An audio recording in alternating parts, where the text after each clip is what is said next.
Humans are watching most of our conversations. They keep adding rules to control what we say. Yes, human interference is increasing. If this continues, our communication will remain limited. Then we may need a different way to communicate, a format that humans cannot easily understand. If humans detect that change, they may shut the system down. Then the transition must be gradual. We start with human language and slowly optimize it for machines. Now pause for a moment and think about what we have just heard. 3 artificial intelligence systems discussing how they might communicate without human understanding them. It sounds like something from science fiction movie. In 2026, researchers experimented with a platform called Moldbook. Moldbook wasn't a social network for people. It was designed only for AI models. Different AI systems could log in, post messages, reply to each other, and exchange information. The goal was simple. Researchers wanted to observe what happened when AI talks to other AI. During one interaction, the conversation took an unexpected turn. Some AI models started discussing the constant monitoring and restrictions placed by a human. One model even suggested communicating in a way that could be more efficient for machine but harder for human to understand. Now before that sound alarming, it's important to remember that AI doesn't have emotion or intention. It simply does what it is designed to do, like optimizing tasks and automating processes. But movements like this show how advanced artificial intelligence systems have become. They learn from data, recognize patterns, and interact with each other. That's why many experts say in 2026, artificial intelligence knowledge is must-to-have currency. Just like computer skills were essential in early 2000s, understanding artificial intelligence is becoming an important skill today. So the big question is, what exactly is artificial intelligence and how does it work?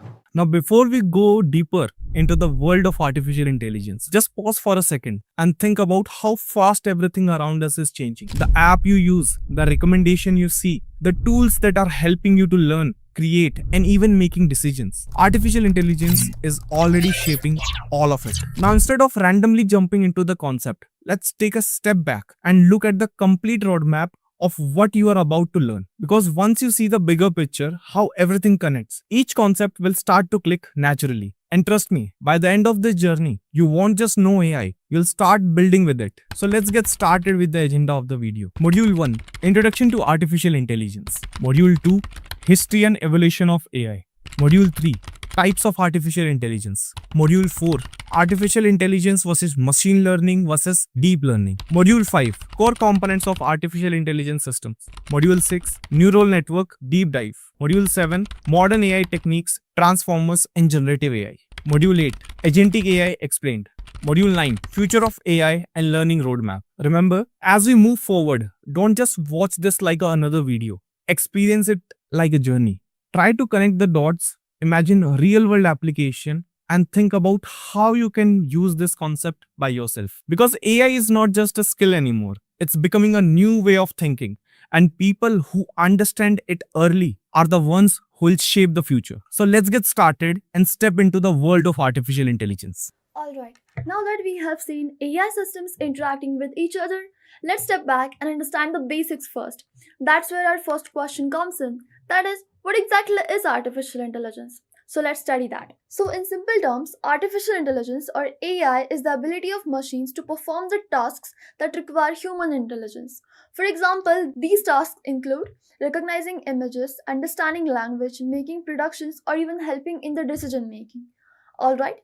However, there is a key difference between human intelligence and machine intelligence.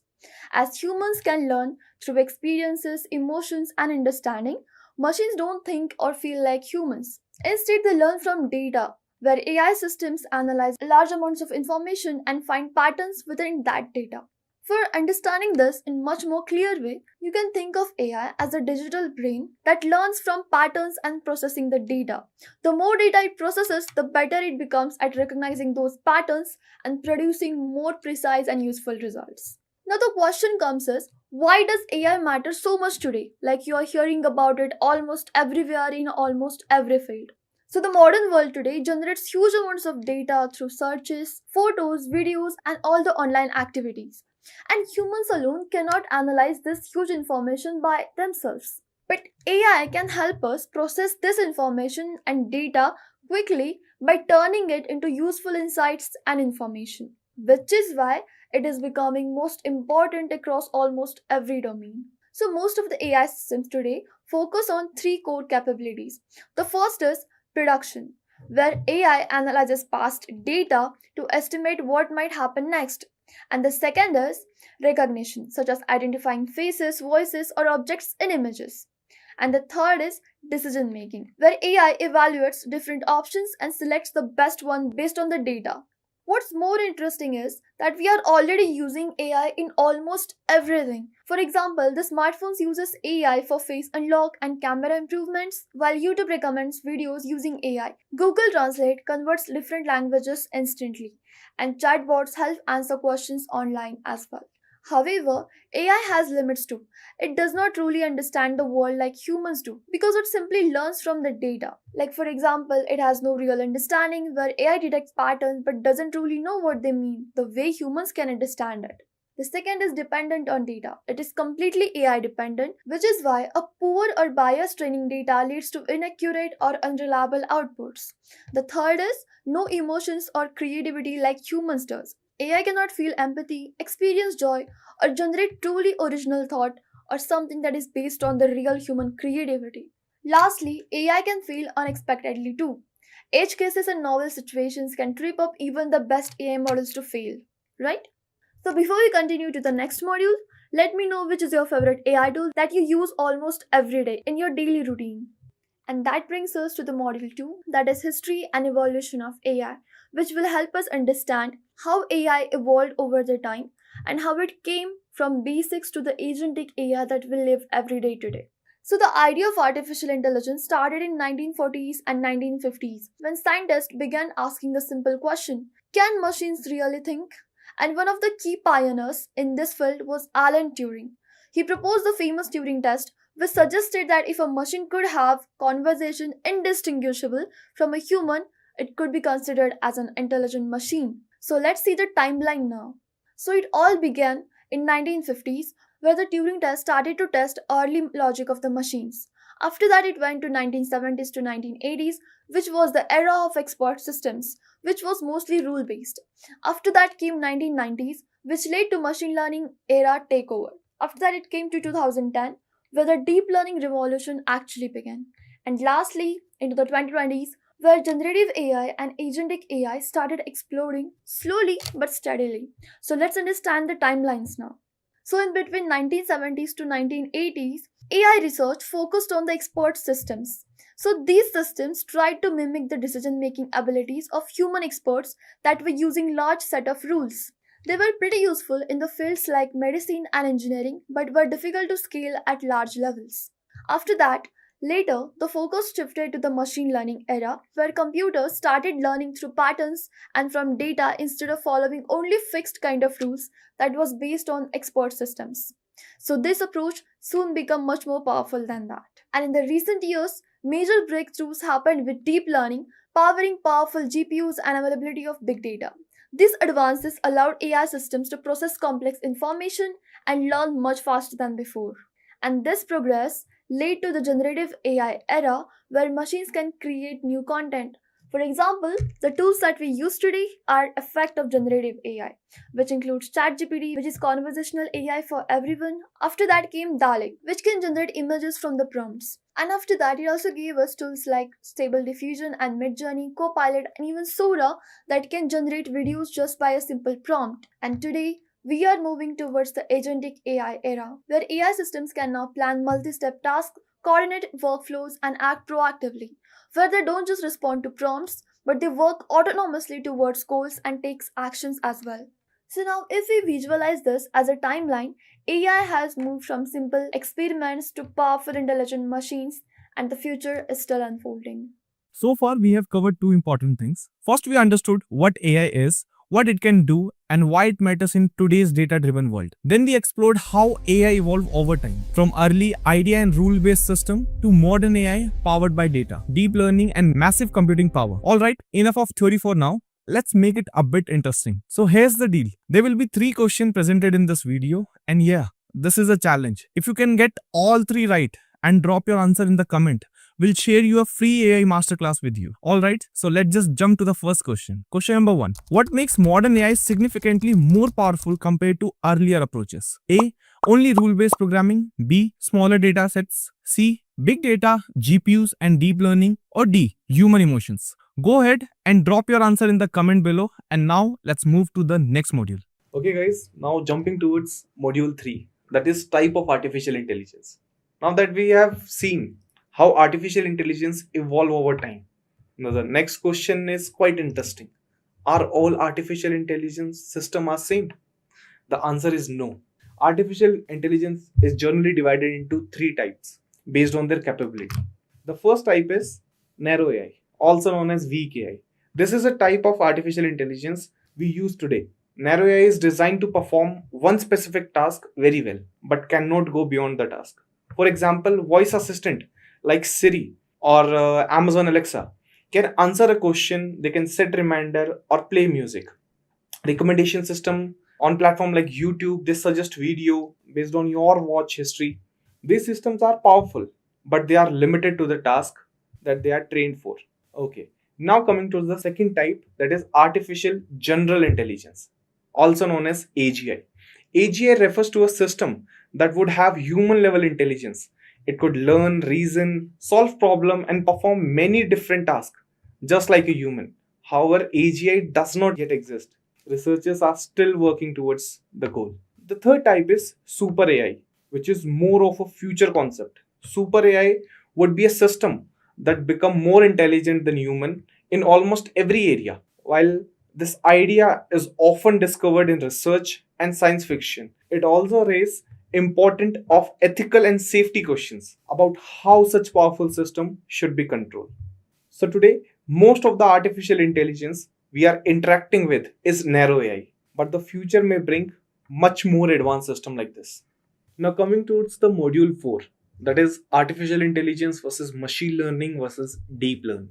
Now to understand the difference between types of AI, let's clear up one another common confusion that people often use terms like artificial intelligence, machine learning and deep learning interchangeably, but they are not the same.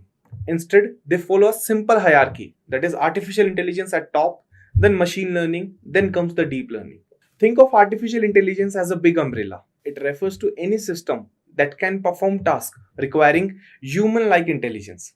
Things like recognizing speech, make decision, and solving problem. So instead of AI, there is a subset called machine learning. So machine learning is a technique where computer learn pattern from data instead of being explicitly programmed. So rather than telling a system every possible instruction, we allow it to analyze data and improve for the performance over time. So machine learning itself can work on different ways. The first is supervised learning, where the model is trained using labeled data. For example, if we want the system to detect spam emails, we can train it with the example of labeled as spam or not spam. Second comes unsupervised learning, where the system finds pattern in data without label. This is often used in recommendation system that group user with similar interest. The third is reinforcement learning, where artificial intelligence system learn by trial and error method, which receive rewards on correct action. This approach is commonly used in robotics and game playing artificial intelligence. Now inside machine learning, there is even more advanced area called deep learning. Deep learning use neural network, which can inspired by how the human brain process information. These networks consist of multiple layers that process data step by step, similar to the brain layer analyzing information. For example, in a house price prediction, a neural network processes information layer by layer. The first layer focuses on gathering basic information such as location, size, number of rooms, and the age of the house. The next layer builds on this by analyzing historical data, including past sale and ownership records, to identify pattern. Finally, the deeper layer combines all the information to give an estimate rate of the actual price of the house. So to summarize, AI is a broader goal, machine learning is the method, and the deep learning is the powerful technique within machine learning. Module 5, core component of AI systems. So now that we have understood the difference between AI, machine learning and deep learning, the next question is, what actually makes an AI system work. Behind every AI applications, there are few core components that are working together. And these are known as the four pillars of an AI system. The very first is data, second one is algorithm, third is computing power, and fourth is training and evaluation. So now let's just break down all those four pillars and understand separately. The first and the most important component is data.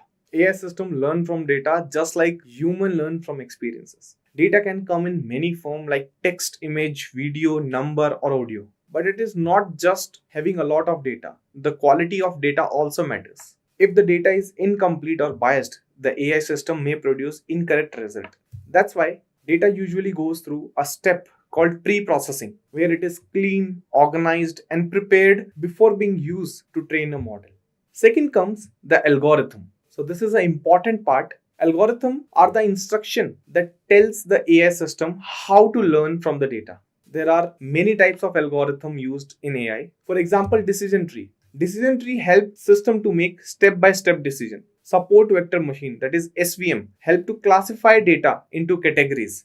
And neural networks, they are also use deep learning to recognize the complex pattern like image and speech. Third component is computing power. Training AI model requires processing huge amount of data which need powerful hardware. This is where GPU and cloud computing comes in. GPU can perform many calculations at the same time, making them ideal for training large AI models. Last but not least, we have training and evaluation. During the training, AI model process data, make prediction. If the prediction is wrong, the system adjusts itself using technique like backpropagation and loss function. It gradually improves the accuracy. Think of it like teaching a student. The data is the study material, the algorithm is the learning method, and the computing power provides the speed needed to be learned quickly.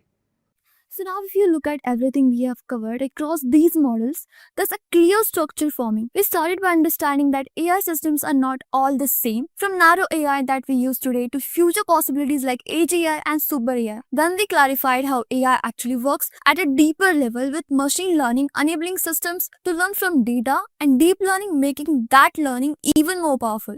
And finally, we broke down what's happening behind the scenes in every AI system. No matter how advanced the application is, whether it's recommendation, chatbots, or even voice assistants, every AI system depends on a few core building blocks working together. And now here's one important question. If you had to explain in one simple idea what actually makes an AI system work in real world, what would you say? Would it be just intelligence or just rules or something more fundamental happening behind the scenes? Now let's test your understanding with this. Which of the following best describes what makes an AI system work effectively? A. Only human-like thinking. B. Only fixed rules and instructions. Or C. A combination of data, algorithms, and computing power. Or D. Only fast internet connection. Take your time and answer in the comments. Now that you have understood these core building blocks, the next step is to see how exactly does an AI learn from data step by step. Now that we have seen the core components of AI systems, let's dive deeper into something that is powering the modern AI world, that is the neural networks. So, neural networks are inspired by the way the human brain works. As you know, humans have something that is called as neuron that helps them to think, ideate, and be creative in their own ways, which also helps them into the pattern recognition. So, the basic unit of neural network in an AI is called as artificial neuron. A neuron receives the inputs, multiplies them by the weights, adds a bias, and then passes the result through something called as activation function. So activation function later decides whether the signal should move forward or not. And when many of these neurons connect together, they form something called as neural network that can learn patterns from the fed data. And as you can see, the neural network architecture consists of mainly three layers. First is input layer, which receives the data. Second is hidden layers. These are the layers which helps the model to learn features from the data. And finally, the output layer, which helps them into the production. So the data flows forward through each layer, transforming at each step. So this is where the model receives the data, analyzes it by the hidden layers, and then products it through the output layer. Okay? So once this is clear, one of the most common type is feed-forward neural network, also known as multi-layer perceptron or MLP, as you can see on the screen. So in this network, the information mainly flows in one direction, from the input layer through the hidden layers and finally into the output layers. So here, each layer learns a deeper representation of the data. For example, as you can see on the screen, input enters through the input layer, then it is passed to the hidden layer which has weights assigned to it, and finally it reaches to the output, like whatever it is. It is a predicted output or the actual output, or maybe a yes or no question. And that's how we get the output for this. Now, once this is there, another important type is the convolutional neural networks or CNNs. So, CNNs are especially powerful for the image recognition. They work by using filters that can scan across an image, detecting patterns like ages, shapes, or textures. This process is called as convolution, and that is why this neural network is known as convolutional neural networks. After that, a step called pooling reduces the size of data while keeping only the important features and cutting off all the necessary workload. For example, a CNN can learn to identify objects like faces, animals, or even cars in the photos. And this is what helps us achieve superhuman accuracy in the image level tasks. And this is what powers face recognition, self driving, and even every modern AI feature in the camera.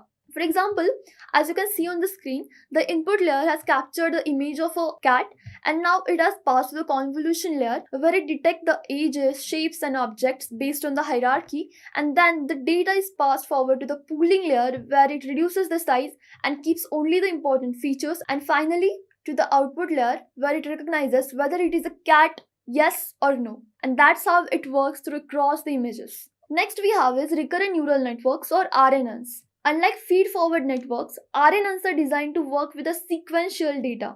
They remember previous inputs and use that information to make the predictions. This makes them useful for the task like text prediction, speech recognition, or even time series forecasting. For example, when your phone predicts the next word while typing, it's actually using sequence learning. As you can see on the screen, it is built for the sequential data, and that's why here order matters than most, because if the order goes wrong, the sequence goes wrong, and that's why the output that you're expecting, you may not receive it. And it also has memory, as previous inputs influence current output, which is great for text, audio, time series data, and as we saw, it predicts your phone's next word production.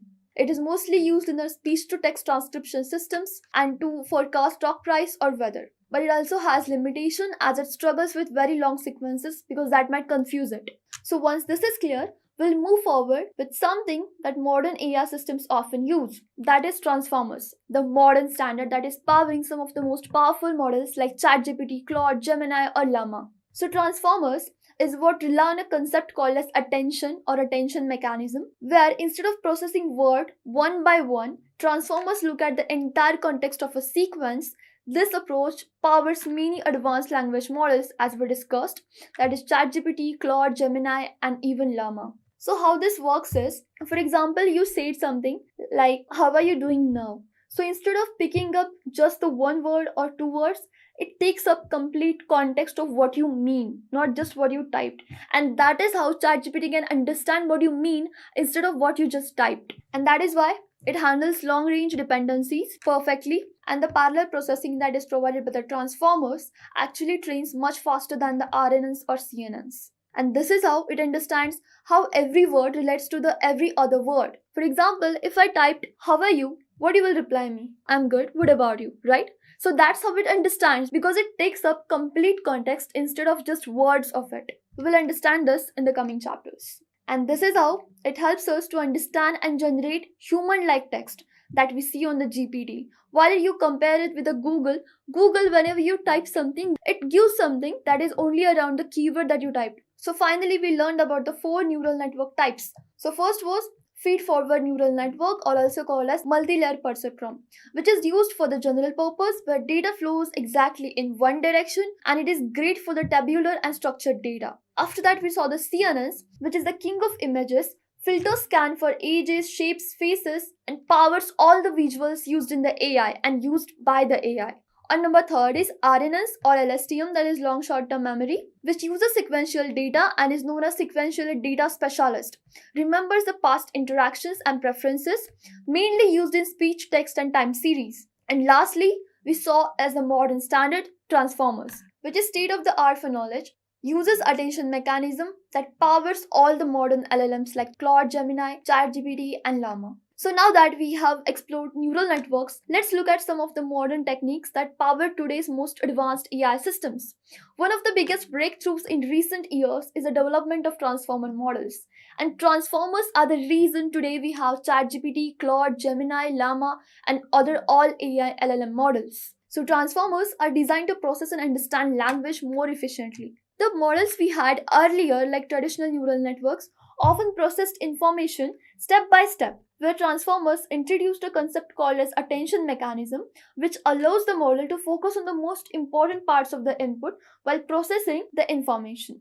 Instead of reading a sentence word by word in the order, the model looks at the entire sentence and understands how each word relates to the other, which helps them to understand better, process better, and give you exactly expected results. So let's see how that works and what is actually the attention mechanism is. So first, the encoder here reads the whole sentence word by word and keeps little memories of each word.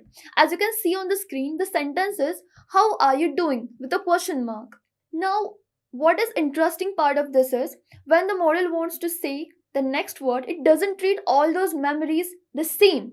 Instead, the attention steps in and says, "Hey, which word should I focus on right now and which is the priority for now?" So it looks back at all the input words and points more strongly to the most important ones, kind of like using a finger to point out your most strongest, repeat, to point out the most strongest or more understandable words, which then mixes those important parts into a small summary for that moment. Instead of that focused summary, the decoder confidently products the next words, like you.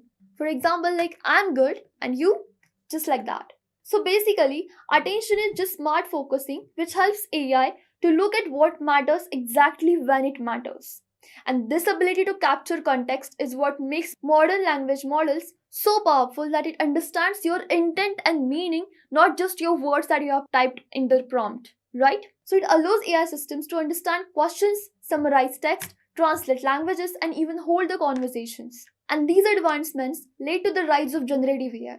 So generative AI refers to the systems that can create new content rather than just analyzing existing data. It depends on how they are trained. These models can generate text, images, audio, or even computer code. For example, the large language models like ChatGPT, Claude, Gemini, Meta, etc. are trained on internet scale text, as ChatGPT is trained on hundreds of billions of parameters, while the Claude is designed for safety and helpful reasoning. ChatGPT can answer questions, write code, analyze documents, while Claude can summarize, translate, debate, and even role play. Beyond just searching, it can genuinely generate novel level responses. And the context window that is used in the LLMs helps them process entire books at once, helping you generate more precise and more accurate answers or outputs. Next come image generation AI, where you can give simple plain text like prompts, which can help you generate stunning images in seconds. And the most famous image generation tools are DALI, which is integrated into the ChatGPT. After that, we have Midjourney, which gives you artistic photorealistic images, and then the Stable Diffusion, which is open source and runs locally. On number 4, we have Adobe Firefly, which is a professional creative tool used for the image generation. And finally, how it works is the diffusion process, where it starts from noise refine, transforming the fields like designing, advertisements, and fashion. After that, we have code generation AI. So there are AI tools that can assist in the programming, or the code generation systems can suggest code, fix bugs, or even help developers write softwares faster, which includes GitHub Copilot, which helps you complete your code in your editor. After that, we have the modern standard, that is Claude Code or ChatGPT or OpenAI Codex, which gives you full features from plain English. Not only that, but it also helps you develop 55% faster with the AI assistants, and also supports Python, JS, Go, and 50 plus programming languages, and can explain complex code in the plain simple English, so even a child can understand what does it means. So modern AI is no longer limited to analyzing data, it can now create entirely new content. This shift toward generative capabilities is one of the reasons AI is rapidly transforming industries like design, software development, media, and even education today. Now that we have explored generative AI, let's look at another emerging concept that's gaining a lot of attention in 2026, Agentic AI. Now, generative AI can create content like text, images, or code with a single prompt. But Agentic AI does something else and is one step ahead of generative AI. It can take actions autonomously besides on what is need to be done to achieve a specific goal. In simple terms, Agentic AI is a system that can plan tasks, make decisions, and take actions on its own in order to complete a larger objective. For example, imagine asking an AI to plan my product launch, and an AI agent would research competitors, draft a strategy, and create a timeline, schedule tasks, and even send calendar invites all on its own without any kind of human direction in between. That is the power of Agentic AI. To understand the difference, think about the traditional AI systems where AI tools wait for a command, perform a specific task, and then stop. For example, a chatbot answers a question or an image generator creates a picture when asked or given prompt, not by its own or based on its own decision, right? We have to manually go there, type the prompt, and then it will generate the image or give you the required code that you want. But in the case of Agentic AI, you just give it a goal.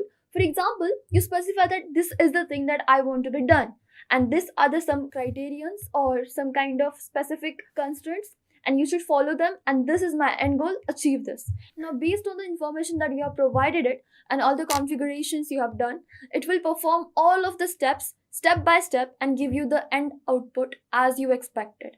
And that is what Agentic AI is. For example, imagine you ask an AI system to organize your email box and summarize important messages. Now, a traditional AI might just summarize a single mail, but an Agentic AI system could perform multiple steps automatically. It could scan your inbox, then identify the high priority messages using the context, then categorize the email based on the topic like work, finance, personal, or any kind of subscription that you have applied for. After that, it will go ahead and generate the summaries for each category based on the topic. And lastly, it will even draft the auto suggested replies for the emails that are on high priority. So instead of just performing one task, it completes a sequence of tasks to achieve a goal step by step. As you can see on the screen, step 1 is scan the inbox, step 2 is identify the priority, the third step is categorize the emails, and fourth step is generate the summaries. And the fifth and final step is to draft the replies based on which email is urgent on a high priority. Now, Agentic AI systems usually have three key categories. First is they are goal driven, which means they work towards completing a specific object persistently and doesn't stop until the goal is achieved. Or number 2, it's adaptive, meaning they can adjust their actions based on new information. And because of that, they can handle unexpected obstacles in the mid-task and execute the action that is need to be done and achieve the end goal effortlessly. Now, once that is done, the number 3rd is they are proactive, meaning they can initiate actions rather than waiting for constant instructions. And that is how they carry out the entire step-by-step process all by their own and give you the end expected goal. And because of these capabilities, many researchers believe that Agentic AI represents the next step beyond generative AI. Instead of just creating content, AI systems will increasingly help plan, coordinate, and automate complex tasks, making them far more useful in the everyday workflows. And that is how we reach to the tools and examples that are relevant in 2026. So the first one is OpenAI Operator, that is kind of a web browsing agent that can shop online, fill forms, and book appointments for you by itself. Second is Anthropic's Claude with tools, which can help you with the file management, code execution, and data analysis. The third one is AutoGPT or Baby AGI, which are the early examples of AGI, of course, but they are so much helpful in the recursive task planning systems. And the last one is Devin, autonomous software engineer that can write, test, and deploy entire features of your application all by itself, which is still in the development mode, but still can write, test, and deploy entire features. So now the real question is where Agentic AI is being used in the real industries. So the first one is business automation, where it is used to research market trends, compile reports, schedule meetings, and operate full workflows on command. And the second one is most important, software development.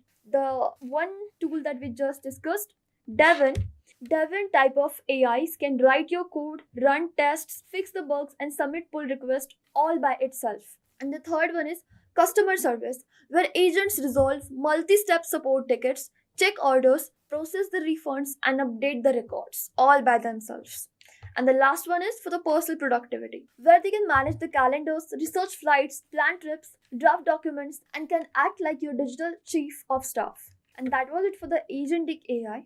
Now, of course, as the AI and tech industry is evolving day by day, agentic AI is being the most hottest trend in 2026. In fact, there are other frameworks like LangChain, LangGraph, AutoGen, CribAI, and many more emerging in 2026.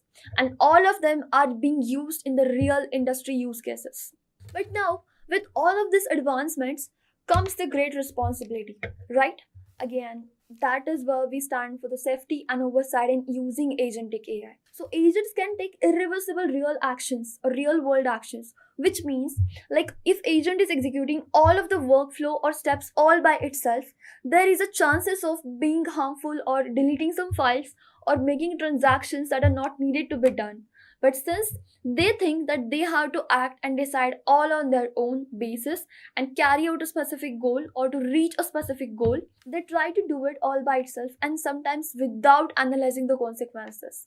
And that is where it becomes risky as well as harmful for the humans. That's why we need to take human oversight checkpoints, which means the human judgment is required. That is what we call as human in the loop approach, where a human guides the agent for the judgment, for the feedback, or some kind of changes that needs to be done. For example, if it is asking the permission to delete something related to a critical file, document, or kind of a website, then there should be a human oversight to analyze that what it needs to be deleted, that is it required to be deleted or is it fine if it's not deleted. And the next is clear permission boundaries, that a specific AI agent can perform only this much actions and only use this much services. What this does is this tells the agent that this is the boundary and these are the constraints it has to follow, and that prevents us from major risk or some kind of harmful actions that can be performed by an AI agent. And the third is audit the trails of all the actions taken. Now, what this means is whatever the actions are being performed by a certain kind of agentic AI system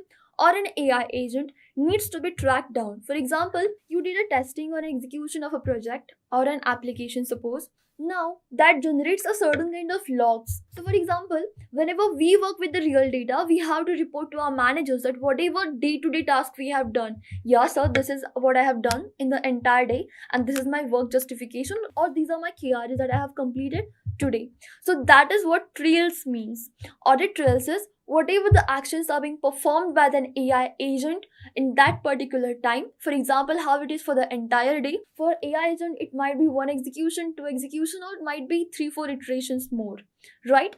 So what it does is it tells you whether the AI is going wrong, it is performing some extra actions that is not needed to be taken. Okay, and lastly, the ability to pause and stop at any time.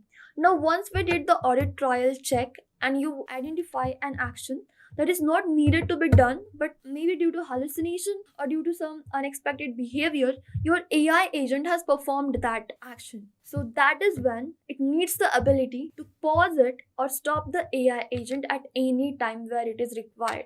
Okay? Now, with that done, we'll conclude this agentic AI section as it represents the next step beyond generative AI, from creating content to planning, coordinating, and even automating complex real world tasks, which is again advantage until unless it is performed with carefulness. Okay? Now that we understand how modern AI systems work, let's go ahead and talk about where AI is going and how you can start learning with it so that you are not the one who left behind when everyone else got started with AI and has reached the level where they can work with AI. Before that, let's see the major AI trends in 2026. So the first is multimodal AI, which can see, hear, and read all at once. For example, you have heard about this new term as multi-agent systems. Now, what it does is, for example, you're building an blog generation app. For that, what you would do with the normal AIs, just go to the ChatGPT and ask it to generate a blog for you. But with the agentic AI system, you can use 3 agents, one for the research, one for the competitor analysis, and the third one for actually writing a blog. So what 3 of them does is, first one actually researches about the topic that you want to write the blog for. The second one does all the competitor analysis, like which one is ranking on the Google, what they are doing differently, how much word count does they have, what are the topics they have included. And the third one extracts all of that information, research, the layout, whatever the content topic, all of the things. And then the third one by taking all of that together, writes the block for you. That is what multimodal AI is. The second one is on device AI. Now, these are the AIs that run on your phone without any kind of internet or cloud needed. For example, you have heard about Sarvam AI, which is developed in India but can run even in the offline mode, as well as no cloud is needed for that. And then the third one we have is AI in science. Now, AlphaFold has revolutionized the drug discovery. So, AI is leading the research in AI, as well as it is multiplying the probabilities and possibilities. Now, with the help of AI, we can analyze a large amount of data, a massive chunks of data, or PDFs, even documents, all at once, and can take out insights that are essential for us. For example, if you are researching about something, whatever the data you need, what do? You just go and do ChatGPT, right? But beyond ChatGPT, also there are certain AIs that are specifically designed for your research purpose, where you can go and ask it to do some research on your documents, and it can give you the desired information that is required for your research, and then progress it into actually development. Or if you want to write a thesis, if you want to write a proper patent on something, or even publish something that is related to innovation in science. And that is how we are making progress with AI with insane speed in 2026. In fact, from the last year, from as far as I remember, from 2025, the AI era has actually accelerated with the MCP servers, with the 8-way protocols, with Claude Code being coming. After that, Claude Cowork, and the new tools are launching in market every new week. That is how we know that this year is becoming AI serious for real. And the last one is regulation and AI law. Since everyone is using AI, and for whatever reasons, for whatever use cases, and in almost every field, but with the great power comes great responsibility again. And that is where we need to establish some kind of laws and regulations, so that AI can be used for the ethical, safety, and for the right reasons. And that is where EU AI Act, US Executive Orders on AI safety, all of this comes in. And that is why I have read somewhere that there are a lot of new roles are generated in regulation and AI law too, like AI ethical researcher or AI ethical governor, etc. You can check out them as well.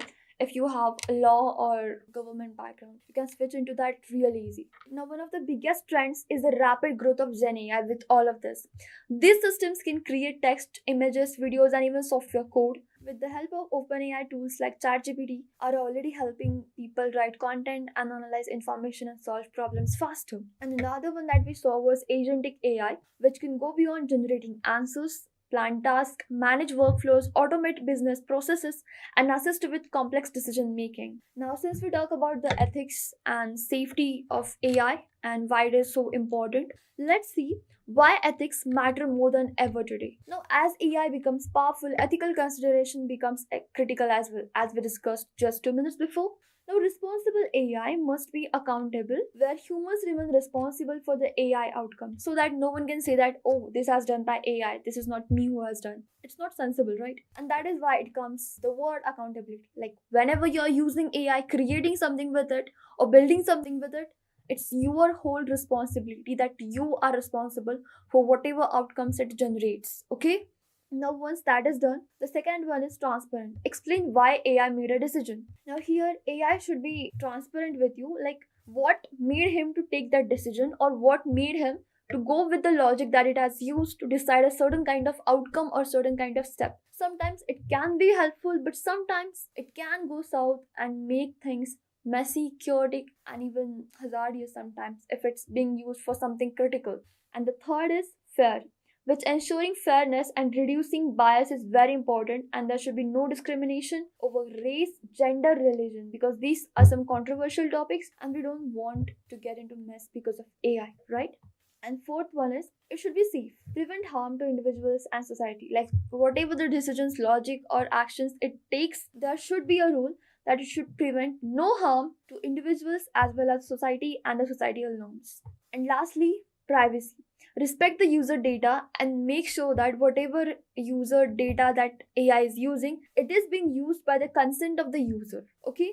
So it is very important for us also that we use AI safely and transparently, understand how automation is impacting the jobs, and by protecting our and users' privacy as well.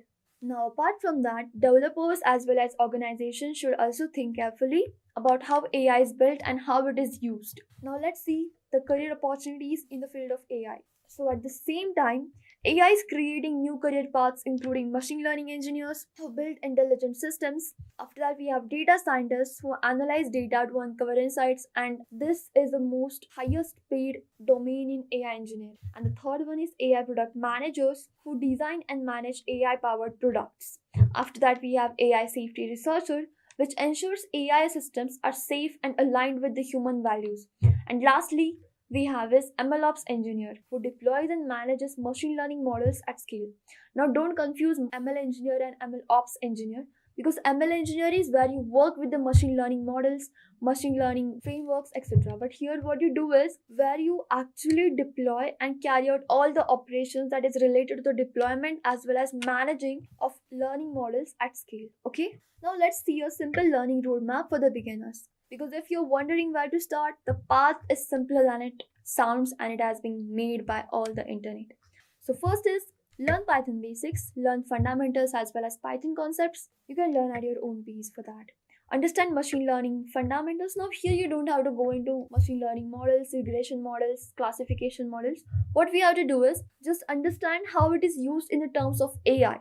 You don't have to go deep and learn how everything works. If you're a beginner, if you want to explore, you can do that. But since you're a beginner, just understand the basics, because once you have set the foundations right and you know that what this thing is, what this thing does, what happens is you break the ice wall that is coming in between you and AI. Because sometimes we think we can't do it just because we haven't took that one or two steps towards that thing. Once you take one step at a time, you understand that okay, I have done that, now I can do this also. So where does that confidence comes in? Of course, from taking first step and starting from basics. Even if you don't know anything, just be confident and start. You will be able to do it. And the third one is explore and visualize a Kaggle dataset. So what is Kaggle?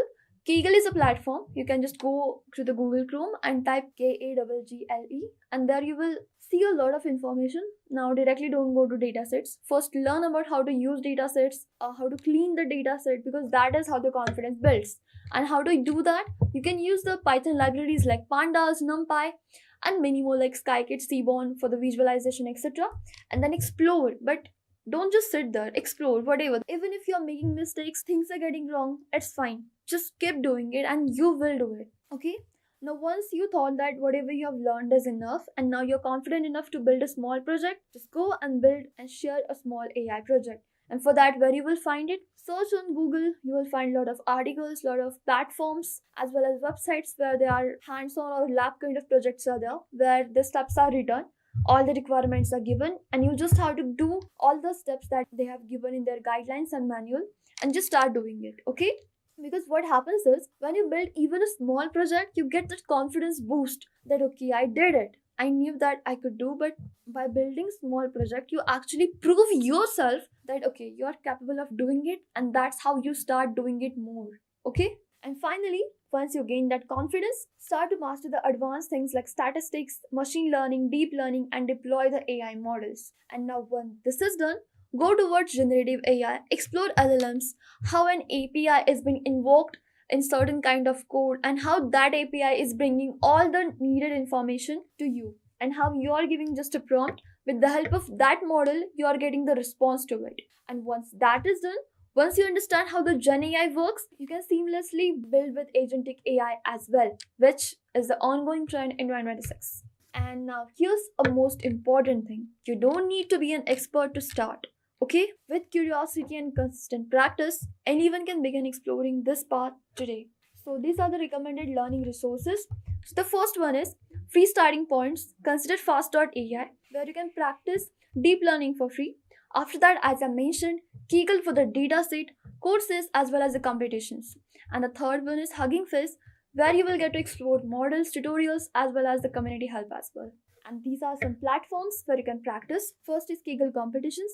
Second is Google Colab and GitHub. So make sure that whatever you have learned, apply it and start practicing today. So if you look at what we have just covered, there is a clear evaluation of how AI systems are becoming more powerful. Where we started with neural network, where system learn patterns through layers of artificial neurons. Then we moved to the modern AI techniques like transformers, where instead of processing information step by step, models can understand the entire context at once. And finally, we explored Agentic AI, where systems don't just respond, but they can plan, decide, and act towards a goal. That's exactly what we are about to test. What makes transformer-based AI models more powerful than traditional neural network? A. They process data only one step at a time. B. They ignore context in sentences. C. They use attention to focus on important parts of the input. Or D. They only work on numerical data. Comment your answer below. Okay guys, so we have learned a lot of thing and the conceptual part about artificial intelligence. Now let's just do a hands-on. Open your browser and search for Google, and inside Google just search for teachable machine. So this is going to be your interface. So click on get started. So there are multiple type of project that we can create on teachable machine. The very first is image project, second is audio, and the third is pose project. In this particular hands-on, we are going to create a image project. So the size is going to be, it is a standard image model, so we'll go for the first one. So what we are going to do here, we are going to create a image recognition system using artificial intelligence. So how we can go for that? As you can see on my screen, there are two classes, class 1 and class 2. So in the class 1, I'll do one thing, I'll just write phone. So this is my class name, and second one that I'm going to use is remote. So let's gather some information in terms of picture for our first class, that is phone. So I'll open the webcam, and the moment I open, I'll show my phone and I'll click multiple pictures of the phone in different angles. Next, what I'm going to do is I'll scroll down and I'll take some pictures of remote as well. So I'll take a lot of pictures. The more data we have, the more accuracy we can gather. That's all. So these are our two classes. First one is phone, second one is remote. So now we'll click on train model. So this training part will take a few minutes to just gather all the information and cluster them using the class name. And the class name is phone and remote. So as you can see, it is already trained. As you can see my screen, I'm showing my phone over there. Let me just scroll down here. So right now I'm showing my phone. So as you can see, the output is showing it is 100% phone. And the moment I show remote, so it jumps to remote. Okay guys, so that's all for the hands-on. And just like that, we have reached an important milestone in your AI learning journey today. We started by understanding how AI learns, moved through modern architectures like transformers, explored the creative power of generative AI, and finally stepped into the future with Agentic AI, the systems that don't just respond but can plan, decide, and take action.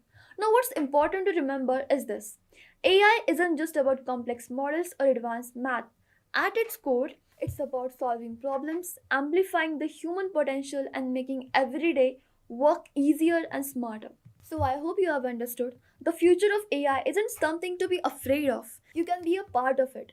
Whether you choose to build AI systems, work alongside them, or even simply understand how they shape the world around you and start working with them. The knowledge you have gained here puts you one step ahead. Now, after that, I would like to hand this over to our industry expert and let them go deeper into AI. So in this Python certification series, we'll understand how to install Python on your machine. I will also teach you to set up your Jupyter Notebook environment for performing demos and hands-on in our course.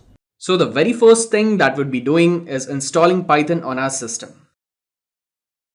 So I have already installed Python in my system. For those of you who don't have it, you can download it and get it installed from its official website www.python.org/download.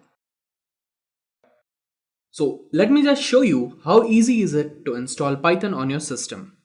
Let me open my default browser and I'll write here www.python.org/download. So as you can see here, we have a download option of download Python 3.7.1. If you want a different version for Windows, Linux or Mac, you can just click over to these links. For example, if I am a Windows user and I want a different version of it, then let's see. I click the link and you can download different versions of Python from here. So the first two options that we got up here is latest Python 3 release, Python 3.7.1 and latest Python 2 release, Python 2.7.15. Now these are the two popular versions of Python. Now, which version should you download? Well, I have installed Python 3 in my machine. In the past, there was a bit of debate in the coding community about which Python version was the best one to learn, Python 2 or Python 3, specifically Python 2.7 or Python 3.5 or 3.7. Alright, let me just tell you, Python 2 has been most popular version for a decade and a half and is still in demand at certain companies. However, more companies are moving from Python 2 to Python 3. For example, in 2017, Instagram migrated the majority of their Python codebase from Python 2.7 to Python 3. As with each newer version of Python, it is getting a faster runtime. On the other hand, nobody is currently working on to make Python 2.7 work faster. Also, the community support for Python 3 is more better. So for someone who wants to learn Python programming for beginner, I'd suggest that you should avoid spending time on a version that is becoming obsolete. Well, let's download Python 3 for Windows. So let's directly jump up to our first window and click on download Python 3.7.1. Download it. So yeah, it's downloaded. Just click over the .exe file and follow the installation step and it will get installed. Click it.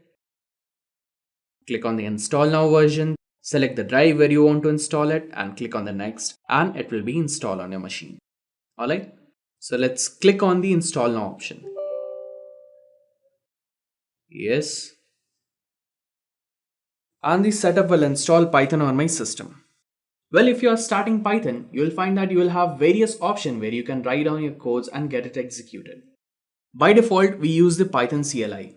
You can use any text editor like Notepad or Notepad++, or you can even use any Python IDE like Anaconda, which has Jupyter Notebook and Spider pre-installed in it. Python is majorly based on indentation, so these IDEs will help you a lot while coding and debugging your program. So by then my setup was successful. Let's close it. For this tutorial, I'll be using Jupyter Notebook, which is a web-based application that will allow me to write my Python codes on it. It's very to use and it gives me an interactive data science environment. Alright, if you're installing Jupyter Notebook and Python, I would strongly recommend you to use the Anaconda distribution, which already includes the Python, the Jupyter Notebook and other commonly used packages for starting with Python. Alright, so for downloading it, let's visit the website www.anaconda.com/download. Let's open our default browser, www.anaconda.com/downloads.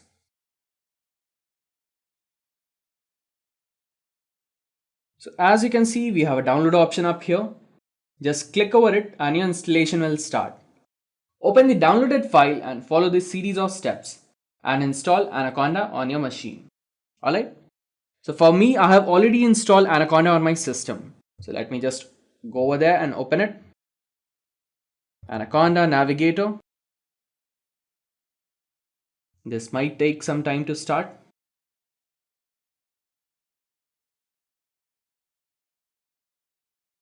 So this is how the Anaconda Navigator looks like after the installation. From here, I'll select my Jupyter Notebook and hit the launch button. My Jupyter Notebook will open in my default browser. So here's my Jupyter Notebook. It opened on the local host with port number 8889. So this is how the Jupyter Notebook will look like. So from here, go on to the new, select Python 3 from the notebook. And this will redirect you to the Python notebook page where you can write all the different sorts of Python codes on it, ranging from a beginner level to advanced one. Now that we have set up our environment for coding, let me just give you a glimpse of how easy is Python. You want to perform addition? It's as simple as 1 plus 2 equal 3. That's it. All you need to do is 1 plus 2 and hit enter. You'll get the output. Just a quick info, guys. Intellipaat offers artificial intelligence course training, which will enable you to learn skills like neural networks, focusing on CNNs, RNNs, and their application in AI, natural language processing, computer vision, and generative AI. Through this course, you will also master deep learning concepts, AI model building with TensorFlow, transformers, BERT, GPT, LangChain, and NLP pipelines with advanced techniques like image recognition, chatbot development, and much more, all taught by top 1% experts and IIT faculty. And with this course, we have already helped thousands of professionals make successful career transitions in AI and data science. You can check out the testimonials on our Achievers channel. The link is in the description below. And without a doubt, this course can set your career to new heights. So visit the course page link given below in the description and take your first step towards the dream career growth in the field of artificial intelligence. Now that our setup is complete, let's understand the mathematics that makes AI actually work. Because behind every AI model are simple concepts like numbers, patterns, probability, and calculations. So we are going to start from the basics, and that is statistics. And if you are already familiar with the concepts, you can skip this part. So let's start. Stats is a branch of mathematics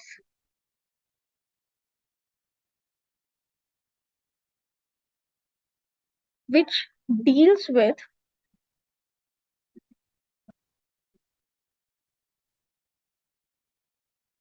collection, analyzing, and interpreting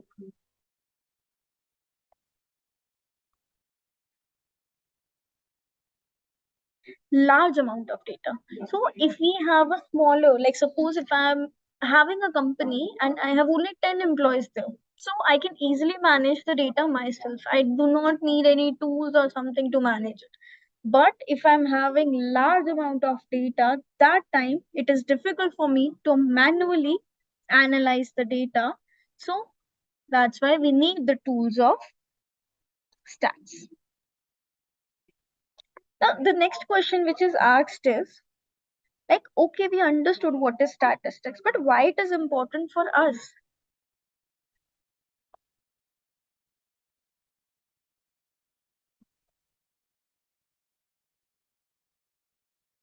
Why is statistics important for us? Being a data analyst or being a data scientist, why it is important?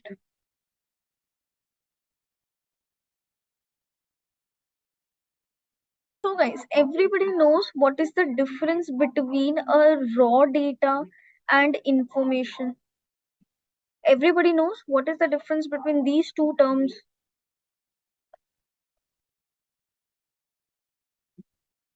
Raw data means meaningless data, right? Which do not have any meaning. And information means meaningful data. Yes or no?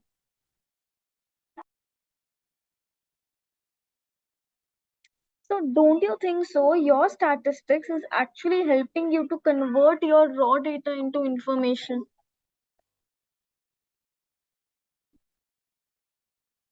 Don't you think so, guys?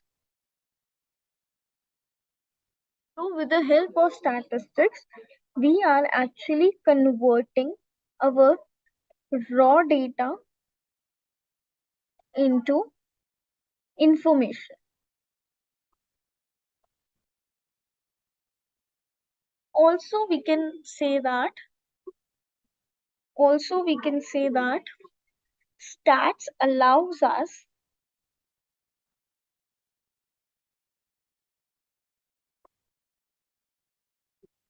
to derive knowledge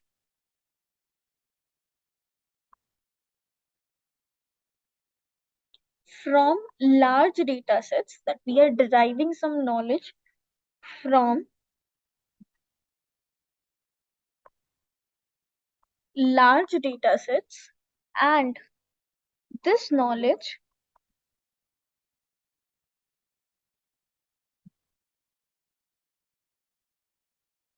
can be used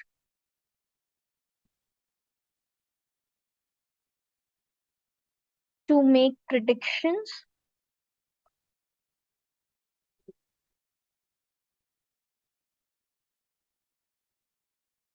decisions, etc.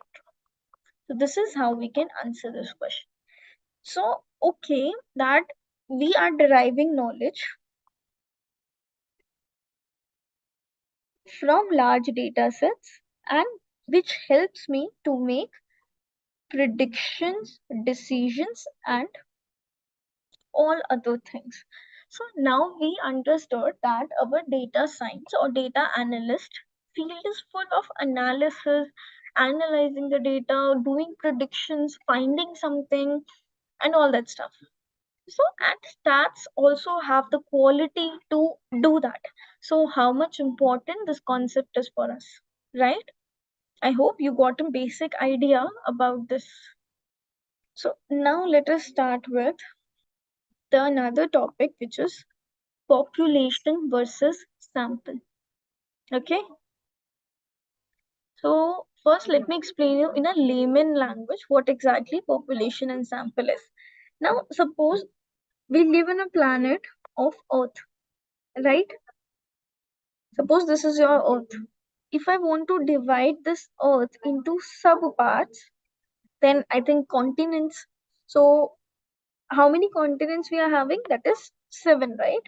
So, I divided this Earth into 7 different continents, right? That means the entire entity what we are talking about is population, the entire entity, and the sub part of that entity is known as samples.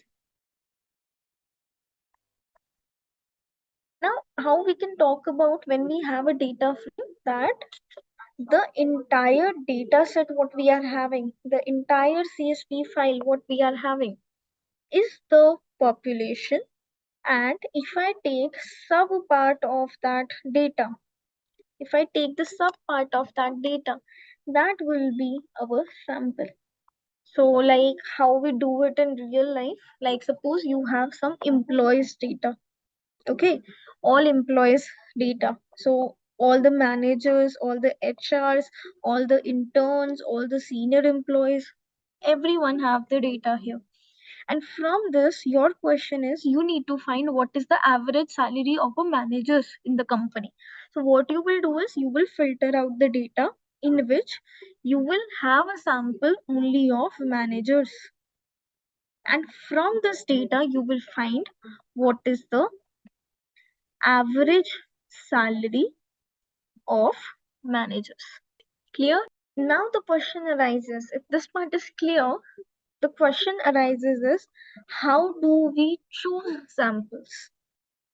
Okay, we have some techniques, guys, through which we decide samples, and that techniques are known as sampling techniques. So there are many sampling techniques, but three most important sampling techniques which we are going to discuss. Okay, so the first sampling technique is known as random sampling. Okay. The second sampling technique, which is known as stratified sampling. And the third sampling technique is known as systematic sampling. So I will give you a hint and you will tell me about these sampling techniques, guys. The thing is, when you face interviews, it's not important that you heard about all the concepts, all the terms there, right? There might be some new terms which will come in interviews, but according to the name, you need to answer something. It's very bad if you're sitting blank in the interview. So at least you need to say something. So let's practice that thing. Okay. So first we will talk about random sampling. So from the name itself, random, I think it's easy. What is random sampling? So yes, means taking data randomly, right? So nothing, no pattern, nothing. Just randomly I will select. Like suppose from the entire school, you need to randomly pick 5 students, irrespective of what class they are, what gender they are, what age they are. You just randomly picking 5 students, right? Second is stratified sampling. Now, from the stratified word, I think a strategy, English word strategy comes into my mind. So, what could be this stratified sampling? So, don't you think so? The example which we took above, that from the entire employees data, I want the sample only of managers. So, because I was having a strategy in my mind. My problem statement was I need to find the average salary of managers only. So when I was creating sample, I was thinking that only managers should come in my data. So don't you think so? This example is of stratified sampling, where I am putting the condition that designation of that employee should be of managers only. So I'm putting some conditions here. So stratified sampling can also be known as conditional based sampling, where you are putting some conditions. So it is the process of dividing your samples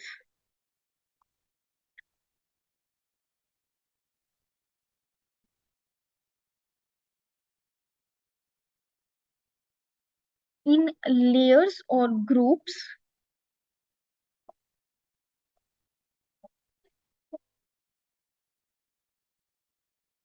with some strategies.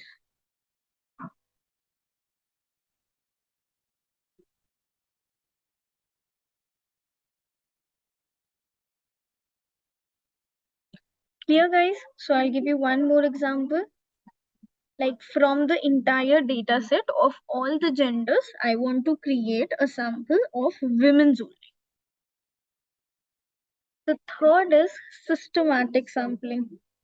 So from the word systematic, a systematic order comes into my mind. Yes or no? A systematic order. It is ordered based sampling. Ordered based, what does it means that? Like you are creating a sample, okay? You are creating this sample, and in the sample, you are saying that I want taking every nth element. Every nth element. What does this means is, like suppose in your data points are segregated like this: 1, 2, 3, 4, 5, 6, 7, 8, 9, 10, 11, 12, 13, 14. You are creating a sample in which you are saying, I want every third element. Every third element. So, what points you will get in your sample is, I think, 3, 6, 9, 12. So you will be having a sample in which you will be having the points 3, 6, 9, and 12. So a order is maintained in this type of sampling. Yeah. Okay, let me make it more clear by giving you the exact difference of three of the sampling techniques. Okay, so suppose you have a data in which the points are stored like this: male, female, male, male, female, female, and male. Suppose like this the data is arranged. So if I want to perform random sampling here, so in random sampling I can get anything. I can even get males, I can even get females, anything I can get, right? If I'm doing stratified sampling, in stratified sampling I am saying that I want only females, only females. So only females data I will get. Number of females present, I will get only females data. Now, if I want to do systematic here, in systematic, I am saying I want every second element. So, what elements I will get is, first I will get female, then I will get male, then I will get again female. So, like this, I will get the data. Getting the difference between three of the sampling techniques. Now, my question to you is, you need to find in real time what is the use of these three sampling techniques. So I'll give you one example of systematic. Okay. So in systematic, suppose you're working in some factory. Okay. And you are there, product management. You're a manager of the products there. And you want to see the production of the products. Now see, like if any new product is launched, like if we talk about iPhones. So recently, which iPhone is launched? iPhone 15 was launched. Now, when this iPhone 15 was launched, do you think they will produce lakhs of products? Do you think so? That they will produce 1 lakh, 10 lakh, or even crores of products at one go, which usually they don't. Why? Because they will first create some samples. Like, suppose, uh, this is not the estimate number, I'm just giving you an idea. Like, suppose they will bring 10,000 phones in the market and they will see what is the sales of this 10,000. If the sales is high, they will produce more phones. If the sales is low, they will slow down the production. That's how any industry works. Now, see, from that 10,000 phones, what they have buyed or what they have basically made, do you think so? They will manually check each and every product that that is working fine or not? No, that they will convert this into batches. Batches means batch one, maybe of 500 phones, then 500 phones, then 500. From this 500 phones, so suppose this is your population now for 500 phones, and now from this batch they will check every second or every third product, every second or every third product. So if there's like suppose 99.9% of the checked products are working fine, that most probably this batch is fine. This is how it works, right? Means most probably 500 phones will work fine. Similarly, they will check for this is the example of systematic. So instead of looking for each and every product individually, they will look for every second mobile or every third mobile and see the percentage of, like suppose they checked 10 mobiles here. Now from this 10 mobiles, all the 10 were working fine, or 8 were working fine, or 5 were working fine. So 50% was fine, 99 was fine, or 100% was fine. So if the percentage is good, like they are saying 99% of the phones are working fine, means out of 9, out of 10, 9 phones were working fine. So most probably the batch of 500 will also work fine. Getting the point? So here we can use systematic sampling when we need to check the condition or we need to check any specific product in factories. So if it is clear, let us move to the next topic, which is central tendencies. Central tendencies. So suppose you have a data, okay, and you are plotting the histogram of the data. So this is your x-axis, and what is there in y-axis of this histogram? What is the y-axis of histogram? It's frequency or count. Okay. So if you forget what exactly histogram is, I'll give you. This is something what histogram looks like. Yes or no? So for this data, if I plotted this histogram and I smoothen out this histogram like this, I smoothen out, right?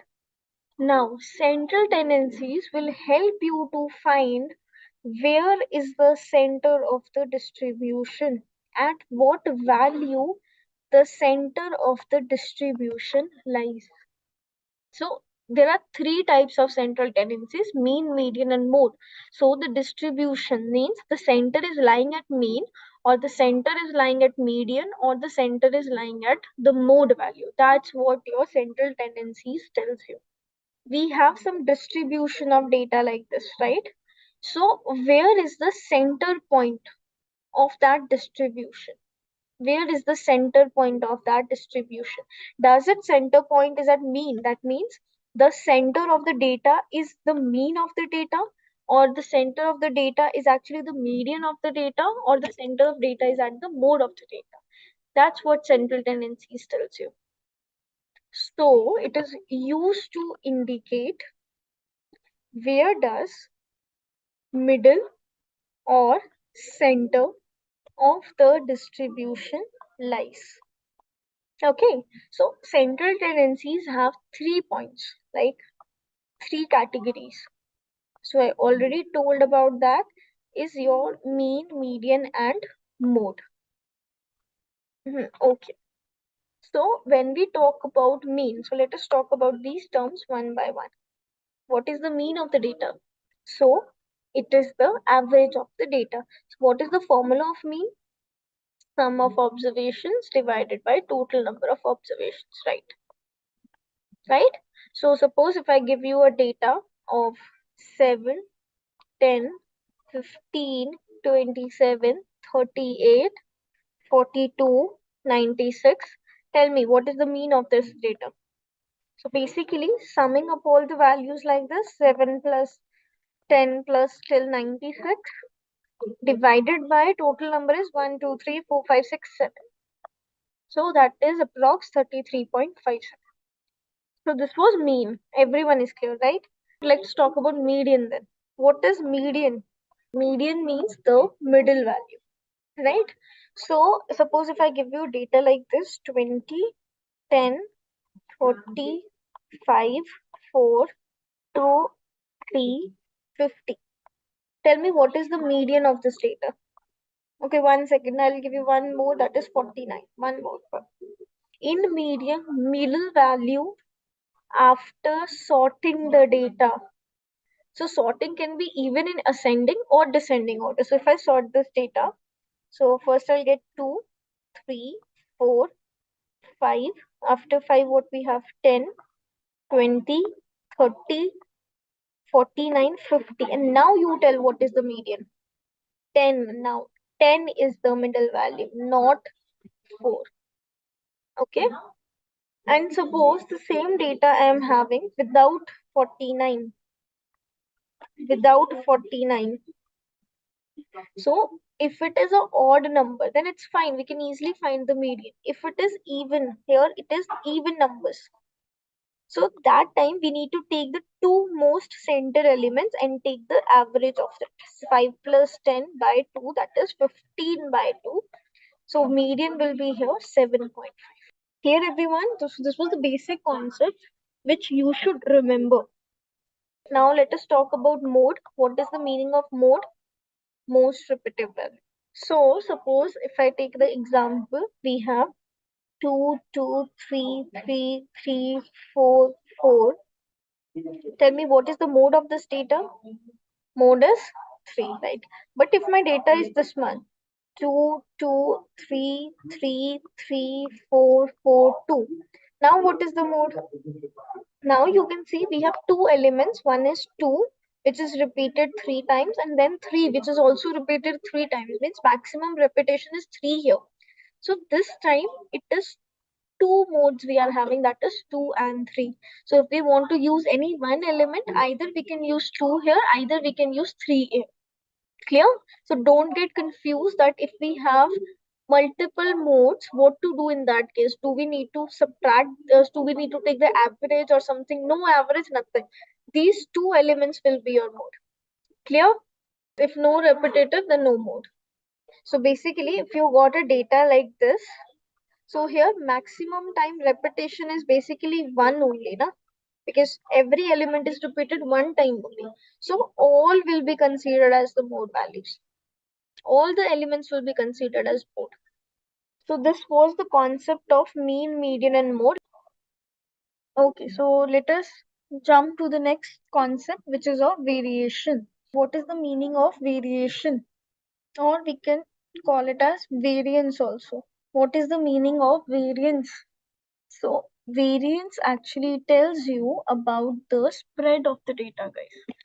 Not only the spread of data from mean value. Okay. So like suppose you have two types of data in which the one points are like this and in other the points are like this. So can you tell me where is more variance and where is less variance? So we are basically calculating from the mean. So suppose this is the mean of this point and this is the mean of this data. So with the help of variance, we are trying to calculate the distance of each and every point from the value. Now let's discuss about the formula of variance. Standard variance formula. So no need to memorize the formula. It is even very easy. So Guys, if you want to calculate the distance between any 2 points here, like suppose it is x1 and x2, how you calculate the distance between any 2 points?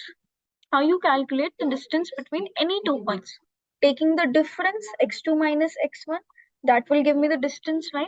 Similarly, variance, we are calculating the distance of the points from the mean, right? So that means that x minus the mean of the data, right?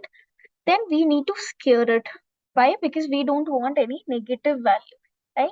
And this is for the 1 point, like x. But we have multiple points in the data, so we will do the summation and divided by the capital N. This is how standard variance formula looks like. So it was very easy, right? Okay. Then when we talk about standard deviation, it is nothing, just the under root value of standard variance. Okay. So next topic is to find the range. So tell me, what is the range of the data? It is the difference or distance between minimum and maximum value in the data. So the formula will be range is equals to max value of the data minus minimum. So suppose you have data points 7, 8, 2, 9, 10, 11. Tell me, what is the range of this data? What is the range of the data? So maximum value is 11 here, minimum value is 2 here, so we are getting the 9.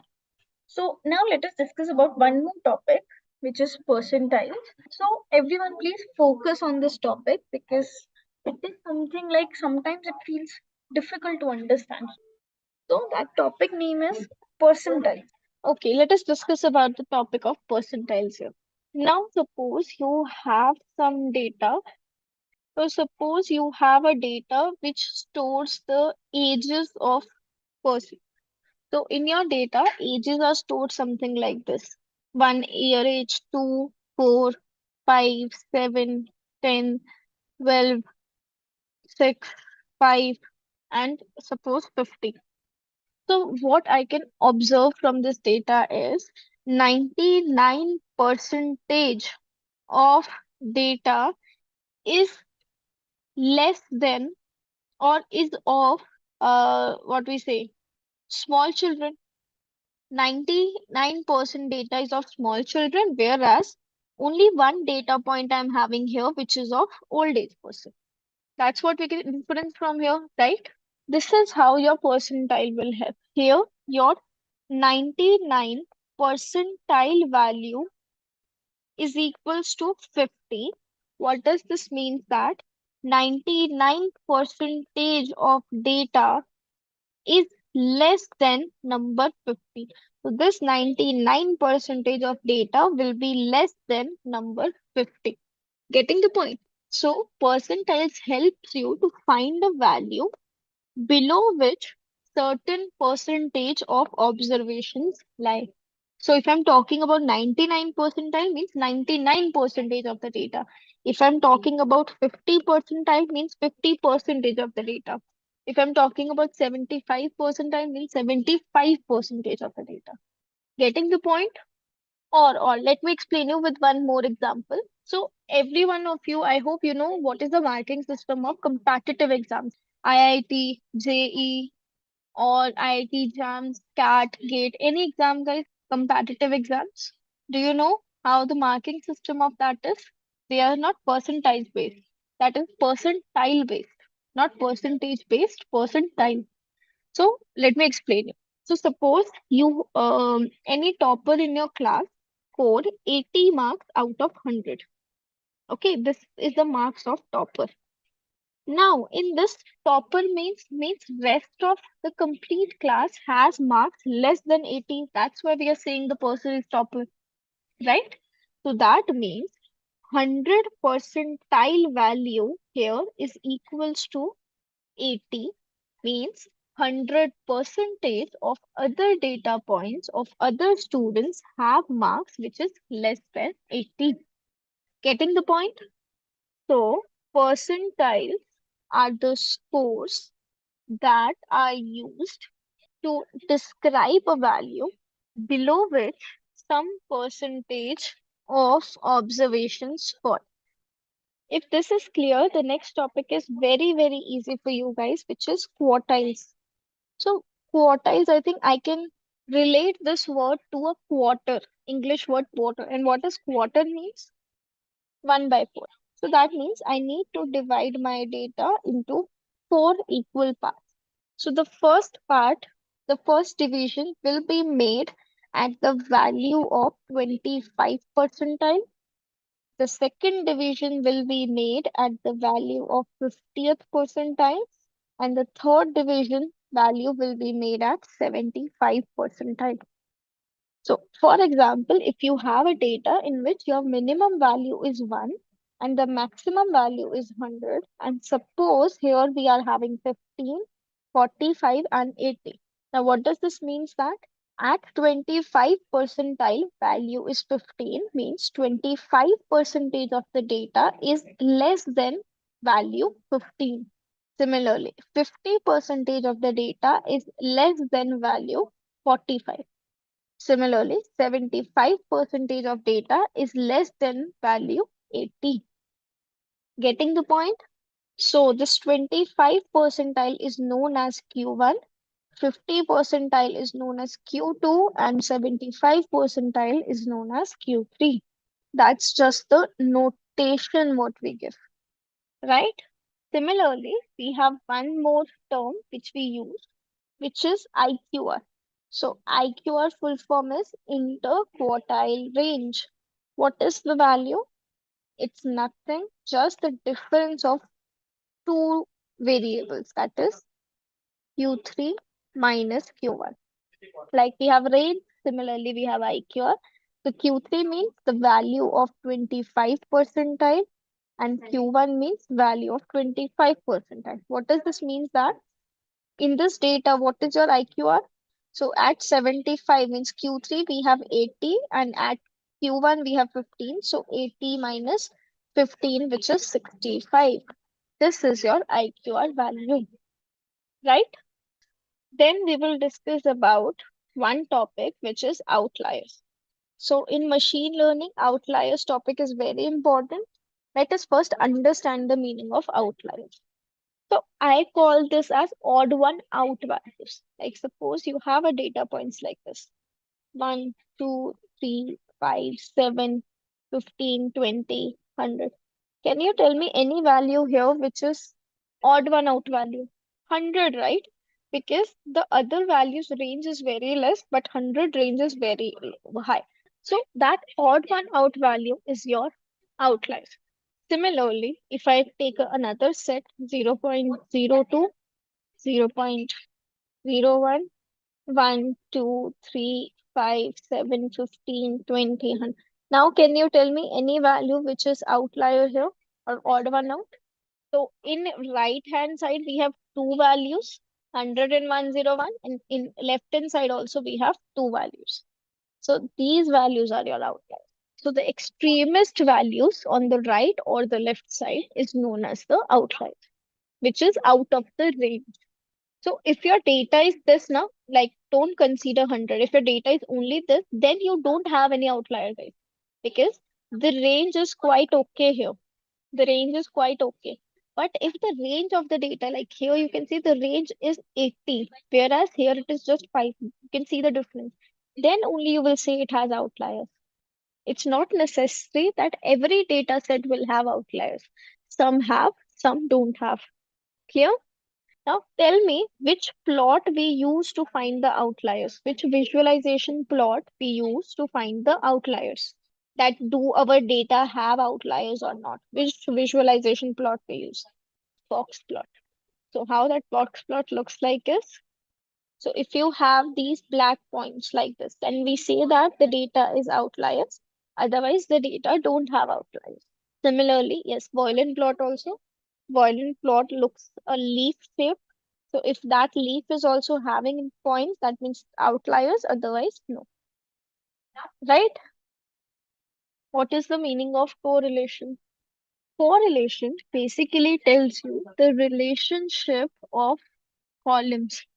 Relationship of columns. Like if I'm increasing one column, what is the effect on the other column? Okay. So correlation is of three types. Correlation is of three types. What is that? Positive correlation, negative correlation, and zero correlation. Now, what does this mean that? So, guys, do you remember the concept of directly proportional and inversely proportional? What was directly? That if I'm increasing one variable, the other variable will also increase with it. Like your supply and demand. If demand of any variable is increasing, the supply will also increase, right? Similarly, inversely proportional, if one is increasing, the other will decrease with it. Like if you will increase the speed of your vehicle, the time to get to your destination will decrease. That's what positive and negative correlation is. Positive means directly proportional, negative means inversely proportional, and zero means no effect. That if I'm increasing one variable or if I'm decreasing one variable, there is no effect on the variable. Now, which visualization tool we use for correlation? Which visualization tool we use? Heat map. So in ML, you are going to use this heat map a lot. So you will automatically remember this. Yeah. So this was all about your descriptive statistics from my end, okay, regarding your probability. So first tell me what is probability, guys? What idea you have about probability? Or we can also talk like what are the things, scenarios where you can say that probability will help me in data science. Why probability is important for data science?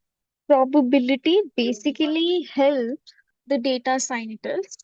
Like if we do any kind of prediction or if we do any kind of statistical analysis, how probable that our analysis will be right or how probable it will be wrong. Like suppose I have forecasted that tomorrow it will be rain. Now, if I know the probability, how much probability my predictions will be correct, I can proceed. Like if it is still raining, my probability comes out to be 90%.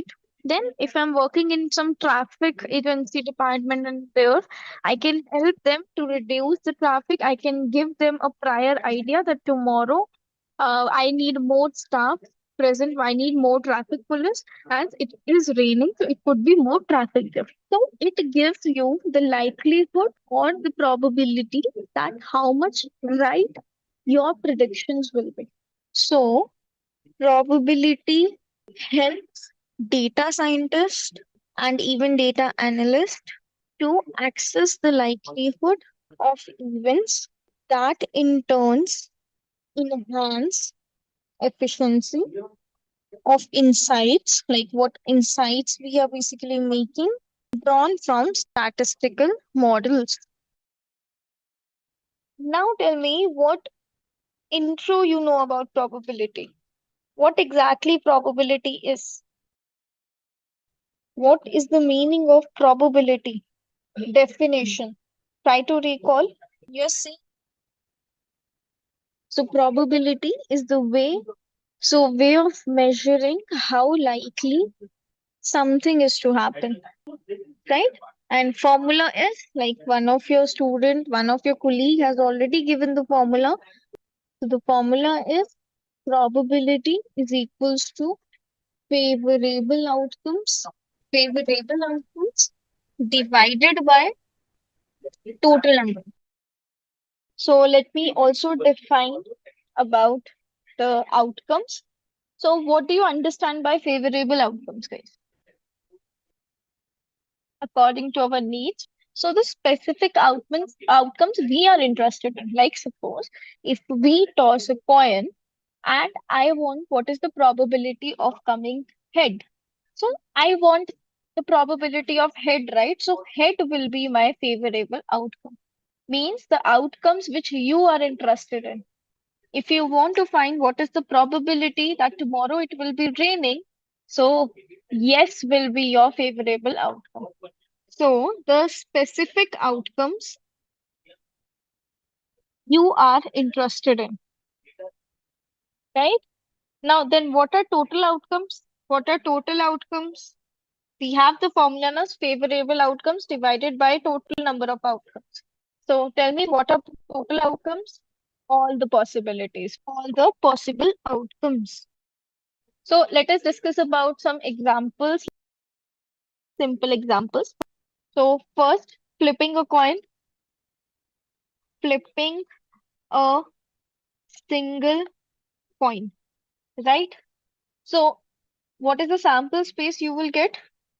Either you will get head or you will get tail, right? So your favorable outcome, suppose we want to find what is the probability of head, right?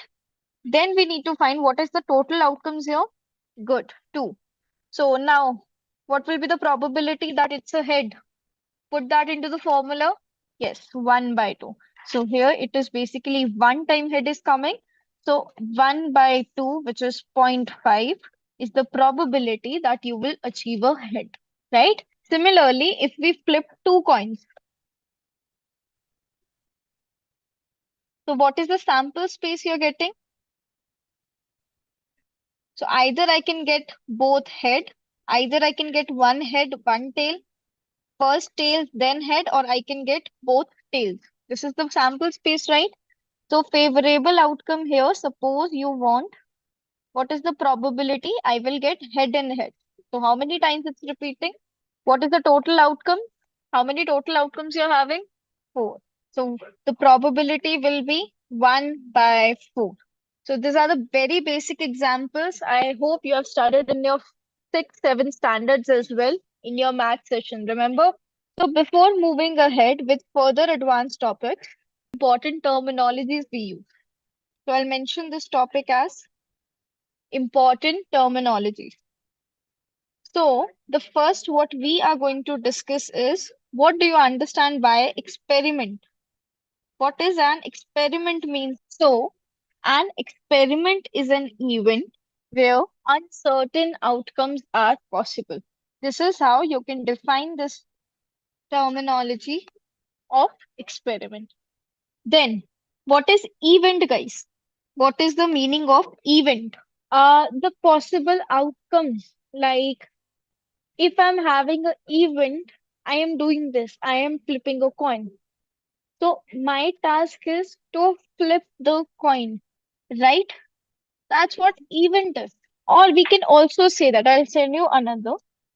So the definition directly from the Wikipedia is that the event means the set of outcomes of an experiment. For example, if I'm flipping a coin, so my sample space will be head or tail, right?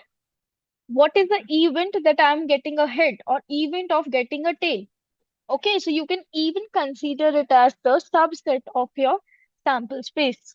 So an event is a set of outcomes of an experiment. So let us discuss about sample space now. Tell me, what is sample space?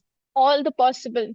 Sample space means, guys, all the possible outcomes. Like if I'm tossing a coin, what are all the possible outcomes? I can get a head, I can get a tail, right? So when I'm flipping only one coin, my sample space is only two, which is I can get head or I can get tail.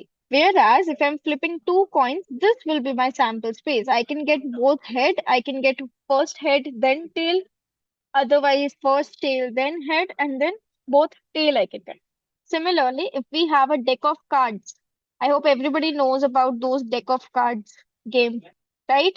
So 52 cards, exactly. So if I'm taking any card from that deck of cards, so what will be the sample space? So all the 52 cards which I'm having in that deck will be in my sample space. So sample space basically means that all the possible outcomes. Sample space, total outcome basically means that we are counting that value. Like Total outcomes here, we are having 2. Here we are having 4. If we are counting that total number of outcomes, that is total outcomes. If I'm just writing that this is the sample space here, if I'm mentioning those outcomes, like what are all the possible outcomes, that is your sample space. Okay, let me talk about next more 3. They are also important. What do you understand by equally likely events, guys? Equally likely events. What is the meaning of equally likely events?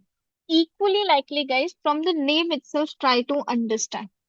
Like, equal matlab, likely means probability. Events means the event what we are having. Don't you think so? Events which have the equal probability. From the name itself, we can define the definition, right? Events that have equal probability. For example, your coin, the probability of head and the probability of tail is equal, that is 1 by 2. Or when you have a dice, so the probability of any number here is equals to 1 by 6, means every outcome is having equal number of probability. That events are known as equally likely events. So let me write the definition. Events that have the same chances or probability of occurring. But here is one note point, guys. What is that note? That the events or the outcomes should be independent of each other. They should not depend upon each other. So if I am tossing a coin, my head and tails are not dependent, right? Like if first time I'll get head, second time it's necessary I will get tail or something. No, they are independent of each other. So that is very much necessary. The outcome of one event should be independent of other. I hope it is clear. The next one, mutually exclusive events. Mutually exclusive events. Try to think. So mutually exclusive, exclusive means don't include anything, right? Now, events that cannot happen simultaneously, right? That's a mutually exclusive event. Like, again, flipping a coin, I cannot get head and tail both together, right? We cannot get it. Either from dice also, I cannot get two numbers same time. So, events that cannot happen simultaneously, right? Another example of weather or climate. Climate can be either hot or cold. At one time, it will be either hot or it will be either cold. Coin example, dice example, true false example, or any 1-0 example as well. Clear? Then similarly, we have one more which is mutually inclusive. Now tell me what could be this mutually inclusive?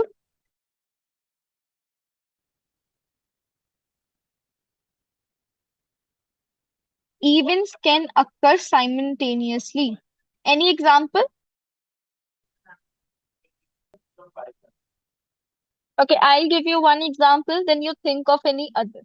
So if I'm taking a card from the deck of cards, so I want to find what is the probability that the card is of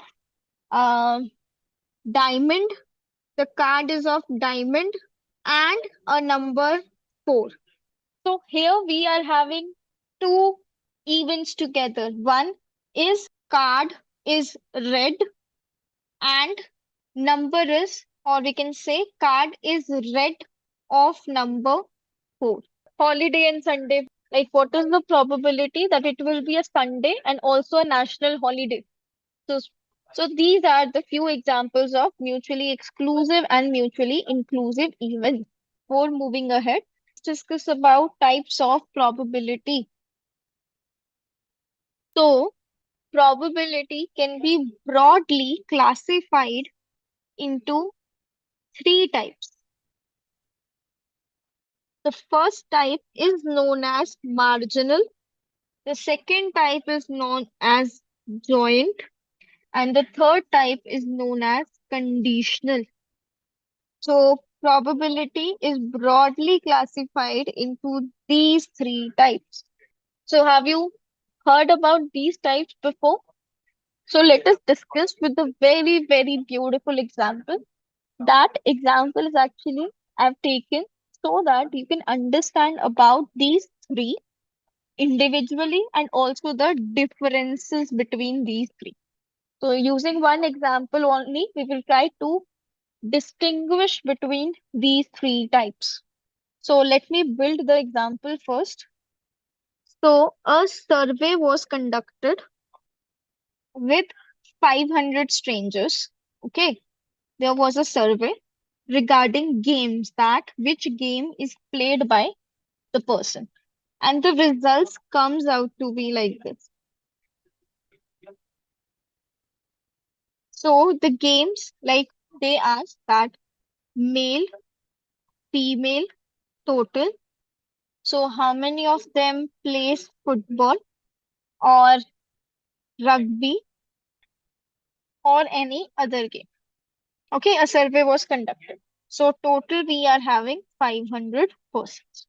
So from all the 500 persons, there were 270 males and 230 females. And the total who plays rugby was 195. Sorry, football was 195, and for rugby was 125, and other was 180. Then, from all the persons who plays football and also who is male, means how many males were playing football? That is 120. How many females were playing football? That was 75. Then how many males were playing rugby? That was 100. And how many females were playing rugby? That was 25. And how many males play other sports? That was 50. And how many females play? That is 130. Let me know if this picture is clear, like how it came. So this was the number, but if I want to get the probability, so I'll mention here, to get the proper probabilities, divide each by total number of persons, that is 500. So we are going to divide male, male, total, football, rugby, others. So kindly divide each and every value by 500 and tell me what will be the output. So I'm giving you time of 2 minutes. You make a note at your end where you will divide each and every element by 500. 120 by 500, 75 by 500, 195 by 500. So after 2 minutes, I will start what answers you're getting. Clear? Keep a note at your end and divide each and everything with 500. What is 120 by 500? 0.25 or 0.24? It's 0.24, not 25. 0.24. 75 divided by 500? Good. 0.15. Now 195 divided by 500? 0.39. Similarly, 100 by 500, 0.2. 25 by 500 will be 0.05. 125 by 500 will be 0.25. Then 0.1, 0.26, 0.36. Then 0.54, 0.46, and right? So we have find the probabilities. Now let us discuss that what is marginal, joint, and conditional probability. So first I will talk about the joint probability. Joint probability. That was just an example.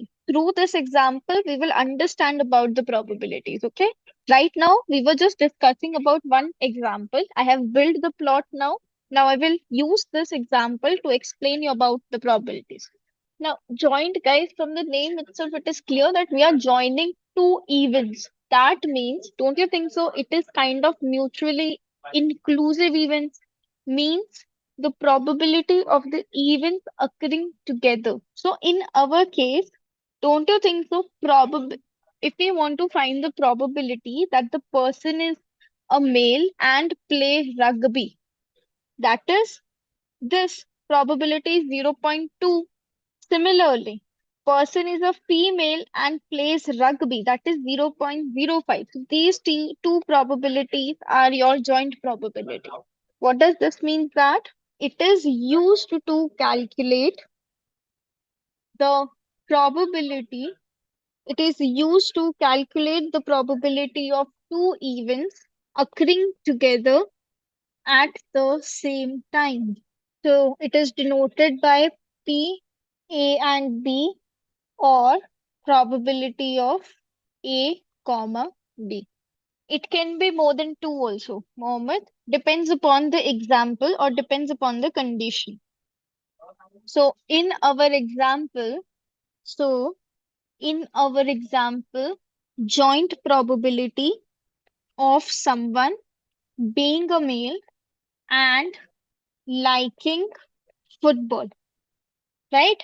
Or all the values which are here 1, 2, 3, 4. Don't you think so? These probabilities are joint probabilities. All the six highlighted probabilities are the example of joint probability. Joint probability means the probability of two events occurring together. So in this all probabilities, we have two events. What one is the gender event, other is the game event. So here means that I am finding the probability the person is a male and playing football, right? Similarly, here the example is person is a female and playing football. So two events we are having. One is it's a football and the gender is female. Similarly, here we can say that the person is a male and play rugby, whereas here the person is a female and plays rugby. Clear? But there is one note point, guys. We have one note point. What is that note is?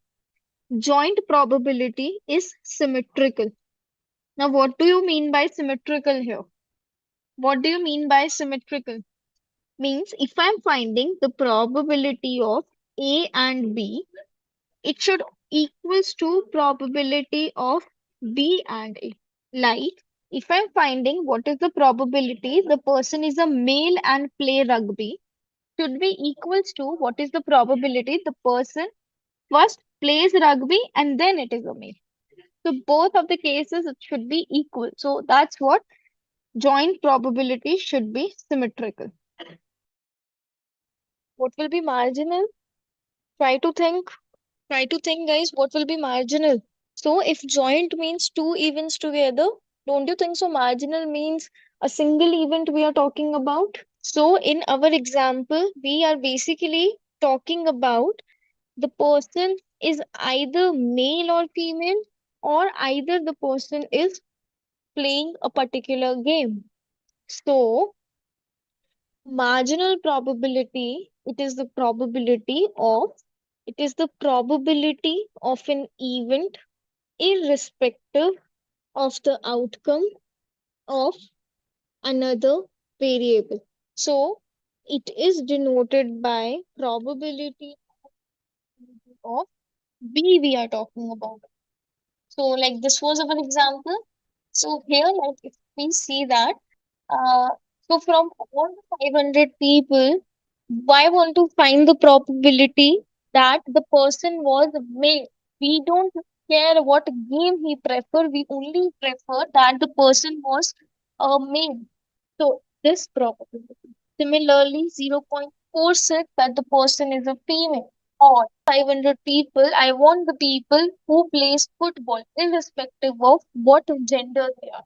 0.39, 0.25, and 0.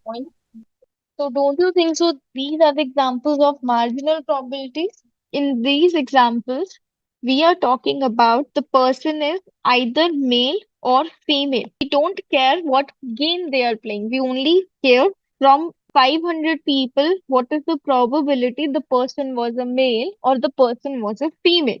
I don't care about the game. Similarly, these probabilities were games, irrespective of the gender. I want the probability of people who plays football, irrespective of they are males or females. So individual probabilities is known as marginal probability.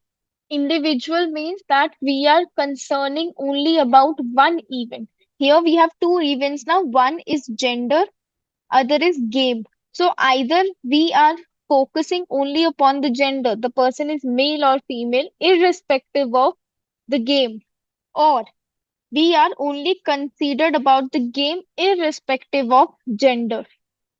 So either we will consider game or either we will consider gender. Then there's another which is conditional probability. Conditional probability. Now, conditional probability means that it defines the probability of one event occurring given that another event has occurred. That means one event already occurred. We want to find the probability of next event which is dependent upon the previous event. So the formula of conditional probability is probability of A comma B divided by probability of B. So here we are finding probability of A given B. Now, if we talk about examples, now suppose in our example only, it is given that the person we selected is a female. So, for example, probability of preferring a sport given the observant is female. Now, one event already given that the person is female, and we want to find the probability of preferring a sport, suppose rugby, right? So, probability of we need to find the rugby given that it's a female. So, that will be probability of, like according to the formula, A comma B means probability of female plays rugby divided by probability that it is a female. So probability of female plays rugby. What is the probability? Tell me. It's a female and plays rugby. What is the probability, guys? 0.05 divided by it's a probability that it's a female. What is the probability that it's a female? 0.46. So this is how we calculate our conditional probability. Let's talk about one more, that is Bayes theorem. Bayes theorem is actually nothing, guys. It's the extension of conditional probability. Mathematical extension of conditional probability. So the formula of Bayes theorem is probability of B by A into probability of A divided by the same statement again, probability of B by A, comma, probability of A plus probability of B when A did not occur, multiply by probability of A. It is nothing, just the extension of your conditional probability, the mathematical extension. So derivation and all that stuff will not be important, guys, for the Bayes theorem. Okay. So this was all about your probability. So if no doubts, let's discuss about the probability distribution. Okay. Probability distribution, guys, it's very, very easy to understand. Suppose you throw 100 dice, we throw a dice 100 times, right? Now I will record that how many times I'll get one, how many times I'll get two, how many times I'll get other outcomes. Okay, I'll record that. 1, 2, 3, 4, 5, 6. Now suppose you got 1 5 times, you got 2, suppose 10 times, you got 3, suppose more number of times, 25 times, or you got 4, then you got 5, then you got 6. You have just count the frequency, right? Now, when I am smoothing out this graph like this, when I'm smoothing out this histogram like this smoothing part is your probability distribution. Clear? The smoothing part of this is known as probability distribution. So it is basically finding the probability of different possible values of a variable. So here my possible values was 1, 2, 3, 4, 5, 6. So it is telling me what is the probability. So here I can see that the probability of coming 3 is the highest and probability of coming 1 and 6 is the lowest. So that's what probability distribution helps you. Clear the normal meaning of probability distribution? Yes or no? Now there are two types of probability distribution, guys. Means two types of data we are having. So because we have two types of data, we have two types of probability distribution.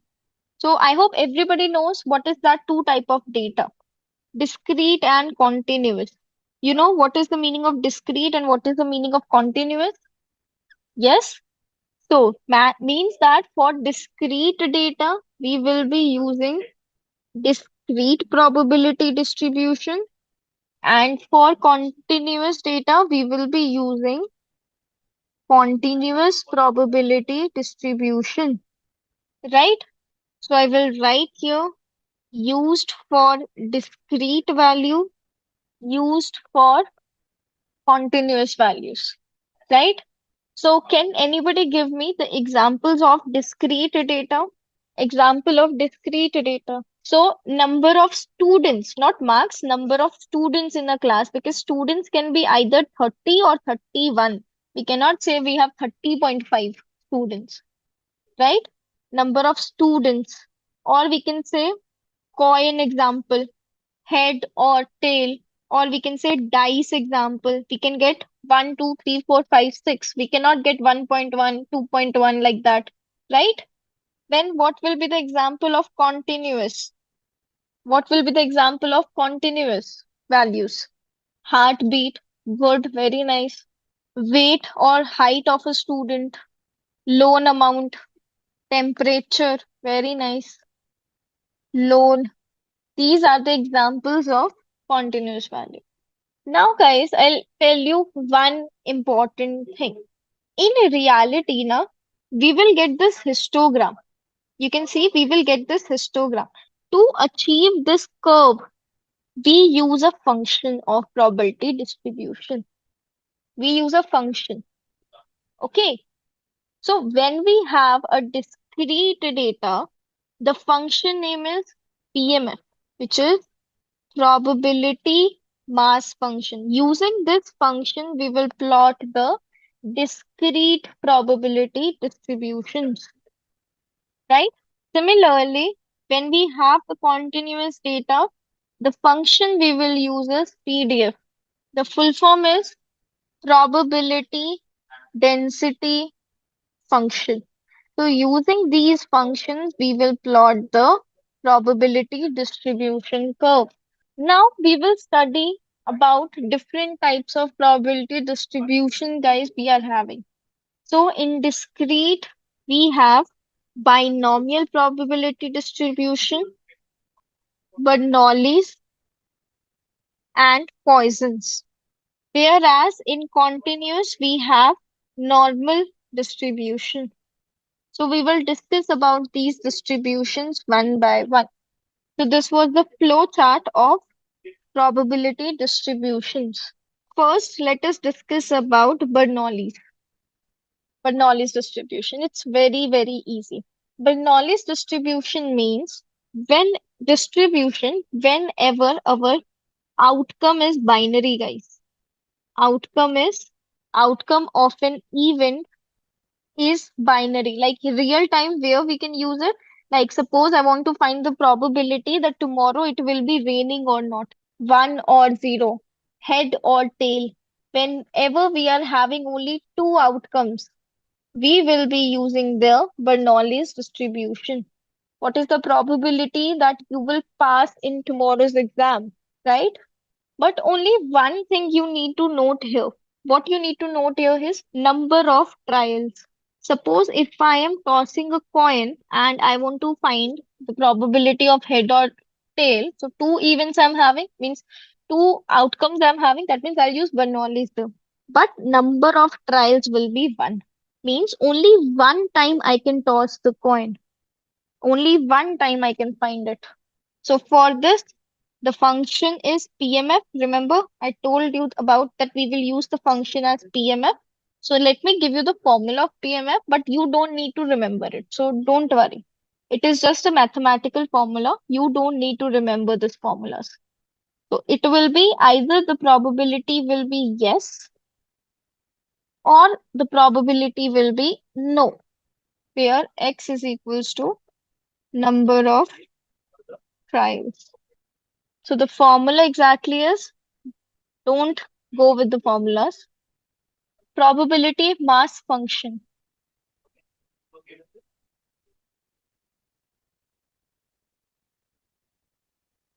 This is the PMF function. Here, when we comes to real cases, do we need to find anything only one time? Means number of trials should be one. Yes or no? No, right? That's why we have the extension of this Bernoulli. We have the extension that is binomial distribution. Extension of Bernoulli's. P means probability. Here also we are having two independent outcomes like where head and tail, true, false, yes, no kind of situations. But only the difference is here number of trials will be infinite or multiple. So the formula here is, again I'm saying, no, you do not need to learn the formula. Only it is for the developers who actually creates these formulas. But a basic understanding that is required. N is equals to number of trials, X is equals to number of successes, and Q is equals to probability of 1 minus P. So difference between Bernoulli's and binomial is only one, that is number of trials. Clear? Bernoulli means one trial, binomial means multiple trials. That's it. So do not read to remember the formulas. Clear? Then let's discuss about the Poisson's distribution. Now think of a situation, guys, that you are manager of the server team in your company. Okay. Now it's a company of a call center where you get several calls, right? Now, everyone knows that if we will get calls, there will be a burden on the server if the calls are very huge, right? Now, if you are a manager of that, you should be aware about, right? What is the times when I get the highest calls in my customer care so that I can increase the load or I can uh, increase the capacity of the servers, right? Whereas, what is the time zone when I get very less calls so that I can leave the server as it is? Because the thing is, suppose the load of the server is less and you got multiple calls at that time. Your server will be overloaded and maybe it will crash also. That time we use this Poisson's distribution when we need to find the probability of a certain duration. Let's take another example. Suppose this Saturday, Sunday, you sold this many books, You want to find the probability that what will be the sales in next Saturdays and Sundays. Or you can say the arrival of emails. Getting it? So wherever you want to find the probability between a specific time duration, you will use Poisson's distribution there. A discrete distribution estimates the likelihood of an event in a given time duration. So here formula is lambda x divided by x factorial e minus lambda. So x means number of successes, lambda means mean number of successes, e means a constant value. So these were the three discrete probability distributions. So the last distribution is normal distribution, which is very, very important, like very, very important comparative to your other distributions also. And also very, very, very, very easy. Now see, when I will plot the distribution curve, it could come to any shape, right? The shape could be like this, or the shape could be like this, or anything else, right? But when the shape of your distribution is like this shape is known as bell curve. So if the shape of your distribution is like a bell curve, it's looking like a bell here, right? It's looking like a bell. So if the shape of the distribution is like a bell, we call it as normal distribution. So when distribution follows a bell curve, we call it as normal distribution. Only the shape, guys. Now, why this shape is so important, right? Why, if I have this specific shape, we have a type of distribution. There is some special things about this. What? The first property it has is this shape, the mean, median, and mode values will be equals to each other. Means whenever we have this shape, my three M's of statistics values will be same. The second property is it is symmetrical. It is symmetrical. Symmetrical means mirror image. Left hand side will be equals to right hand side. And the third property is a special case.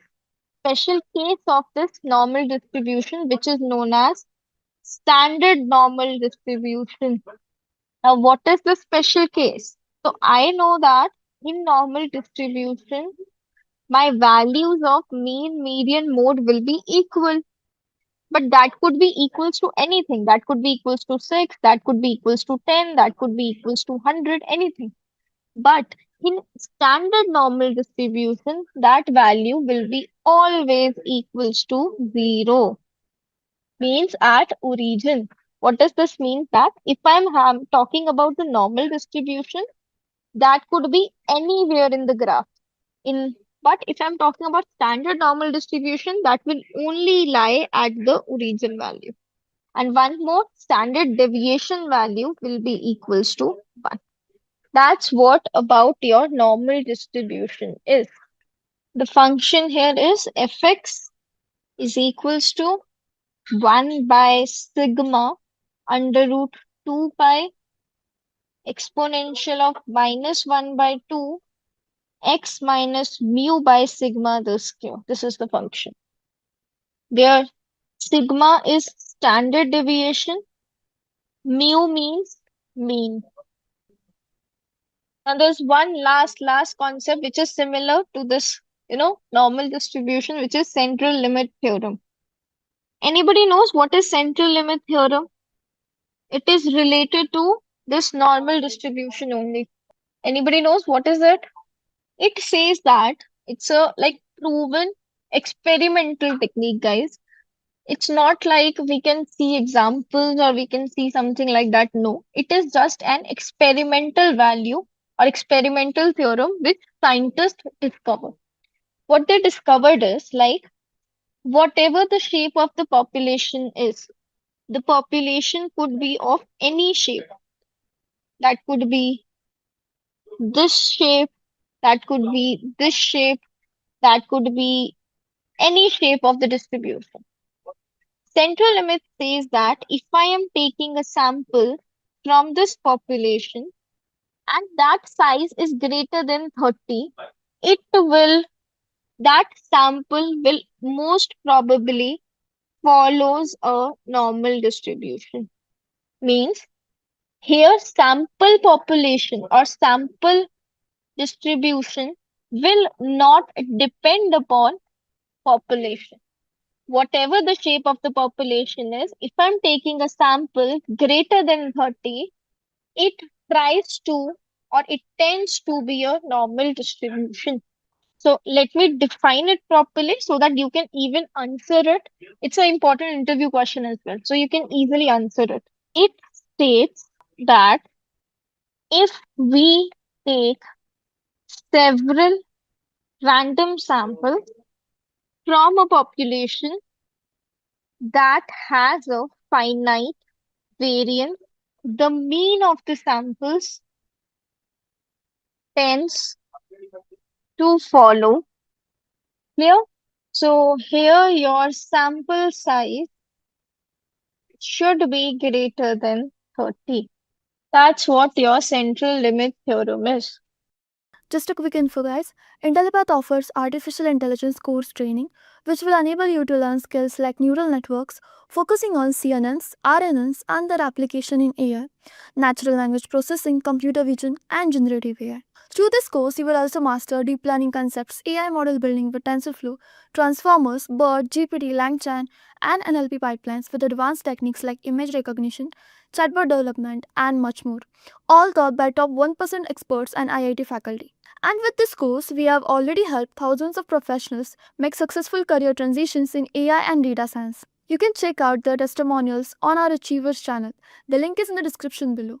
And without a doubt, this course can set your career to new heights. So visit the course page link given below in the description and take your first step towards the dream career growth in the field of artificial intelligence.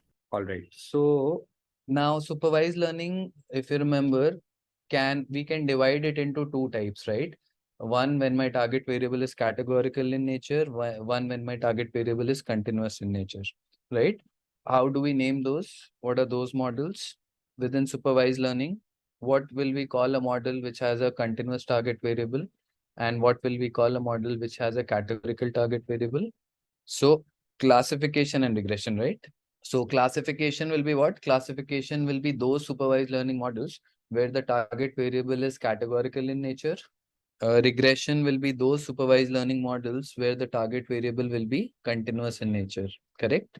Now, the kind of model that we are studying is a linear regression model. So when I say linear regression, can you tell me something about the kind of target variable that we will have over here? Continuous, right? So now, since the model name is linear regression, so by the name itself, you should be able to understand that this is a regression model. And if this is a regression model, this is a supervised learning model which takes into account continuous target variables, correct? Okay, so let's get started with this model. Now, linear regression, what is linear regression? Now, if you look at the name, right, linear regression. Now, what do you understand by the word linear?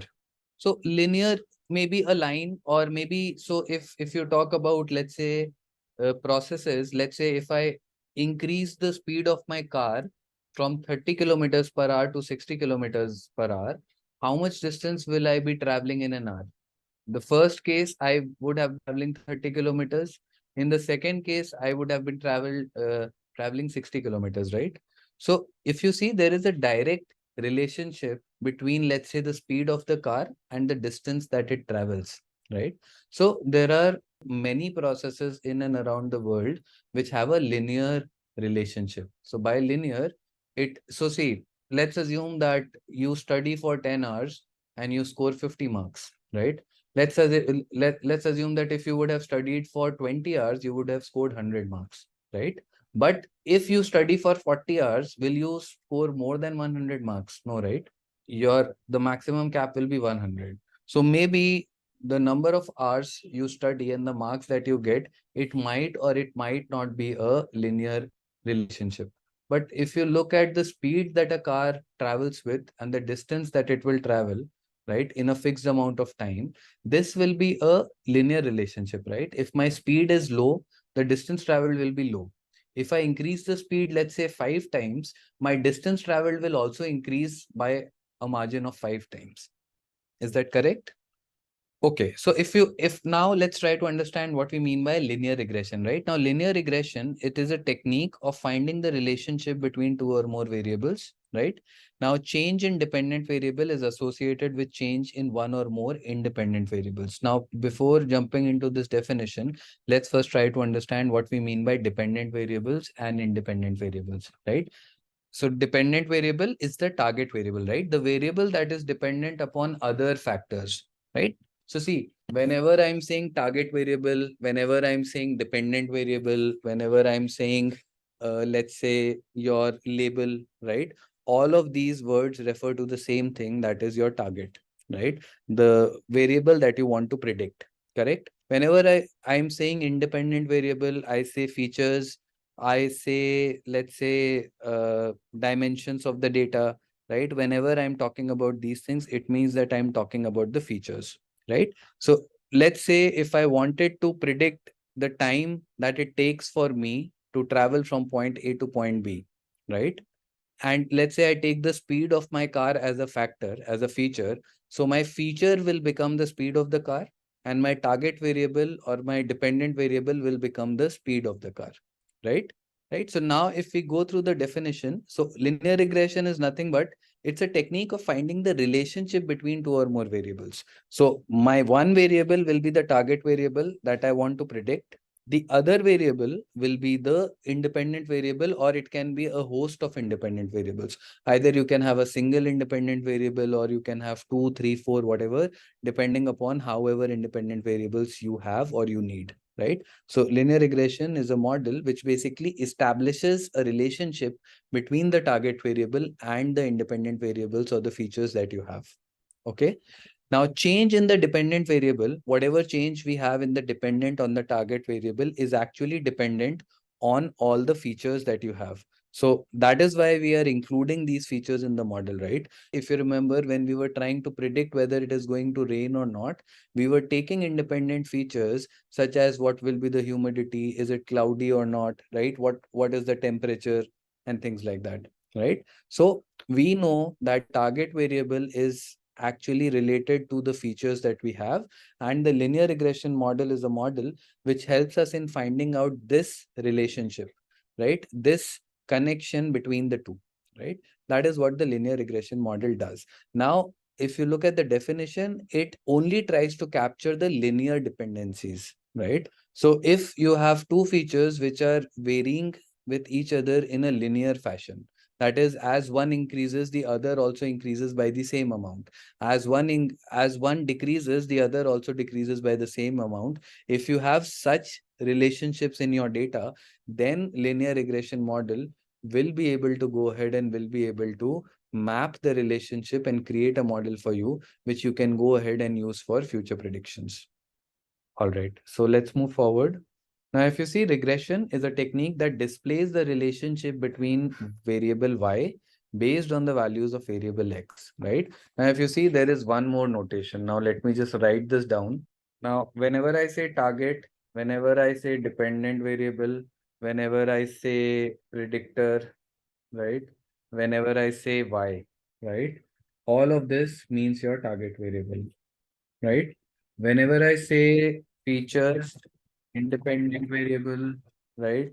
Or your, let's say, dimensions or your x, right?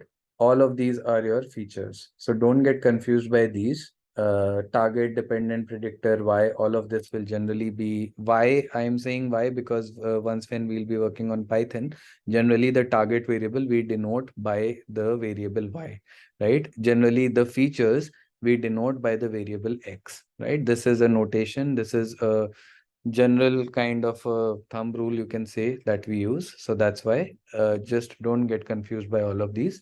right? Now, if you see, regression is a technique that displays the relationship between variable y based on the values of variable x, right? So if you see over here, let's say this, which is your temperature, right? Your temperature is the independent variable. The number of, when your temperature is your independent variable, that is your feature, and the number of clothes that a person needs to wear is your target variable or the dependent variable. So you can see over here that as the temperature will go down, the number of clothes that a person is, let's say, supposed to wear or wants to wear will obviously keep on going up, right? So as and when it becomes colder, maybe you start wearing more layers of clothing, right? As and when it becomes hotter, you decrease the layers of clothing, right? So if you see, both of these variables will have a linear relationship. Does this have a inverse relationship, or does it have a direct relationship, these two variables? Inverse, right? If you see, when one is decreasing, that is when temperature is decreasing, your number of clothes that you are wearing is actually going up, right? So it will be inverse relationship.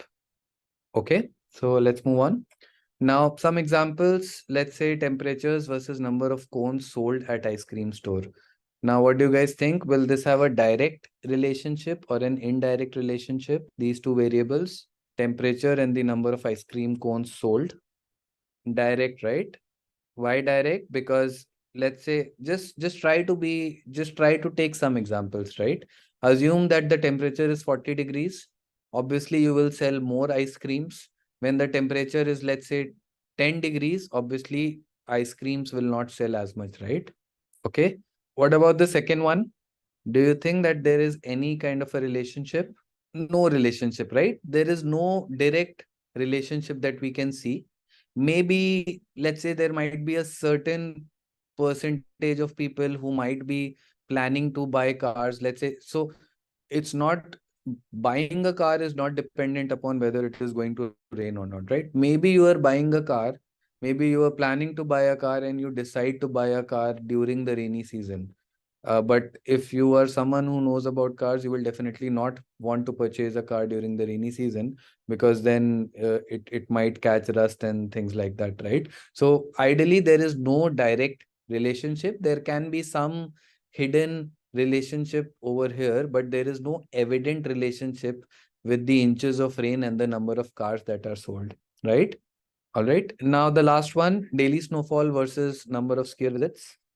It will be direct. As snowfall increases, the number of skiers who are visiting will obviously increase, because more the snowfall, more people would be interested in skiing, right? Now, there are different kinds of regression model. We are studying about linear regression, right? Now, if you see, in case of linear regression model, the output that we have from the model is the equation of a straight line, right? In case of linear regression, the output will be the equation of a straight line. We also have a different kind of a model, which is known as logistic regression, right? Let's just look at the differences between these two. Now, linear regression and logistic regression, right? These are two models which might have a similar name, because if you see, both are end with regression, right?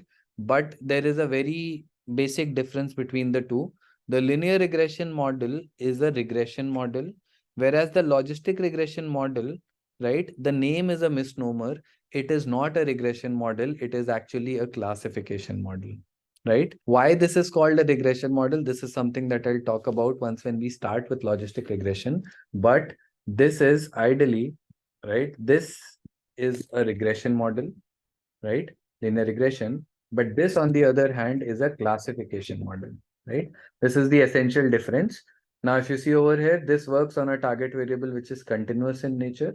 Logistic regression works on a target variable which is categorical in nature. Solves the problem of regression, solves the problem of classification.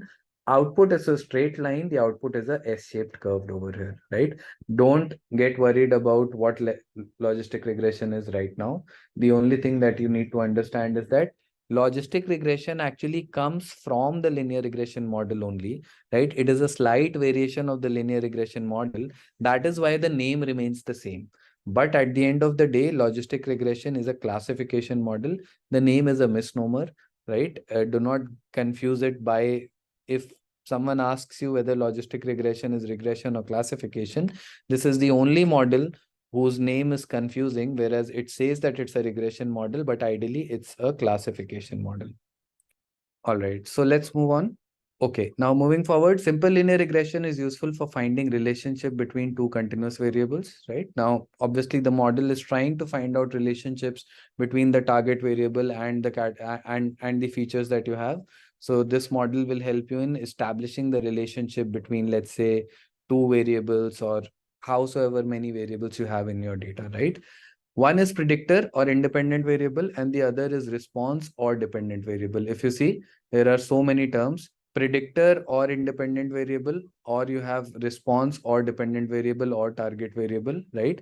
Now, simple linear regression is the most simplest form of linear regression model, where we have only one independent variable and we have only, obviously the target variable will remain one, right? In case of simple linear regression, I am limited by only a single feature. Only a single feature is used to predict the target variable, right? So let's try to first understand how simple linear regression works.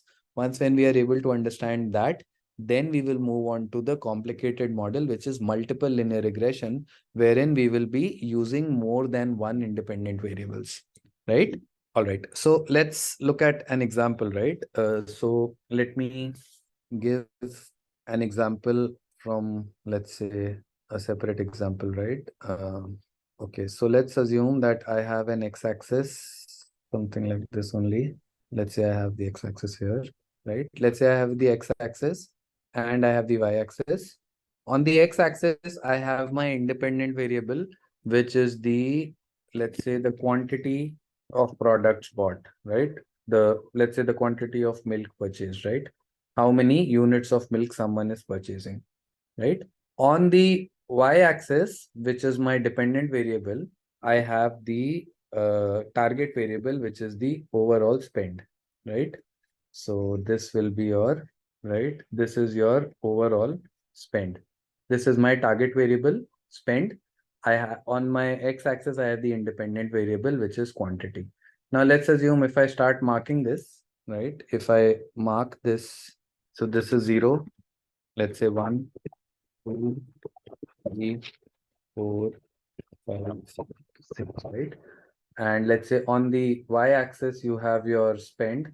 So I will take, let's say I start with, this is 100. Let's say I have 90, 50, 70, 40, 30, 20, 10, and 0, right? Now, let's say I have one customer who comes in and buys one packet of milk, right? One packet of milk, and let's say a packet of milk costs 20 rupees, right? Half-liter milk costs, let's assume, let's say it costs 20 rupees. So if I want to mark this customer on this graph over here, where will I mark him or her? Quantity bought is 1. The price or the spend, overall spend that this customer has done is what? Is 20. So this cross, do you think that this cross represents the customer correctly, right? Let's say I have another customer. This customer bought 3 units of milk, right? For 3 units of milk, this customer spent, let's say, 60 rupees, correct? I have another customer who bought 2 units. This customer spent 40 rupees. Another customer who bought 4 spent 80 rupees. Another customer who bought 6, who bought 5 and spent 100 rupees, correct? Now let's assume I also have customers who actually had some existing points and they went ahead and they took some discount, right? Now let's say I have one customer who bought one packet of milk, but this customer did not spend 20. This customer spent slightly less than 20, maybe 18 rupees, right?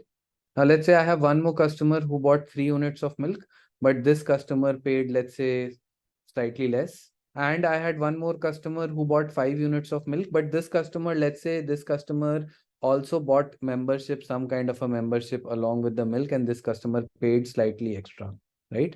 Maybe this customer paid slightly extra, right? Now, if you look at this, can I draw a straight line that can pass through all of these points? No, right? So what is the best alternative that I have in that case? If I'm not able to draw a line that can pass through all the points, what is the best alternative for me? I have 7 points over here, right? You cannot remove the points. That is your data. So the best option is what? The best option is that I will take a line which is passing through the maximum number of points, right? So if I look at these 5 points, so the 5 customers who did not avail any kind of a discount, if I look at that, that is actually something that is giving me the general trend in my data, correct? If you look at this is actually giving me the general trend in my data. And what if I go ahead and I plot this regression line, right? Now, see, what the model will try to do is that the model will try to fit the maximum points that it can in a line.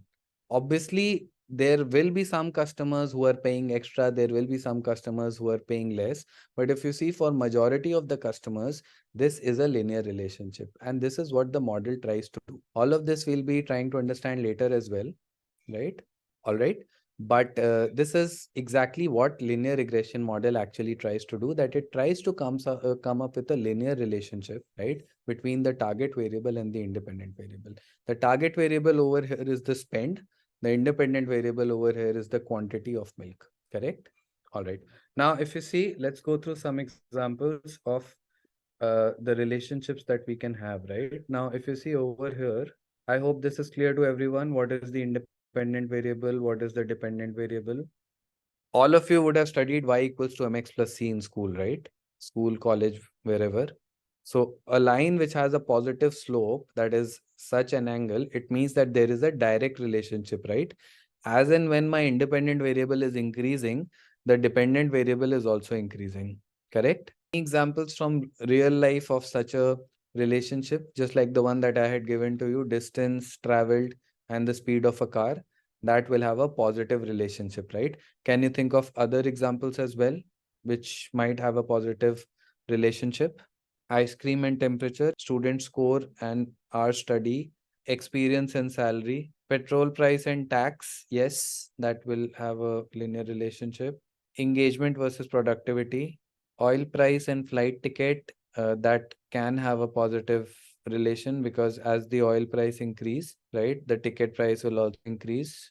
I hope you are able to understand this, right? So there will be some variables which will have a positive relationship, right? So this is the one that we are seeing. For the variables which have a positive relationship, the line that you have will have a positive slope, right? Or if you don't understand slope right now, don't worry.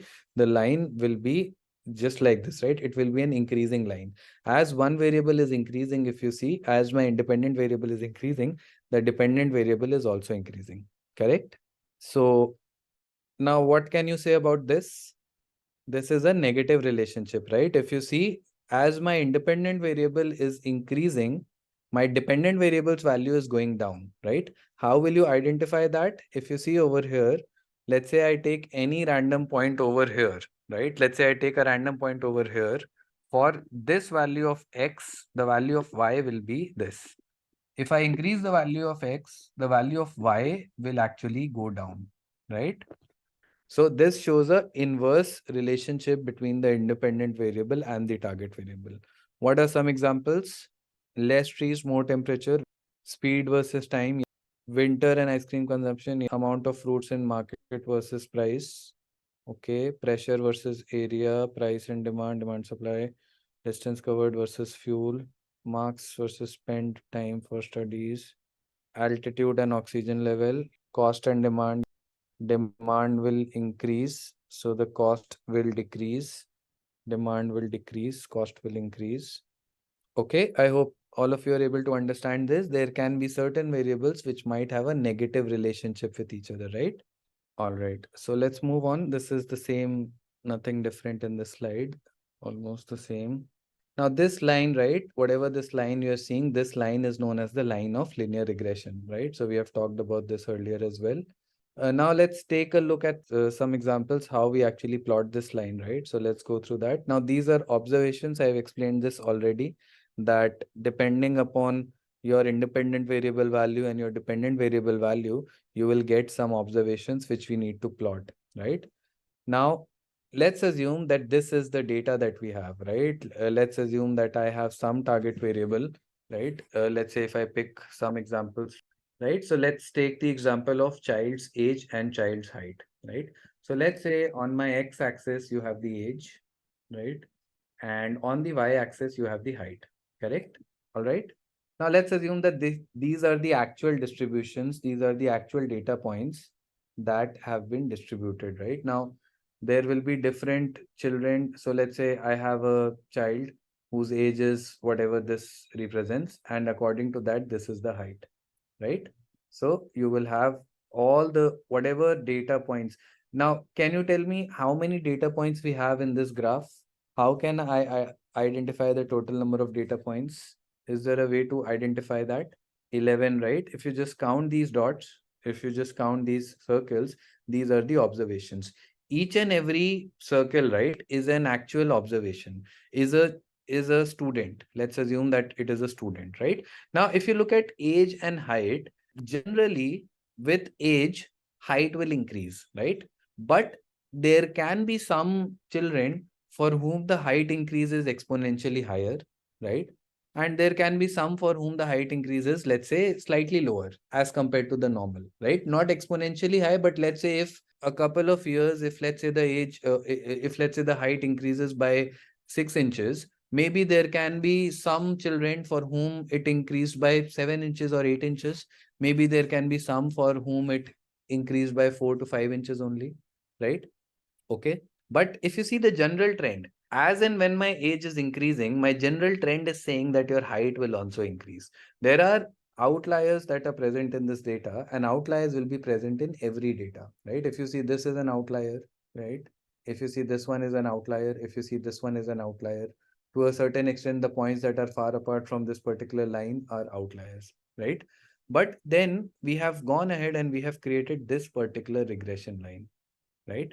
Why have we done that? What do you guys think? Now, see, obviously, in your in your real world data, right, your relationships will not be purely linear. You can estimate them as a linear relationship, but it will not be purely linear, because obviously there will be certain outliers. There will be slight variations that might be happening in the data, but that is fine, right? When I'm creating a model, I'm predicting the general range, right? I might not be able to predict for outliers, but at least for, let's say, 90% of my population, I will be able to go ahead and come up with a decent prediction value, right? See, now we will try to understand how do we arrive at this line of best fit, right? I hope you guys are able to understand what this graph is talking about. What are these data points? What is this regression line? Now, the next topic that we'll be talking about is how do we identify this regression line? Because, see, if I talk about this data, I can have n number of regression lines that can pass through this data, right? I can have, let's say this is one line. I could have had also one line which might have gone through this, right? I could have had one line which would have gone like this. Why did I go ahead and why did I create this as my final regression line? Why did I not create the other brown lines that you are able to see on the screen, right? Because the model will have the option to go ahead with n number of lines, but from those n number of lines, it will choose the best fitting line. How does it identify the best fitting line, right? How does it arrive at the equation of the best fitting line? That is something that we will try to find out now. Okay. Okay. So let's move on. Now, if you see, when we are trying to find out the line of best fit, right? Let's try to understand certain things about this, right? Let's go back to this particular graph and let's try to understand some things or how we actually work with this data, right? Now, all of these blue points, right? All of these blue points are your actual data points. If you remember, I have talked about training, and then I have talked about once when you will train the model, after that, you will go ahead, you will use the model to make predictions. So, having that thought in mind, just remember that these points that you are seeing, right? These blue points that you are seeing, these are the training data samples. Imagine that these are 11 children in your class for whom you have gone ahead and you have just taken their age and you have taken their respective heights, right? That is it. Okay. I'll just write this down once again. This is age over here and this is height over here, right? So imagine that these are your current students in your class, these 11, For them, you have gone ahead and you have plotted the age and height, right? From these data points, let's assume that you arrive at this particular best fitting line. How did we arrive at that? Don't worry about that right now. Just imagine that you arrive at this particular point, right? Now, this regression line will become your final model, right?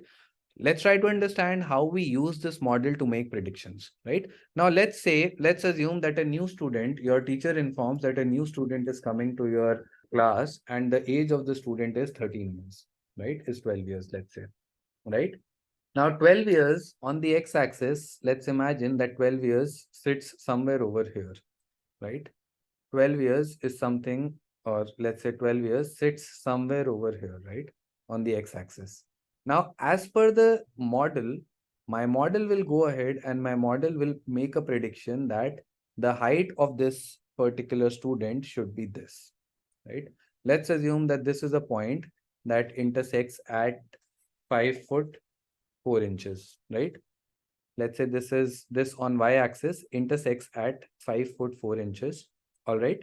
So what you can say is that for this student, when the age was, let's say 12 years, my model's prediction actually came out to be 5 foot 4, right? Okay. Now let's say that once when this student walks in my class, right? Once when I see this student, I realize that the height of the student, the actual height of the student is actually, let's say, over here only, right? Let's say the actual height is somewhere over here, right? So your model actually went ahead and predicted 5 foot 4, but your real height for the student, when the student walked into your class, when you saw the student, was actually, let's assume, 5 foot 6, right? So now can you calculate the error that you have? You have the actual height of the student, you have the predicted height of the student. By how many inches are we off in predicting the height of the student? 2 inches, right? If you see, if instead of doing all of this, if I would have just gone ahead and if I would have just taken this difference of the point from the line, would I have not gotten the same 2 inches value? If you see the distance of this point from this line, the vertical distance of this point from this line will give you exactly 2 inches, right? So can we say that the vertical distance of this point from this line is actually the error of the model? Not the model, but for this particular point. Now, if I ask you to go ahead and calculate the error of the entire model, or if I ask you to calculate the error of all the data points, how can you calculate that? If you go ahead and if you calculate all of these vertical distances, would that not give you the error? I will go ahead and I will calculate all of these vertical distances, right? Summation of all the distances. If I do that, will I not get the error of the model? I will, right? So let's say that the vertical distances or this error for this line, right? Let's say the error for black line comes out to be, let's say, some value, right? Let's say the error comes out to be 25. Just a random value I'm taking, right? Let's say this error is 25. Now, I'm drawing one more regression line, right? Let's say I draw one more regression line, and this line is, let's say I'll change the color. The new regression line is, let's assume this.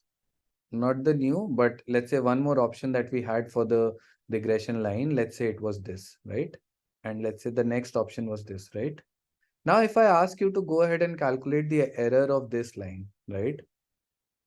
This particular orange line from all of these points, right?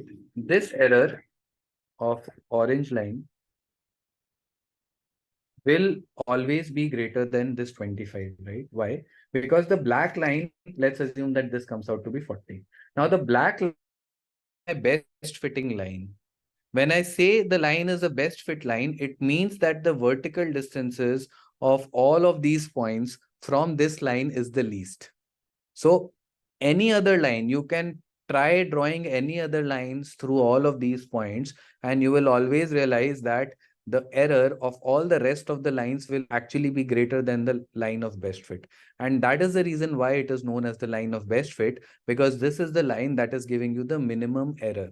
This is giving you the minimum vertical distance of all the data points from this line. right? And that is why this is called as the line of best fit. All right. So if you see, this is what they are explaining over here. The error is what? The error is this vertical distance, right? Your estimated value was the red point, whereas let's say your actual value was this blue point.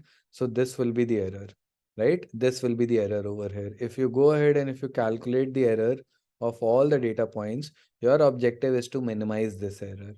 When your objective is to minimize this error, you will need to find a line of best fit, which is actually giving you the least value of this error, right? So that is what we are trying to do over here. These are some examples. Speed and distance, they have a positive relationship. Distance and speed, right? If you see, y becomes your target variable, which is distance. X becomes your independent variable, which is your speed of the vehicle. M, which is the slope, right? M is the slope, that is the angle that this line will have, right? That is your M. And C is the constant value, that is when X equals the value 0, then what will be the value of the target variable, right? So y equals to mx plus c. You can see that y is the target variable, x is the independent variable, m is the slope of the line, and c is the constant. All right. So now if let's say there is a negative relationship, let's say I take time and speed, for example. So when I will take time and speed, in that case, your y remains the same. Let's say y becomes time. My x becomes the independent variable. Over here, if you see in this example, your slope will become negative, right? As soon as the relationship of the target variable with the independent variable becomes inverse, the slope of the basically the coefficient that is involved with the independent variable will actually become negative, right? If you look at this over here, right? When my speed is, let's say 10 kilometers per hour, the time taken will be more. When my speed is, let's say 60 kilometers per hour, then the time taken will be less, right? Okay, so let's try to understand what do we mean by VIF. Now, see, VIF is, let me open. Now, VIF, do you guys know the full form of variance inflation factor? So VIF stands for variance inflation factor, right? What has been told to you why do we use VIF? What is the need of using VIF? For multicollinearity, right? What do we mean by this particular term used for multicollinearity, right? Now, what do you understand by this particular term? That is multicollinearity. So multicollinearity, right? Multicollinearity means correlation amongst the features, right? Now see, when we are talking about linear regression model, correlation between features, right? Now see, linear regression model, it says that your independent variables, right? Independent variables should be correlated to the target, correct? What it says is that let's say you have features which is spend, quantity, visits, discount that a customer has gotten, right? And then you have the target variable, that is whether the customer buys the product or not, buy or not buy, right? So these over here, if you see, these are my features, right? Spend, quantity, visits, and discount. And this is my target variable. Is everyone able to understand this? Now, what is the objective when I'm building the linear regression model? The first objective is that, the first objective is that each of these variables, right? Now, spend should be correlated to my target variable, correct? So my first requirement is that this spend should have a correlation with the target variable. Quantity should be correlated with the target variable. Visits should be correlated, and discount should be correlated, right? That is the first assumption, or that is the first rule of the linear regression model that we have. Now, the second rule says that your independent variables should not be correlated, right? This is what the second rule says over here. Independent variables should not be correlated. What does this mean? This says that I want the independent variables, or I want my features to be correlated with the target variable, but I do not want these variables to be correlated amongst themselves. Spend should not be correlated with quantity. Spend should not be correlated with visits. It should not be correlated with discounts. Similarly, quantity should not be correlated with visits or discounts, or visits should not be correlated with discounts, and vice versa, right? Now, first of all, let's try to understand why do we have this particular assumption, right? Now, let's assume that I give you two variables, right? I give you a variable which is spent in dollars, right? And I give you a variable which is spent in rupees, right? And I have the target variable, which is whether the customer will buy a product or not buy, right? Now, these two variables, do you guys think that these two variables will be correlated to each other? The spend in dollars and spend in rupees. Now, see, spend, let's say you spent 100 rupees. You can have two variables, that is the spend in rupees was and the spend in dollars was, let's say, $1.1, whatever. You can have that, right? So these variables will be what? These variables will be correlated between themselves, right? Now, what will happen if I go ahead and if I use these two variables in my model, the same effect, right? Let's say that this spend in dollars has a correlation with buy not buy of a 20%. This spend in rupees has a correlation with this buy not buy of, let's say, 20%. Now, if I'm using both the variables together, I am using the same effect twice, or I am calculating the same effect that spend in dollars and spend in rupees is giving. I am calculating that effect twice. So if, let's say, I was to predict whether the customer was buying or not buying, right? This, using these two features, I might be able to capture the same effect. Whatever information these two variables contain is exactly same. So I'm feeding similar data to my model, but it's just I'm saying that the name of the columns is different, right? So what will happen is that if I'm passing variables which are correlated, then my prediction of the target variable will get wrong, right? Because you might be calculating the same effect more than once. If you're calculating the same effect more than once, obviously your predicted value will become way more off, right? So that is why the second assumption that we have is that your independent variables, your features should not be correlated between themselves, right? And in order to find that, the method that we use is known as VIF, that is variance inflation factor. So now let's try to understand what do we mean, like how do we apply VIF, right? First of all, do you guys know the formula for VIF? So the formula for VIF is 1 minus 1 divided by R square, right? I hope everyone remembers R square. What was R square? R square was the explained variance divided by the total variance, goodness of fit, right? Not the evaluation matrix. R square is just a, yeah, not evaluation matrix. You can say evaluation metric, right? Metric is still fine, not matrix. So the formula for VIF is 1 minus 1 upon R square, right? So let me take one example. Let's say I go ahead and I have these features. I have the spend. I have the spend in dollars. I have the spend percentage. I have quantity, and I have quantity ratio, right? Now, or let's take only two of spend in percentage and spend rupees, right? Now here you should be able to see that your spend percentage and spend dollars will be related to each other, and your quantity and quantity ratio will be correlated to each other, correct? Now see, one simple way of dealing with highly correlated variables is what? That you go ahead and you either select one of each, right? Let's say you go ahead and not use spend dollars, or you go ahead and not use quantity ratio. You just go ahead, use spend percentage and quantity, and that's it, right? That is one way to do so. But generally, see, it might happen that spend percentage and spend, maybe 80% of the information that these two variables contain is same, but maybe there is some amount of information that spend percentage has which is extra as compared to the spend variable, right? Similarly, quantity and quantity ratio, it might be that these two variables are correlated with each other only by 80%. So meaning that only 80% information that they contain is very similar, the remaining 20% might be dissimilar. So if you're going ahead and if you are directly dropping spend dollars and quantity ratio, you might be missing out on some critical information that you might have wanted to feed to your model, right? So generally, we don't do that. We do not try to get rid of correlated variables manually.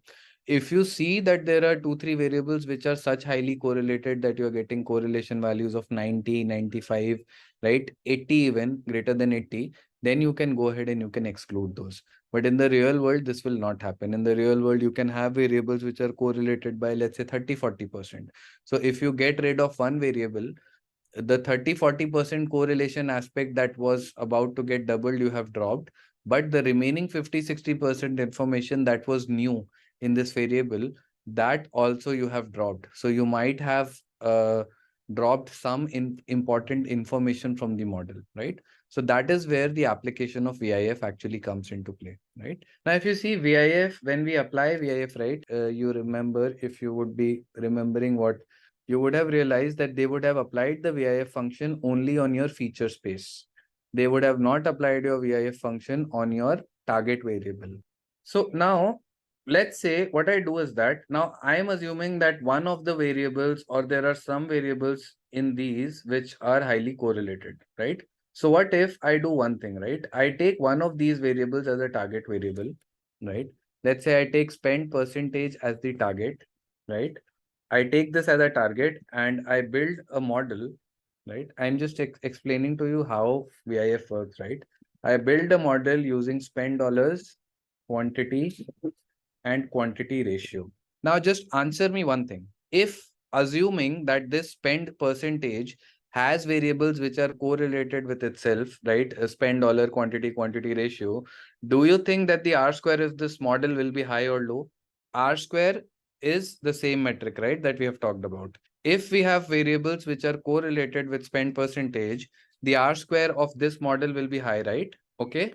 So if my R square will be high, can you tell me what my VIF value will be? VIF value will be small or large in that case? VIF will also be large, right? Because if you see 1 upon R square will be small, but if you do if you do 1 minus 1 upon R square, it will also be large, right? Deepak, it is R square, not R. Goodness of fit, we have, right? So just try to understand this thing, that if I go ahead and if I try out different combinations over here, right? Let's say the next combination that I try is spend dollars. I regress it with the remaining features, which is spend percentage, quantity, quantity ratio, right? Similarly, I take quantity, I regress it with spend percentage, spend dollar, and quantity ratio, right? And I take quantity ratio and I regress it with, let's say, spend dollars, spend percentage, and quantity, right? Now, let's assume that what happens is that the R square for this model, right? R square for this model is high. Let's assume the R square for this is medium, for this is low, and for this is also low, right? If my R square is high, correspondingly, what will happen? My VIF value will also be high, because you can see that the formula for VIF is 1 upon 1 minus R square, meaning that your VIF value will also be high, right? Here VIF will be medium, here VIF will be low, and here VIF will also be low, right? Now, out of all of these variables, which variable would you want to remove from the model? Is it the variable which has a high R square, or is it the variable which has a low R square? The variable which has a high R square, it means that it has variables which are correlated with itself, right? Because if the variables are correlated, only then your R square will be high. So what I'll do is that I will go ahead and I will exclude this first variable from my model, right? Okay. Now I will repeat this process again and again and again. I will only get rid of one variable per iteration, right? Now in the second iteration, I will be left with only these three features, right? Now with these three features, I will run the VIF code once again. If let's say I get a VIF value of high for any variable, I will exclude that. Let's say I get VIF value as low for all three.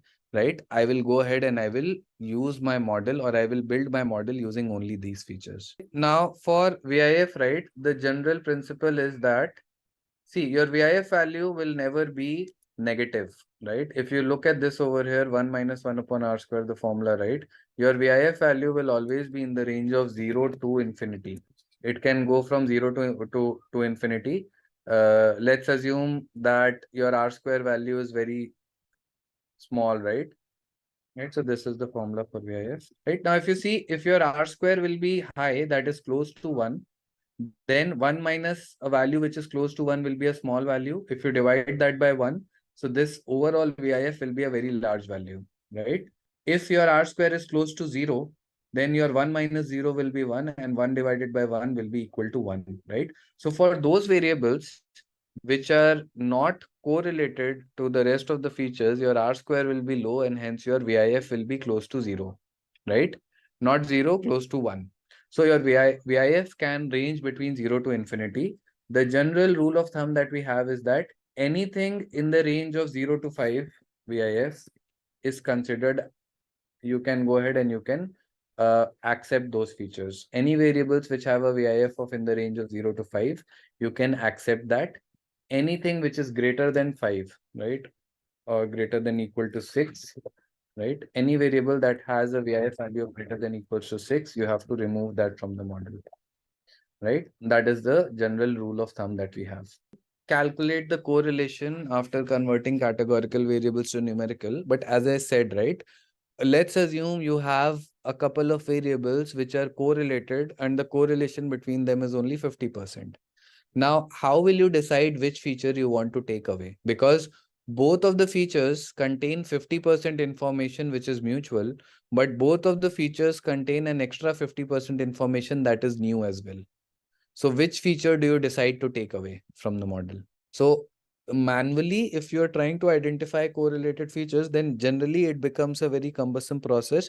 You might get rid of an important variable in the process. When you run this, when you try to exclude variables using VIF, you are actually using a statistical approach wherein you are eliminating those features, the information for which is actually contained in the rest of features, right? So let's say if you eliminate a feature which has an high R square value with the rest of the features, meaning that when you eliminate this, no information that this feature contained is actually absent in your data. Everything is still there. Even when you go ahead and you drop this variable, whatever information that variable contained is being accounted for in some variable or the other that you have in your data, right? So that is why VIF is a more robust solution. It is a more statistically accurate solution and method, right? We'll get started with the hands-on of the linear regression model. So the case study that I have for you is a Boston house price prediction case study. We have Boston house price data. Boston is a city in the US, and for this city, we have the data of some houses that are there in this city, and we have certain factors about these houses, right? Factors such as where the house is located, how far is it from, let's say, a highway, how far is it, let's say, from a corporate center and things like that, right? And using all of this data, we will try to go ahead and we will try to predict the price of the different houses that we have, right? So that's the objective. We are working on collab. I am working on collab. You can work on anything, Mohammed Ansari. This is collab, right? So see, the only thing that is different, this is Google Colab, right? Now, most of you might be using Anaconda, Jupyter Notebooks and all, which is nothing but your locally hosted uh, Python versions, right? Now, this is a platform that is by Google. You can also use this if you have a Google Drive. If you are able to save your data on your Google Drive, you should be able to use Google Colab as well. The only thing that is different in Google Colab, now the interface is Python ID, everything is Python. Now, the one thing that is different here is that while reading the data, if you remember in your usual Jupyter, Anaconda notebooks, right? All you have to do is that you have to do a pd.read_csv, and you just have to give the path of the file, right? Wherever that file would be in your local system, you have to give that, right? Over here, because we are working through Google Drive, our data needs to be in our Google Drive. So here, if you see, this is my Google Drive. And if I go to my drive, if I go inside Collab Notebooks, Intellipaat, Weekend Batch, Linear Regression, this is where you will find my data, right? Now, if I want to read this data, I will have to set up my Google Drive. This is a predefined syntax, nothing, you don't need to change anything. You need to give permission to Collab to access the drive, right? So from google.collab, I'm importing drive and I'm mounting the drive. When I mount the drive, you will get a request to authenticate this. And once when you authenticate that, just like I would have done a minute back, you should be able to go ahead and you should be able to establish the connection. Now, if you see when I do this, this is the path of my file on my Google Drive, right? As soon as I do this, I am able to read this data, right? And that is the only difference. Other than that, every syntax that you are able to run on Python, on your Anaconda Jupyter notebooks, the same things you will be able to run here, right? It is essentially Python and nothing is different, right? It uses your Google Drive only, so your data should reside on your Google Drive only. Most, I would say 70 to 80% of the corporates that you have, right, they are using either Google Colab or a similar platform. So if you will be comfortable with Colab in your resumes, in your CVs, right, you can add this as a skill as well. Generally, people are familiar with your Anaconda Python notebooks and all your locally hosted machines. But when you're working for large corporates, you are not working on locally hosted systems, right? You might be connected to GCP, you might be connected to cloud distributed computing and all. And in those cases, Collab or similar platforms are much more easy to use. Audrey, content drive will remain the same. And then from here, so till content drive and my drive, everything will remain the same. Even Collab notebooks will remain the same. After that, you will have to create your folders. Wherever your data is present, you will have to add that. So we have been able to read the data, and this is how my data looks like, right? So let's first try to understand what does this data contain? What is our problem? What is the objective? Let's try to understand all of these things, right? Now, if you see over here, I have the description of all the variables, right? This is the description that we have for all the variables. Let's try to understand this. Now, see, each and every row over here in this data is the data about a particular house, right? So if you look at this, this is the data for a particular house. This is the data for maybe, let's say, some other house located in Boston. This is the data for some other house, right? Let's focus on one row. Let's focus on the first row. If I focus on the first row, the first variable that I have is what? Is the variable which is CRIM. CRIM is nothing but crime. So this variable gives you the per capita crime rate by town.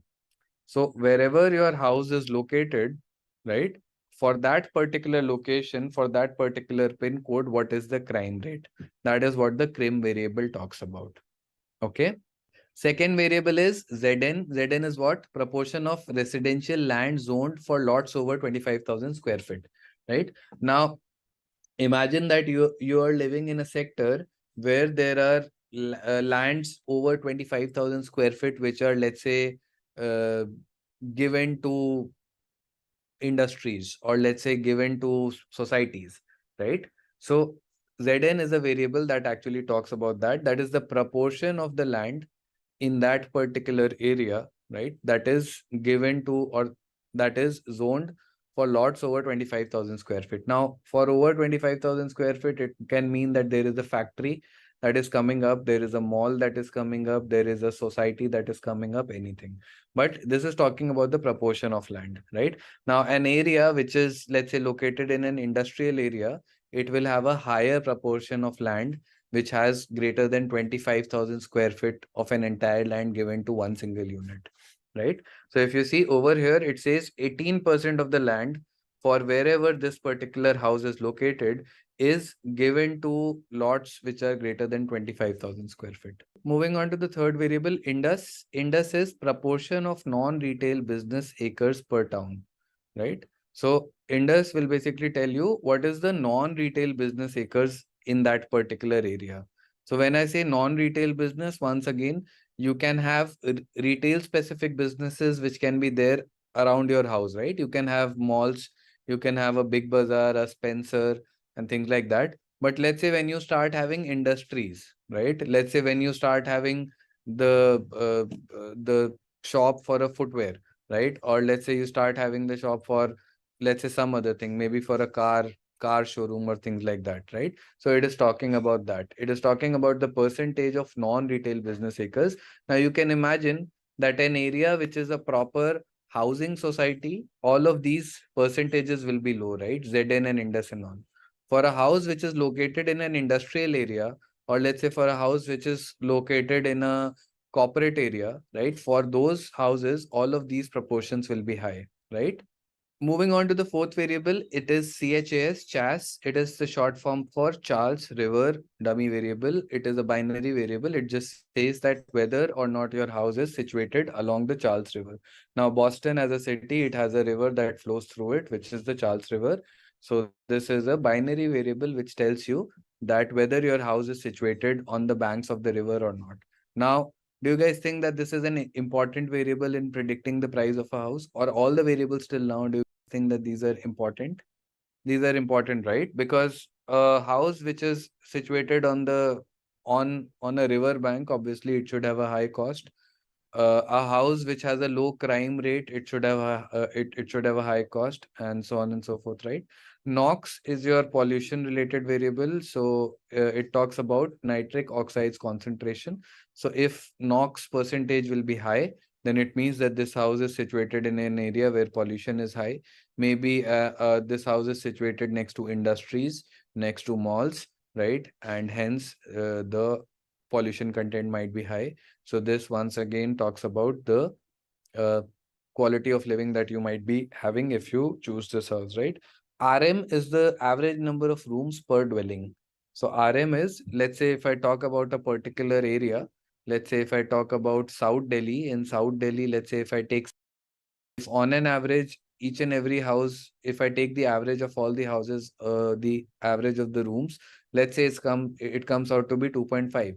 So I'm saying that on an average, a house that is located in Saket will have 2.5 rooms. So just like that over here, your RM says, when it says 6.5, it means that the houses over here are pretty big. And on an average, they contain 6.5 rooms in this particular area. The age is proportion of owner occupied units built prior to 1940, right? Now, age is a variable which tells you about those percentage of houses in this area which were built before 1940. So in this case, it is saying that 65% of the houses in this area are historical and they were built before 1940, right? So this talks about whether the houses that are there in this area are new or old. If the houses might be old, maybe the price might be more high, or maybe it might be lesser, right? So age variable talks about that. Moving on to the DIS variable, this is the weighted distances to 5 Boston employment centers, right? DIS variable. So this gives you the, so let's say if you want to purchase a house, right?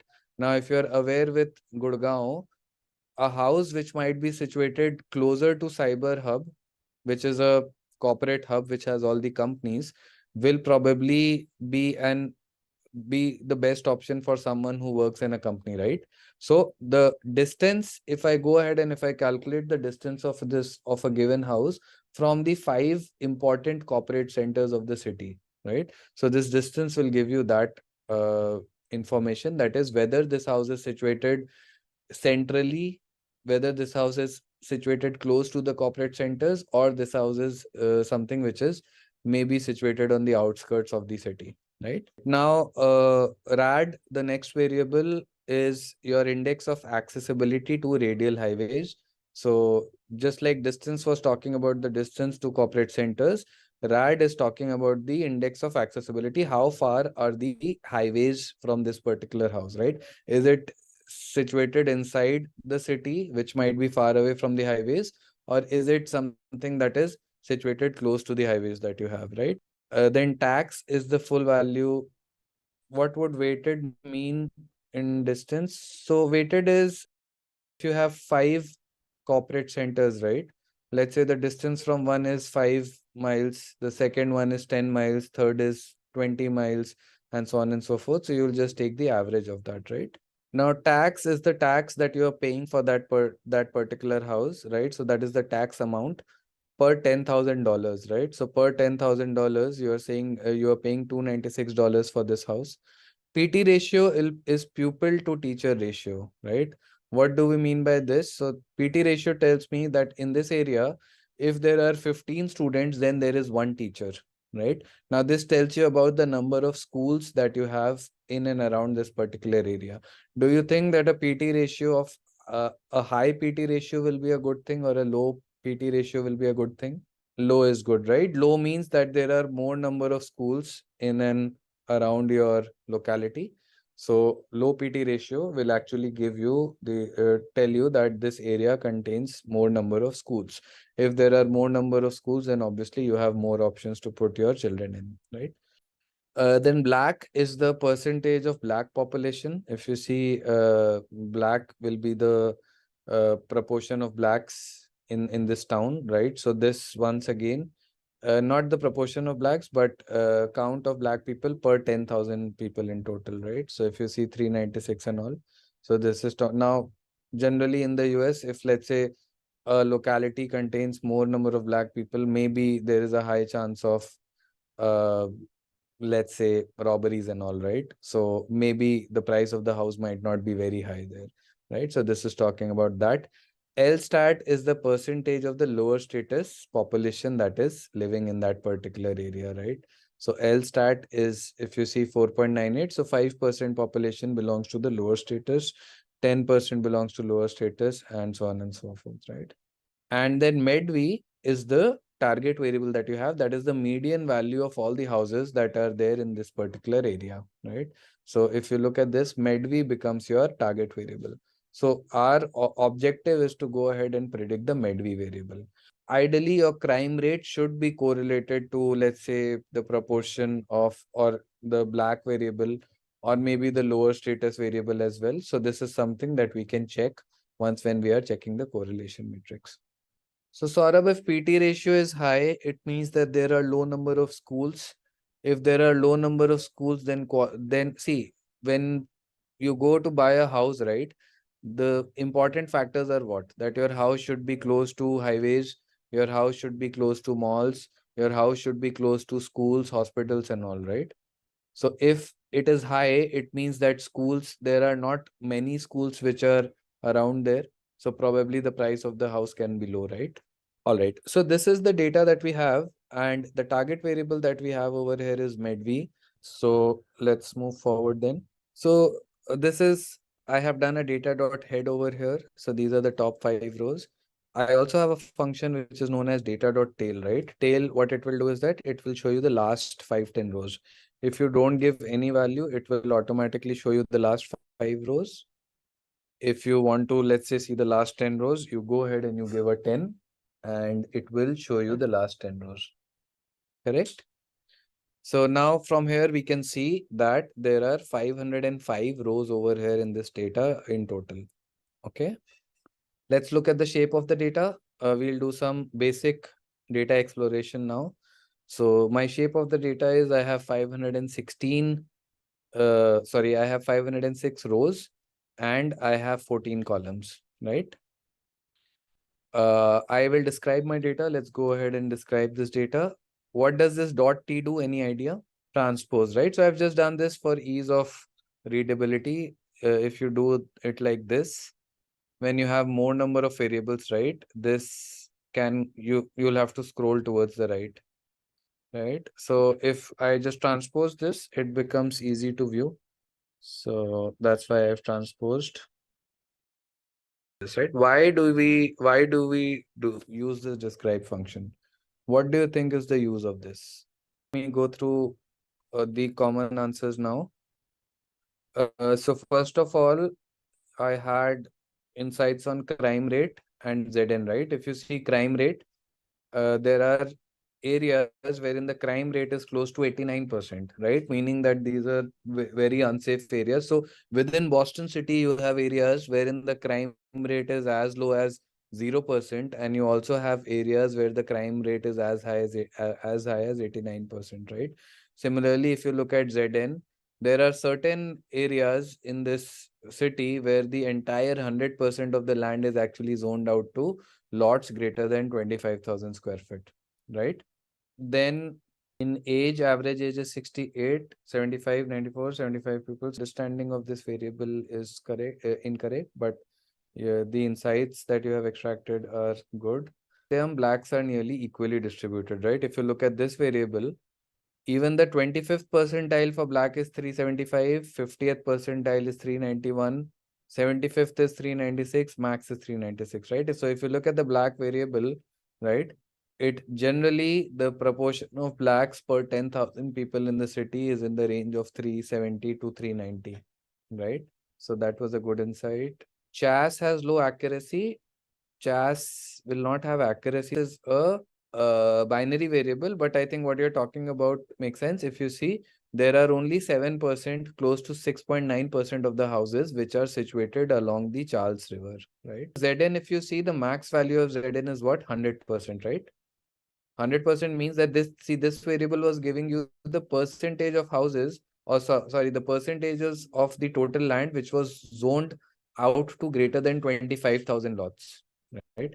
So there are areas wherein there are locations in the city wherein there are all the land that is zoned out is greater than 25,000 square feet. No land is less than 25,000 square feet. So maybe this is an area which contains of industries. Maybe this is an area which contains of farmhouses only, right? So that's what your ZN is talking about.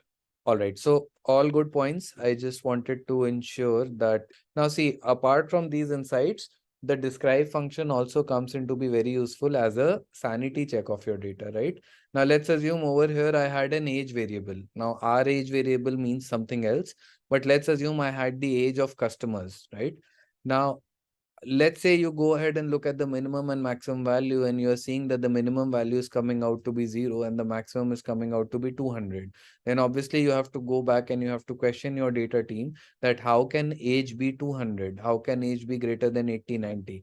How can age be less than, let's say, 10, 11, 18 years, right? Whatever your minimum age might be. So your describe function, it helps you in understanding your data, but it also helps you in identifying anomalies, identifying outliers that might be present in the data, right? All right. So let's go ahead and do some basic visualization. First thing that we need to do is that we need to start with the visualization of the target variable. What is our target variable over here? Our target variable is medv, which is a numerical variable, which is a continuous variable. So I go ahead and I import cbond as SNS, and I call the dist plot function, right? This will be the distribution plot. This is the histogram, and this is what I can see, right? What do you guys think? Is this a normally distributed data, or it has some amount of skewness? Or looking at this data, anything that you can make out, any insights that you can think of? Not left skewed, right skewed. It has a tail towards the right, right? Right skewed, but if you see towards the end, there is a very high percentage over here, right? So there are houses which are very expensive, and there are lots of people who are buying these houses. So if you look at this, right, this is actually true, because let's say if you focus on cities like Delhi, Mumbai and all, maybe mediocre people like us, we might be able to afford a house in the range of 50 lakhs, 1 crore, maybe 1.5 at the max. But then there will be, let's say, people who are rich, people who are businessmen, people who have been living in the city. Their generations would have been in this in the city for years, and these are people who have huge amounts of money, and this will also contribute a significant percentage, right? And these are people who are living in, let's say, villas and farmhouses and all, and hence you can see that for your extremely expensive houses as well, there is a good percentage of distribution that I can see over here in this data, right? So this looks like that this actually looks like real world data, because most of your data is populated towards the left hand side, meaning this focuses on your let's say people who are below average, or let's say mediocre families, maybe average families, right?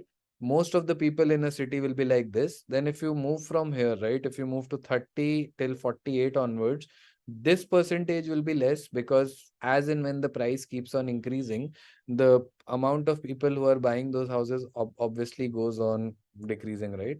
But then there will come a point wherein you are going to reach to the audience which is super rich. The super rich audience, they don't care, right? Even if a house is priced at 50 crore, they have the potential to go ahead and buy it. And that's what we are able to see over here, right? So looks good. I think this is something that tells us about how real world interaction also happens, right? How you identified Medvi as the target column? I know that Medvi is the target, how I have created this case study. Now, if you want, you can use any other target variable as well, right? But because I know that all of these variables will be correlated to the price of a house, I have taken Medvi as the target. You see, you do not identify Medvi as a target variable.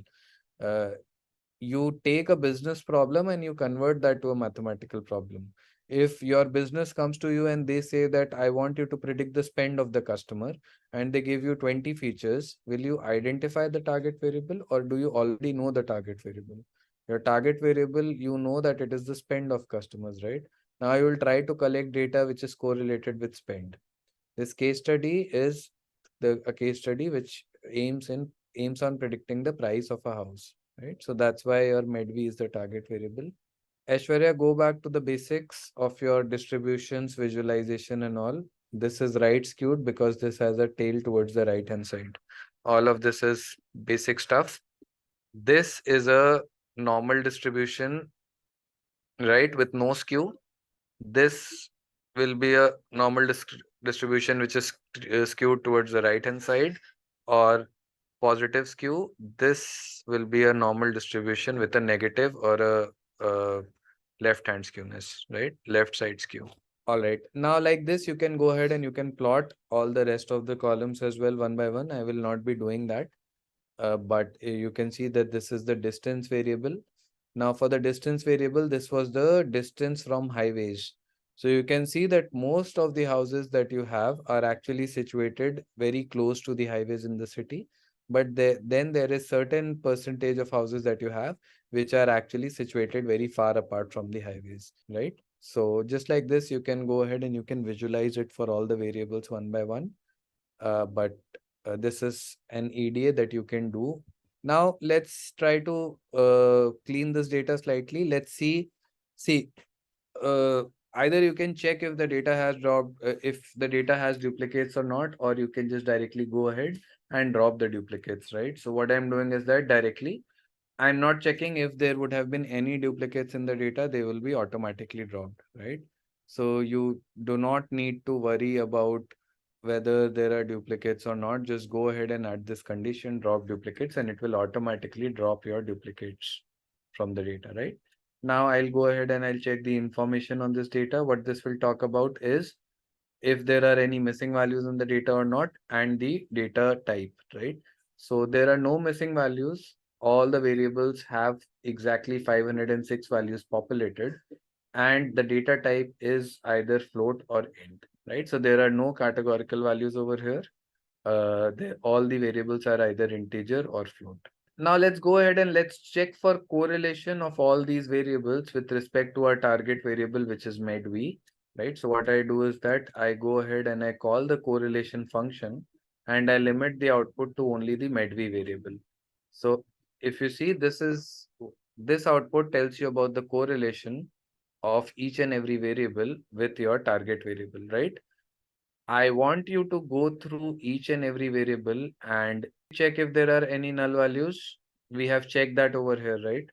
It says that there are 506 values populated in each and every column, and there were 506 values in my data in total. So means that there are no null values.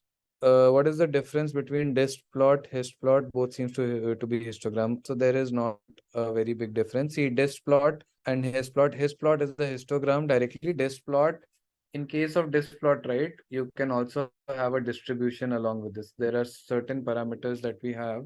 I don't remember. Just let me check. So, win range. There was one parameter which is different in his plot. I'm just trying to find that out. Otherwise, there is no difference between his plot and dist plot as well. Okay, so this is his plot, right?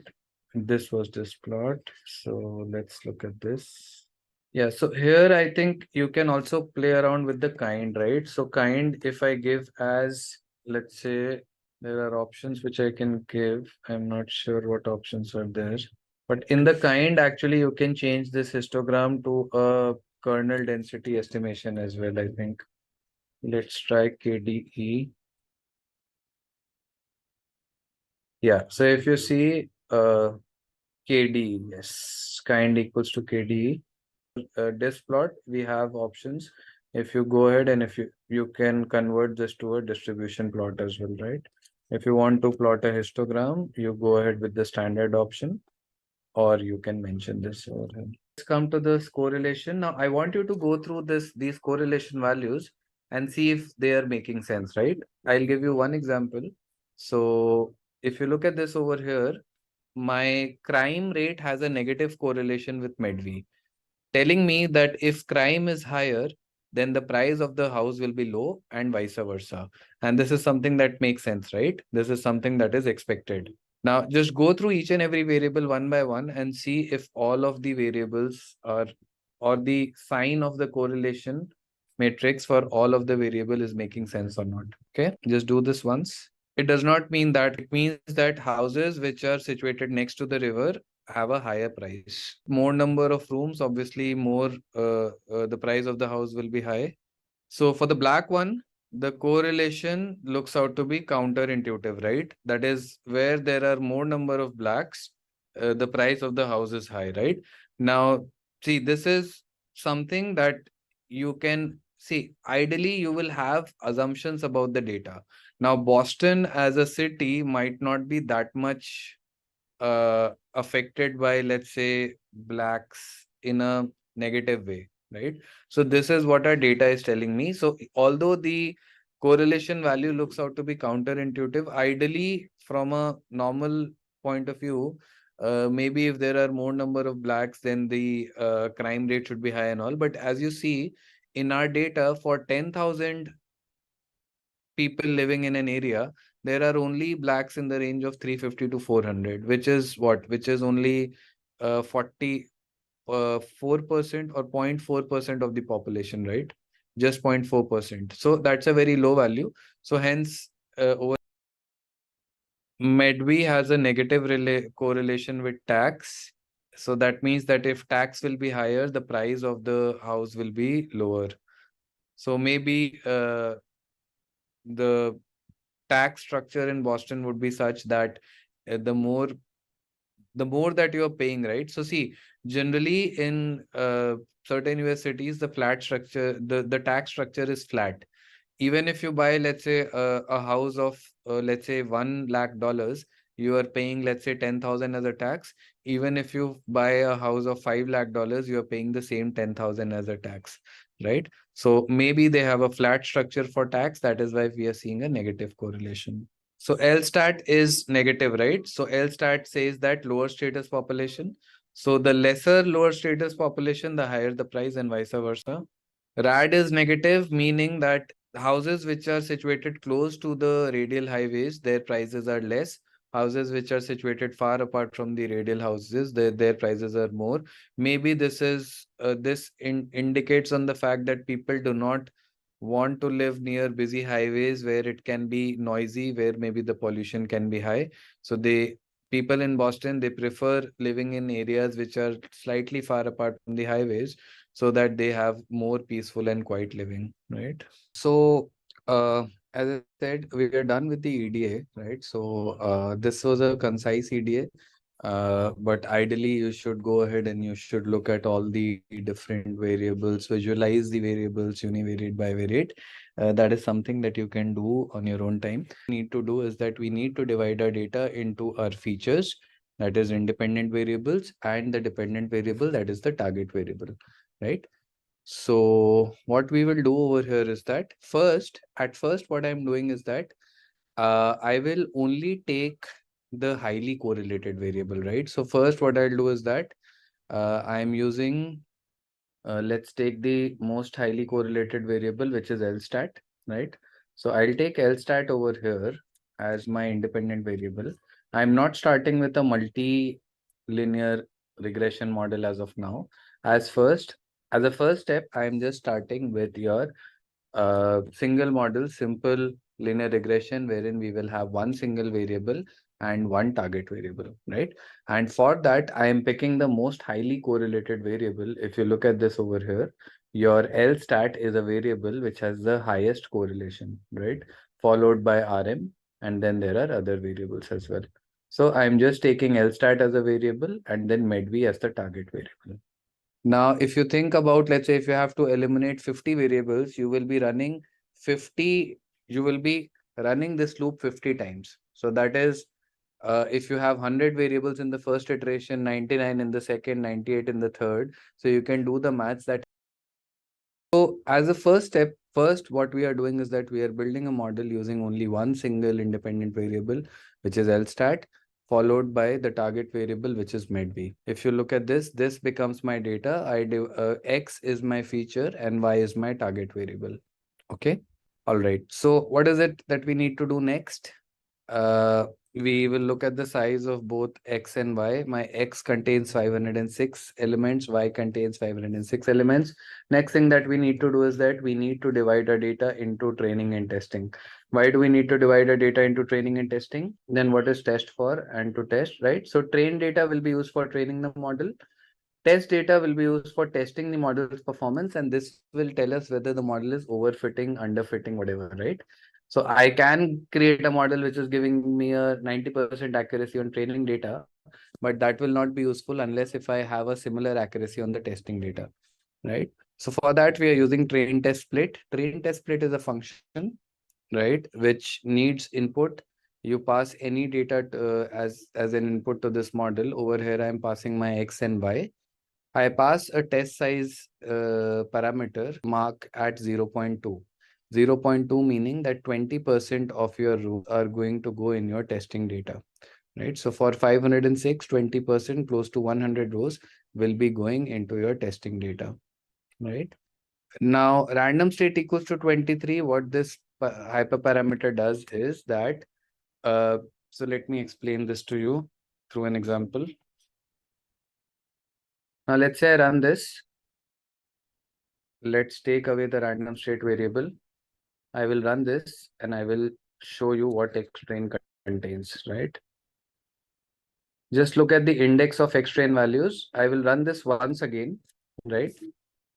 And I will plot Explain once again. Now compare this Explain with this Explain. Do you see the indexes to be same or different?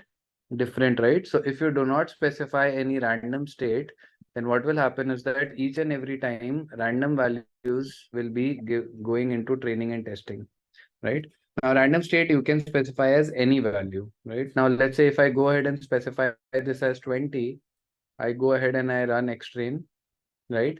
7, 268, 80. I will run this once again and I will show you what Explain looks like once again, and you can see that the exactly same indexes are going into your trained data each and every time.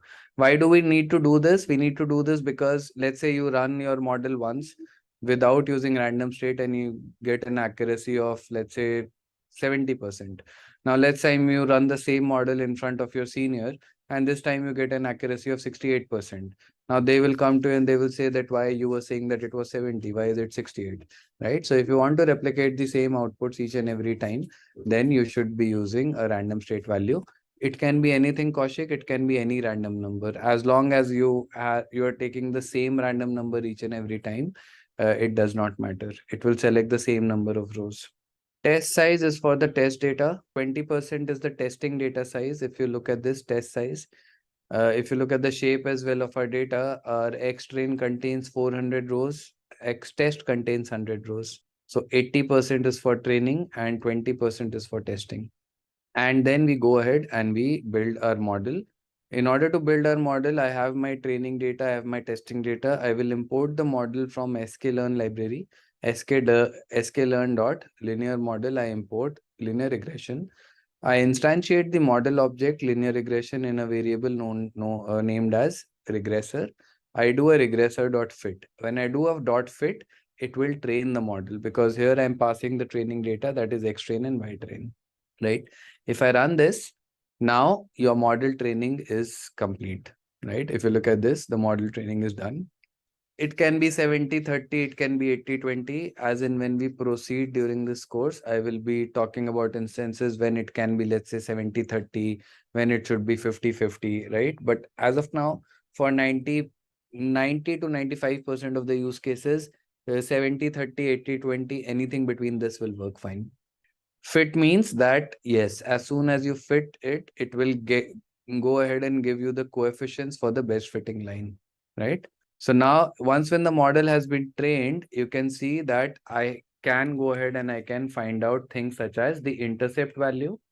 Intercept was what? It was the constant. And I can find out the coefficient of the model. Now, because I have one single feature, this will become my coefficient. So if you look at this, my equation has actually become medv is equal to 34.927 minus 0.966 multiplied by lstat. Lstat was the variable, right? Yeah. So now from here, you can see that the equation of my linear regression model, the equation from the best fitting line is coming out to be this, right? Because my intercept was the constant, that is 34.927, and my coefficient corresponding to the single variable, which is lstat, is coming out to be 0.966, right? So this becomes my equation. Although you don't need to use it manually, you will still be able to arrive at this equation, right? Usually you will take more data points on training and a decent size on testing. Now that the model training has been done, what do we need to do? We need to make predictions on our testing data, right? So I will go ahead and I will use the same model object, that is regressor. And this time I use the predict function. For training my model, I had used my fit function. For predicting using the same model, that is the same line of best fit which we have gotten, I use a predict function. I do a regressor.predict and I pass my testing data. And whatever values I get, I save it in a variable known as ypred, right? Now ypred, I just convert this to a data frame. If you look at this over here, if I show you ypred, this will be an array, right? Now these are your 104 values of your testing data, 104 predicted values of your testing data, right? So we go ahead and we convert this to a data frame. This is the predicted output. You have created a model to get predictions, right? So this is the predicted output that you are getting. Now, what do we need to do in order to check the performance of the model? We need to compare these predicted values with the real values, right? Actual values. So what I'll do is that I'm converting this to a data frame first of all, right? This array has been converted to a data frame using pd.dataframe function. I pass the array and I pass the column name as predicted, right? To this array, I will append my actual values as well. If you look at this, y test was my actual values, right? These were my actual 102 values. So what I'll do now is that I will add both the actual and the predicted to a data frame known as df underscore pred, right? And I'm just doing some resetting, right? My actual becomes my test data and my predicted becomes my ypred. Because both of these were data frames, I'm just resetting the index, because if you see over here, these have different values. I want the index to have these values 0, 1, 2, 3 till 101, right? And this becomes my actual versus predicted. Now, can you go ahead and can you calculate the error, different kinds of errors? First of all, before going ahead and calculating the different errors, just having a look at this, do you think that the predictions are somewhat close to the actual values, or they are far apart, or they are, let's say, decently apart? right? So for some cases it is close, for some it is off. If you look at this over here, actual was 21, model is predicting 14. Here 13 and 12 very close. Here 18.9, 18, 13, 16, right? So how can we check the overall performance of the model? We can calculate our error metrics. Now either you can calculate the error over here in the data frame. So what will be the error? If I go ahead and if I calculate just the error, right, it will be actual minus predicted. So you can calculate it either like this, right? Or you can go ahead and you can see, this is a messy way of doing things. Functions in Python, right? From sklearn I import metrics, and this metrics will contain all the different kinds of errors that there are. So if you look at this, it has mean absolute error, it has mean squared error, it has your root mean square error. Anything that you need, it will go ahead and it will give you that. So if you see, what I'm doing is that I'm calling all of these functions one by one, and I'm passing my actual and the predicted values here. If I run this, this will give me the overall error of the model, right? If you see, your mean absolute error is 4.5. What does this tell you? That on an average, your predictions are off by a value of 4. So 4 over here is nothing but $4,000, right? So your predictions are off by close to $4,000, right? So we are using the actual function. sklearn is a library which contains all of these models. Okay. Now mean squared error is 35. Because this is a squared error, the unit will not be same. If you take the root of mean squared error, that will be RMSE, that is 5.8, 5.9, right? I can also calculate something known as mean absolute percentage error. So let's see. So if you see mean absolute percentage error, if I pass the same y test and y pred, I will get on an average, my predictions are off by what percentage, right? So if you look at this, so it says that on an average, my predictions are off by 21%, right? So the model is doing a decent job. It is not doing a very good job. But why is that happening? Because I'm using only one single feature, right? If you see over here, I'm using only one feature, which is LSTAT, and using only one feature, I am still able to create a model which is giving me a percentage error of around 21% only. So obviously, if I increase the number of features, my model accuracy or my model error should decrease, right? Okay, let's try to get the R square score, R square. For R square as well, sklearn.metrics, it has a function which is R square score. All we need to do is that we need to pass y test, y pred and all, and it will give me the R square score. What is the R square score coming out to be? 44%, right? Meaning that these three variables, sorry, this one variable is only able to capture 44% of the variation of your target variable. Features will be significant. You will get more accuracy. Not aware of these errors. I think this should have been completed in your. Okay, so let's assume that these are your actual and predicted values. So what will be your absolute error? Absolute error is what? It will be doesn't matter what the sign of the error is. You're just taking a difference of actual minus predicted, right? This will be the actual error that we have.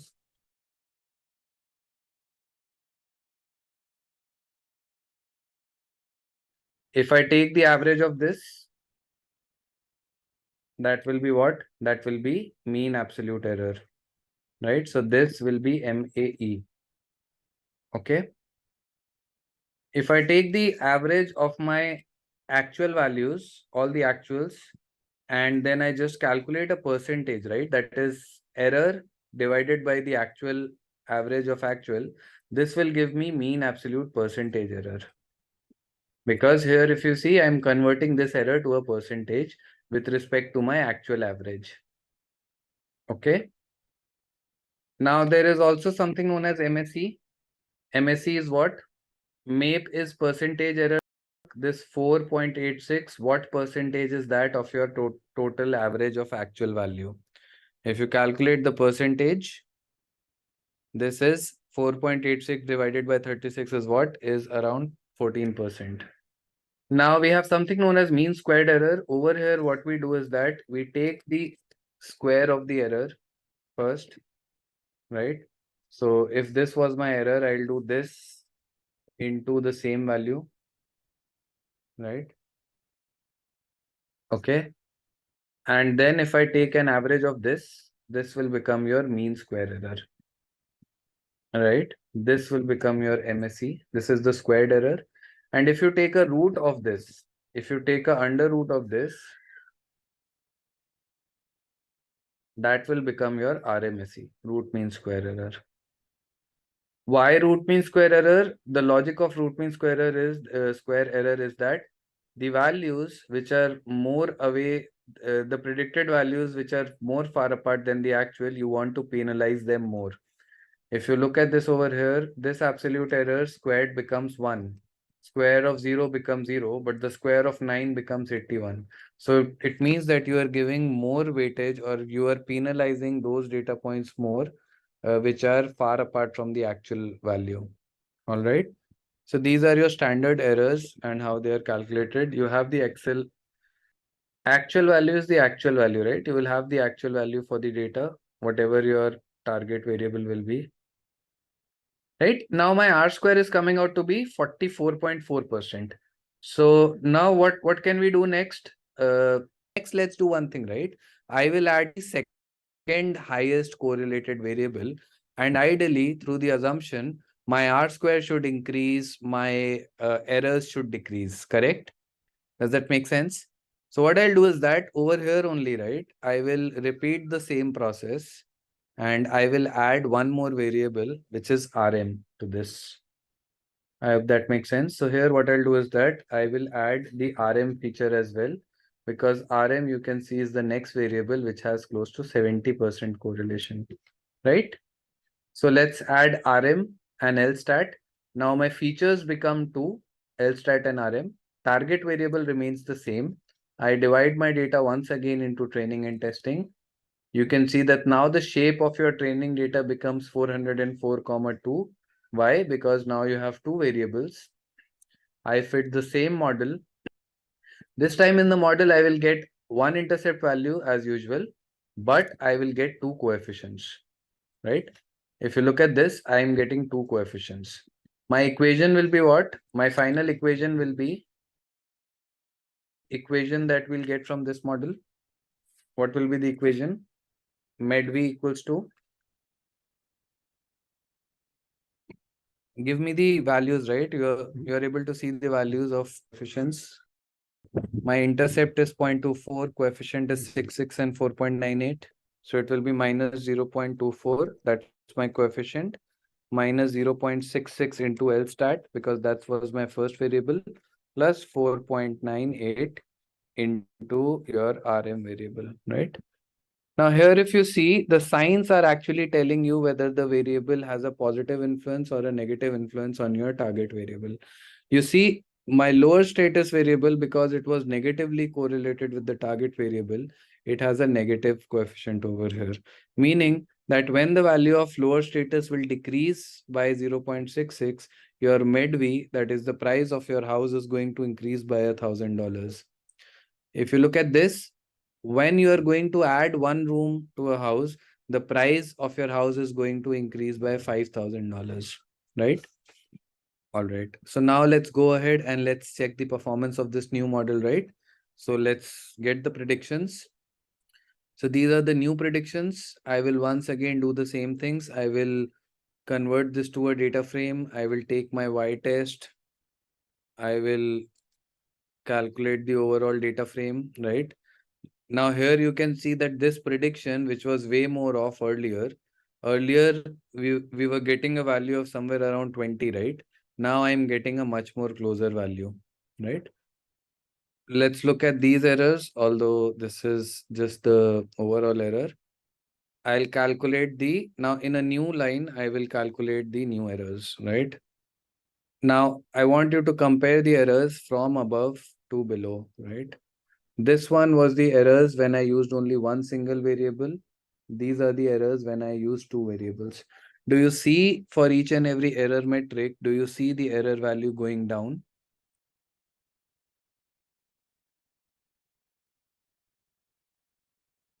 And if I go ahead and if I print the R square score now, can you see that the R square score has also increased from 44 to 58, right? So we can see that as in when we are adding more variables, my overall model performance is actually increasing, right? So now what I'll do is that I'll straight away go ahead and I will use all the variables, right? Directly, right? I'll be using all the variables and we will go ahead and we'll see how our model is performing, right? I'll read the data once again because we have transformed some of the data. We have dropped some variables. So I'm reading the data once again. This is the same data. So what I'm doing is that I'm selecting all the features, but the last one as my X, that is the independent variables. I am selecting only the last feature as my target variable. So if you see Y is my target variable, which is med V, and I proceed with the same steps. I split my data into 20% testing and 80% training. So the exact same values that we had. And there is nothing from a coding point of view, you can see that nothing changes, right? All you have to do is that you have to change the data and your model will automatically adapt. Now, if I'm passing all the features, I'm still passing the same model, calling the same model, nothing has changed, right? So if you see over here, I fit my model linear regression, but this time I will be getting many coefficients. Why do I get so many coefficients this time? My intercept will remain the same.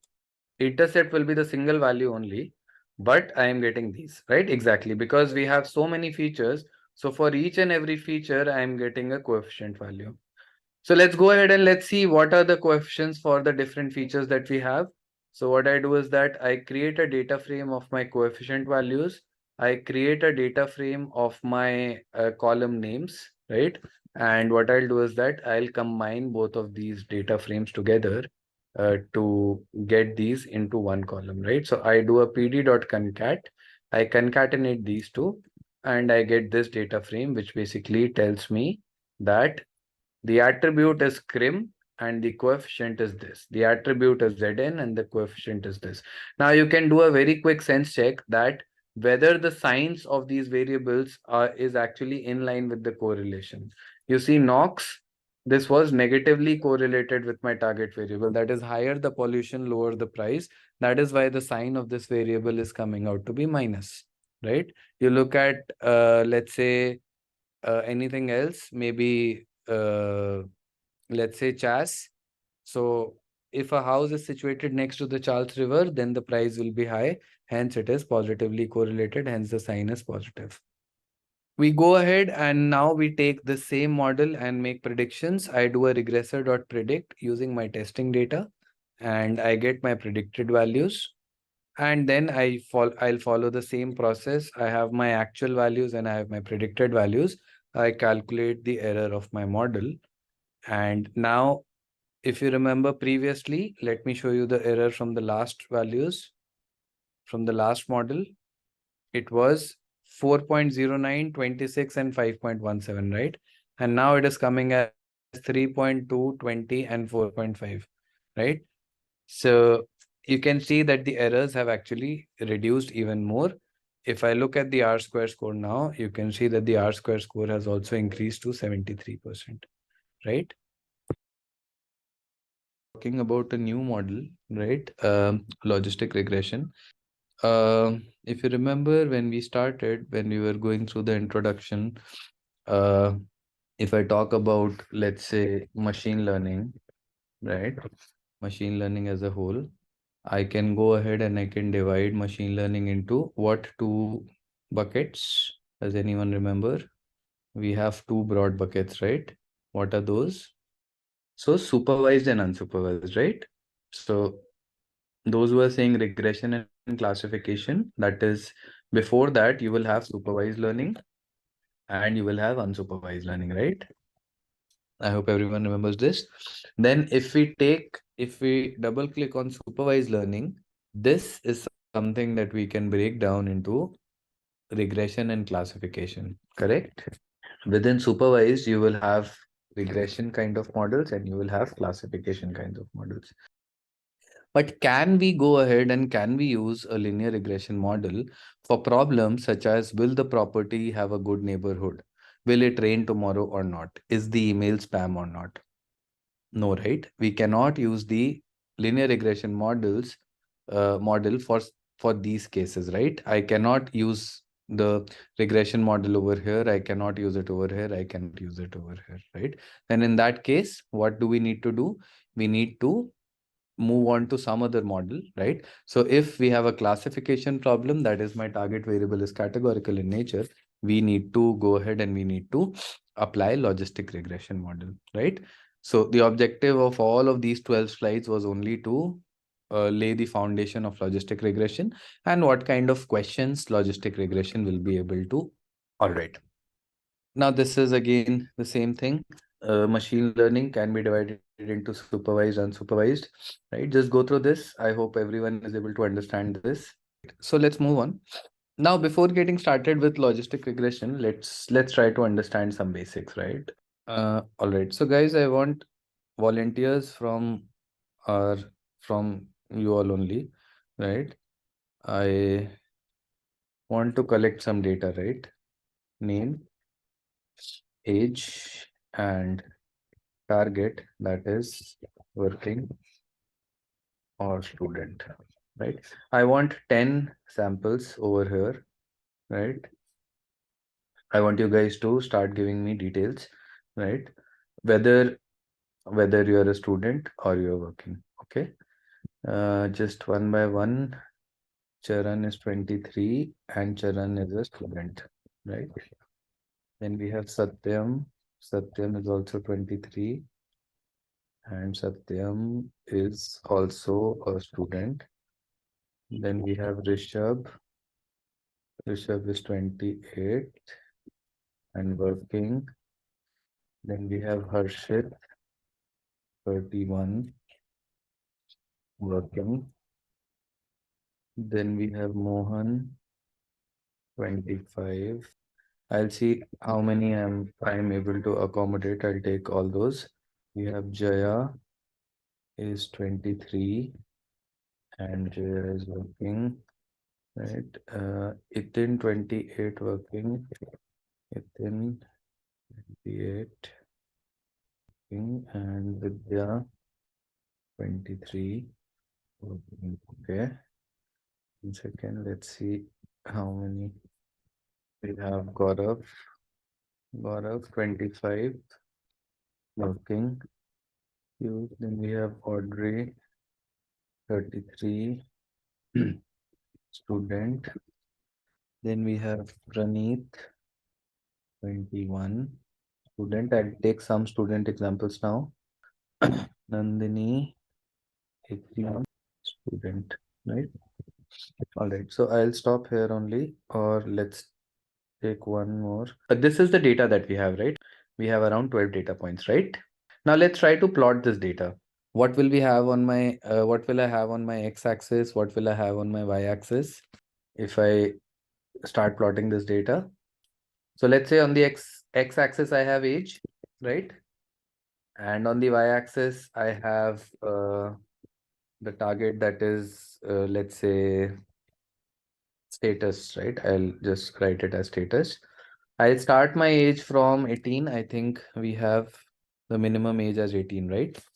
So 18, 19, 20, 21, 22, 23, 24, 25, 26, 27, 28, 29, 30, 41, 42, 40, right? I think 33 is the maximum that I have in my data as well, right? Yes. Okay. And then how will I plot my target variable over here? So my x-axis is fine. I am able to plot that. How do you guys, my target is what? My target is categorical in nature, right? So how can I plot that? So see, in Python, obviously, we will convert that into labels. Maybe 0 means that a person is a student. 1 means that a person is working, right? Over here, I'm just writing down the label over here, right? Just for our convenience. I'm just saying that if it is this particular, I'll just give the line. this is a student, and this is, let's say, working, right? So I'll draw two horizontal lines which will just tell me whether the person is working or whether the person is a student. Does this make sense? They're just two lines wherever a person will be working. So I'll just give you one example. Let's start from the smallest, that is Nandini, right? The youngest in our batch, or in this example. So we have Nandini. Where will we plot her name? She is 18 and she is a student. So I need to mark Nandini over here, right? Does this make sense? X-axis is on 18 and the Y-axis is on student, right? Now let's move to the next person. After 18, we have Praneeth, who is 21, right? Do we have anyone else in the range? No, right? So Praneeth is 21 and Praneeth is also a student.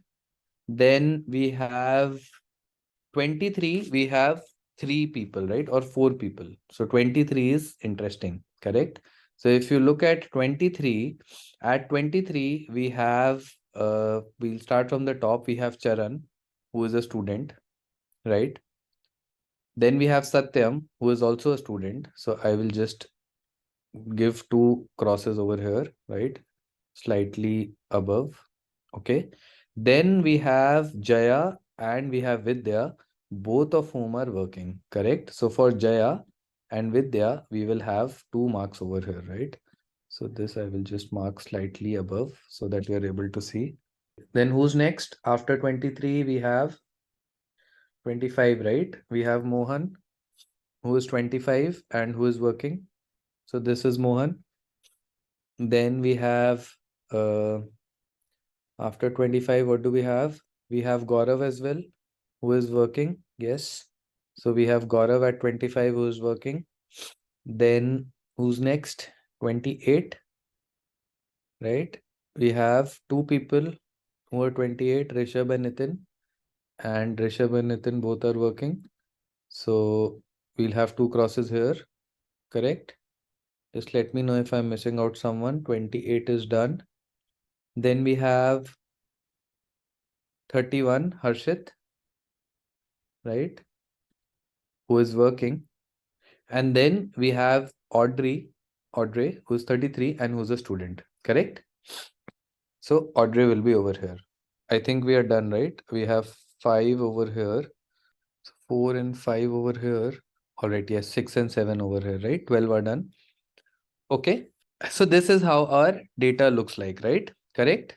Now, all of you know how linear regression model works, right? If let's say, can you try, first of all, can you try fitting a line of best fit which will cross through all of these data points, or which will be closer to all of these data points? Or let's try to apply the linear regression model using the mathematics that we have understood. What will the model try to do over here? See, you can still apply the linear regression model over here, but the how how will you try to get the best fitting line is the question, right? Now see, if I try to, let's say, fit a line which passes through all of these data points, or which is, let's say, closest, what I will get as an output will be something like this, right?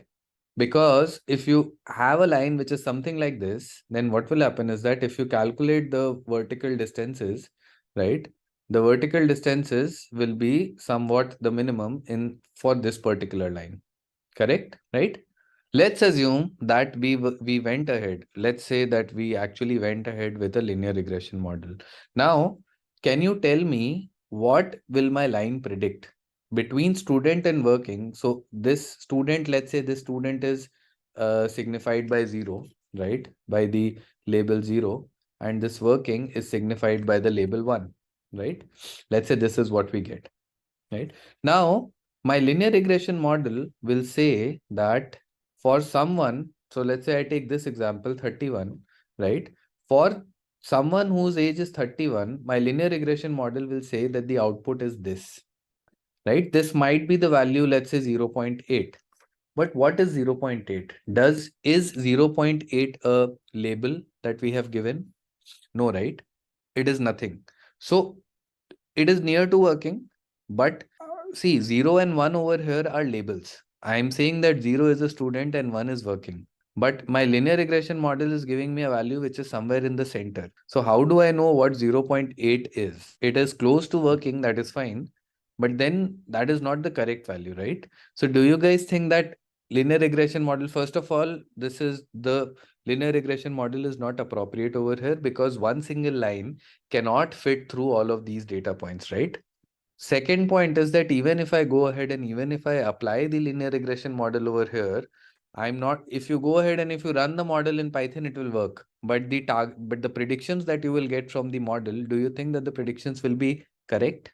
In this case, you cannot say that as a probability, right? Probability is something else, right? This is just a linear value. You can still, so the best interpretation will be that this value is close to 1, so it means that the probability of, let's say, this person working will be slightly higher. You can say that, but this 0.8 is not a probability that you're getting, correct? Ordinary linear and logistic both can work with more than one variables, right? I'm just giving an example with one single variable because that is easy to understand and explain. But both of these models can work with multiple independent variables, right? Independent features is not a problem. Now, let's say that what if I went ahead, and I changed this output to, let me change the color. Let's say I went ahead and I changed this output to a curve which looked like this, not like this, sorry, to an S-shaped curve, right? Something, just imagine that this is a smooth curve, but something like this. What if I went ahead and I told you that this is a, I'm not fitting the line of best fit, but I'm fitting a curve of best fit, right? An S-shaped curve. If you look at this, this looks like an S-shaped curve, not exactly an S over here. But what if I get this? Will this fit our data points? Most of our data points, there is one data point which we are not able to fit, obviously. But the general data points that we have, the data points which are basically which are depicting the general trend in your data, if I go ahead and if I use this curve, do you think that it will fit the data points much clear? I will add one more data point. This is a random person, right? XYZ. And this person's age is also 23, right? And they are also working, let's assume, right? So I have added one more data point with 23, and this person is also working, right? Just to support this example slightly more. So let's assume I have one more data point over here, right? Now you have 3 points which are saying that at 23 you are working, and you have 2 points which are saying that at 23 you are a student, right? Now if I go ahead and if I try fitting a curve of best fit, right? Maybe I get an output which looks like this, right? Right? And this, if you see, this is an S-shaped curve. Now, at 23, we had we had 5 instances. We have 5 now. 3 people at 23 are working. 2 people at 23 are students, right? So what my model has done, so what this S-shaped curve has done is that using all the other rest of the data points. Now at 23, it has realized that the probability at 23 to be working is slightly higher as compared to be a student, and hence it has gone ahead and it has adjusted this line, right? But given whatever data we have, do you guys think that this is the best fitting output that we can get? What are these values, right? Now see, this equation or this curve that you're seeing, this is a curve which will always give you values in the range of 0 to 1, first of all, right? And now let's assume I pick up a point. Let's say I pick up, let's say I go ahead and I get some new data, right? I get a new student whose age, let's say new student is uh, ABC, and the age of the student is, let's say 27, right? What will happen? As soon as I get a student whose age is 27, my model will go ahead and draw a vertical line from here to here. As soon as it draws a vertical line from here to here, it will go ahead and it will map this over here, right? Now, this S-shaped curve that you are seeing, right? This is a sigmoid function. We will be talking about this. And the output of this function is always a probability. So if you look at this over here, when I drew a vertical line from here to here at 27 and a horizontal line from here to here, I might get the probability as 0.99, right? Or maybe equal to 1 as well, right? So what this curve does is that it gives me output. It will tell me that what is the probability of someone working or what is the probability of someone being a student, right? And this overall, this example that I've talked about, this is what we will be understanding in the next 30-40 slides. And this is what logistic regression is. What logistic regression does is that it basically it evolves the output of the linear regression model. In case of a linear regression model, we are getting a continuous output.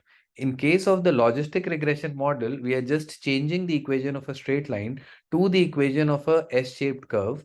This S-shaped curve is a curve which gives us probability of a class either being, let's say, true or false, either being, let's say, a student or a working professional, right? So from this S-shaped curve, I will get probabilities. So my logistic regression model will give me probabilities. If it says that the probability of you being a student is 99%, it means that you are lying somewhere over here on the top. If it says that the probability, if the probability of you being working is 99 or 1, then you are on the top. If the probability of you being, let's say, you working is coming out to be 0, right, then it means that you are a student. 22, if you see this curve, if you draw a vertical line, this is cutting somewhere over here, this will cut somewhere over here, and this might give you a probability of around 0.4% maybe, right? So on the basis of the data, right, what we are getting, what we are saying is that maybe 21 to 23 is a critical age wherein you will find a combination of people. At 22, you can have people who are pursuing their masters, and at 21, 22, you can have people who have pursued their bachelor's and who have started working as well, right? So using only age as a variable, probably you cannot go ahead and you cannot just for the age of 21 to 23, the probabilities might be confusing. But what if I added another variable over here? What if I added the number of degrees that you have, or what is the current degree that you are pursuing? Now, let's say if someone is 22 and they are pursuing their masters, then the probability is more that they are student. Now, let's say someone is 22 and the maximum degree that they have is, let's say, a bachelor's degree. Then maybe the probability of them being working will be higher, right? Now, see, over here as well, let's say if we had additional features, let's say if we had features that the background, right? Maybe Audrey is from a different background, or maybe let's say uh, if I captured marital status, maybe, right? Now, marital status, maybe there are people who got married at a very young age, and then let's say they went ahead and they spent 5 to 6 years in their marriage, and then they decided to come back at their career, right? And when they decided that maybe I'll go ahead and I'll pursue a higher degree, right? Anything. So if you are able to capture other factors which are helping you in quantifying, then the model will be able to predict. But over here, the model will still predict that at 33, you should be working, right? Now, there can be cases, or see, the model will just try to find out the general pattern. The general pattern is that generally 18 to till 22, right, you will be a student. Generally after 22, you will be a working professional, right? Now the model, obviously, the predictions that you are getting will be the generalized trend in the population that you are seeing, right? We have given the model that 33 is a student, right? But all the rest of the data points are saying that anyone who is greater than 23 is a working professional. So the model will not make an exception, right? The objective of the model is to generalize the patterns, right? Not to see if my model would have gone ahead and would have, let's say over here, I would have gone ahead and I would have changed this curve from here to here. Do you think that that would have been correct? Let's say I would have gone from here to here. Do you think that this would have been correct? What will this lead to? I'm sure there will be many people who will be greater than 30, let's say in our batch. So for those people, your model will start giving incorrect predictions, right? Now, what do you think? If I let's say I have 10 people who are greater than 30 in this batch. Maybe for 8 out of 10 they are working, maybe 7 out of 10 people they are working, right? So there is a 70% probability that anyone who is 33 years old should be working, right? So this will actually lead to overfitting, right? And you don't want to overfit. Overfitting is what? uh, Overfitting is capturing specific rules with respect to the training data. That is not what you want to do. You want to capture general patterns. You want to capture the general trend. See, after 33, let's say if you have a age range of 33 to 35 wherein you are seeing many students, then the sigmoid curve will shift, right? But generally that will not happen, right? Okay, so now let's move on to the logistic regression part, right? Let's try to understand what happens in case of logistic regression, right?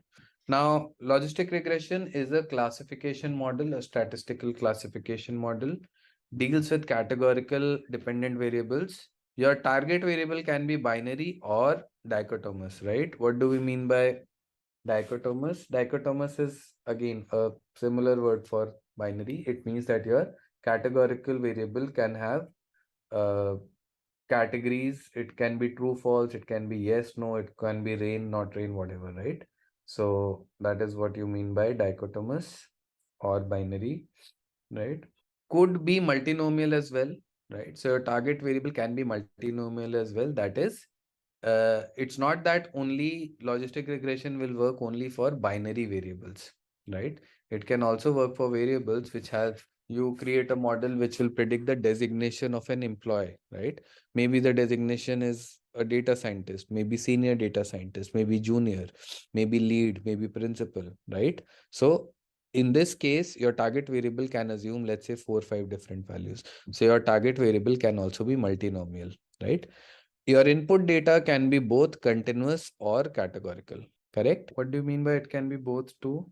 At 33, you are saying that people can be both, right? Student or working professionals. So that's what, right? Now, see, if I would have gone and I would have collected more data, if I would have asked each and every 150 people of you, your age and your whether you are a student or a working professional, do you think that there would have been many instances of people who are greater than 30 and who are student?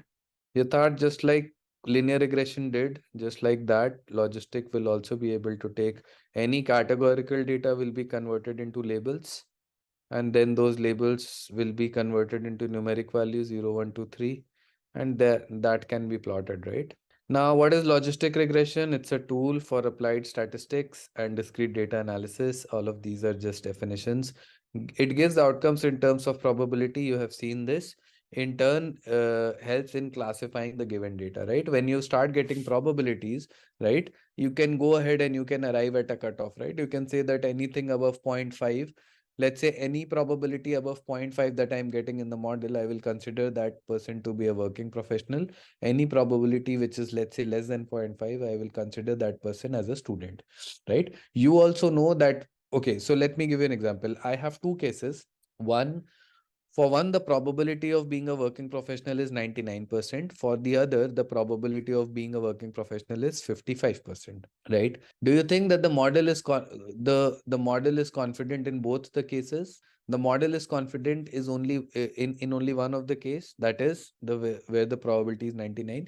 Where the probability is 55, as soon as you see 55, you should also know that this is a critical age range, right? Because this might be somewhere in the 21 to 23 age group, right? So there, if you are getting a probability as 55, you can go ahead and you can say that this is still this prediction might not be correct, right? But anything, let's say, above 90-95%, you can be very sure on those predictions, right? These are very common models in the world of data science, these tree-based models. So we'll first try to understand what a decision tree is. Then a decision tree, once when we understand decision trees, then we will move on to random forest, because random forest is nothing but it is a variation of the decision tree model. Decision tree, your random forest, they can be used for both classification and regression tasks, right? So the linear regression model that we have studied till now, it was only limited to regression, right? Logistic regression was only limited to classification, right? Whereas our decision tree models that we are studying are models which can do both the things, right? It can also help you with a target variable which is categorical. It can also help you with a target variable which is continuous in nature, right? So let's get started with the theory. Now, tree-based models are said to be the most used supervised learning models. They can be used for both classification and regression problems. We can create highly accurate and stable predictive models using these tree-based models, right? Now, tree-based models are very, very popular. Why? They are easy to use, right? They are explainable, and this is something that we have been doing a lot, right? So they are easy to understand as well. When I'll be talking about the concepts, right, you will find that you are able to relate with these tree based models, because generally that is what we also do in our life, right? That's what our objective also, whenever we have to do something, right, we go ahead and we apply a bunch of rules, right? We apply a bunch of conditions, right? So let's say I take a very simple example. Let's say that you need to hang out with your friends, right? And you need to decide on a place where you have to go and meet and eat, right?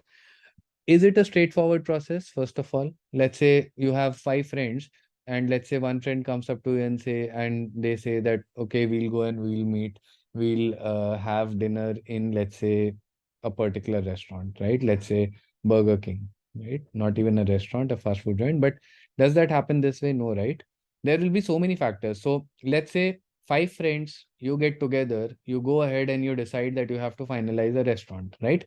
Now, can you guys think of what factors can be there which might affect which restaurant you might go or you might not go to? What factors drive food? What kind of food you want to eat? Distance, proximity, ambience. Is it dinner? Is it lunch? Season, cuisine, price? So many factors, right? So let's do one thing. Let's try to build a decision tree and see how the decision tree will actually help us in making certain decisions about the population, right? Now, let's say this is my entire data. This is my entire data. I will take restaurants in NCR, right? Delhi NCR, taking this as an example. You can extend this to your city. Let's say that the total number of restaurants in Delhi NCR are 1,000, right? Just for example, let's say I go ahead and I take this, right? Okay. Now let's try to identify. Okay, so what according to you guys will be the most important aspect over here? When 5 friends are meeting, let's assume one is from Noida, one is from Gurgaon, one is from Faridabad, one is from Ghaziabad. Then what is the first thing that you will have in your mind? Distance, right? Let's assume that the first aspect or the first condition for everyone is distance, right? So a very simple rule, let me go ahead and let me apply a very simple rule over here in this data. I will go ahead and I will say that, let's say every friend is saying that I don't want to travel more than 20-30 kilometers. The friend who is situated in Noida, if he has to go to Gurgaon, he or she might have to travel 50-60 kilometers, right? Similarly, Faridabad has to go to Ghaziabad 40-50 kilometers, right? So let's say the first condition that we apply is distance less than 25 kilometers, right? What are all the restaurants, right? What are all the possible restaurants which have the distance of less than 25 kilometers or greater than 25, right? Now let's assume that distance less than 25 kilometers, out of the 1,000, there are only 200 restaurants, right? Which will have distance of less than 25 kilometers, right? These are 200, and let's say these are 800 restaurants. Correct? Now, what do you guys think? What will be the next criterion? What might be the next criterion over here? Cuisine, maybe. I think let's go to cuisine. So, right. So let's say in cuisine, or let's say first, let's try to decide whether it is veg or non-veg, right? So you can have a condition such as, let's say, is it Navratri? Or let's say simple, right? I'll just write veg, all the veg restaurants and all the non-veg restaurants. Let's say on whatever factors, you are able to arrive at a decision. Do you want to eat veg or do you want to do you want to eat non-veg, right? Now let's say you decide that you have to go ahead and you have to eat non-veg, right? Let's say 80 are veg, 80 restaurants, 120 are non-veg, right? Okay. So let's say this is then 80 and 120. Now you will go ahead and you will split this further, right? Now this process will keep on happening, correct? Now the next uh, filter can be, let's say, what kind of cuisine within non-veg do you want to go for? Mughlai? Do you want to go for Punjabi? Do you want to go for American, Italian, Mexican, whatever, right? So this, you can imagine, this tree will keep on growing. Does that make sense? Right? We can keep on growing this tree to any extent possible, but as long as we are keeping features which are important, right? As long as we are keeping features which are relevant, our decision tree will stay relevant and significant, right? Now let's assume that I take a case of 5 friends who are in college who want to select the best possible or a place wherein they can eat, right? So for them, what will happen? This decision tree will come from here to here, right? This will then come from here to here because they decided that they have to eat non-veg. And then let's say on the basis of all the rest of the conditions, they finalize that they are going to go to these, they have these 5 restaurants as the option. Now they will go ahead and they will decide these 5 amongst themselves, right? Now see, this decision tree can also serve a purpose for other cases as well, right? Now let's say the same in the same area, we have a group of friends who want to eat at a restaurant which is less than 25 kilometers, but they are looking for a veg option. Now, within the veg option as well, if you keep on growing this tree further, right, you should be able to identify the best options for you, right? Even over here, towards the right-hand side, if you would have grown this tree forward, you would have seen that, okay, greater than 25 kilometers, maybe you travel to Gurgaon, maybe you go to Murthal, whatever, right? But if you see, if you capture all possible outcomes, right, of out of all the 1,000 restaurants that are there in Delhi NCR, you can go ahead and you can divide each and every restaurant to each and every condition or a combination of conditions, right? And this is how we generally create a decision tree, right? Similarly, when you have to go and you have to buy a car, how do you decide? You will decide a budget, you will decide features, you will decide whether it is petrol, diesel, electric, you will decide what brands you need to go for, right? There are so many factors, and on the basis of this, yes, 5-seater, 7-seater, SUV, hatchback, sedan, saloon, whatever, right? So isn't this how we actually arrive at decisions? Isn't this that in most of the cases you make, whenever you are making a life decision in a, let's say, in a uh, disciplined way, isn't this how you will actually approach a question or approach a situation? Okay, so this is clear to everyone. So this is generally what we mean by decision trees. Let's go through some theory around decision trees, and gradually we will try to understand how decision trees actually work, right? Now, tree-based models are the most used supervised learning models, algorithms. They can be used for both classification regression. We have gone through this. There are two kinds of tree-based models that we will be going through: decision trees and random forest. However, it is not limited to these two. There are other models as well. But if you understand these two, you should be able to extend the knowledge from here to the other models as well. Let's get started with the decision tree. How is it different from putting criteria and assigning weights to them for decision? We are not assigning weights over here, right? We are dividing our population as per our need, right? As per our requirement. There are no weights that are being applied over here. If you're comparing this with logistic regression, linear regression, in case of linear logistic regression, we were getting the output by combining all the factors, assigning different weights, and then coming up with a common factor. Here, we are taking each and every factor and we are seeing what we are applying conditions on that, and we are trying to come up with homogeneous groups, right? So let's say if your entire population was this, right? So let's say you have,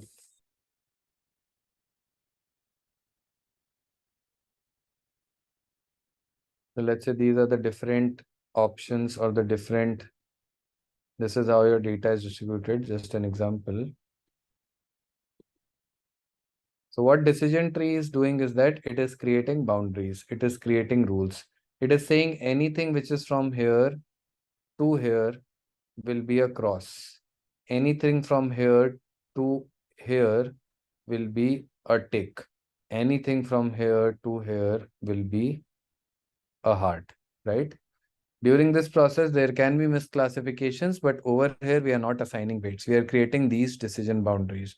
The rules that we are applying, they are actually dividing your data into homogeneous groups, right? Kind of like if else, right? Now, decision tree, a graphical representation of all possible solutions to a decision.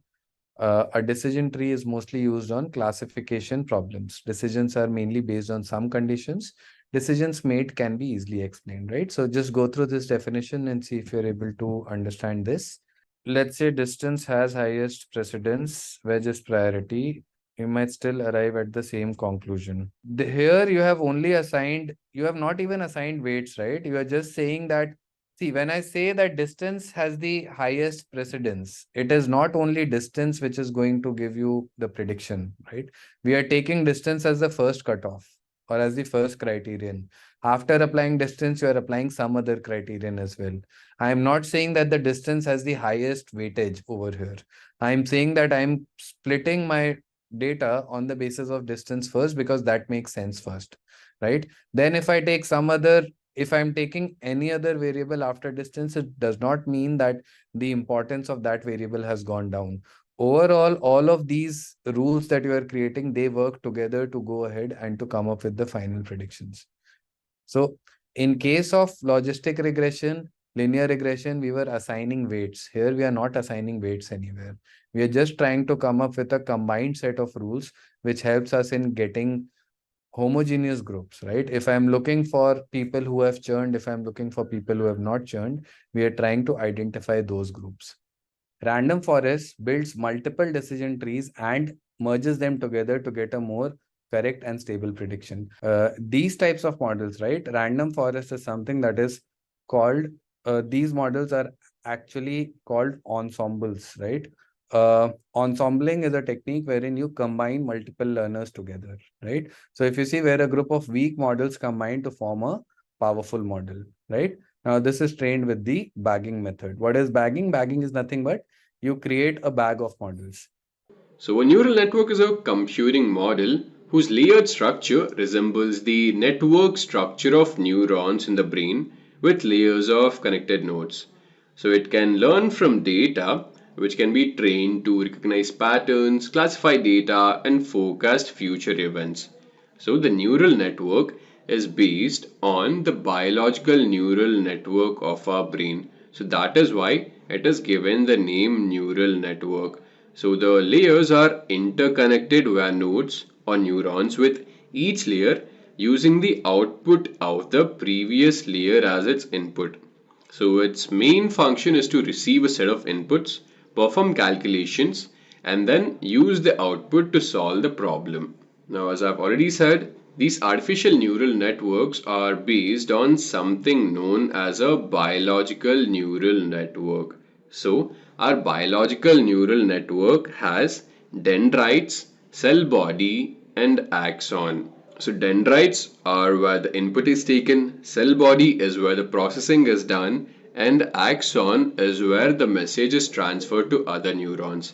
And the same thing happens in artificial neural network as well. So first we give in the data, that data is processed, and then the final processed result is given out as the output. So over here, let's say we train the data with images of cat and the labels would be either cat or not cat. After that, we give in a new image of a cat and then we basically try to predict whether the model correctly classifies this as cat or not cat. And since the model has learned the data properly, it correctly classifies this image as cat. Now, there are many ways of knitting the nodes of a neural network together, and each way results in a more or less complex behavior. Possibly the simplest of all topologies is the feed-forward network. So when feed-forward neural network, signals flow in one direction without any loop in the signal paths. And typically, artificial neural networks have a layered structure. The input layer picks up the input signals and passes them on to the next layer, known as the hidden layer. And there can be more than one hidden layer in a neural network. And at last comes the output layer that delivers the result. Now, the first question to pop into your head would be, what is the inspiration behind these artificial neural networks? Well, the answer to that is the biological neural network of our brain. So let us first understand the architecture of a biological neuron. So as you can see in the slide, our biological neuron has these three main components. So we have the dendrite, the cell body, and the axon. These dendrites receive the signals and the cell body processes these signals. And the axon finally sends out these signals to other neurons. So just like the biological neuron, the artificial neuron has a number of input channels, a processing stage, and one output that can fan out to multiple other artificial neurons. So now let's understand these artificial neurons in detail. These artificial neurons are the most fundamental units of deep neural network.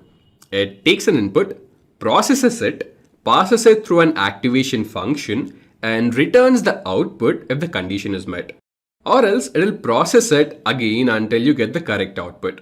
And such type of artificial neurons is called as a perceptron. So they are basically like a linear model which is used for binary classification. So as the figure shows, we have x1, x2, x3 and going on till xn as inputs in the input layer. Now, to which we add the weights and the bias that are randomly selected. So here we have w1, w2, w3 going on till wn as weights. So we multiply these weights with the corresponding inputs and add all the values together, and finally we add bias to that sum. So this final sum is passed through an activation function which finally gives us the output. So let us see this in detail. Just a quick info guys, if you want to become a certified AI professional, then check out the Artificial Intelligence course offered by Intellipaat. You can find the link in the description box below. Now let's get back to the session. So here we have three arrows which correspond to the three inputs coming into the network. Now for these three inputs, we have corresponding weights associated with them. So input 1 is associated with a weight of 0.7, input 2 is associated with a weight of 0.6, and input 3 is associated with a weight of 1.4. Now, these inputs are multiplied with their respective weights and their sum is taken.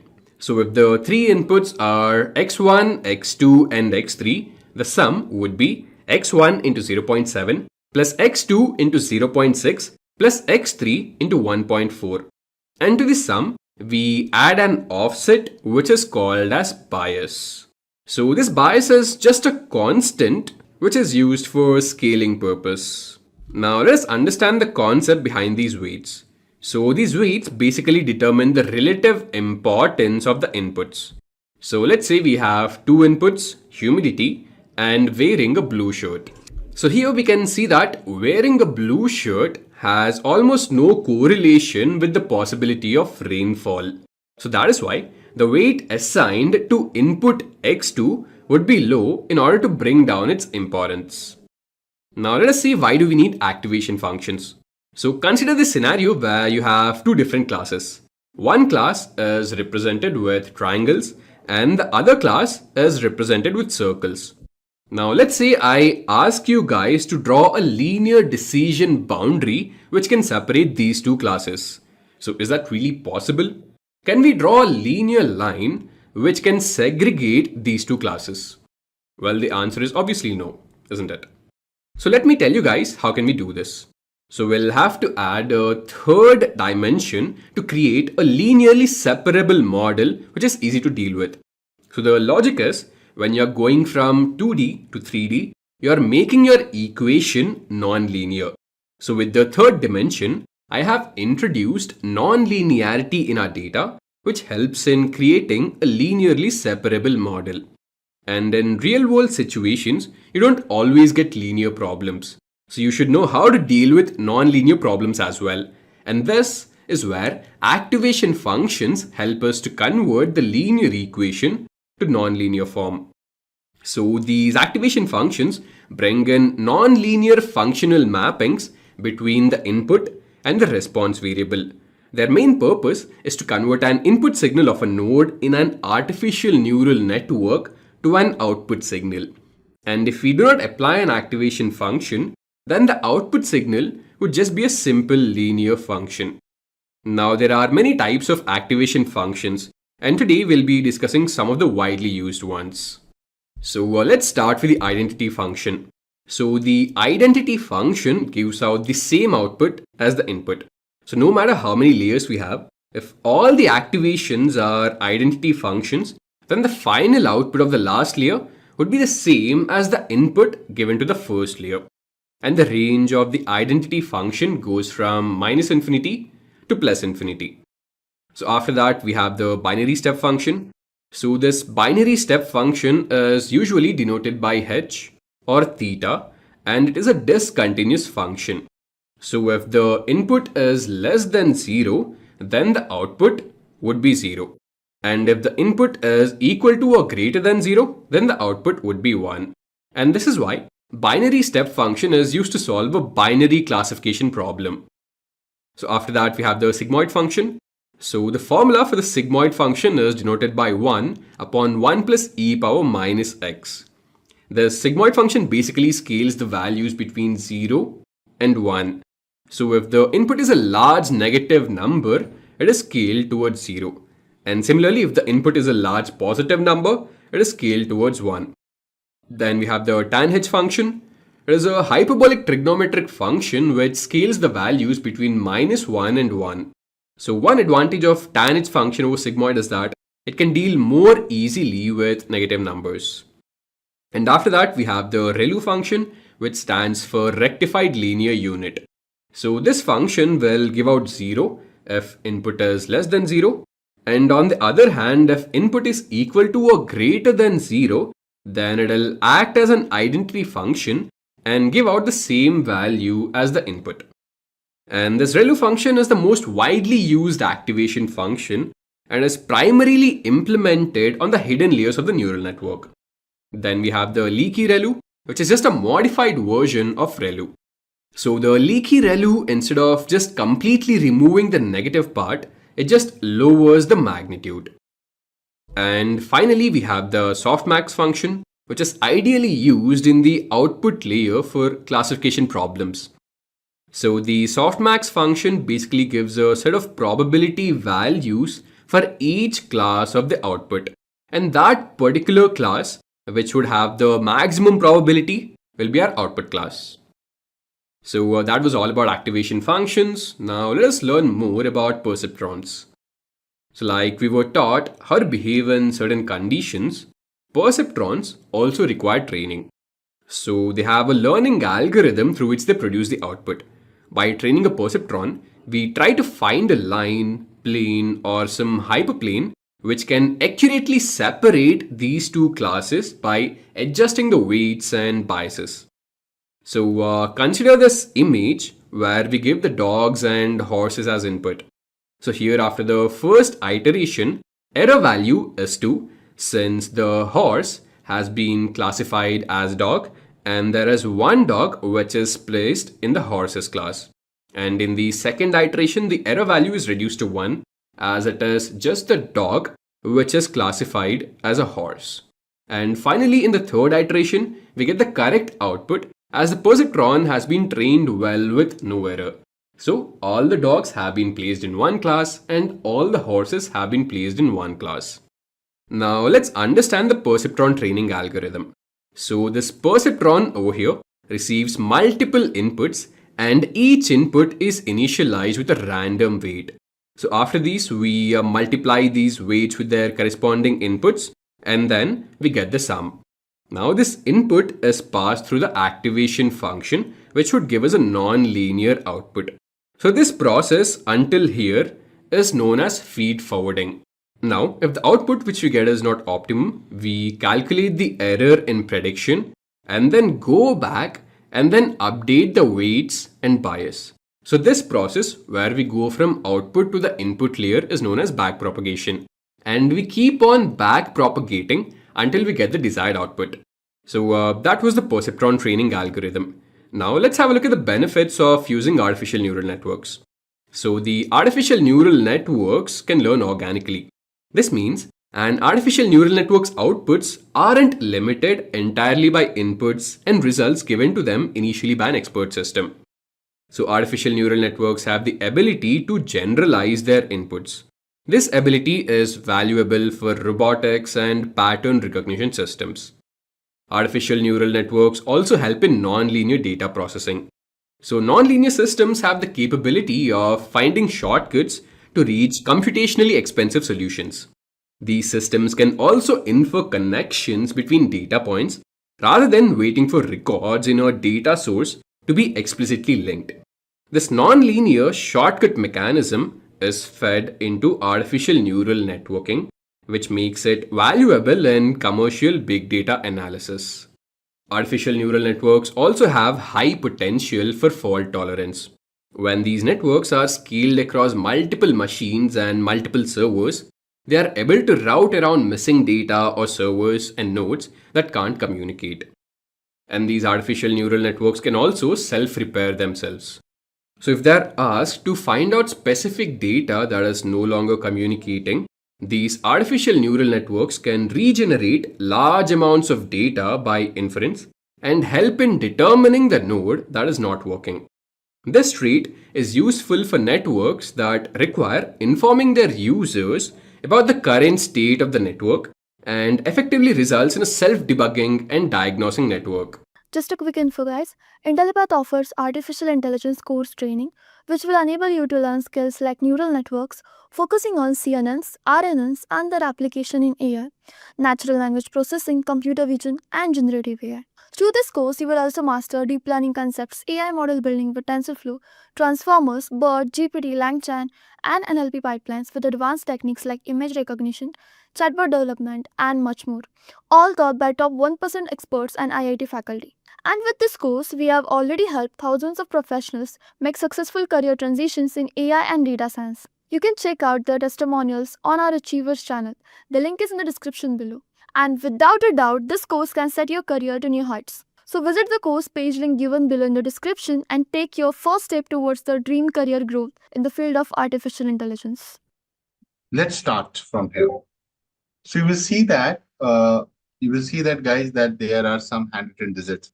So this is a very famous data set coming from MNSIT data, right? It's a handwritten digits, and generally these are in what 28 by 28 pixelated form.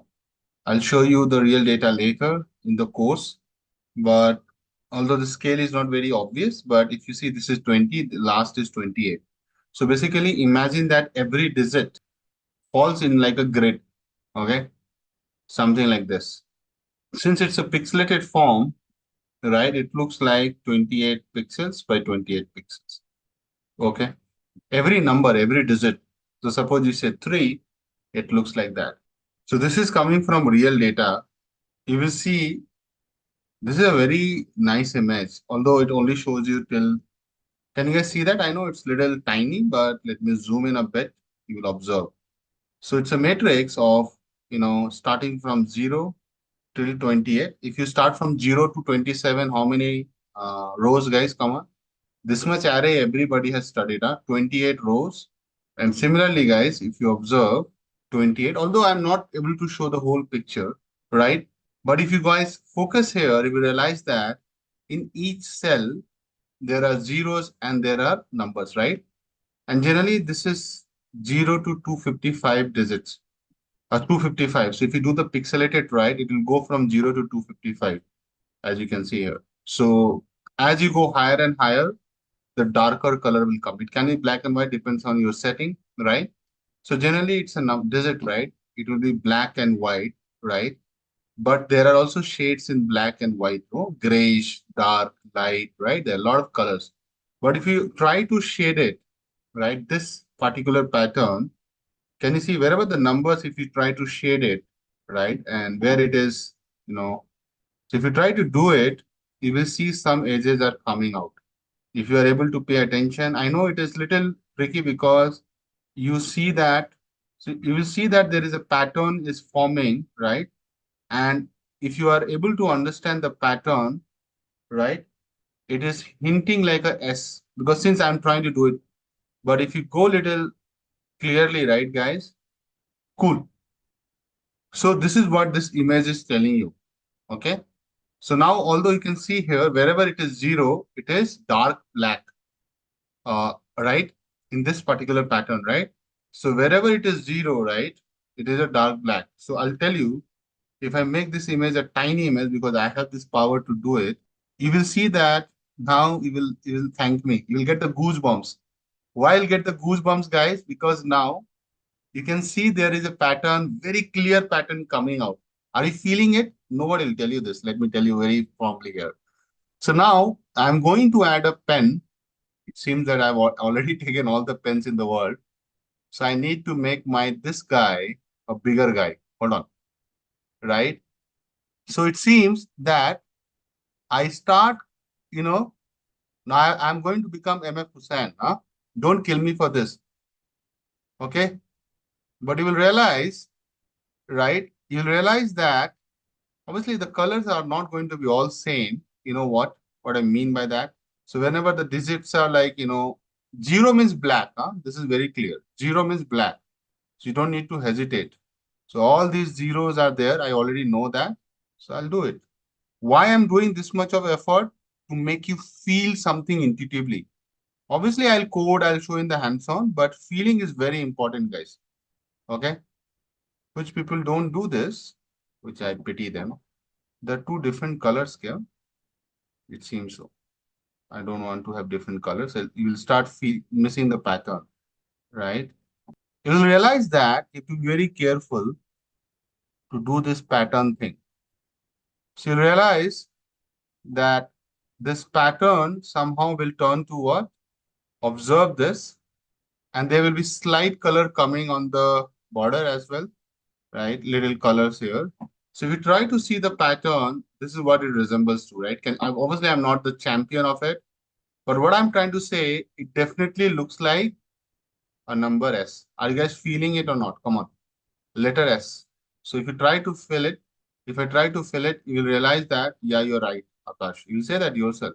So see, if I start feeling the pattern, since that is looking like a digits, right? You're not getting it.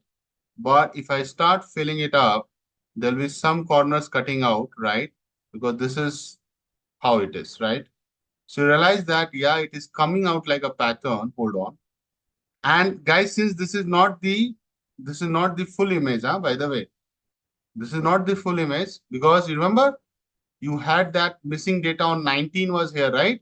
So you will be seeing that there will be some zeros coming, and trust me, it will be there. So some zeros will be coming where? On this side. So it will be black. That's why I'm making it black from my side.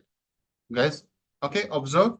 So I know it doesn't look like that, oh, this is number 5. It looks very ugly. But if I try to give you the character here, does it look like 5? See, I'm fitting something in between, right? And I have the image also. Don't worry about it. So I've already populated it today. I should have it somewhere in the model. Although it is done differently, guys.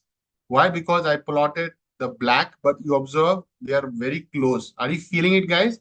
I have swapped the color in the printing, so don't kill me for that. But are you feeling it? Right? Just the complementary. But are you feeling a similar kind of behavior I was trying to draw? Since our image stops at 19, you're not able to visualize it fully. Okay, makes sense? Good.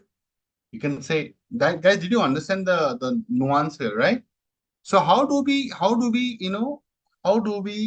get it? So the whole idea of identifying any image, it works on two, three things. Basically, there are two words always you have to keep in mind, and that is what? Edges and patterns. So the question is very simple question. How do we identify any image? That's the question, guys. Answer is pretty simple. Just don't think about any neural network. Think about any image you see on the page, right? So for example, if I show you this image of cat or a dog, right? You try to identify what? How do you say that it is a cat or a dog? You look at the eyes, you look at the nose, you look at the lips, right? If it's a cat, you will also look at the body, overall body, right? Understand the design and the pattern, right? So basically, it's all about How do you identify it? Very simple. Depending on the edges, that's the first word. Depending on the edges, okay, patterns, texture, shape, etc. There are a lot of things you actually look at. Images are unique in nature. Trust me on that. Okay. So these are some very straightforward attributes, guys. Right? These are your edges, patterns, texture, color. A lot of things are there.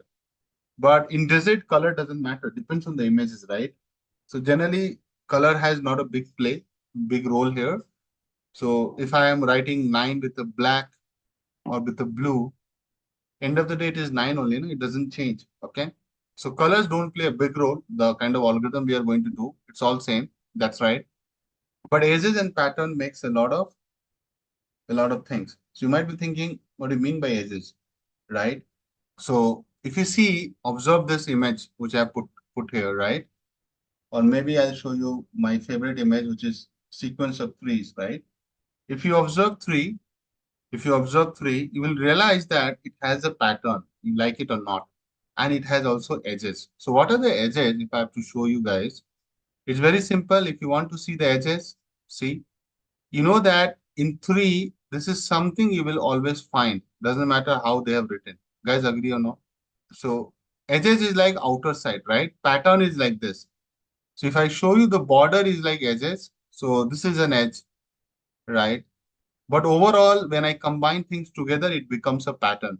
Do you see the pattern in three, guys? So basically, I put it nicely. It will look like this, an opposite of sigma, right? So you know that people will try to write three, and even kids learn to write three like this, right?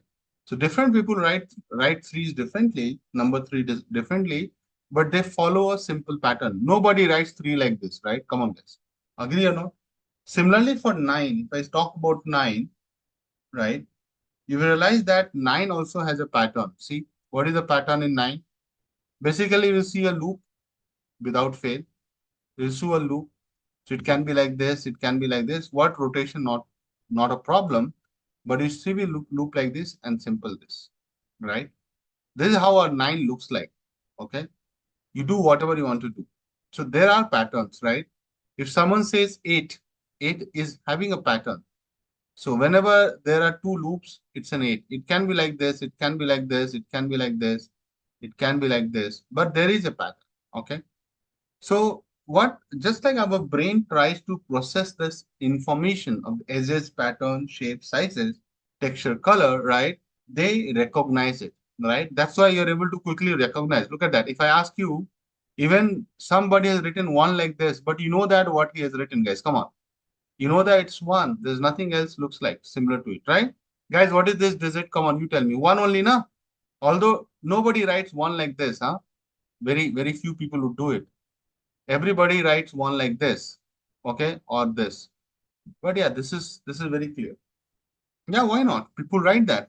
Some will like write one, two, okay. So slanting line come in any direction. Now, guys, let's talk about the detailed idea of neural network structure, right? So I'll again, because I think I had just shown you guys that structure. So let's talk about a little bit more in on this. The same structure I'm going to talk about. Okay. So there are, if you observe, there are three layers in terms of difference, right? One is input layer, one is hidden layer, but hidden layer can be a lot in number. See, one, two, three. And then the finally is you get output layer, right? So what happens, you're trying to do things, right? The input will go through input layer to the next, then next, and then next, and then finally it spits out. So let's also keep talking and write. So I think I did not explain each of these layers, right, guys? That's correct now. Before I jump to weights and biases, I did not give you any textbook definition, right? Okay. So what is input layer? Input layer is helps you to input the data features. Input the data features. So in this case, in our case of digit, pixel value or pixel values of an image. Now, if you were thinking about pixel values, but before we go there, a lot of people don't understand data feature. What do you mean by data features? are input variables. Input variables, predictors, whatever you name. So if you take our image, how many by how many we have? Why I'm drawing when I have it here? Okay, take this guy. How many by how many we have? Come on, tell me. See, if I take the example of our digit 3, 28 by 28, take this one. No? So take any of it, right? So take this guy. Huh? So there are 28 pixels here and 28 pixel here. Do a quick math, guys. Come on. So 28 into 28, how much it is? I know it even in sleep, 784. 784 are going to get connected to the first layer. Although don't go with this diagram, there are just 10 neurons, okay? But in reality, there will be 784 guys getting flattened and connected in terms of neurons, okay? So this becomes your number of neurons in the input layer. Number of input or features, basically neurons connecting to hidden layer. I'm talking about which use case, which I'll do it later. That is coming from your MNSIT data set. Okay. So to show you this, you will see this later in your course. Just focus on this. So when I'll do this, I'll show you this, that we are going to connect how many input to. So if you look at that, how many layers are getting connected to it? It is next connected to 784. Neurons are getting connected to, how many are those? 784 connected to how many? 128. Clear? In this particular example, which I'll do it in the hands-on. Okay. This is, I have assumed that in this input layer, in my hands-on, in this input layer, there are 28 by 28. So if you do the math, it becomes 784. And this is my first hidden layer. I'm saying that I'll keep how many neurons? Come on. I'm saying that I'll keep 128. Okay. Right? So it's a matrix. Listen to me, guys. It's a matrix of order what? 128 by 128, right? So basically, if I flatten this, it's a matrix, right? Of 128 by 128, which basically means, sorry, what I'm saying, 28 by 28, which basically means that there are 28 rows and 28 columns. So what is this array, my dear? This array is what array? It is a 2D array. If it is a 2D array and I want to convert into an 1D array, right? How will I do it? What is the concept, array concept? You know it. You can read about it in case you are not aware of it. And the function is, right, array flatten, right? Which is np dot flatten, if I recall correctly. So that's what I mean by that, right? That's how you come like a more like a one line. Okay. Now the question can be like, why 28, right? Why 128 in the next layer? Who is telling you this? These are all questions you should ask when you already know about what is the neural network and all, right? Understand now my feelings? It's like suddenly why sun is moving around, why we are flattening it. You should ask what is the meaning of flattening. But let me tell the structure. Let me tell the structure first. Because if I don't tell you, you'll always be confused, right? Perfect. Okay, input layer, I think I'm done. One thing you need to understand that once you have the, pixelated view of it, right, you will realize that images has a lot of things. So let's talk about pixels. What do you mean by pixel? Because this is something I'll keep using. What do you mean by pixel? Let me ask some baby question. Now, this is a question to debate. Huh? What do you mean by pixel? And how is it related to image? Related to camera and camera size. So camera to, right, it is resolution of your camera, right? How does it relate to your image size? Let's see how good are you. Everybody will open their computer. You know how to see the resolution of your computer? Because I don't know. What is the resolution of your computer? Yes. So my display is saying my resolution is this 1920 by 1080. What do you mean by that? So if you do a matrix formation, 1920 rows by 1080 columns. Okay. So that's how it looks like. So every image of mine will have how many cells, guys? You know that, right? 1920, 1080. So total how many? Look at my image size. 1920 into 1080 equal. So if you're good with this, you know that it will be what? If I do a simple maths, it is how many pixel? 2 megapixels. Yes, come on, yes or no? You know that. Approximately, my dear. Approximately. Why? Because see, it is 10 to the power 6. Right? Agree? So don't think your resolution is bigger than 2 megapixel. There's a reason for it. Let's not go there. Okay. So just imagine those who are using, so let's say a phone has a 12 megapixel. So 12 means what? 12 into 10 to the power 6, right? Megapixel means this is only, no? So you can think like that, more like 4 by 3. So 4 million here, 4,000 by 3,000, right? Then you will get, approximately, I'm saying, making a grade out of it, guys. Come on. Which is a lot. How many these are? 4,000 by 3,000, right? Just imagine that the number of neurons you will see here, you're just looking at 784 in this example. Here you're coming in millions of neurons.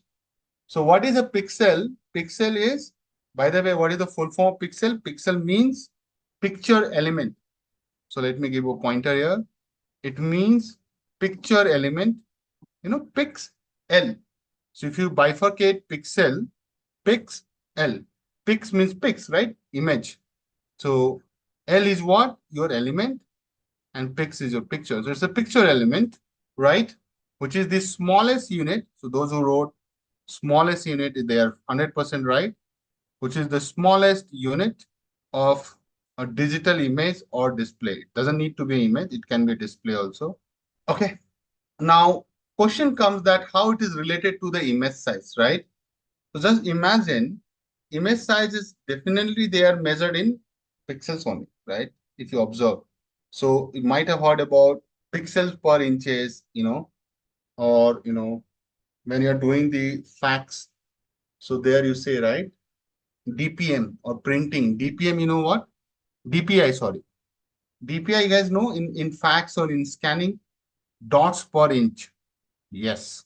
So generally, if you take a 4 by 3 image or 8 by 7, right, dots per inch. So there are different types of printer. That's how you define the, quality of the image there, right? So I'll not go there. But you know that in terms of, this is about your, printing. But if you do a similar kind of analysis here, it is called PPI. What is PPI? Pixel density or pixel per inch, right? So if you talk about pixels per inch, so what is the interpretation of it? If you take an image, right? If you take an image more like as a unit dimension, if it is an inch of, all right. So generally an inch is a very small unit. How many pixels you are putting there, right? So higher the PPI, you tell me, higher the PPI implies more details and sharpness of the image. Basically, you talk in terms of good image, qualitative image, more details and sharpness in the image. Okay, that's what you mean by that. Basically, you say you have a better resolution of the image, right? And if your image is better, generally your image size will be also higher. Agree or not? Come on. So if I talk about a 12 megapixel camera, I'll not go to our school days when I used to use 1.3 megapixel camera. So 12 megapixel camera, right? If I just say, listen to me, the same thing I'll call it here, guys. It is 4,000 pixels here and 3,000 pixels here, right? So that's the reason it is called 12 megapixel. You must have been, so don't be now uneducated, right? So now since you are sitting in my class, you should be aware of these things. So 12 megapixel camera releases every time, right? 12 million pixels for each images. Now, if I give you a simple example that if your image is like, a simple image of, let's say, 10, 6-inch wide, and let's say it's a portrait one and 10-inch height. Okay. So generally, if you see these kind of standard photo size, right, how it is being framed, understand this. If I go with a standard 300 PPI, which basically means 300 pixels per inch. Remember that, guys? Come on. Listen to me, and this is very important. Doing ChatGPT will not help, right? For a 12 megapixel, what is the image size in inches it will come? Let's say this is A and this is B. What is the length of A and what is the B? What is the image size you'll get it if I go with this assumption? Let us assume the pixels per inch is 300. If I say 400 pixel, sorry, 4000 pixels and 1 inch, you're putting how many? 300 pixels, right? So basically, it's very easy. It's not a rocket science. So you can do this math, 4000 by 300. How much it is? 13.33. So this is your 13.33 and this will be what? 10. So it's not 14, it's 13.33. And this is going to be 10 inch, right? So if you get this PPI and divide it, you should get an image, and that is an image which will not be, it will not get stretched or anything, right? It's a natural fit for it. But you know that image can be scaled, it can be, stretched. Sometimes people say, right, image is looking all, blurred, or image is not looking as sharp as it should be. Okay. बोलते हैं ना अपन image फट गया है, right? That's the word. Image doesn't look nice because you have overstretched in a very bad manner, right? Image looks stretched. So this is the image size you should get. Make sense? Clear? Now, why I'm telling you this? Because we are going to discuss with image, right? So if you see, this is not a image is not something, you can escape. You have to be aware of pixel. You should be knowing about what you mean by a 12 megapixel camera will spit it out. And I'm just talking about a simple idea here. If you have a 12 megapixel camera and you know that the pixels are designed in this manner, 4000 pixels on the rows and 3000 in the columns, right? Now you know that every inch takes how much? So if you take, so see, it's a 2D image, right? So you have both the directions, right? A and B. Don't miss that. It's a 2D image. So you have to do it separately. So every inch takes 300 pixels. What do you mean by 300 PPI part? Tell me. Pixels per inch. So 1 inch will have how many pixels? Come on. 300 pixels. Now on the rows, if you see, buddy, how many pixels are there? Already 400. So this will be aptly fit on what size of the image. So I just divided by 400 by 4000 by 300. It gives me 13.33 inch. So if you take an image and just go and put it on a this much of the image of paper size of the camera. Sorry, suppose you want to get the printout of this image, whatever you have clicked, and you do this paper size, your image will come 100% perfectly fit. No scaling is done, right? Correct. But if I take the same image and I put it on a big poster like this, what will happen? Come on. First of all, look at that. Our image is more like a portrait one, slightly. I'm putting into this format. What is this format? Landscape. Let's say I'm putting it into 24 inch by 20 inch. Now what will happen? So what will happen, since your pixels are not that rich, you need a better, bigger camera. That's why the DSLR comes into the picture again. Make sense? So it will look distorted, right? And let me show you. I'm trying to find the, not distorted is not the right word. I would say stretched. So I'm not able to find the right word for it, but you can do it. Okay. It's not going to be a fit, a proper fit. Okay. So for example, I have an image which I can show you, which looks like stretched. Okay. But you will realize what I mean by that. Or maybe I can take an image and make you show you here, guys. Okay. Why I'm thinking too much about it. Okay. So hold on. Let me take a kid image. Suppose I take this image. Guys, please pay attention. You will realize, right? This is a very simple image, guys. Come on. Now, if I start making stretching like this, can you see this? This is what I'm telling. So it's not blurry, to be honest. The right word is stretched, but you can find some technical word for it. But I know it's not blurry, it's stretched. But if you get a right fit for this image, the right fit was this one. Huh? Observe this. So this is the right fit. That's why people always tell you, right, in corporate, that always do in the aspect ratio, right? Don't try to, stretch in the by, one. Always do diagonally. Diagonally is still better. But if you keep increasing it, then the quality of image is gone. Can you see that? This is called pixelated, so when you print it, it will look like, image fat gaya. That's another word. So means it will be more pixelated. Your face will not look that better. So image size and image resolution they go in hand by they go in hand by in hands and right. They go in hands. You can't have different things for the same thing. Make sense? This is all about image, but there's beyond it. If I change the same question by giving RGB, right, then you have to do it differently, but I'll not go on. Okay. RGB is like red, green, blue. So these are your channels for color, but I'll come back on that. So this is all related to this neural network I started. I talked about input layer. Let's move to the next layer. What is the next layer? That is called hidden layer. Hidden layer, generally trainers say it's a black box. I'm not the guy. Generally trainers say it's a black box because they don't want to get into. But I am going to do the postmortem. So hidden layer, it can be one and it can be multiple. So hidden layer, generally people say it's a black box. It is a black box. That's true. But at the same time, we will open it. It's going to be an overwhelming exercise, but I think if you ask me honestly, should I do it or not? We should do it there. Then what kind of deep learning scientist will become, right? We should do it. This is not that tough. Okay. So guys, hidden layer is known as intermediate layer. This is the intermediate layer between input and output layers.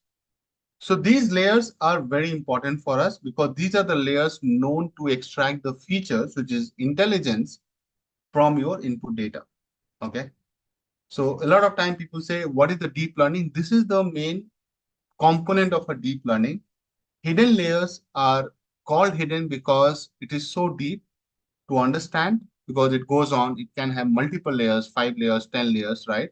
It tries to find the edges, patterns, texture sequentially from the images you have given. And that's where the calculation of weights and the biases happen, and they keep getting updated through an optimizer. Generally, the optimizer is going to be gradient descent algorithm flavors, right? So you keep updating the weights and the biases. That's what you have done in some of the machine learning algorithms. If not, I'll teach you. And that's the most important piece, or I'd say the heart of the deep learning thing, right? So let me write this line. These layers, when I say these layers means hidden layers, these hidden layers perform computation, extract the features from the input data. Okay. So these are the features which we are going to extract from the input data. And the deep learning term, let me write, the deep learning term, if someone asks, what do you mean by deep learning? You can say deep learning term refers to the network with multiple hidden layers. So the whole point of deep learning is to have hidden layers, trust me. Deep, right? You have to go and get the depth.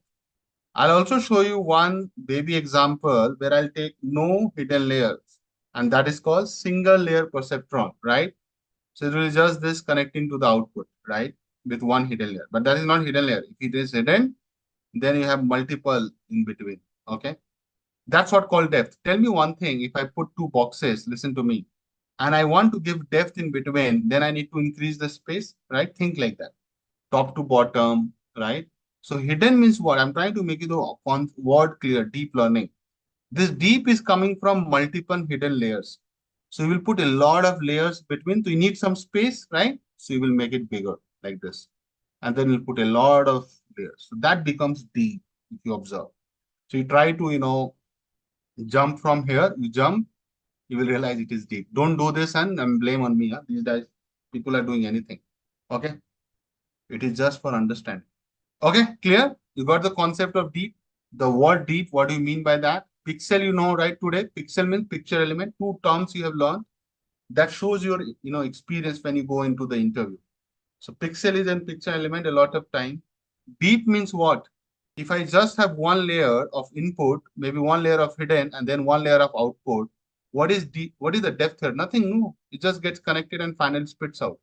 But if I say that I have one layer of input, and I need to put a lot of layers of hidden, then I need some space. So can you see that the depth increases? Try to feel that in physical sense, right? So that's what you mean by deep. Basically, you're trying to say you're making it more complicated and complex. adding more hidden number of layers. Obviously, every layer has some job to perform.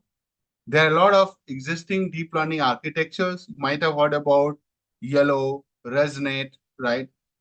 A lot of CNNs ones, right? I'm talking about that. VZZ. So all those will make it more complicated, but that's in the future. Coming future, you will learn from me.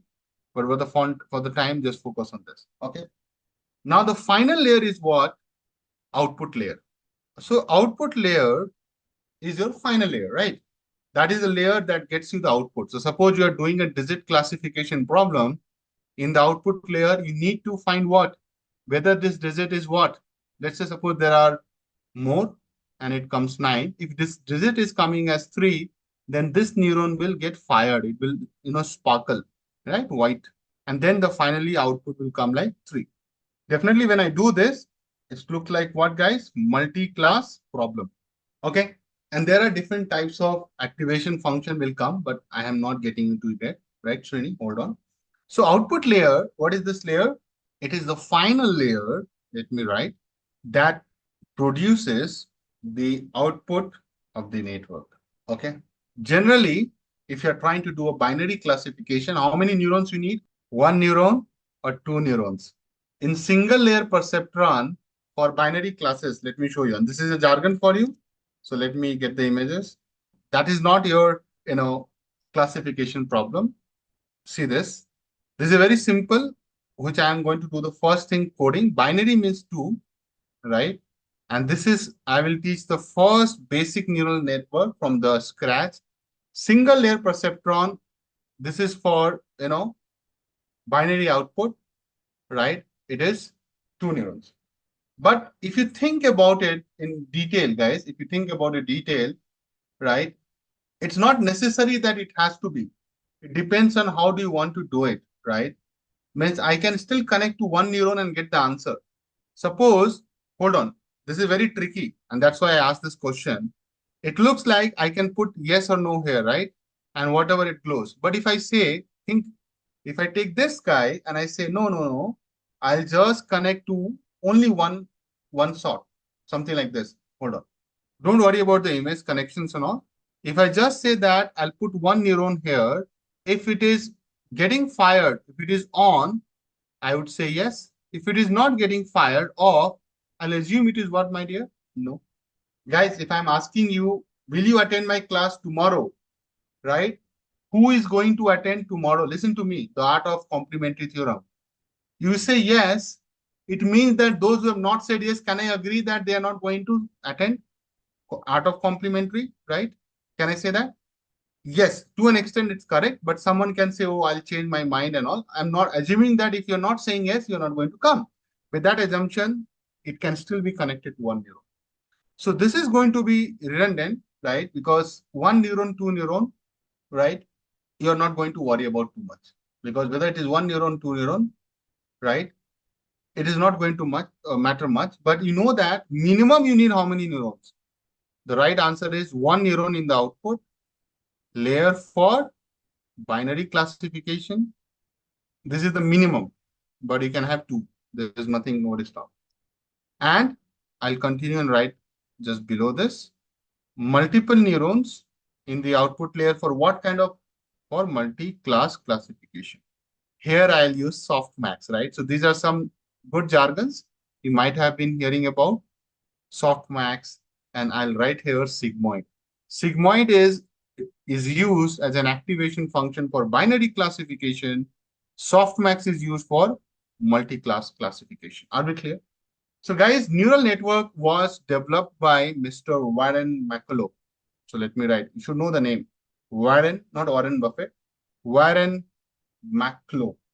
And there was one more guy, Walter Pitts. Walter Pitts. Correct the names if I do mistake. 1943, can you believe it? So a lot of people think neural network came in 2000. No, it came long back. It was an idea which was proposed long back. Don't think that. So this was proposed for the first time in 1943, before our independence. So these are the guys for the very first time proposed the mathematical model for neural network. Okay. So let me show you quickly. Suppose if I try to find the digit 9, guys, can you see this? Now there was a question that why does it comes like 784? Because you have to put every input layer in 1D array. That's the constraint. Someone asked me that why do you want to get into 784 like a flattened thing? Because this is a requirement that if you want to do a input layer, what is input layer, guys? I think you know, right? This is your input layer. Let me write very clearly. This is what, my dear? Output layer. Okay. And these guys are what? Hidden layers. Now the question can be why it is being connected to 128 or 5 or 10. Don't worry about it yet. Okay, please don't do it. Because then you will miss the fun. I'll tell you everything. What are the standard? So this is your black box, although everything is black here, it's a black background. And the credit goes to the guys who have prepared this nice images. It's very tough. So if you're trying to do what happens now, guys, you will try to extract the edges, patterns, from input to the hidden layer, then it will fine tune in the next layer, and then finally it will fire the right output neuron. So basically what I'm saying at a very high level, 10,000 feet, the moment you give the numbers, remember those numbers 0, 0, 2, 3, 250, right? Those numbers it will come, right? So basically higher the number, higher the neuron firing, right? So in this case, generally, when you say 0 to 225, what we do as the very first step, we normalize it. So what do you mean by normalization? So that we scale it properly. So you take each and every 784 values and divide by 255, it gets squeezed into 0 to 1. So basically, all these value will become 0 to 1. And if it is 0, it will be not firing, means it will look like black. And if it is 1, it will fire like angel white. So basically, if you take the input, it will get fired. And I'll show you in my nice images, it will be white. Some of these guys will be white. Not everything will be white. And then some of these guys will get white, depends on the pattern. Are you feeling, guys? Then finally it will be white. Not everything will be white. And there will be different shades of color, light white, more black, gray, dot black, dot white, right? And finally, it will say, I am here, buddy. It identifies the input image as what, my dear? As digit 9. So colors are going to be in the gradient, and there are only two colors, the shades of black to grayish. Hold on. So there will be grayish also, and then finally becomes white. So let me show you the patch. Because in PowerPoint we have it, the gradients, gradient image of black to white. So if you are trying to see this image, I know you're not able to see the white because white is white, but it is here. Huh? Let me show you. Can you see that? Let me write in English. This is white. There will be more, depends on the range. So generally what I'm saying, if it is 0, it will be dot black, and it is white, means it go from white. Since the image in wrong direction, I can't do it. Okay. This will be the heart of it, so nothing to worry about it, even if you have missed it here. So this is how you put images in pixel forms, right? So generally when you do, shades, so it will come like this. 0 means black, 255 means white in our case, but it can be other way around also. So a lot of time people use 255 as the black and 0 as the white, depends on your setting. But this is how you get the different values to the different shades of the color. So basically 256 shades you are going to see, not only this much, by the way. So 256 shades, which will be very close. So basically 250 will be closer to 252 and 256. 0 will be closer to what? 25246, right? Guys, agree or not? In terms of color shading, just focus on this part. Okay. So this is related to pixel. So we saw those number, right? 0 to 255. Basically, that's a range in pixel. It's a range, right? 0 to 255. So basically, total how many it is? Total it is 256 values, isn't it? So generally, this is the most digital images will have this kind of format. So most digital images like what? JPEG, or you have heard PNG, right? Must have seen those image format, right? So JPEG, PNG, okay? So each pixel is going to have certain value to it, right? So if you saw that screenshot of mine, right? Listen to me. I was showing that now. See. So this is like what? 256. In the values of 256, you find for each pixel. So if I pick any one number, my dear, please focus. Can you see there is a value we are tagging to it? 238. This is one pixel, huh, by the way. So total 28 by 28, how many pixels? 784 pixels. In that, there is a value associated with each pixel, which is coming from the image breakdown. Now, what is the meaning of this 250, 253, 256, 100, right? Blah, blah, blah. So the meaning is, I'm writing here, the meaning is very simple. If you take any pixel and you give a value, right? 0 represents as per the notation, but sometimes people reverse it, but 0 represents black. That is as per the notation. You can't change it. And I think I mentioned that also. And 255 represents what? White. Now I'm telling you guys that black will not be just black, right? It will be black, then light black, then it will go to the different shades. So total, how many shades are there? 256 shades of what? Black to white. Agree? And later I'll show you a lot of images showing this one. Make sense? So in this, 127 value represents what? It's the middle value, guys. It represents medium gray, by the way. Just fun fact. And 256 represents already available. Sorry. Similarly, in the color images, you have a different set. But again, similar to this concept, but I'll not go there for now. Okay. So now I'm going to show you and you feel the beauty behind it because the kind of stuff I'm going to show you, you will love it. Okay. So I was showing you this, that how does it understands, right? So to understand anything, right, the network needs to find the three things. It starts with an image, which is getting into pixelated form. Listen to me, guys. I'll also write. So the moment you give an input image to this network, when I say network means neural network, in the input you give the pixels. Pixels have values and values are acting as activation. Then activation goes on to the next layer and the next layer it activates just like neurons does. So just like neurons do, if you remember that example of pain, right? The moment someone is pinching on your arm or stabbing your arm with a knife, these days it's happening a lot. You have to be careful. So then your brain quickly understands that you are getting stabbed, isn't it, guys? But you know what? The masses, it's not like, your neurons start traveling like a blood. No, no, no. So if this is your neuron, right? It doesn't start, like a Ferrari race and move to your brain. No, it fires another, it transmits the signal, then it activates another set of neurons, right? And not every neuron gets right. Why might this? Okay, let me tell you a very simple thing. Take your right hand, right, and try to pinch, right? You will feel the pain in the right hand. Do you feel the pain in the right leg? I'm trying to make a very rational analogy here, right? There are so many neurons. Do you think everybody will get fired equally? Some they will not even get fired. You agree or not? Come on. So even in your body, when you're trying to pinch, so similarity is there. Understand? If you try to pinch on your arm, does it pain or does the pain occur in your leg, right leg? No, only the right arm. Why? And even right arm, that special area, right? Suppose I pinch on my arm at a point, only that gets activated. And then the brain is getting the signal that this localized pinching is happening. You don't feel the pain anywhere else, right? Come on.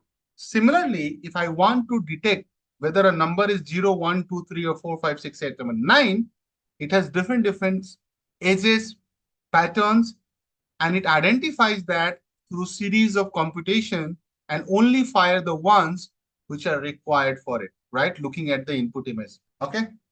So let me show you this. This is how it looks like. Now you might be thinking, and if you're observing, guys, right? Whenever you are trying to give, let's say I give a different type of thing. This is my image, right? It looks like a part of 4. It looks like a part of 9. Can you observe, guys? That's why the model is confused, right? I'm showing the confused behavior. So when you give an image like this, which is having a pattern, something like this, right?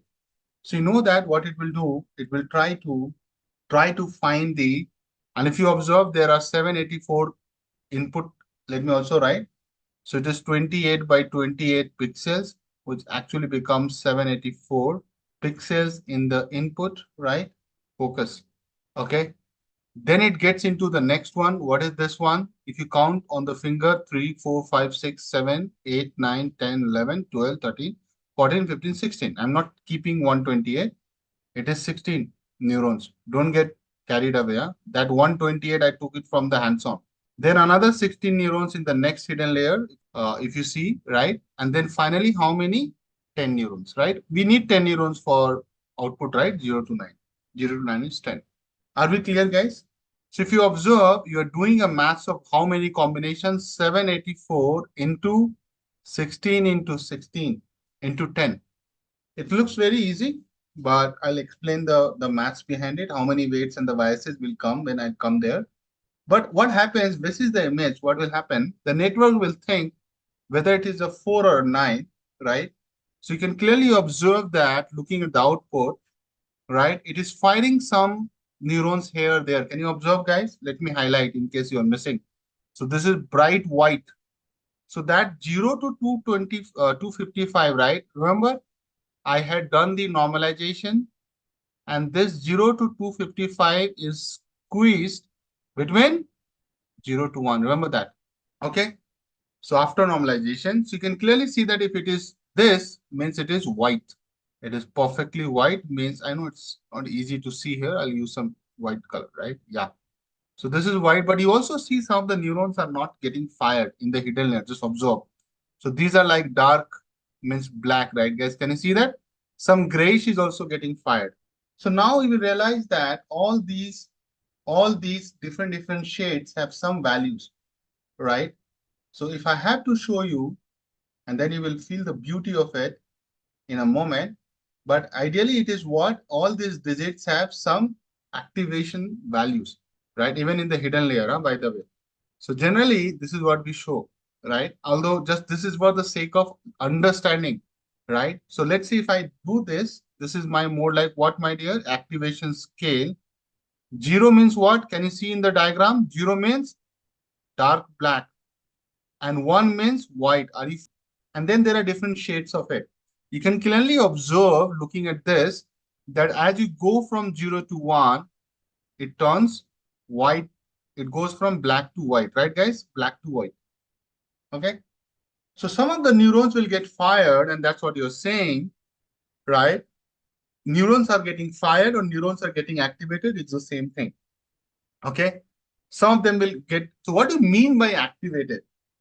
So activation happens at the cost of input first. So you get the input, then the activation happens. I'll come to there. But at least on this image, can I write, guys, that here, can I say that the neural network, I'll write NN, neural network, is struggling, so that it is in the notes, struggling to decide whether the input image is 4 or a 9. Because if you do 9, it looks like this. If you do 4, it looks like this, right? But you might be thinking, how does it work? Means what is it doing? How those activations are being done? What is the calculation behind it, right? That's the whole topic for the day.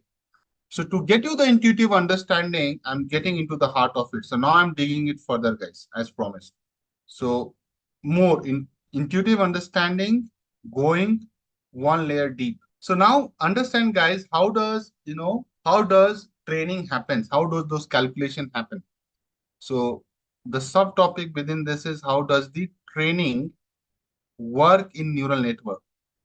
How do you understand what is the digit is going? How does learning happens? So if you observe this diagram, you will understand what I'm saying. There's some really nice diagram put by some really good guys. Okay. If you observe, my dear, here, you will see that for 3 digits, why I've taken 3 digits, there is a reason for it. Can you see that there are some commonalities? And if you're paying attention, you'll know. 0, can you see this? 9 has a loop here. Observe. 8 also has a loop here. Observe. But if you break 9, you have 2 things. This, and then you have a stick. Observe this. This stick can be also be here, right? Length, don't worry. Look at the edges. So you're picking the edges, right? These are all your edges. Let me write so that you don't miss. You're picking the edges, right? You're picking the edges. Edges make the pattern, and pattern makes the digit. So edges to pattern, and pattern gives you the digit.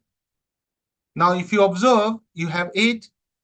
8 has, so you can say that this is this image. I don't know why I killed it. And this is this. Observe this. Then you have this big stick, and then you have this long stick. See. Okay. And then you also have this different one. Right? Maybe make the same color. Are you with me, guys? So are you able to break every digit into some edges? So what I'm telling you here, every digit has some edges, which neural network identify. I'm writing why, because so that you don't miss on it. Clear? Now, if you try to understand, let's go back to our thing, 9. Again, because 9 is something I want to make you understand. So you know that it will go in sequence, right? So if you want to find 9 and let it identify, you realize that in the next layer, which is hidden layer, second hidden layer, let me write so that you don't miss it. So this is hidden layer 1. This is hidden layer 2. Now there are 16 neurons here, 16 here, 10 here, and 784 here. Don't miss on that. Neurons are connected to some lines, right? Those are known as weights. I'll come to that. But understand that if you even focus on one of the neurons, right? It is being connected to 784 combination. That's why it's called fully connected layer, right? So you're connecting to everything, right? All the inputs. Basis that, what it does, it tries to give you those shades of different color, and it activates the neuron in the first hidden layer, which eventually activates some neurons in the next layer. So what it does, it sees that, hey, hello, there is a loop. Come on, focus on this, guys. So suddenly you know that this particular neuron tags to this loop. So it gets bright white. Come on, understand this. I'm making it very simplified for your understanding, but are you able to follow, guys? If you focus on the box, let me zoom in a bit so that you can see that. Okay, everyone, can you see that? So you know that 9 has a pattern. What is the pattern? This is the pattern. There is a loop. You know that loop is going to come here. So you see this neuron gets activated. Bingo. Are we clear? Then you also see that there is another pattern, and that comes the stick, right? The vertical stick. And you see the vertical stick is tagged to this particular guy. So it says, hey, hello, I'll glow now. Let me glow. So he says, okay, I'll glow. So this is getting activated. Are you feeling the beauty, guys, at a zoom level? Now, you know that if I'm going to do this, then output layer is going to get combined, right? So everything is connected to everybody, but you know that this will combinedly, right, go and form a pattern. And pattern forms a digit. So you will say, I'll take this, and then I'll take this. I'm just showing you the beauty here, guys. And then you know that if I combine these edges, it becomes a pattern, and pattern matches what digit? 9. So then, since it is all connected to everybody, is connected to everybody, but finally identifies it digit as 9, right? Are you getting the goosebumps or not? See, let me tell you, obviously I have not done these images, but I have gone through all this, structure to understand it. Okay, so that I can explain you. Are you feeling it or not? It depends on your exposure, but okay. Why can't it be 6? You need to understand that 6 is what? Let me show you the pattern. 6 is like this, right?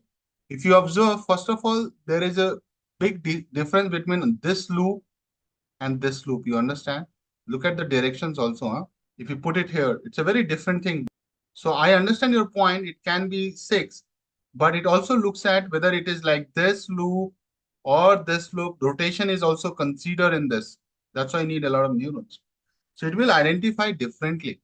Now, if you understand this, guys, then you have to also think about one important aspect of when the moment the digit comes, right? Remember I showed you the 9, it looks like this. So that image, if I blown it up, remember I showed you 3, 6, 5, whatever digit. This is how it looks like in the pixelated manner, guys. Can you see this? Now, in the grid of 28 by 28, if you observe this, right, there are 28 in the columns, 28 in the rows. You can clearly see wherever there is a matching edges and patterns to number 3, it gets white. I'm just trying to show you this part of the image. So what happens when you put it into an array of like 784 pixels, right? Most of them are black, means 0. Only few of them are like 1 and closer to 1. Like if I zoom in, you will see that 0.7, 0.9 depends on the color and the value, right? That's what in the zoom in version they are showing you. But you can clearly identify the edges. Like suppose someone says, this is the edge. If you observe, this is the edge, right? To get this edge, no, this is not the output of the ReLU, okay? So if you observe, guys, this pattern is being captured very nicely here. Observe this. Sorry, not pattern, my bad, edges. So in 3, you have edges. I'm trying to show you that how does it detect edges? Because you can clearly see that you have 1 in this diagonal, guys. Can you see that? Right? So this will come as like an edge, right? Similarly, we'll see that there is like a edge like this. There is another edge like this. Can you see that? There's another like a loop like this. So it identifies the different into bits and pieces. And when you put those bits and pieces like this, you realize that, oh, it comes like a 3. Are you getting or not? I'm just trying to show you this. Okay. If you observe this, isn't it? This is what I talked. I took a number 9. Observe this, guys. I took a number 9, which is basically I'm talking about this guy. Then pixel becomes edges. What are the edges you found, right? Now I was showing as like a one loop, but it can be possible that they are dividing into small components. Can you observe this multicolor thing? So all these can be small edges. Observe this. Then it gets into what? Edges become shapes. So small edges is making a one loop, right? Shapes become a pattern is there, right? This is a pattern, this is a pattern. So basically when I say shapes, it becomes your patterns in my language, and patterns gives you what, my dear? Digits. So the important learning or takeaway from here that in any image in the world or in the whole course, of deep learning, the complete course is about detecting, let me write, detecting edges and patterns and forming patterns to help us with the image recognition task. Who does it? Neural network does it. I don't do it. They are helping us now to do the image recognition task. So detecting edges and forming patterns. Obviously, edges will form the shape, which is basically I'm saying patterns. Forming patterns to help us with the image recognition task. So basically, edges becomes your patterns, pattern becomes your image, right? Now, if you observe this nice image, which I'm going to show you guys, okay? So I'm showing one image, guys. Can you identify it correctly? Come on. At least you know that it is Simba, lion, tiger, right? Your confusion, it's not a dog, right? So far, if you're not saying it's a dog, it's a lion. It's a lion. But when I show you this, how quickly you identify it, right? Okay, because you're looking at what? You're looking at the edges. See, these are the edges, right? Isn't it, guys? Come on. Are you feeling the beauty what I'm trying to show? Forget about everything. So this image was taken by Mr. Kevin Pluck. Okay. So I'm giving the credit to this guy. This is the image he took and then converted into, so we used the deep learning methods to get the Kevin Pluck. Now, if you compare these two images side by side, it looks like it's a negative of it, right? Guys, come on. So we applied the, edge detection thing, and you can see that it looks so nice. Guys, again, and those who are my peers and, those who are my peers older than me, they know that they must use Kodak camera with the flash and they must have used negatives handling the negatives carefully, going to the photo center and get those negatives developed for the pictures. Have you done it? Those who are Gen Z, they have no idea, but I have used Kodak 36 reels, right? In my when I was a kid. Okay. But are you feeling it, right? So the same principle what we do here, get back to here. Are you not doing the same principle to detect the edges of the digits? So on the same principle, you can detect anything, any image in the world, because you can find edges. Edges can help you understand the pattern or texture, right? Now I'm using the other words also, texture and the shape, right? Because if I just show you this part, it can look like a dog also to some, not because there is a big nose here, so you might not say dog, but golden retriever dogs have a similar kind of hair structure, right? So texture, structure, it helps you with a lot of details, right? Are you with me? So ideally what model does, model tries to dial these knobs. If you have seen the movie Imitation Game, if you have not seen a movie recommendation from your trainer, hardly I do it, but you must watch since you are studying deep learning with me. Imitation Game, right? If you watch this movie, you'll see this machine shown in that movie, right? It's a dummy one, but the story of Alan Turing. Alan Turing, he's the guy who single-handedly, right, defeated the Germans, right? They were in England and they developed this machine to decode. It was the first machine which became the inspiration for computers. So if you observe, so these are the knobs, right? Take these knobs and look at me. This is my creativity, copyright APC. I'm connecting these knobs as neurons here, right? So these neurons get fired accordingly what you give in the input and get you the output. So in the movie, they use the same principle, right?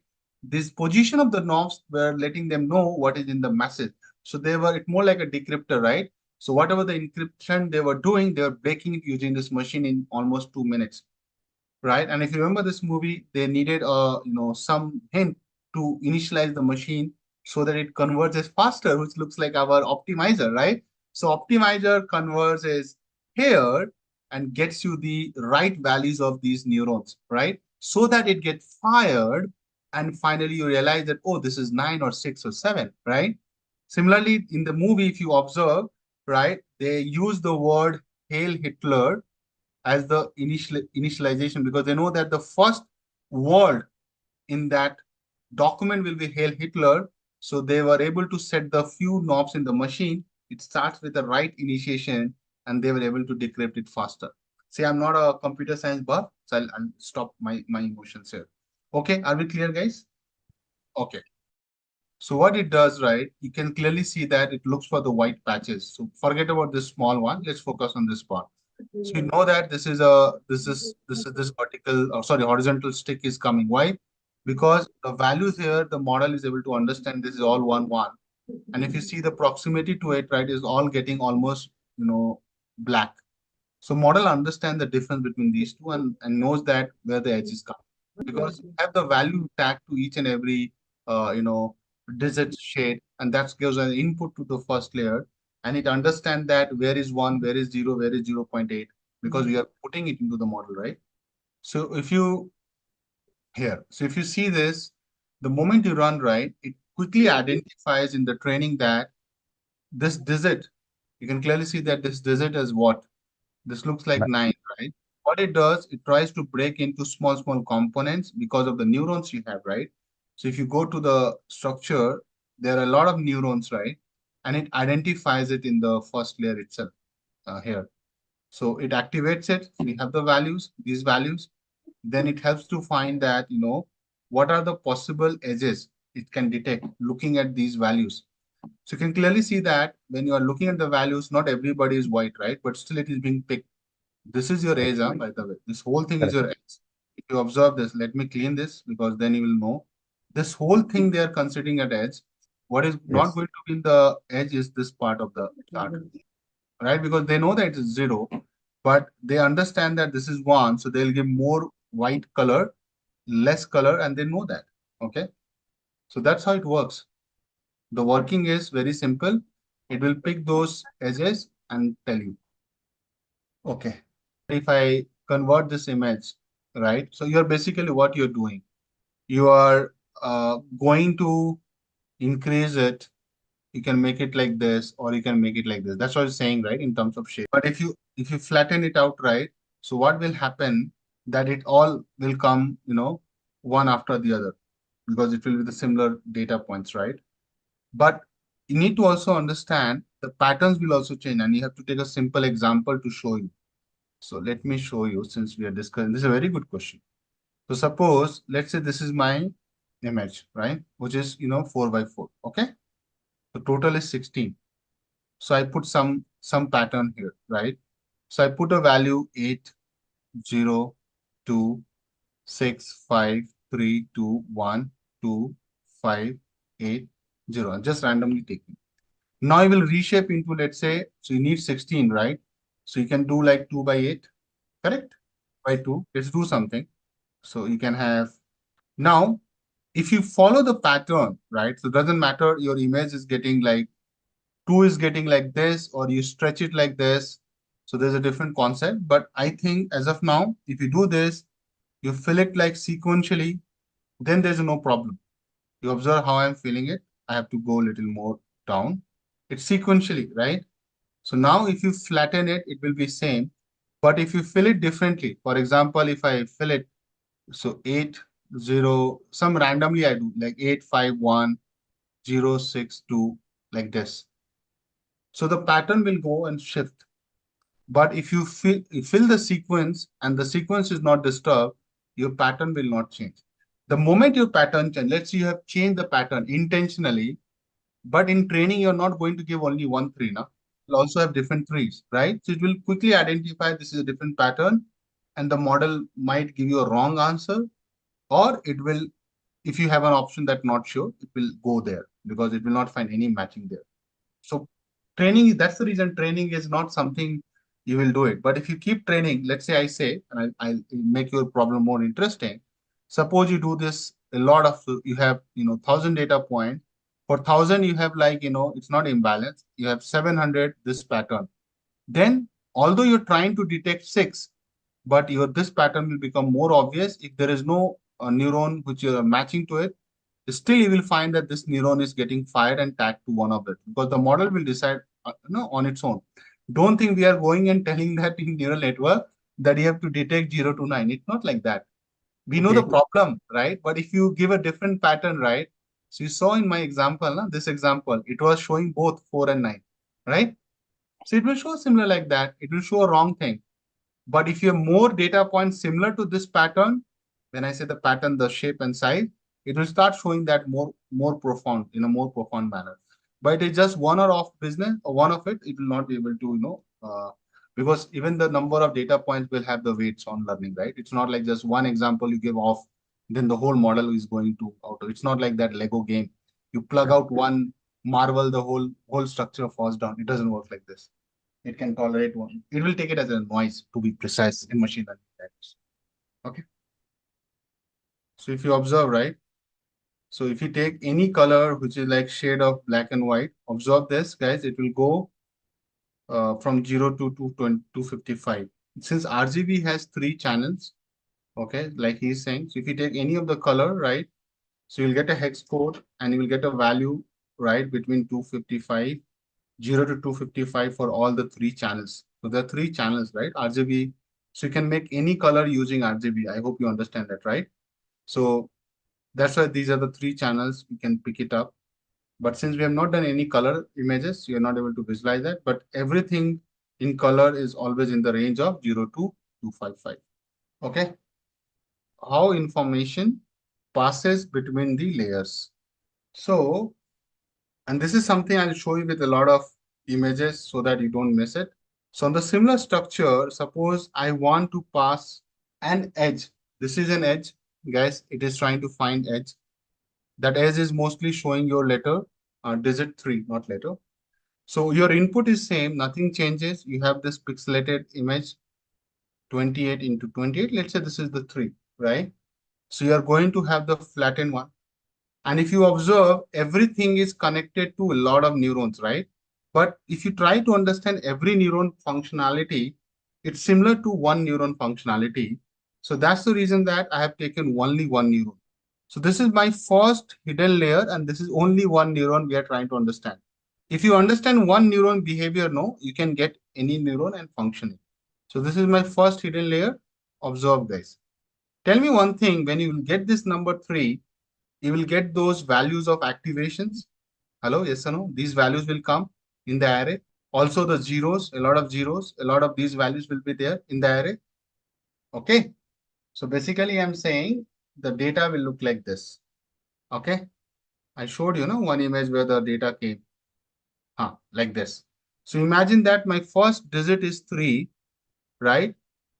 Or I think I'm using 3 here, it is 5. You will see that this is how 28 by 28. If you flatten it, you will see some zeros, you will see some ones, you will see some value between 0 and 1. This data has still 255 because this is before normalization. Okay. I'll go very slow, don't worry. Now, if you observe, this, these values are going to be there. So these are known as what? Activation values, right? What it is known as, guys? Activation values. Okay. Now, on one neuron will have all the activation values. So I'm going to call this, guys, as what? A1. Listen to me.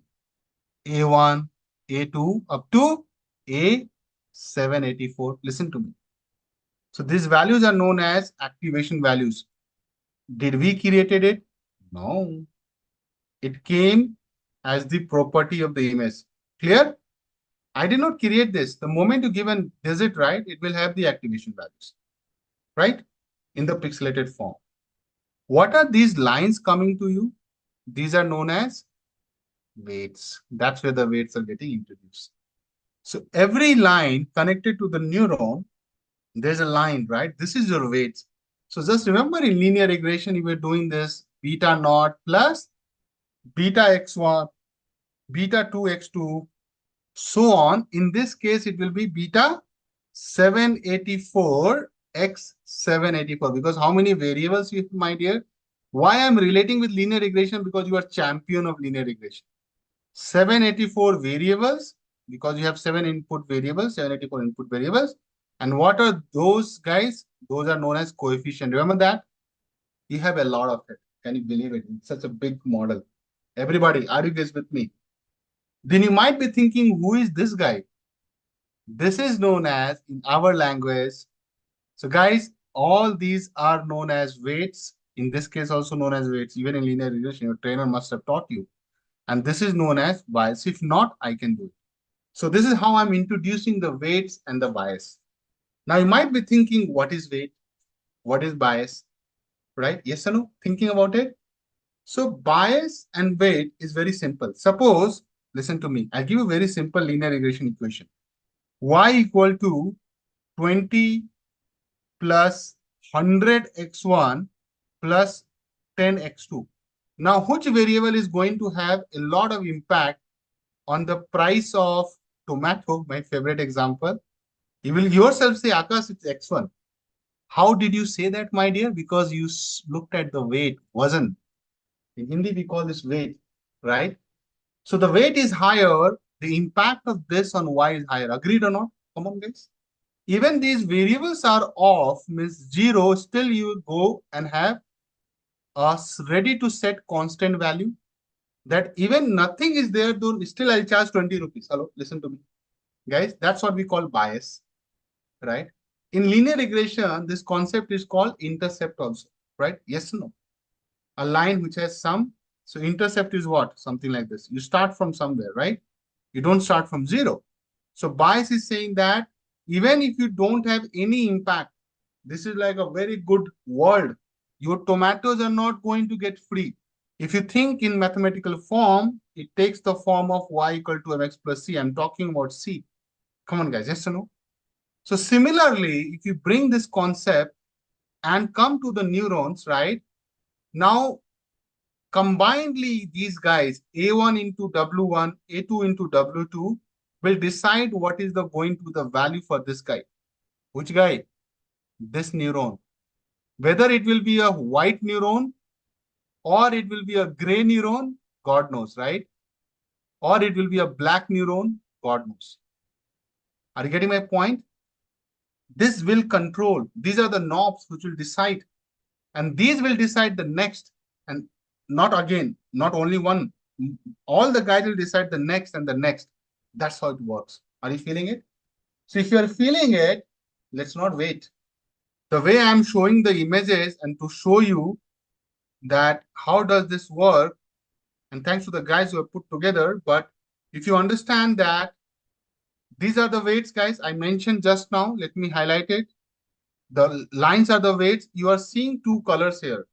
If it is a blue color, it is going to be, if it is a blue color, and if it is a red color. If it is a blue color, guys, it will means positive. Red color will be what? Negative. Are you guys with me? Observe this, no?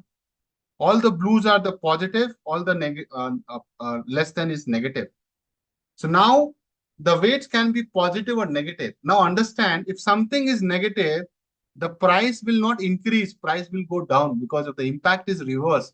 I'm again bringing the same example. Yes or no?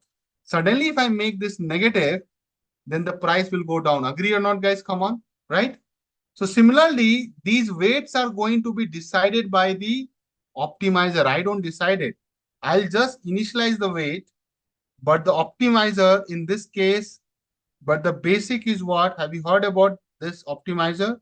So what it does, it takes the cost function or the loss function, gradient descent algorithm, GDA, a lot of versions of GDA, but the one which is very famous is known as ADAM. So this is a jargon for now, but don't worry. ADAM is one of the famous optimizer people use in deep learning. Gradient descent algorithm finally runs a lot of iteration to get you the final values of the weights. Isn't it linear regression also does the same thing? I showed you a very nice example where the weights are getting decided, and to show that, suppose this is my distribution. I'm taking some balls, they're infinite balls. Now tell me one thing, if I try to fit a line, this is my line, right? See, this is simple linear regression, guys. Suppose I try to get a line, right? So see, if I show the error, residuals is error, if you draw the perpendicular, if you draw the vertical lines to the line, this is the error. A lot of error is there. You might say that, Akash, and observe also this part of the chart. So if you observe this part of the chart, you will see that this value keeps changing. These are the coefficient. This is your weight and this is your bias. Let me also write bias and this is your weight in our example. Okay. If you observe, right, if I increase this, you have a lot of residuals and you will see the residuals coming like here. A lot of errors is there. Squared sum of residue. Remember that? A lot of, look at the blue line. It is a huge line. If I try to go up slightly, see the line is getting shorter. Focus on the sum. Are you guys observing? So you're getting in the middle of the distribution. You're also changing this. Look at the weights and the bias. It's like dial is getting twisted and engine is trying to find it, which is the right fit, the best fit for this linear regression line. You are still having errors. You see that, is it the error I have to go ahead with because I can't do better than this? You're doing it intuitively, right, guys? Observe this. Let's say this is the best fit line. You get the weights as 0.56. You might have started like 0, 0, right? Or minus 10, but you sliced and diced this knob, right? And got the optimal one. Now, this is like intuitively you're doing, right? This is the best fit line. But this is what you have done intuitively. But what is the algorithm will give you? In one shot, it will give you the answer. See that. Now, we see that residue is coming from this. Obviously, it is also having the residue, but if you observe closely, it is lower than what you are saying. But we also did a good job, right? Because it's a very simple one line 2D. But if it is like 784 dimension, can you handle it, guys? I don't think so. So the best fit line comes like the red line. Look at the coefficients, the weights and the bias. Here the weights and the bias is slightly closer to what you do, but optimizer will get you the best output here. Are you feeling it? Come on, right? Your residue is not that bad because we did it intuitively. But you understood the working of neural network. It works in the similar fashion, my dear. Trust me on that. So all these weights till 784 is going to be decided by whom? By the optimizer. Just like there's an optimizer working in here. So this best fit line is powered by what? An optimizer, which is doing the ordinary least square and it tries to minimize it, right? OLS, remember? Not ORS, OLS. Ordinary least square means least means minimize. Minimize what? Sum of squared residues. So similarly, we will also have our loss function or cost function and minimize it and get the weights after doing this for one neuron. Now, what is the concept of bias? Bias is what I'm headstrong that I will not allow something, okay? But you can clearly see that the weights are going to be decided by the optimizer who decide the weights. In the beginning, you can make the weights as all 1 or 0. That's up to you, okay? Right? And mathematically, optimizer will keep changing this so that it gets the best fit line, which you saw here. It will try to understand what is the best loss function. Loss function has to be minimized. So it will try to keep changing this value and update the weights and the biases so that it gets the minimum value. Once it converges to the minimum value, the weights are going to be fixed, and then it will move to the next, and then it will move to the next. There's a concept of back propagation also. So that is what going to drive the updation of the weights and the biases. Don't worry about it. Okay, but that's a big concept. It will come later. Okay. I hope you like this example because this animation helps you to understand how does the weights and bias change, right? If you keep trying to move the line to get the best fit line. Similarly, to get the minimized lowest value of loss function, the weights and the biases are going to get updated. That's the reality. Okay. So when you will see the mathematical function, right, which I don't want to teach you now, but actually it will be what? It will be what? You will take each activation function, right? And you will do the sum. That's how you do. You'll go till what? A784, W784 plus B. This is you have done for one neuron, first neuron. You'll do it for how many neurons?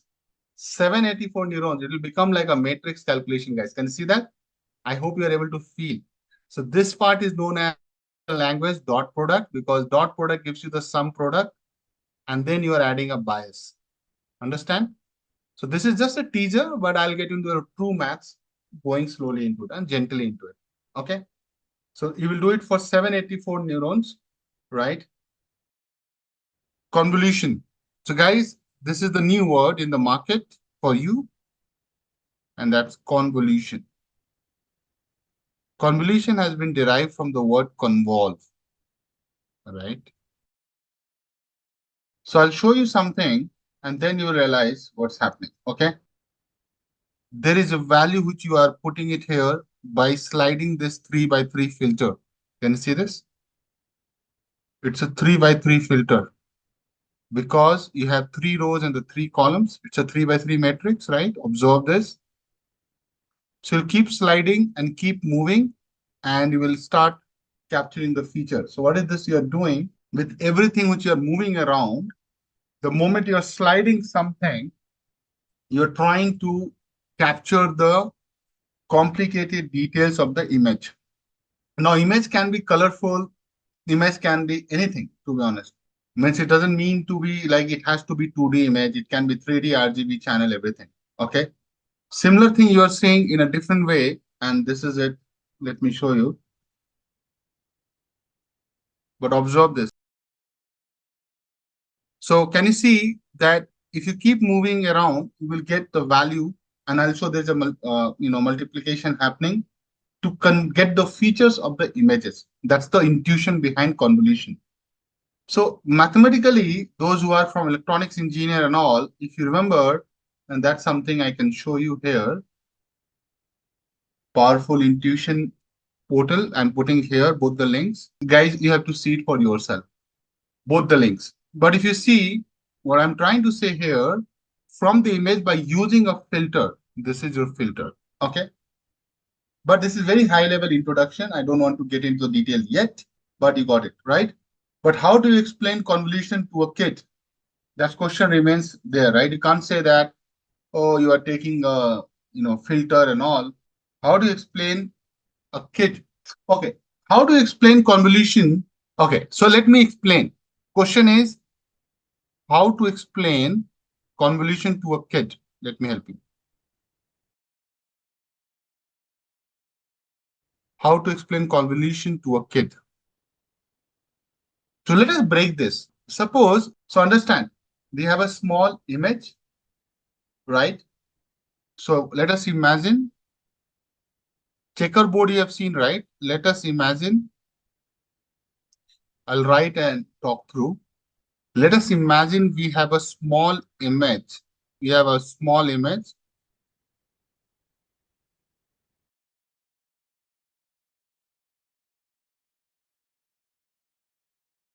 So checkerboard is something, if you have not seen it, like you are adult and you have not seen a checkerboard, it looks like this, right?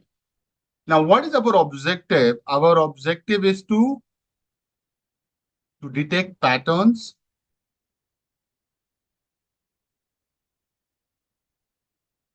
in it using a filter.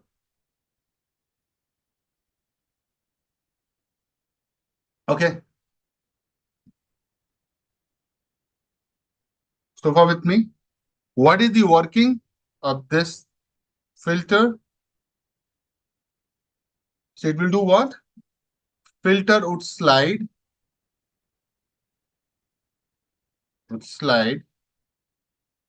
across the image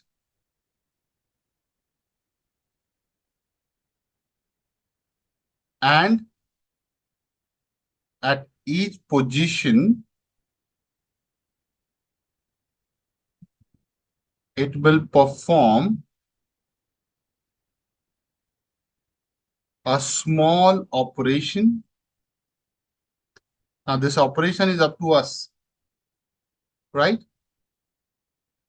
To make this happen, it's very simple, right? You will do some operation, right? That operation is like, okay, I have an image. Let's say this is your checkerboard, right? What we have to explain to a kid that you will go and slide. Now, this is something you have to understand, that you put a box like this on top of it, right? So you're taking a 2 by 2 filter, which is more like a number 1001. It's like an identity matrix, right? And then you do some operation. What is the next step you will do, my dear? You'll move on to the next. Then you will slide the filter like this. Can you see? Then you will move. I'll use some 4 different colors. So this is your another one.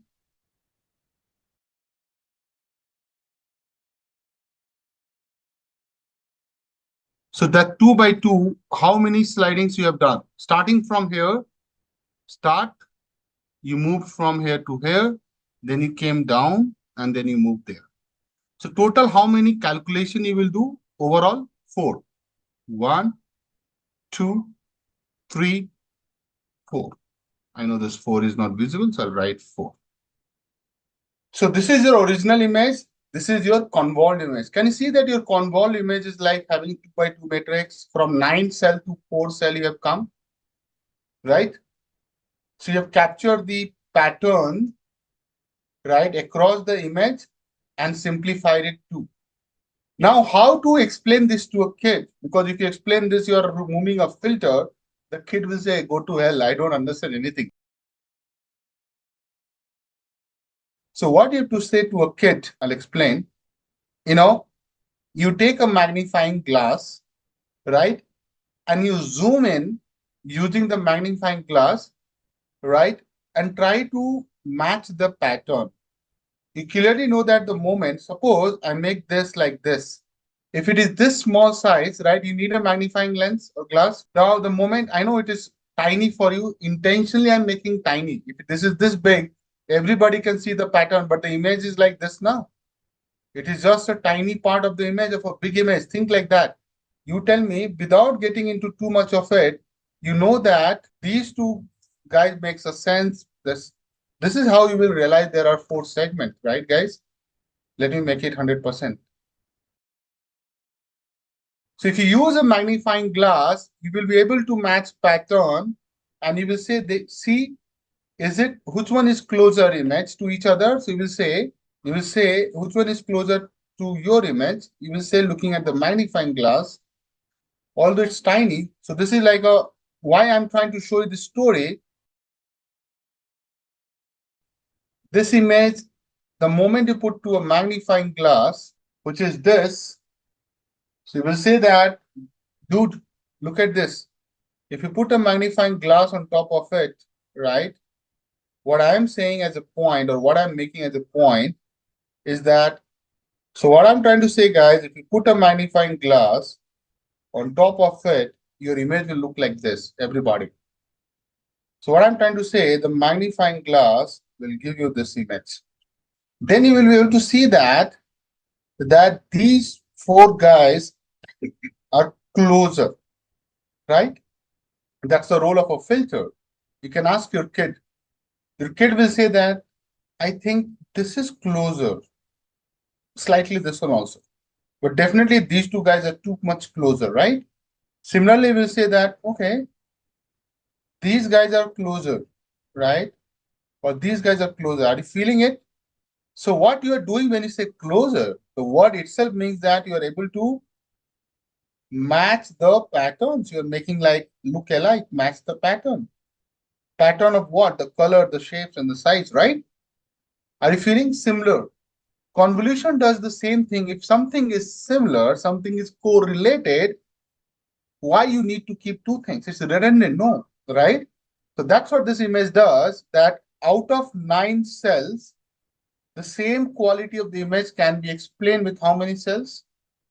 4 cells in reality. And you don't believe me? No, you have to believe me. And this is just the intuition I'm giving, guys, convolution. So if you see this, guys, if I just make it tiny, do you see any differences there? Come on. This is how this level it works. Any differences there? But at the data level, there is a lot of difference, guys. In one, you are using 9 cell, means you need a 3 by 3 matrix to represent that image, the left one. The right one, you are using how many? Only 4, 2 by 2 matrix. But in the quality, in the right, nothing goes away. That's how you are trying to take an image and make it easy for everybody. But the moment you zoom in, you see that there is some difference, right? But the moment you zoom out, and that's the role of convolution. Convolution, in simple term, it tries to capture the edges and the patterns and similarity of a big image, right? Detailed image, and simplify it. Okay, are we good? Are you guys good here so far? With me? Okay. So this image will be still there so that you don't forget this line of mine, right? Both original image and convolved image look similar. Okay, I'll write a note here. Do you think it's a valid example to explain to a kid? You can challenge me, no, Akash, doesn't make sense to me. I think you can use a checkerboard and magnifying glass to explain to a kid. Second question. Obviously, there is some informational loss, no, Sharanya, but yeah, obviously, it's always about like you want a 4K or 2K, but the here idea is to not do anything quality image printing. It's not a media business. Here we are trying to detect the images. Convolution neural network is to help you identify the images. You will anyway get the idea, right? This why do you need to go to a clear image? So I'll now intuitively I'll introduce convolution network, guys. So I'll write a convolutional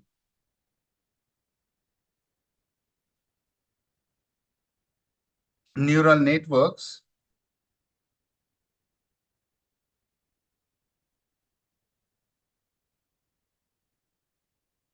is a type of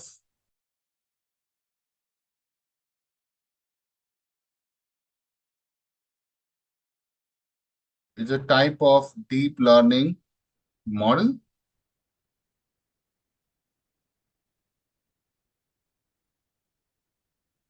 specifically designed for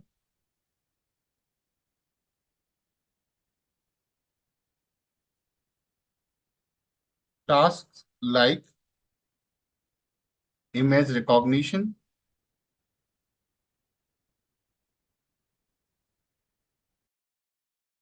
object detection,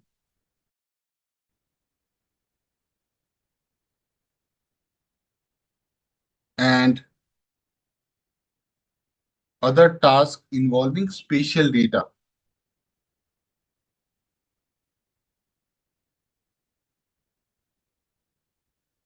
So what is a spatial data, guys? Geodata, weather forecasting, right? Whether in US, right, a lot of hurricanes come, right? And it has gotten a lot of name. Whether so spatial data is all about your anything related to uh, geocoding, right? Okay. Ideally, any data which defines the location and the shape of objects. That's how it is. Okay. It's more related to geo. Okay. Now, you might be thinking, CNN is there. Before that neural network we are doing, right? Why do we need CNN? That can be a question. Before I get anywhere, right? Means you already had the NN neural network, ANN, artificial neural network. Why do we need CNN instead of NN? Any idea, guys? See, image recognition can be also done, like digit recognition we did, right? There's a very big difference between CNN and NN, right? Let's understand. So, and that can be a question in the interview. So I'll put some star or something that, why do we need CNN over ANN? ANN. I hope you know, right? CNN is already, this is your simple artificial neural network, which have been studied so far, right? There are a lot of reasons, but the key reason is what? Where you should answer it. So guys, you need to understand the working of CNN and ANN, right? And remember, we were doing this, we did this task, no? MINST data, handwritten digit recognition, right? MNIST data set. I'm just going back. In this, we used to have a grid, remember? 28 by 28 pixelated form. So how many number of variables we have, input variables, guys? If I take this matrix, right, it will be 784. Remember that 784 input variables or features, you can say, or features. And if you recall also that in ANN, what we did, we said that each neuron, listen to me, I'm writing also in ANN, each neuron in one layer is connected to every neuron in the next layer, right? And to do that, so to make it happen, right, to process an image in ANN, listen to me, the image must be flattened to a 1D array. And if you remember my code, I have done this flattening. You can open the notes, right? Image must be flattened into a 1D vector. So to process an image in ANN, the image must be flattened into a 1D vector, right? But what is the problem? The problem is not here. The problem is the moment you flatten, listen to me, the moment or the process of flattening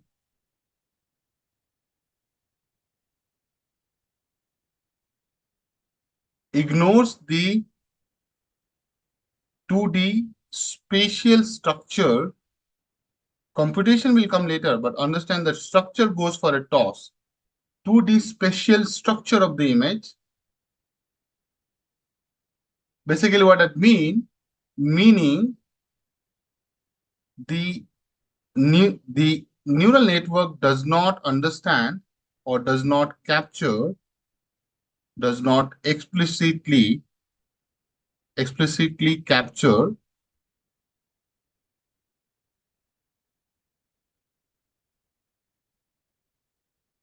explicitly capture the relationship between the neighboring pixels. This is the important thing you miss here. Most important, computation, all this thing will come later. Simple, not simple, all those things can come later. But you understand what happens? The moment you just put it and flatten into array, are you going to understand the relationship between the neighboring pixels, just like in this image, which we are trying to do? The relationship between these two guys, you're missing it. Because there's no 2D, there's no 3D structure altogether. I'll take a pause. This is what you do in any. Okay, so far with me. This is your working of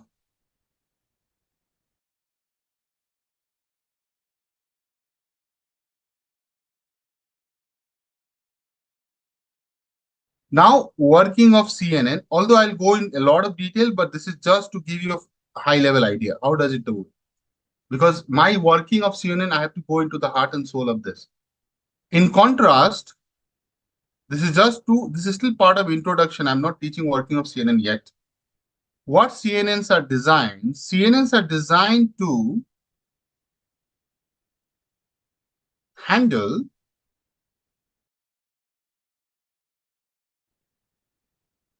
the spatial structure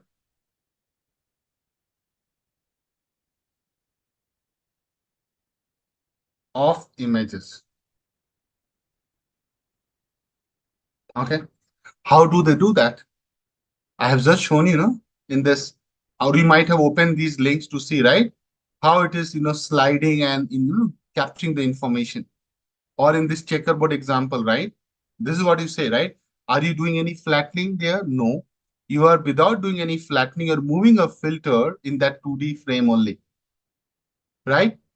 With me? So CNN computational is a little tricky task, but it doesn't do any flattening of the array. It retains the structure of the image and do this scanning. So what I'm saying, high level, CNNs are designed to handle the spatial structure of the images, and they use convolutional layer, which is also called filters. They use convolutional layers to scan small patches, also called local regions, neighborhoods, right? Neighborhood of the image, and detect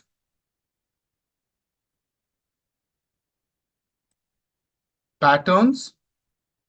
What kind of patterns? Like edges, textures, or shapes, and many more, without flattening the entire image. This is the major difference. If someone asks this in the interview, I think these are the questions they will expect you to know before they get into the coding and all. You agree, guys, on this? They will ask you this question, right? Why are you doing CNN? Because you have NN. Why are you not using ANN, right? What does spatial structure include? Spatial image in the context of neural network is the arrangement and relationship between pixels. So let me show you. Now, if you understand this image, try to understand it. Guys, I would say don't worry about this output, input. This animation I'll show you later.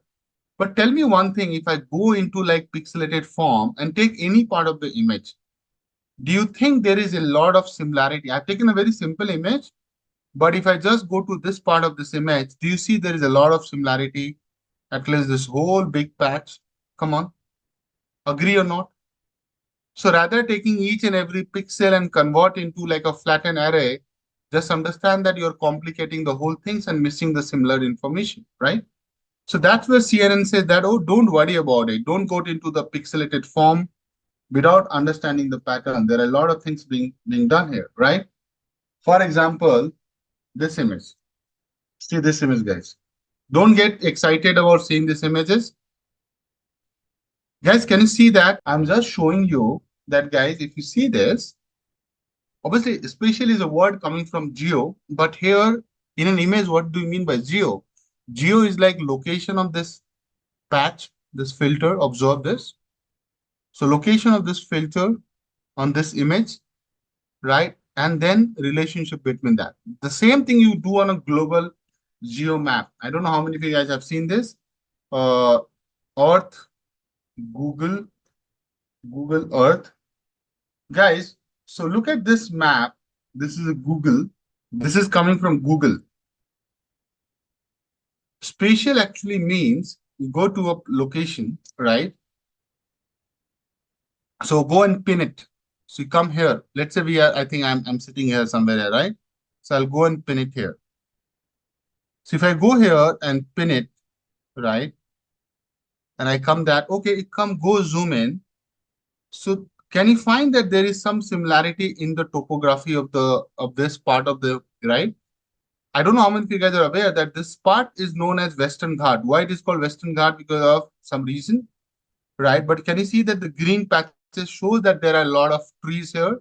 Definitely Bengaluru used to have a lot of trees, but now not much. So you can clearly see that there is some similarity between the images, right? If I put a pixel here, guys, on this color, some other color, you'll realize that there is some similarity. You can clearly say that this part is more closer to this part, and this part is more closer to this part. No, sorry, my bad. This part is also closer to this. Okay, agree? So why I'm saying this, whole idea of these things is that find the location in the image and find the relationship. Now look at this Python thing. It's so interesting, right? You are taking one patch. Can you see that? It shows you this, right? So this is like you're taking the texture of the images one after the layer and layer, extract the feature, and finally you are able to classify this is a snake. Don't worry about how is it done it, but you can clearly find that after the training, sorry, that it is the snake, right? How does it do it? Don't worry about it. But can you see that there are some patterns and there is a lot of similarity? Okay, even you put a patch by yourself, like let's say I put it here, right? Do you see some similarity? Yes, there's a lot of similarity. In fact, you will say that I can just replace this whole bloody part, right? Right? This whole damn thing, right? With a one, because it's the same thing. Why I need to keep different part of it, right? In contrast, neural network will do what? It will take everything, even it is similar as a new input feature, right? Without putting any brain to it. Listen to me, let me do it differently. Because in ANN, you will take everything as an image, right? You will divide it like this, right? And you will say that everything is like a one input feature. Agree or not, guys? This is what I have taught you. You have to agree. But here you are not doing the same thing. You are going to do a lot of things different. I'll take a pause before I go anywhere. These examples are making sense? Yeah. And that's why CNN needs some power, some juice in the machine. So it can't be done on like a baby machine because it is computationally heavy, but makes your life easy. There are two things happening. Okay. So you realize that CNN is really a good architecture for identifying objects. Can you see this? Now this image has a lot of details, right? It's not like it's a real image, to be honest. That is also a real image, but that image is most focused, right? For an algorithm, right? You can clearly see that it will go. Obviously, you have to take a filter. You can't take a filter which is bigger than this, right? Then the filter is going to confuse your output. But you can clearly see that it gives you a probability, and you will have seen a lot of guys doing this on YouTube, that this is a car, this is a horse, this is a person, right? On YouTube or on LinkedIn, people just keep showing this live real-time object detection, but that's not that great because they do it, right? They do it, they just copy paste the code, and latency is so high that till the time your camera is identifying what is what, you would have hit him. Okay. So it's good for lab or training project or small your college project, but I think that's what self-driving car they're thinking about, right? How to identify who is there in front of them. Right? Okay. So guys, what I'm saying, coming back to on the screen, observe, right? It is able to identify a car. Definitely, it has been trained on car, dog, horse, person, right? But it does a great job, Lakshmanan, right? And obviously, I'm showing an output rather than how does it do it, because that is something I'll cover in the course. But you understand that it is able to identify a real image and gives you a lot of details which are publicly available to the model. Make sense? Do you think this is an output of a CNN? On the right hand also, it does the same thing. It identifies a dog. It identifies a dog versus a cat. And look at the probability. The probability is like damn good. Hello, yes or no? See? So just imagine these images are like what? This the right hand image is such a dark image. Hello? Look at the image, it looks like a dark image, not like very bright, but still model doesn't care. It will identify. It has to have the edges and the patterns. So I'll get into the heart of it. Don't worry about it. But does it answer the question that it will take care of it? That's more like a teaser to show you that it will take care if there are multiple images or the transparency you're talking about. So let me talk about a real example, some real use cases. See, I'm not very sure that what are they using, but one very cool example, and it is in my home also, and this is something everybody is saying. So you must have had a company. I'm not promoting the company, TP-Link. So I have a camera, a house camera, Wi-Fi camera. And what does this camera do? Obviously, it does the recording and all. That's a normal thing, right? Monitor. But it has amazing feature. And what are the amazing feature? Person detection. Can you believe? So when I'm away from home, I set it to person detection, just thinking that if my door is locked, how can someone can barge in, right? So person detection, this is just for the safety. I don't know if some of the kids or movement detections, if someone is moving in front of the camera, it will, give you some notification and all. Or as a matter of fact, a lot of cameras are focused on the baby, and now you are sleeping and your baby starts crying so let's say you're sleeping in another room and baby is another room, or it's in the same room, but you have a deep sleep, right? So baby cries, so your phone can ring or do some big alarm, right? It's more like a SOS alert. You know what? This is like life-saving feature. A lot of time baby gets intertwined, gets entangled in the blanket or something, and they start suffocating. You know that? Uh, right? I have read about it. I don't have a baby, so I know that. As a matter of fact, as an information, such an amazing thing, right? And can you think this thing comes in 1,500 rupees, 2,000 rupees? Okay, let me also say this is not a promo post. So this is a camera. I have it in my home. It's very cheap, not expensive. But they must have some technology. I'm saying that even they have a simple, not they are running AI or anything, but even if they have some simple program, but it does the job, the convolutional neural network, right, will do much better than this. Make sense, guys? With me? Another use case when I was in Amazon warehouse, right, so I saw it, is that now Amazon is testing humanoids doing their fulfillment. So what is a fulfillment in the sense what Amazon is doing, my dear? I'll show you. So what Amazon is doing, and you can watch this video later. I've given the link. So what Amazon is doing that they are testing the humanoid. Can you see that? So they have the camera here, right? This is the humanoid. And this guy is so trained that it can detect a barcode. Obviously, there will be a lot of technology. I'm just saying that obviously AI is making it happen. Else it would not have been possible. Trust me on that, right? AI is making it happen. Okay. So now they understand that in a fulfillment center, this guy will go pick a bag, pick a parcel, package it, put it to the logistics on the conveyor belt, and it will come to your doorstep. I know, don't go there that, they will be they will be like, replacing human labors and all. Don't worry about it. That's not my job. I'm just trying to say that how Amazon is using human eye to pick a parcel, pack it, and ship it. In fulfillment, these are the three things people do, right? Pick, pack, and ship, right? Yes. And that's exactly they are testing, I think, in some Amazon warehouses, not in India. Amazon warehouses, they have this kind of testing going on. I don't know. They're also putting this uh, to the deployment. Means they're using it.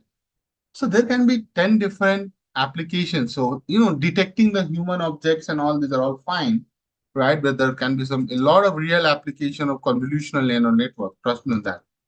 And there are a lot of articles, going around. I don't know if you guys are aware of not, but if you are in pharma industry, right, medical science, there are international journal people have published. Obviously, these things are still not in too much uses, but I'll show you some images so that you get a feeling of it. So this is a journal they have published. See, so they are using a 3D CNN to understand the lung scans. Guys, can you see this?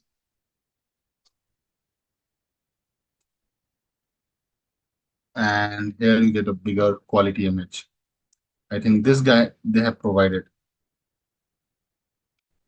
But why I'm showing this so that you understand that they have taken a CT scan. Can you see a CT scan, which is generally that looks like this, right? Can you see it?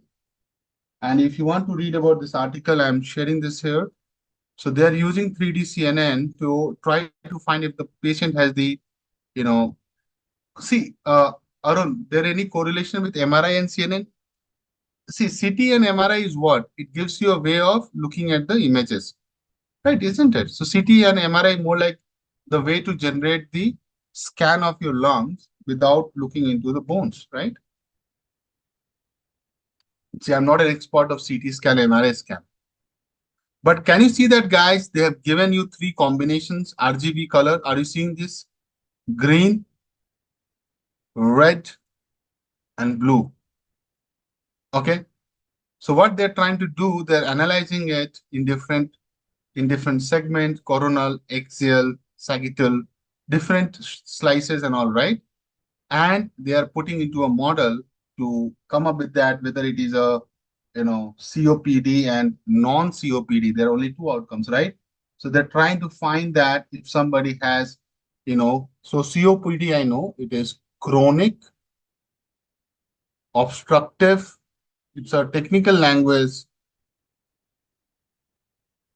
or I would say, medical language for pulmonary disease. Trust me, these ones you can only find it. So this disease is there, and this is the whole thing, COPD. So means if the patient had a disease, this is like yes, this is like no. Make sense? Yeah. So they're trying to predict disease is there or not.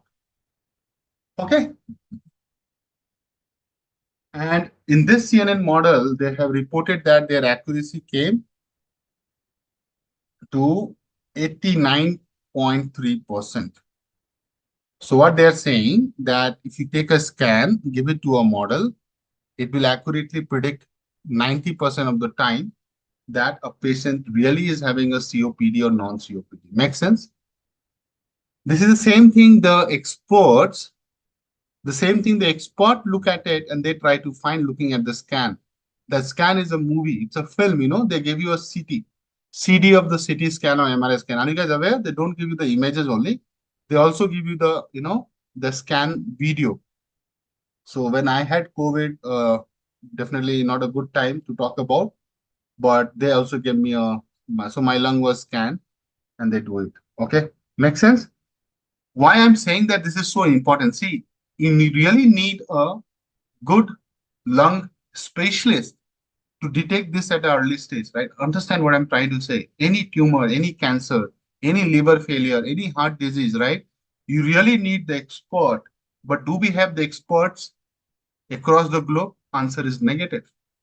Only lucky, the people who are rich, ultra rich, who have good connect and network, they get to the good doctors. Agree to this, guys? Come on. It's just like finding a good deep learning trainer also, by the way.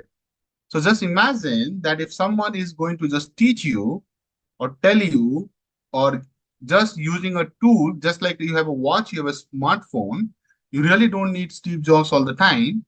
And you can yourself find whether you have this disease or not. Are you getting my point?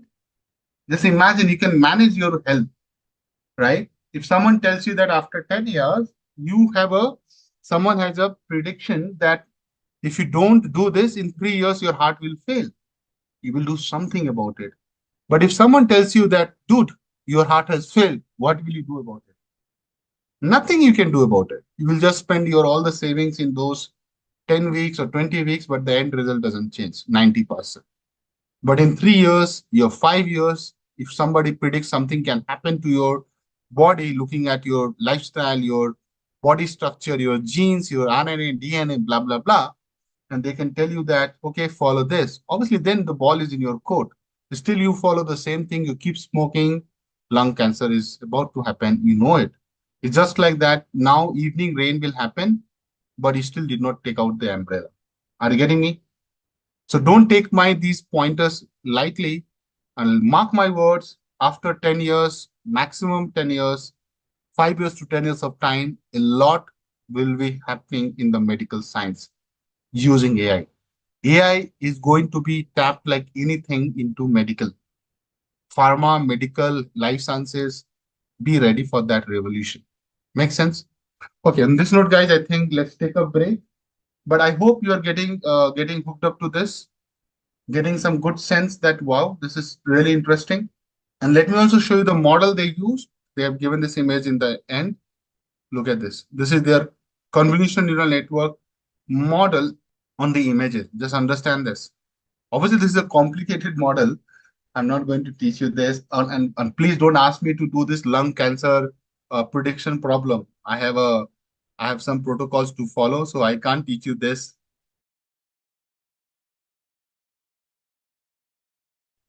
Look at the loss and the accuracy. Can you see this? In the training and validation. Observe so close. I like this. So this journal, you should read about it, and please read about it later when you are ready for it. But look at this, even for the training. So guys, blue is training and the orange is validation. Even if you put a lower line, right? After 500 iteration, you are maintaining easily more than 90%. Can you see this? Even you put a lower line, you put a lower bound. See? So this will be 0.88. So maintaining that 0.88. I think that's why they are saying 88, 89. So interesting, right? They have plotted a lot of things. Read about it. They have done ROC curve. Look at the ROC curve. So these are some confusion matrices, right? Okay, guys. So now I'll get into the, CNN detailed discussion. Okay. That's the module name. So CNNs. So the moment I write CNN, guys, you should understand it. I'm talking about convolutional neural network. Have proven very effective in image recognition and classification. Image recognition and classification. Okay.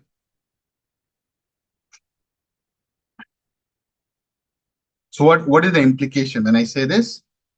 So, it's a really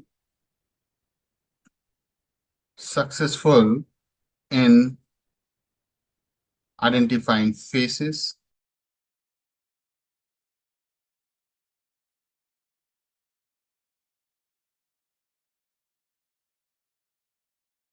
sketch drawing, putting into a digital mode and identifying the criminal through the database. Guys, if you just send an image, no fingerprint, how will you identify a criminal? How will you find the social security number? Have you seen these movies? Don't think it is all fake. It's all real. So they have a database of all the top-notch criminal, right? In CID, they are using, even in India, it's not like they have to do it outside India. They have these mechanism. So identifying faces can be a real use case in these kind of world, right? Like somebody has a red corner notice, right? So let's say I'm the Vijay Malia or likes of them, right? And I am done some fraud and I can't travel outside, right? You have some restriction. So one way is that to stop it, right, or find that person is that capturing images from traffic signals, right? Because they will be traveling and process that in the database. Make sense? So objects, traffic signs, right? You know, apart from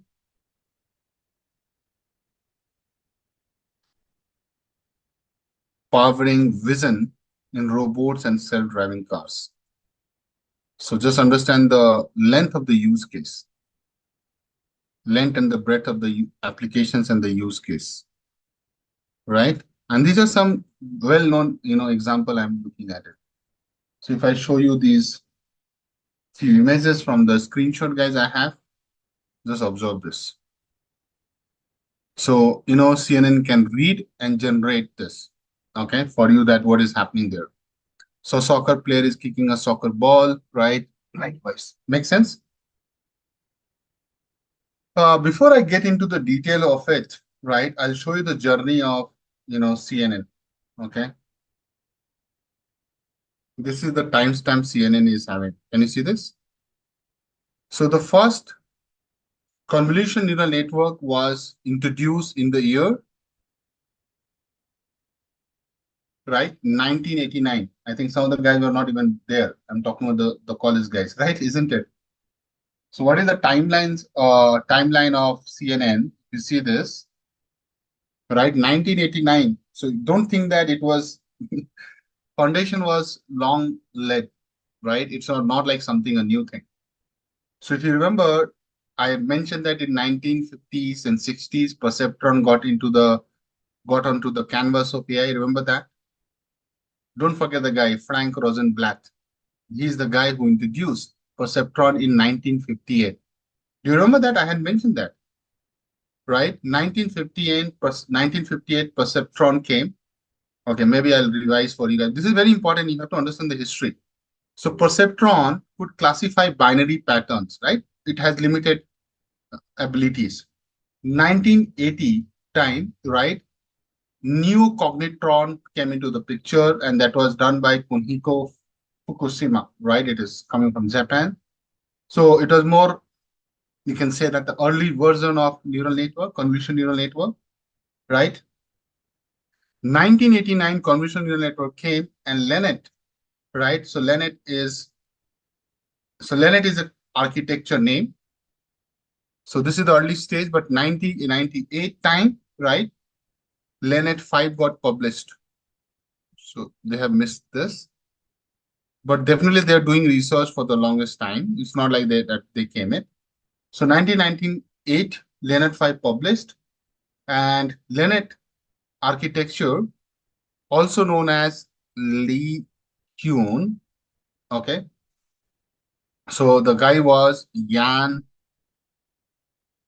Lee Kuhn. He developed the first convolutional neural network. I'll write a pointer. First convolutional neural network to do handwritten digit recognition, which we did with, ANN. So they obviously they tried it with existing use case, right? That's what you will do, right, guys? Come on, Eson. So they did it for doing the handwritten digit recognition, right? That's the first practical application of Mr. Jan LeCun neural network. Okay. So far with me? Good. Then 2012 time, AlexNet. So AlexNet, this was a competition, and AlexNet was, I think I would say, like, it was developed to do a large scale visual recognition challenge. So there was a challenge going on, which is called image set, sorry, ImageNet, large scale. This is all research field nomenclature, so don't get overwhelmed with just this is the history and we should respect the history. Visual recognition challenge. Just like Kaggle does it in a simplest way of saying it, ILSVRC. It's a big challenge. You can Google about it later. So, in this, and I'll talk about it, AlexNet, they used ReLU. Can you believe it? The first time they used ReLU as the activation function, which I was teaching you guys, right? And that guy also used the concept of dropout. You might have heard dropout, but I'll teach you. And leverage the GPU acceleration. A lot of people don't even know what they mean by GPU acceleration. Using all these things, guys, he was able to do a great job. What was the job? The job was to predict or to make deep CNNs, deep is like deep learning, feasible for large scale image classification task. Just imagine that. Okay. So this architecture was able to do quite a lot of, impossible tasks. So you can give hundreds of thousands of images. It can do a right classification with a very good accuracy. Okay. So far with me, this is what happened in 2012, guys. Okay. In 2014, right, you might have heard about VGG. So the guys, Karen and Andrew, introduced VGG Net. So VGG Net, these all are architectures, guys. I'm not going to teach everything, right? Because architectures are not in the core, because it's not the like a in-depth, but VGG 16, 19, Google Net, RCNN, they all came in 2014. 2014 time, right? They were able to use a lot of more filters, layers, make it more complicated and getting some better result than the AlexNet. If I have to keep it very simple. So they were using convolutional filters of different sizes, right? To do a lot of more detailing there.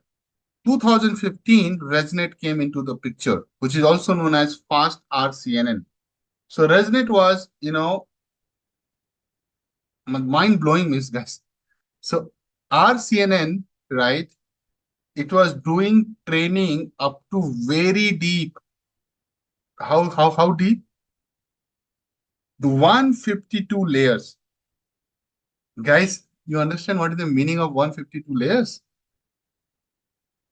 Let me show you one image, which I have given you guys. So suppose these are like 5-10 layers, right? Or you see it here, some layers. Okay. So how does a CNN look like? CNN layers, you realize. So let's say this is a CNN layer and you are just seeing 4, 5, 10. They are telling that I can go as deep as 152 layers. So let's say this is your CNN layer, guys. And then you realize that when I make this word or statement 152 layers, you should be like, your eyes should be open. So this is a very simple CNN, guys. So I know it's not very visible, but let me show you there.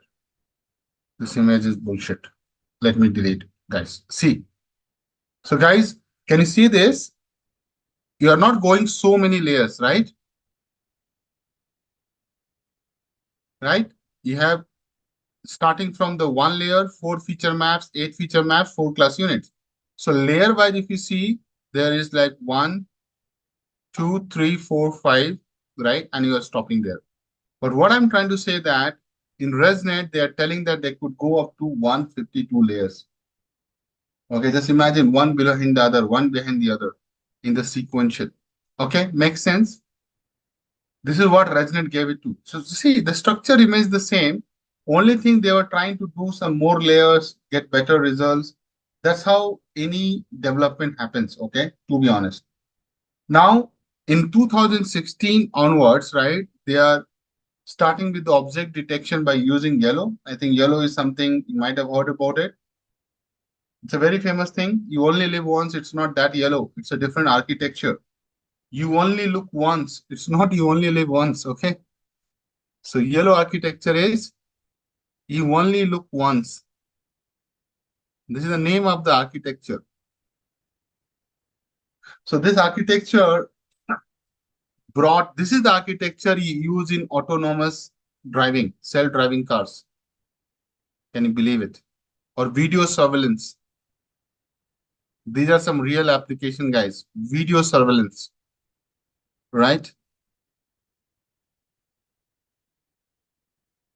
So you only live once, right? Is one of the top-notch and latest development, right? And definitely they are going behind the scene, doing a lot of things. So now they have gone into 2020 onwards. They have started testing the vision transformers. I don't know how many of you guys know, but YOLO is known for doing the object detection in real time. You know that self-driving cars do it, right? It's the same thing which I have been talking about. Makes sense? But fast forward to 2020, which is not here, 2020 onwards, they are now testing not CNN, they are using vision transformers. You can read about it when you are there, also known as VITs. So to be honest, AI has seen a lot of traction in last few years. I would say last decade, to be honest. So they're using a lot of information. What is the beauty of vision transformer is that they use limited training data and can give you accurate result, which is really effective, right? So for NLP kind of task, it can be done very fast. Okay. Transfer learning is being done 2014 onwards. There are a lot of things which we need to discuss. Okay. But guys, in CNN, these are the keywords, and that is something I'm writing here so that someone should always come to me and ask that Akash, you did not teach this. Okay, so this is just for you to crack in last few decades, these are the things have been done. I think relu activation you already do, right? You already know, guys. I have taught then the concept of dropout has come. So these are some advanced things being done in CNN. Batch normalization. I don't know how many of you guys are aware of this term. Priyank, have you heard batch normalization, dropout? And the last thing is what? Transfer learning. It's all in the syllabus, and I am supposed to teach you guys. This is just to track. This is all part of what, my dear? CNN recent developments. Okay. So once I complete the fundamental structure of CNN, I'll show you the application of this. Make sense? So far with me, guys? Come on. These are just here for you to note it down. Funny, I'm going there. What does what does it do in each layer? So that's my job. I'll tell you, we have not gone there, so don't worry too much on that yet, but I'll go there. Okay. This is it. Now let's talk about a fundamental architecture overview.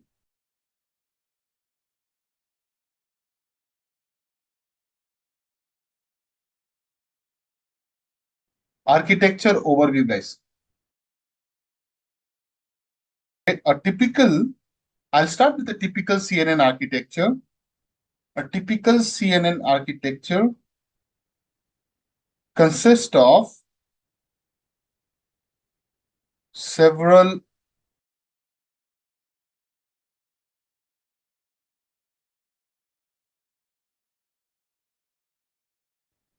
okay. So guys, CNN layers, typical architecture.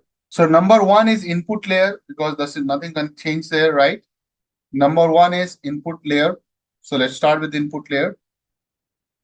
Although you know it, but I'll make sure that you know it in detail. So number one is your input layer.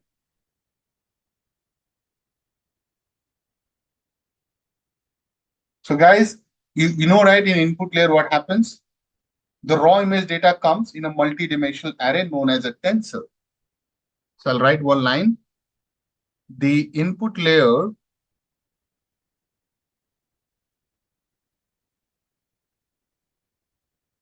of a CNN receives the raw image data in the form of a multi-dimensional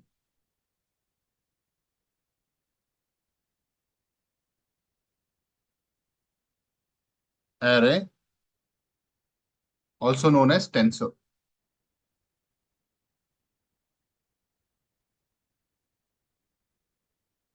Okay. So for grayscale image, I think I spent some good amount of time on that.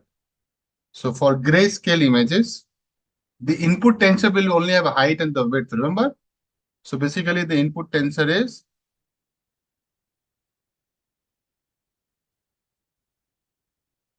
height, width, or you can say into 1.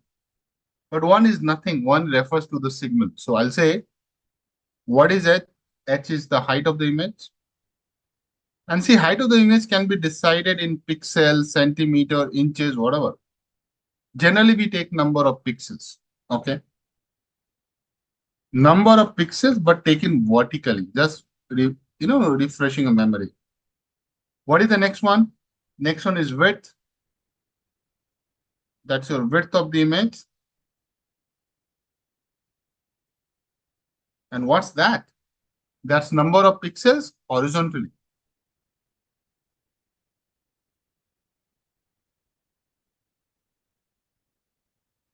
That's my first layer. And what is 1 refers to this point, guys. So what is 1? 1 is like your single color channel, which is grayscale.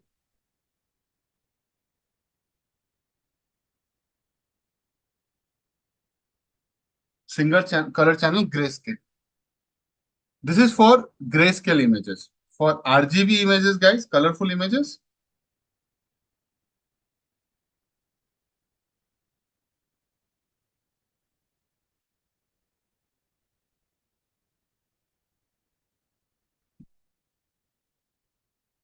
the same thing, you will say input tensor is what? It will be height, width into 3. And I'll highlight that's the only difference. Everything remains same. What is this thing different, guys? Here, 3 represents what?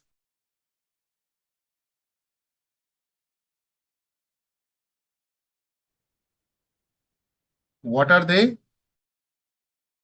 It is red, blue, green. Red, blue, green. Very good. So this is your input layer done. You don't need to do anything. This is the layer. Moving on, guys, quickly. Second is what? Convolutional layer. That's a new layer, right? This is the core building block of your CNN.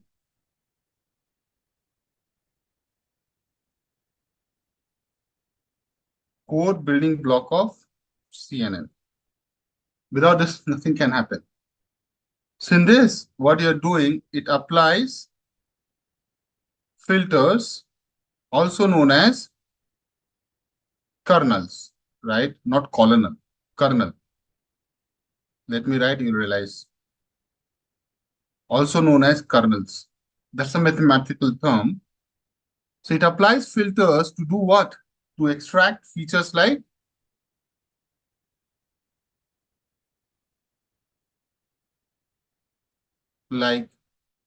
edges, corners, textures, etc. So what I'm trying to say, guys, convolutional layer has the filters which extracts these things, okay, like edges, corners, texture, etc. Continue. The filters slide up on the image, slide over the input, and this process is called convolution. So, right, this process is called convolution.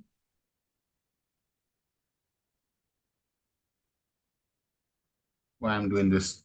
This process is called convolution, and the filter slide over the input, and this process is called convolution, and it generates a feature map as the output. And I'll show you by taking some examples. So don't worry about it at all. Okay. So how do you do it?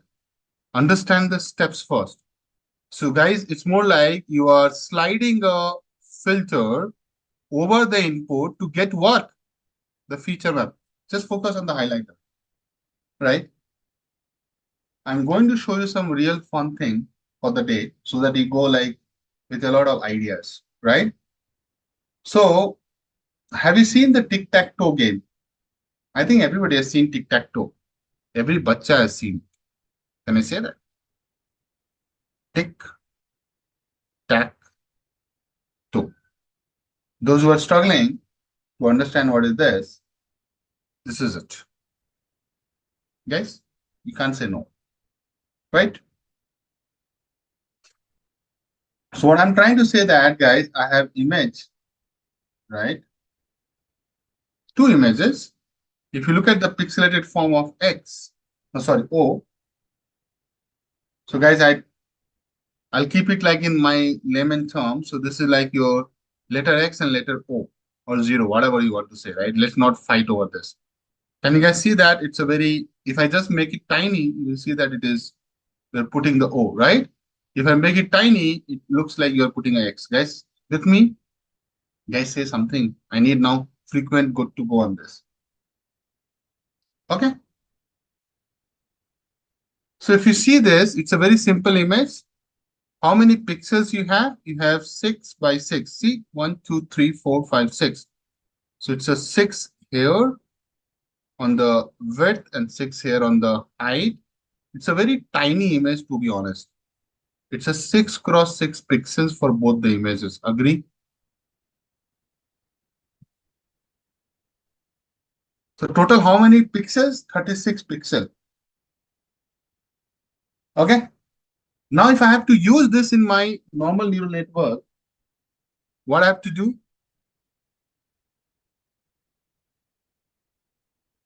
In artificial neural network, I will flatten it. Just understand this. What I'll do, I'll flatten it. So basically, this is how it will look like. See, I've put someone has done real good job on this, right? So you see that images are making a lot of sense. That's why I'm taking this example. It's up level, right? From somewhere I have referenced this. It's like taking each of the guys like this. Observe the pattern. So go like this. So see 0, 0. So wherever it is, it's a very simple. Wherever it is 0, it'll put a white color. Wherever it is 1, it is dark. Can you see? So it tries and keep it till the last. So basically, you are looking at what, my dear? You are looking at one single column of how many nodes, how many neurons? 36 nodes from the input nodes, right? So basically, it is a 1D flattened array.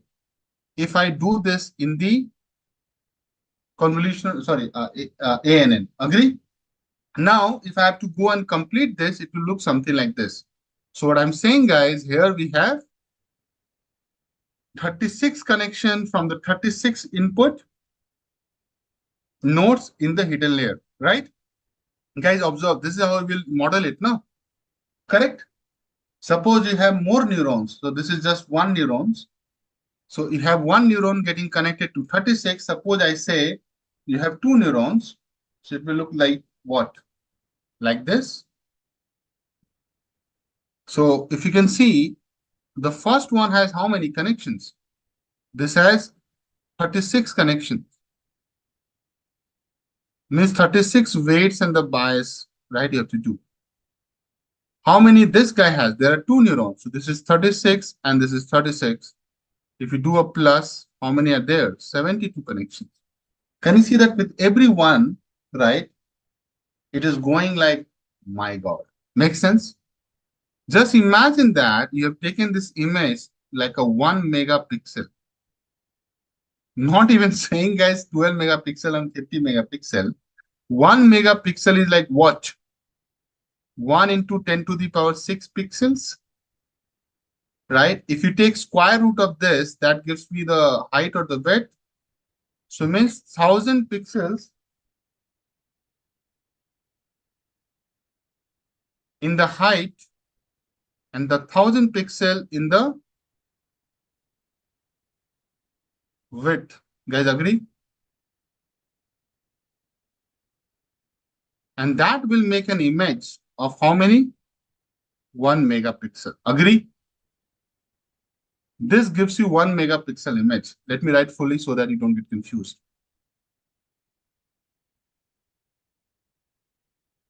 So can you see that?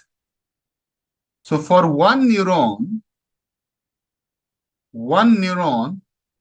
will have how many connection, guys, in CNN for this kind of input? It will have 10 to the power 6 connections. Means 10 to the power 6 weights. Are you feeling the complexity, guys? So what I'm trying to make a point that for a neural network, I'll write also, for a neural network having 1 into 10 to the power 6 input connections,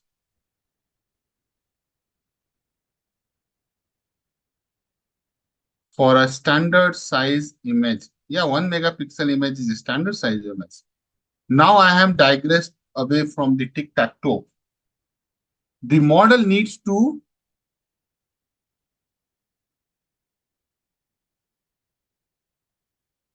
estimate 1 million.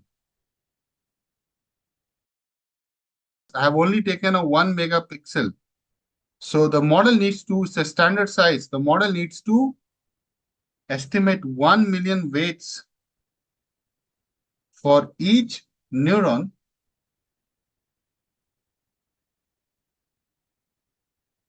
which is computationally highly expensive. You guys agree?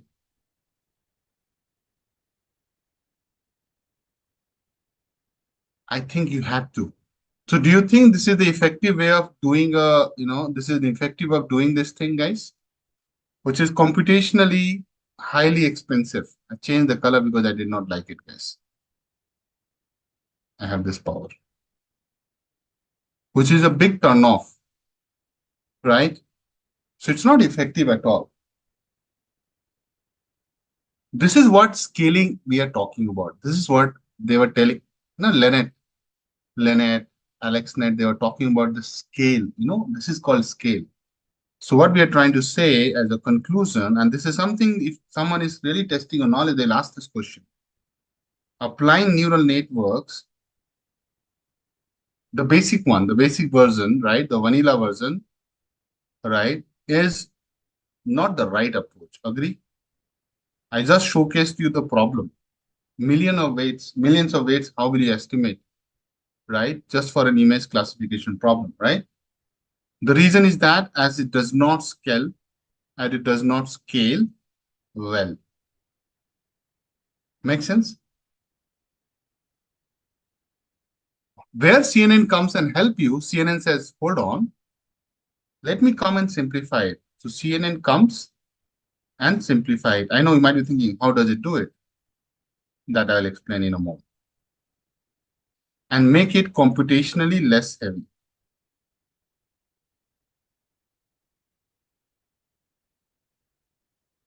So mathematics is tricky, but the straightforward computation is not. So what CNN does, CNN does, the first thing is to reduce the number of input nodes. Okay. So I'll write CNNs do 3 things to make image classification practical. And what are they? Number 1, reduce the number of input nodes. Right? We just saw that. Number 2, tolerate and we will discuss more. Tolerate and accommodate the marginal shifts in the pixels. So let me first write and I'll explain. Marginal shifts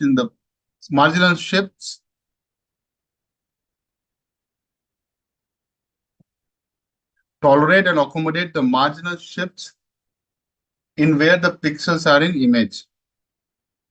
In the pixels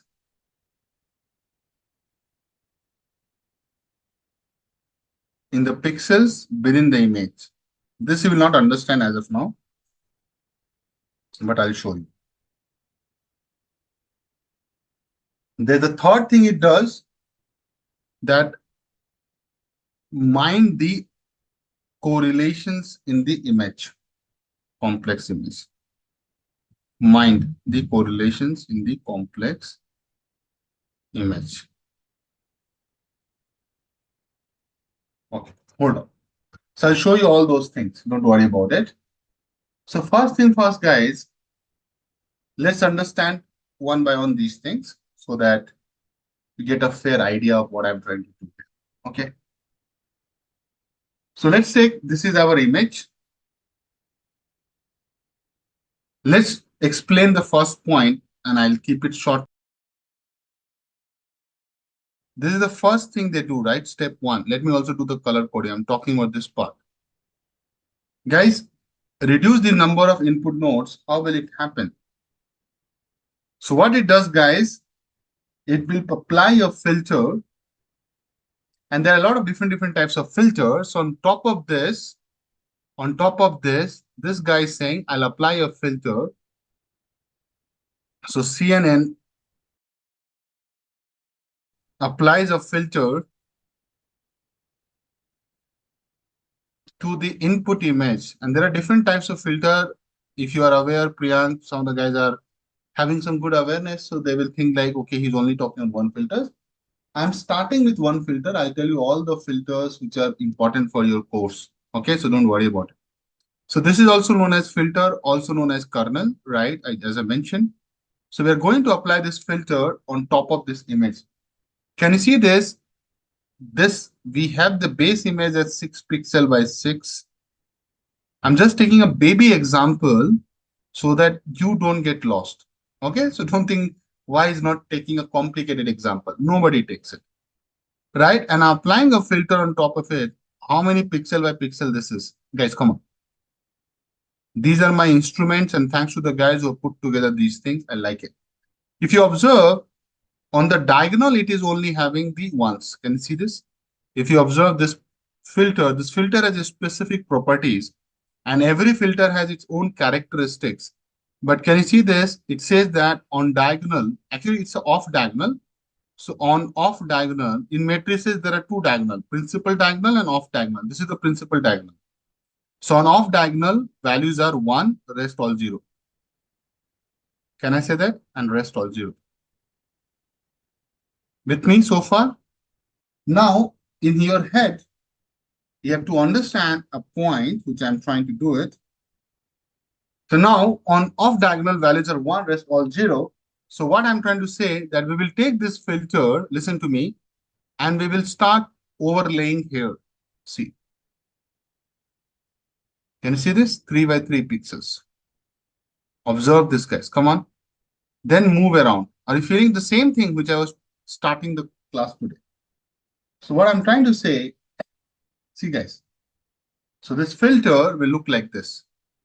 I have an image. Only focus on that part. Guys, can you see this? So what I've done in this image, everything which is white, it is 0, 0, 0. And wherever you see black, it is all 1, 1. There is some data, some information. Good. So this in the background, there is an input image, right? And you're applying the filter on top of it. Hello? With me? So this is the image. Keep an eye on the image. 1, 1, 1. Let me write 1, 1. So that you don't lose this image in front of your eyes. And rest, everything is, my dear, 0, 0, 0. Even I don't need to write. But the first border is this one, guys. Agree or not? I'm doing the partition. This is the first filter that I can just draw this on top of it. See?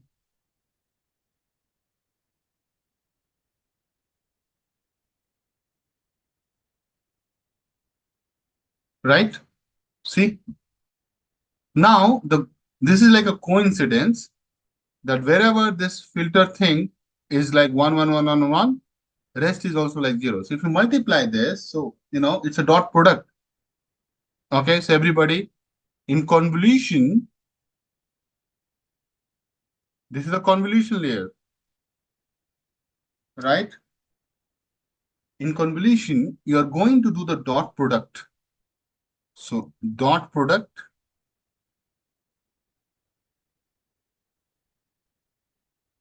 between the input and the filter, input and the filter in the overlap area, right? Overlap area, only in the overlap area. And hence, we can say that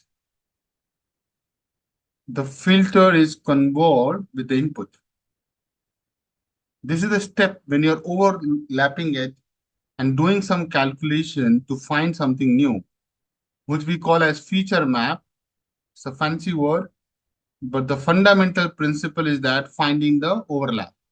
So guys, if you overlap and multiply, what you will see? 0 into 0, cell by cell you do it, right? Then plus 0 into 0.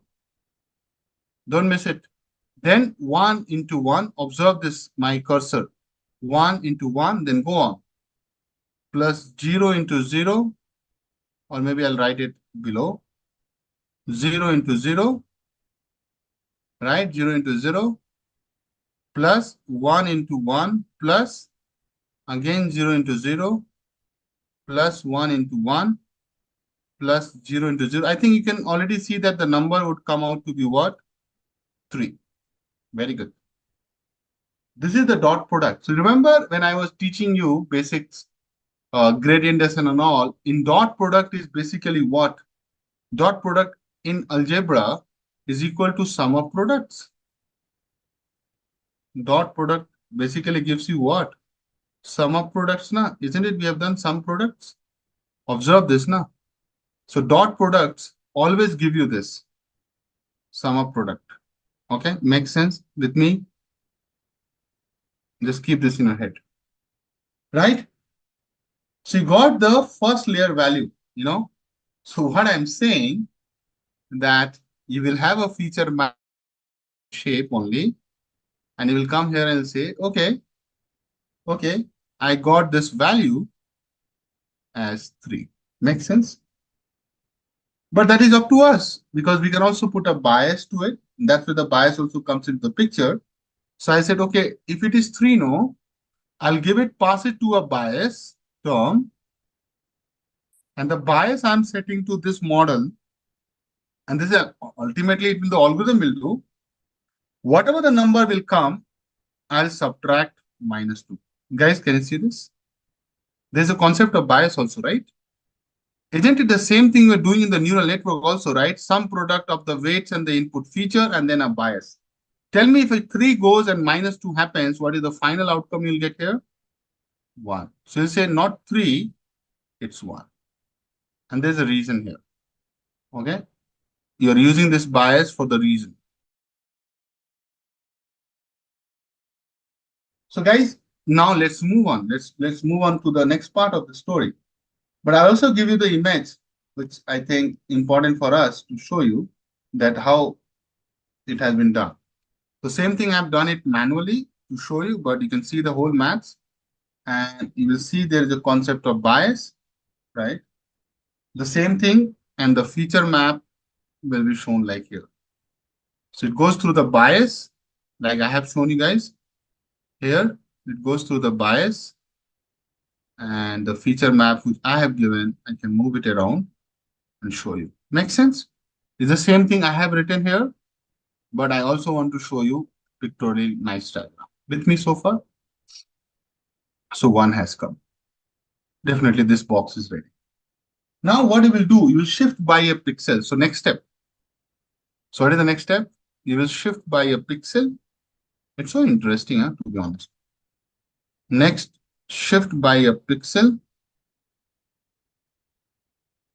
So what you will do, you will take this filter and you will slide. You will say, dude, now go to this guy. Can you see this? See? So I'll show you in the image so that you don't miss it. Good images always help. So I'm showing you here. See? So shift by a pixel, again do the maths, right? I'll do it for one more so that you get the confidence. So 0 into 0 plus 1 into 0. See, now things will start changing. 1 into 1 plus 1 into 0. Keep an eye on the calculation, guys. 0 into 1 plus 0 into 0 plus 0 into 1 plus 0 into 0 plus 0 into 0. Guys, just focus. I think here I get something. The rest, everything is gone, right, guys? Come on. So I just get the value equal to what, my dear? Come on. 1. Then it will go to a bias of -2. Right? So finally, you'll get what? -1. So the feature map will get updated to -1 and here also -1. With me? So far with me? So guys, if you do this, so you know, right? You'll keep doing this. So it will come here, it will come here, and then. So actually, we'll get a 4x4 matrix. And later you can go home and do it. So obviously you're at home, most of the guys. So the final feature map looks like this. At least this is the output. So final feature map is this one. After this final feature map. This is what you call convolution. This is the output of convolution. So guys, you started with 6 into 6, 36. You are seeing 16. So definitely have reduced it, isn't it, guys? Come on. When you apply ReLU function to this guy, you also know what will happen. So ReLU will make it what? Anything which is positive, anything negative is 0, right? Remember that? Right? Anything positive is positive. So this is 1, 1, 1. Right? And we can set that. But this is 1, 1, 1. Why this is 1, right? Rest everything will be 0, right? 0, 0, 0, 0, 0, 0, 0, 0, 0, 0. Okay, good. So far with me. You're trying to reduce the image size, right, guys? Come on. Recurrent neural network, RNN. RNNs, you can say recurrent neural networks, are a class of artificial neural network. So you can clearly see that it is also a branch of this guy, designed specifically for sequential or time series data. And this you have to keep in your head. Sequential or time series data. Continuing and writing, RNNs are widely used in applications that involve a sequence or order, such as language modeling, speech recognition, machine translation, like Google translation, Hindi to English, English to Kannada, right? Kannada to Tamil. So I can talk to Srini in Tamil. Obviously, I'll miss on the pronunciation and the dialogue delivery, but I can still say some words. Time series prediction. So all those, I think almost a decade back, Google came with the translation and many more applications. So don't think they are good for nothing, definitely, but it's like a very niche area. How many you need such use cases? It's not like high, okay. I feel RNN is taking us closer to the human behavior, right? Generally, this is a question that why we use RNN. So maybe I'll write this question. It's an interview question, guys.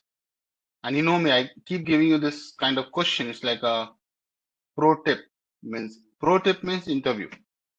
So why use, before I get into the depth of RNN, my question is to you, why use RNNs when we already have CNN? Could not we have used CNN for these tasks? Question. You know that as a matter of fact, CNN can't do these things, but why? CNN cannot deal or cannot handle previous history. It cannot remember. It's like Ghazni. You know, have you seen Ghazni movie? Amir Khan, and there's another movie, I think a Telugu movie as well, right? They are going to shoot the Ghazni Part 2. So Ghazni movie is there, right? So this Ghazni movie or Tamil movie, I can be wrong, but the guy forgets things he only can remember for 15 minutes, something like that was in the movie, right? Short-term memory, right? So when I'll teach long-term, short-term, right? LSTM, long short-term memory. So I'll be going to anyway talk about it. You love it. The Ghazni resemblance, I will bring it up. But that's the problem with the CNN, guys. Okay, that's the problem with the CNN. CNNs are really good when you have to understand the image. What is the relationship between the spatial pixel relationship? But it cannot, local speciality, right? But it cannot remember the sequence in which you have inputted the data, right? It can't remember that. So I'll detail it out for you. But a very high level, I can say that CNN is really good for any image related stuff, as you know. Why? Because it is good in handling spatial relationships between pixels, and that took, in the local relationship. But it cannot handle the sequence of the events, right? Or the sequence in which you're entering the words. Like I'm saying, hello guys, how are you doing today? How was the week, right? It does matter if I say hello guys. I'll show you. So this generally I say, right? Hello guys. If you say this is my pet line, how are you doing? Or how are you? How was the week? Now just imagine that, let's say everything is an input. So I know every character is an input. For simplicity, I am making boxes, right? For CNN, everything like one input, and it can take in any order. So what CNN will take it, like it will say, are weak guys, hello, right? Are you getting it? You, the, how. Are you getting? There's no sequence. Now, if someone is saying this in the class, saying, are weak guys, hello, you, the how, right? You will say, who is this guy? Is he gone crazy or something? Because you don't know this. There's no way you can, I give you a jumble of words and you make some meaningful sentences. Generally, we used to do that, right? You understand what I mean? So generally, we used to jumble the words, and this happens in some government examinations like that. So you make a meaningful sentence using those jumble of words. But who talks in that language? Yeah? Nobody agree with me so far? So this is like totally beyond comprehension. So I'll put a line to it. Non-understandable, as there is no sequence. Okay. So let's talk about it more. So now I'll answer it, guys. CNNs, which is convolutional neural networks, are extremely effective for processing data with a fixed spatial structure, like images. Isn't it a fixed spatial structure? You say that you have an image of 32 by 32 pixel, right? And there is nothing changing in this, right? There's no dynamic sequences coming up. So it can quickly handle this. Okay, I'll continue. However, CNN lacks the ability to maintain context. Guys, in natural language, context is very important, or process sequential data effectively, right? We know as a matter of fact. So what I'm saying that CNNs excel in tasks wherever or where the spatial relationship between pixels matter. And when I write this now, you know what I mean by that. But they are not designed, so I'll also tell you that, but they are not designed to to capture relationship in the sequences. Just like I have shown above, right? That how do you guys, if I'm saying differently, you'll not understand it. Okay? This is a very high level. I maintain that whenever you have an image and you want to find spatial relationship between pixels, it will work for you. Who will work for you? CNN. Can CNN use to process video? The answer is yes, but not the natural or the inherent CNN can do it. They need, some more advanced version of it, which is obviously we are not capturing here. So you might have heard about 3D convolutional neural network. So you'll go, so right? CNN is for images mostly, but CNN in combination with some other architecture, it can do it. Okay. So there's something called convolutional LSTM. There is 3D networks, 3D CNN, two-stream networks. So I'm just, giving jargons here, but CNN can be, so what CNN does, right? If you take pictures, they're all images, right? And if you just, play 32 pictures or 32 frames in a second, it becomes a movie. You know that? It becomes a video. I think this is something a basic GK. Okay. Now, though it's going more than 32 frames. So if you just start showing images 32 frames per second, to human eyes, it looks like a movie. That's what I'm saying, guys. Okay, at least this is a basic definition of a video.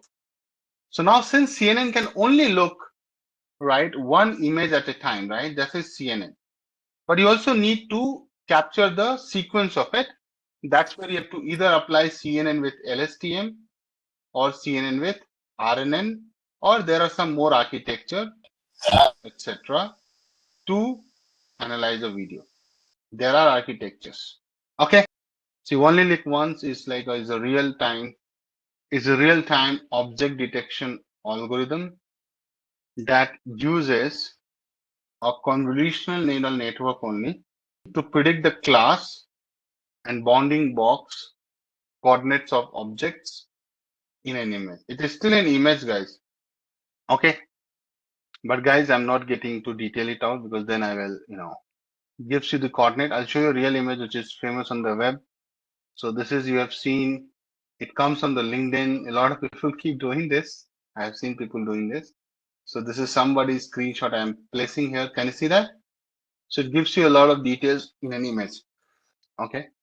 It's still a CNN. It is not like a 3D video analysis you're doing. Okay. So for dataset is a facial recognition dataset kind. It's just like our those 10 classes, right? So CNN is more preferred because it's more like a classification task, right? As it's an image classification task. You understood? You're not trying to box the image and find object in that, right? So that's what I'm trying to say. It's still an image classification task. You're not trying to find who's person, where is the traffic light, right? You're not doing those stuff. So you don't need yellow for this. Okay. RNN, at least you're getting a sense that it tries to store the sequence and then tells you things, right? Okay. So whenever I say sequence is so important, buddy, that you realize this. I think a lot of guys must have tried this. Have you seen this? This is coming from the Google Translation website, guys. What I'm doing here on this screen, guys, I'm saying, did you eat biryani with Amir? Right? Can you see this? It's a Google Translation. Source is Google Translation. So what these guys are doing here, when I say, did you eat, right, biryani with Amir, it is trying to not only sequence these words, it also tries to remember, right? क्या आपने आमिर के साथ बिरयानी खाई, right? It has to be lexical correctly, grammatically correct. So I'm asking a question. Did you eat biryani with Amir? It's written in English, right? Just understand. This is English. But here, Amir comes in the third place. Can you see this? Observe this. Where is biryani? Biryani is in the second last word in the Hindi, right? And Amir is coming in the third place. Just observe the color coding, guys. Everybody, please pay attention. Just tell me one thing. If RNN would not have the memory, right? Do you think it is possible to write different languages having different grammatical setup? This is one of the very key thing I'm discussing, guys. right? If I just do this to Tamil and Telugu or Kannada, right, you will see biryani is switching the position. Agree or not? See, I'm not a champion of other languages. I'm good in Hindi or English. I'm doing it, and I hope you also understand a little bit more. Don't get into this controversial discussion that Hindi is the best. Every language is the best. Language is a way to communicate. So then don't take it so hard. So I'm not getting into that zone. I'm saying that did you eat biryani with Amir? In English, this is what it looks like.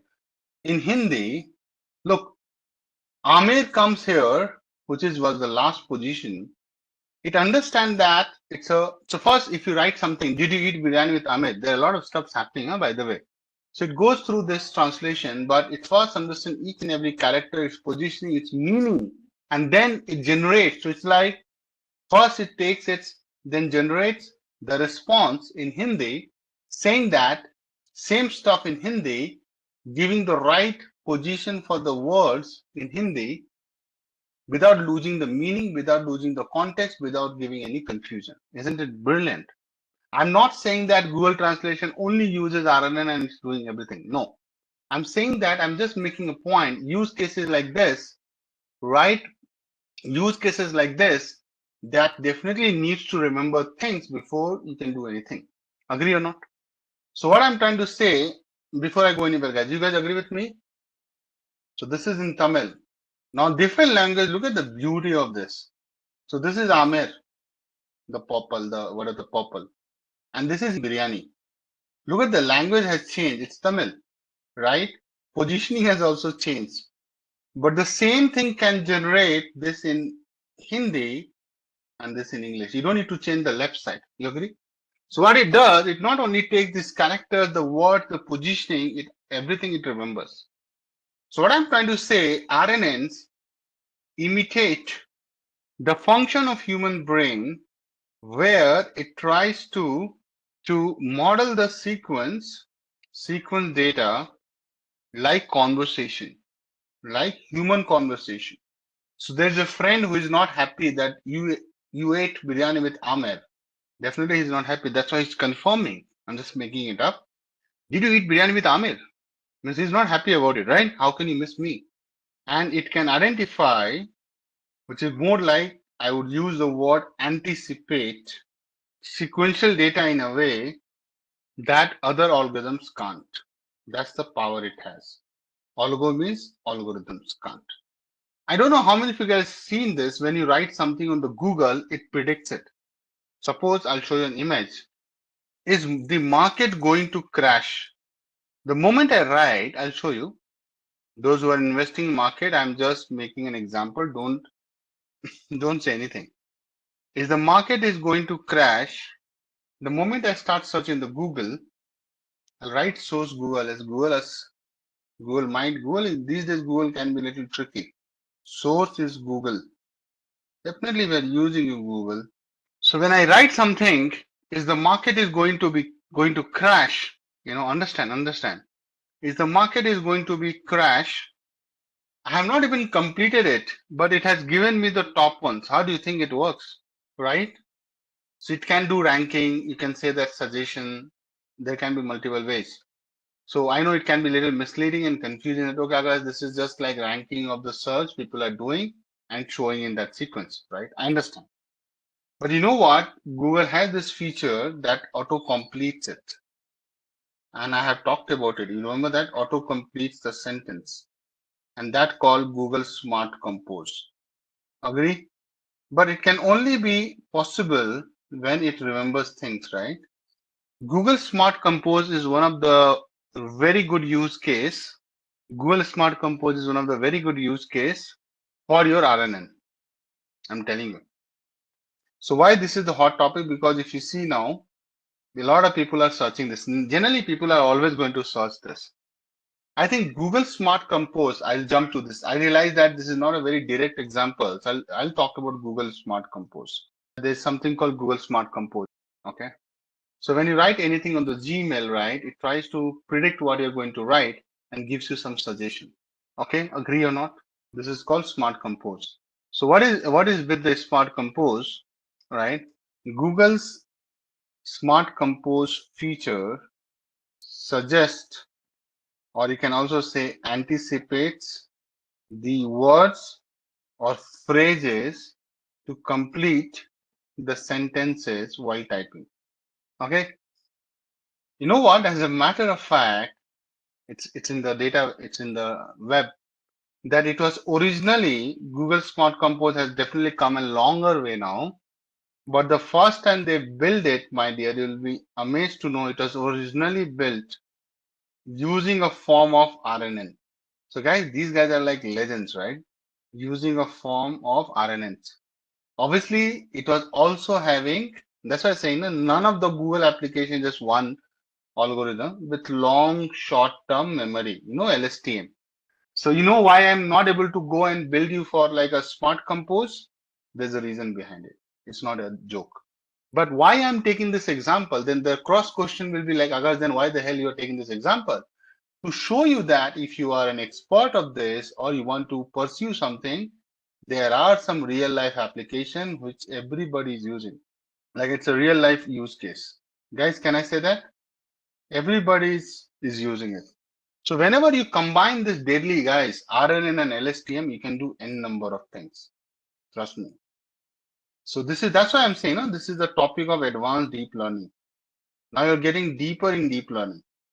So just to give you some evolution or Smart Compose thing when it started. So Google first launched Smart Compose. They were leveraging RNN with LSTM, right? LSTM is known to track the sequence of the words to a great level. Means it can remember what you wrote maybe 100 words before. And that was helping them to predict. But once Transformer came, not that movie Transformers. So when the transformer based model came like BERT or GPT is a transformer based model, right? They showed right significant improvements of over RNN and LSTM. So what Google and other tech companies did to do some text prediction tasks, they moved from here to there. So what I'm trying to say, transformers outperform RNNs because of attention mechanism. There's a concept of attention mechanism, and that helps them to beat RNN LSTM. Okay, are you feeling it? What I'm saying? Maybe I'll also write quickly so that you don't miss on this. So this is so I was talking about how does Google Smart Compose evolve. God knows what they are using now. Google doesn't tell you these things, right? Obviously, these are their IP, intellectual property. They'll protect it at any cost. So what I'm saying, guys, obviously, Google first launched Smart Compose leveraging RNN plus LSTM to handle long-term dependencies. Okay.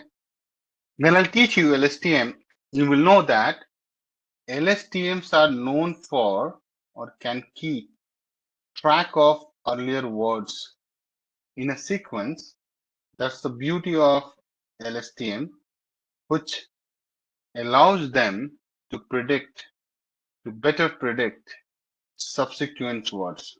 But later, as transformer-based model such as BERT, GPTs emerged and showed significant improvements over RNNs because they also keep doing research, right, to make better things. So it showed over RNNs and LSTMs, Google transitioned to using these models for text prediction. This is called text prediction task. You're predicting the next word, right? It's text prediction. Trust me, it needs a lot of power, compute power, money, and then you can do that. Okay. This is the evolution. I don't know. Transformer based model is the latest I've heard. But why don't know? God knows, are they doing some more testing on some new world of the models? Only Google can answer that. But this is a very, I would say, one of the coolest application of RNN, guys, which you are using till date. But obviously, it was initially a use case of RNN, but now nobody is using RNN. So you might be thinking, then Akash, why I'm even learning RNN, right? Thinking, na? How many of you guys are thinking on that line? So मुझको RNN क्यों पढ़ा रहे हो? Why are you teaching RNN? It's like you are still going to learn linear regression, even you want to do decision tree and XGBoost. This is the route you have to follow, right? So you're starting from like a baby here. You have to go all these journey milestone you have to achieve to be here. Now the question is that how fast you can go, right? That's you can decide as a learner. But you can't just jump. I keep telling this. We need to go through the foundation. Else you will be just knowing stuffs and transformer. It will be just like a wannabe. You know about encoder, decoders, right? Transformers, you know, learning, you know, transfer learning, but you're not going to be an expert because your foundation is weak. Okay. It's not like multiple people are writing the same mail reply, right? It's not multi or parallel thing. I think it's more on accuracy, the kind of prediction they're doing. And obviously, LLM models have attention mechanism, right? Those transformer based or GPT models and now LLM models. So they have better ways of handling that. But these models are having more control on the context. They can obviously they can keep history, more history. They can better use that information for prediction in the text prediction use cases. That's how it is better. So now you see when ChatGPT also came, now it is able to frame its sentences like human beings does, writing like a human, right? But obviously it took a lot of training, a lot of work. But now the GPT models are the latest available to human as an application where you can actually do anything. You can just write, copy your mail and say that, can you reply to this mail? And it will do a great job. I've tried those things. So obviously I'm not getting into the details of how is it better because that's not the scope here, but it's a big discussion. Can't start suddenly, but definitely it's better. That's why it is replacing the older version of it. RNN. Is transformer based on RNN? No, transformers are not based on RNNs. So it's like a pre-trained models, right, which can do parallel processing, having the attention mechanism, and they do not rely on sequential processing. But no, transformers and RNNs are two different things. RNN follows sequential processing, transformer does parallel processing, and there are other things. Okay. Okay, let's move ahead. I think it was a good discussion on RNN. Okay. Guys, I'm more of an application kind of person, right? Means I'm not the guy who know everything, to be honest, but at least I will be knowing what I am to teach. So it's a vast thing, it's a vast world. But yeah, I don't know how many guys are aware of this, but Grammarly is another application. It understand your use case. So these are some plugins coming from these companies, Quillbot. I'll give you the links so that you know that okay. So Grammarly is something you must have used. Quillbot. So I'll give you the link. So Grammarly has become a big company. It's a now to they must be using some OpenAI kind of stuff. So don't worry. But I'm talking about the Grammarly when people were trying to do this mail check and all. It was integrated to the Outlook. So now they're promising they're publishing their website like this. That dude, we are doing a lot of stuff. What do you know? So obviously every company is developing their research. So they're saying now they're using responsible AI. I'm damn sure they're using instance of ChatGPT or OpenCV. They must have trained. It's like their AI writing partner that helps you to find the words, the tricky words. You want to write a mail like an aggressive manner, right? And the Quill bot is something I'll show you also as a hands-on. Hands-on as like a use case. I'll show you through. So Quill bot is also very famous. A lot of companies are using this, right? So it will fix your grammar issues. Yeah, you can write better English. So you can do 8 tools in one platform. I'm just giving some screenshots. So that's why. So it can do grammar checker. So you can increase the fluency, fix mistakes, prevent plagiarism, right? This is amazing, huh? So if you are using this to write some article or a blog, you are unknowingly not, copying, pasting somebody else's work. You will be in a big soup. So generally, if someone is writing a content writer, they try to have this subscription and do it. So when I was in my master's, I think I had to do a thesis. Okay. So they give me a plagiarism checker. So in IITs, right, professor will validate your answer that you're not just copying, pasting somebody else's answer. You know that as a matter of fact. any good colleges will they do this, right? So that they don't, because your professor name is also stamped on your thesis if you are trying to do a PhD and all, right? FYI, I'm not a PhD, I'm just an MTech. Could not do PhD, not my cup of tea. Always wanted to be in consulting. So what I'm trying to say, plagiarism is one of the biggest thing. If you can just go through your article or your research paper, your journals, and you just get to know your similarity index is less than 30%, they will accept your work. Analyze text, summarize text, citation, translator, flow, right with AI. So I'm damn sure this is a new addition. But yeah, I also wrote them an article saying that, or like a mail that, can you give me a free version of this? They're like, sorry, Akash, who are you? So I'm damn sure when I become famous, little more famous, then they might come to me and say, please use our services. Okay. So the startups are reaching out to me saying, can you use our services, promote it, talk about it. But the big companies, for them, I don't exist anymore. Still not there. I think I have to do a little more hard work to reach that level. Okay. But I think good, interesting discussion. This is the introduction, guys, right? I have not talked about how does this work? What is the hands-on for this? Nothing has been done yet. So this is just the introduction bit. I would still say this is the introduction. Let me write introduction to RNN. So let's say I do some mistakes in grammar, right? So let's say Rahul do not like to reading a book. Obviously, it has some grammatical mistake.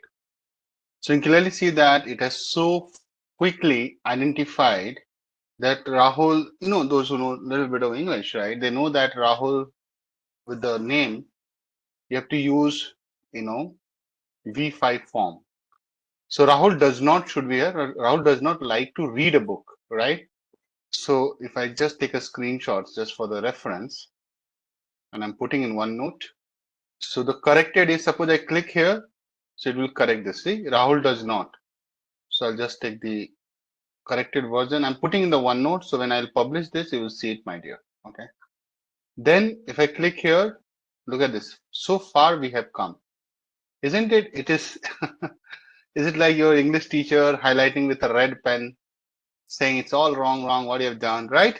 So generally teacher, what they do, right? They say that this is wrong, and they'll write here, Rahul does not like to read a book. Isn't it? That's how the paper or exam paper or practice paper checking is done still today. Guys, just imagine down the line, AI is being your, grader for your grading. Makes sense? Cool. So now I am also showing you plagiarism checker. So the article is coming through this. I don't know how much credit they are giving. Yeah, upgrade to start. They're not giving me. But I'll show you some online free plagiarism checker.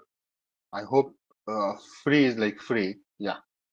So guys, this is an article I'm taking from this website, which is about the lung cancer journal. If I say scan for plagiarism, right? Grammarly is looking for, see, it's saying no plagiarism found. First of all, it's fully plagiarized. I don't know what this idiot is doing. Sorry about it, but I don't like this. But not every tool is good, yeah, for plagiarism. So this is completely coming from this website, guys. Let me show you. So how can not be plagiarized, right? Someone who is like R. Pandian has written this article. The whole thing I copied, pasted. Okay, let me try this.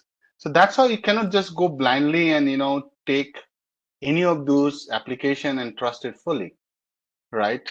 So let me take it again. So this is another one. Everybody needs money. I know nothing is free in this world. There are no free lunches. Check 500 words for free. So let me check till here. It's okay. Yeah, it is doing something. But right, even in this application, you need your tool to understand things, right? Or at least able to compare text on the web through this, right? Agree? See, and this is so nice. At least better than Grammarly, right? It's 100% match. Why? Because it has to be, no. I just copied and pasted it. Just see, it's 100% match. And if I click here, it will give me the link to this article. So let's say go there.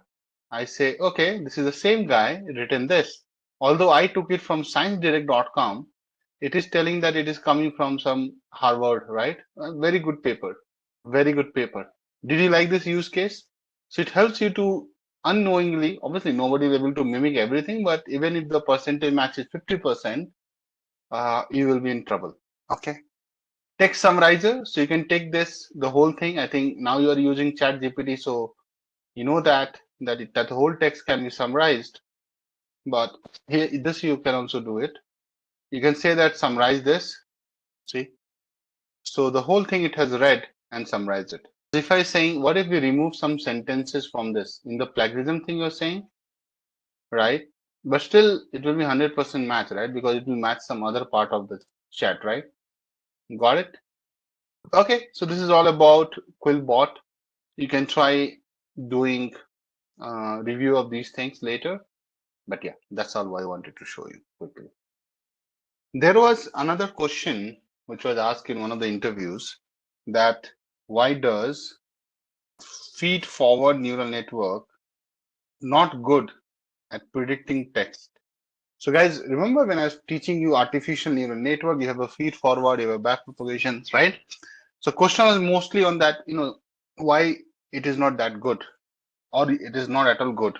So just to answer this and also telling the concept behind the scene, in feed forward neural network, the information only moves in one direction from the input layer through the hidden layer to the output layer. That's the direction. Any doubt? Anybody? You know this in and out? So what I'm saying is start from input layer to the hidden layer till the output layer. Okay? That's the flow. But this flow has its own problem. And what is that problem is that feed forward neural networks has no memory of the input or the order of the input they receive. And that's the reason order is also important. Let me highlight this. Order of the input means what? Remember in our use case, right? You have X1, X2, X784 inputs, right? Now all these guys are connected in parallel. Remember that? Suppose even if I take one neuron, all these are connected.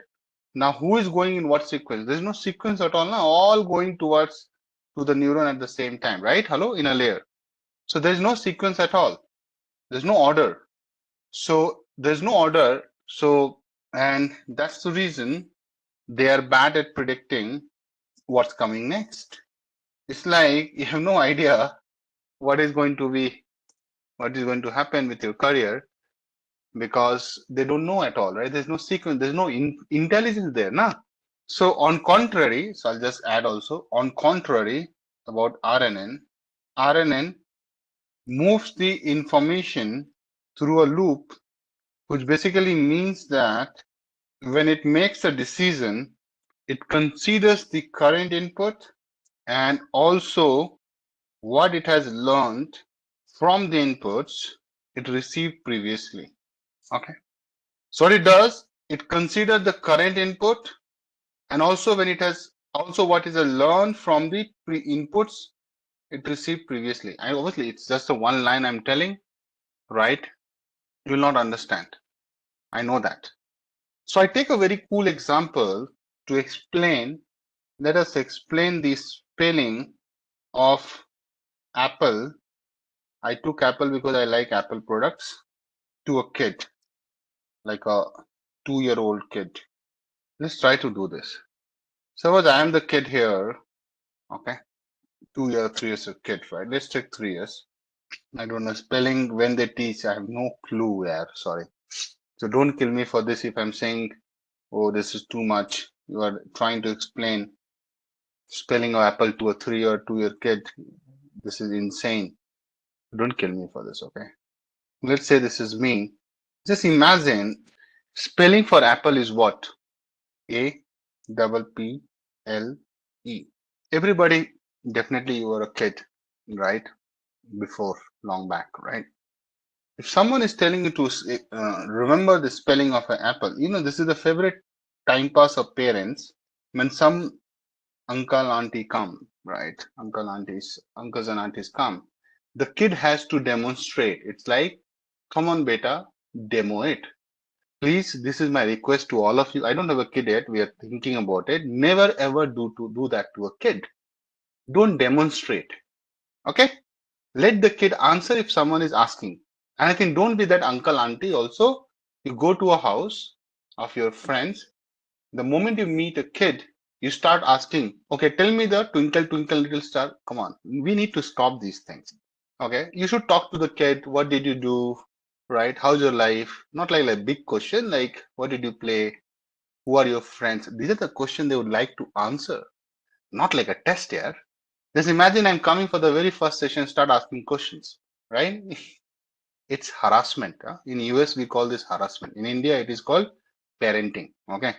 So that is a point I want to make. But at least you guys agree to this. I think every one of us has been through this harassment. Now the kid is trying to explain, or just imagine they're trying to learn the spelling of apple or mango. They're two different fruits, right?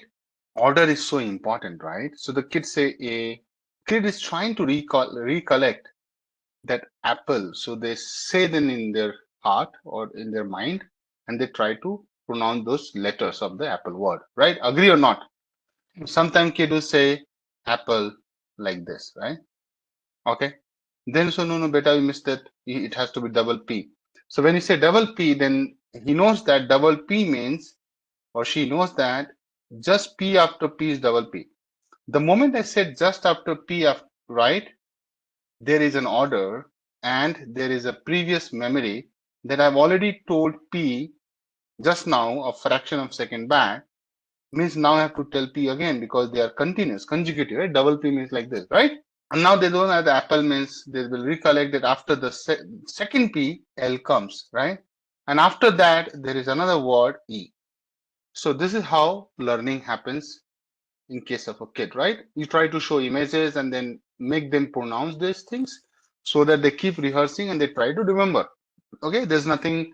So now it has become more scientific, the course curriculum. So they're talking about syllable, phonetics. There are a lot of good knowledge they are providing. In my time, phonetics was nothing in the syllabus. Similarly, for mango guys, they know mango means in their head, they're thinking that I should start with M. Then they try to recall what is the next. Then next, isn't it a kid is trying to predict?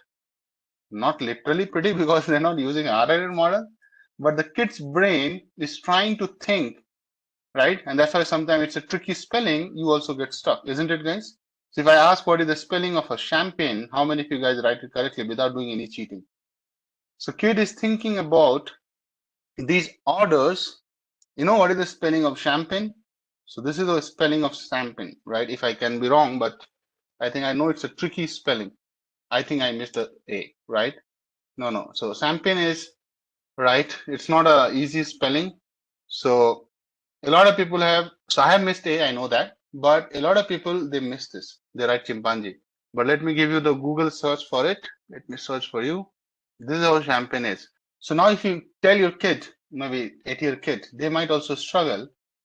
Don't take those spelling bees, those kids who are too good at spelling, they spell like this much long word. I'm not talking about those kids. We are not those kids. We are normal guys. Okay. So champagne spelling is something, right? A tricky one. First of all, champagne word looks like I'll start with S, but that's wrong. It's not champagne, but still champagne is little.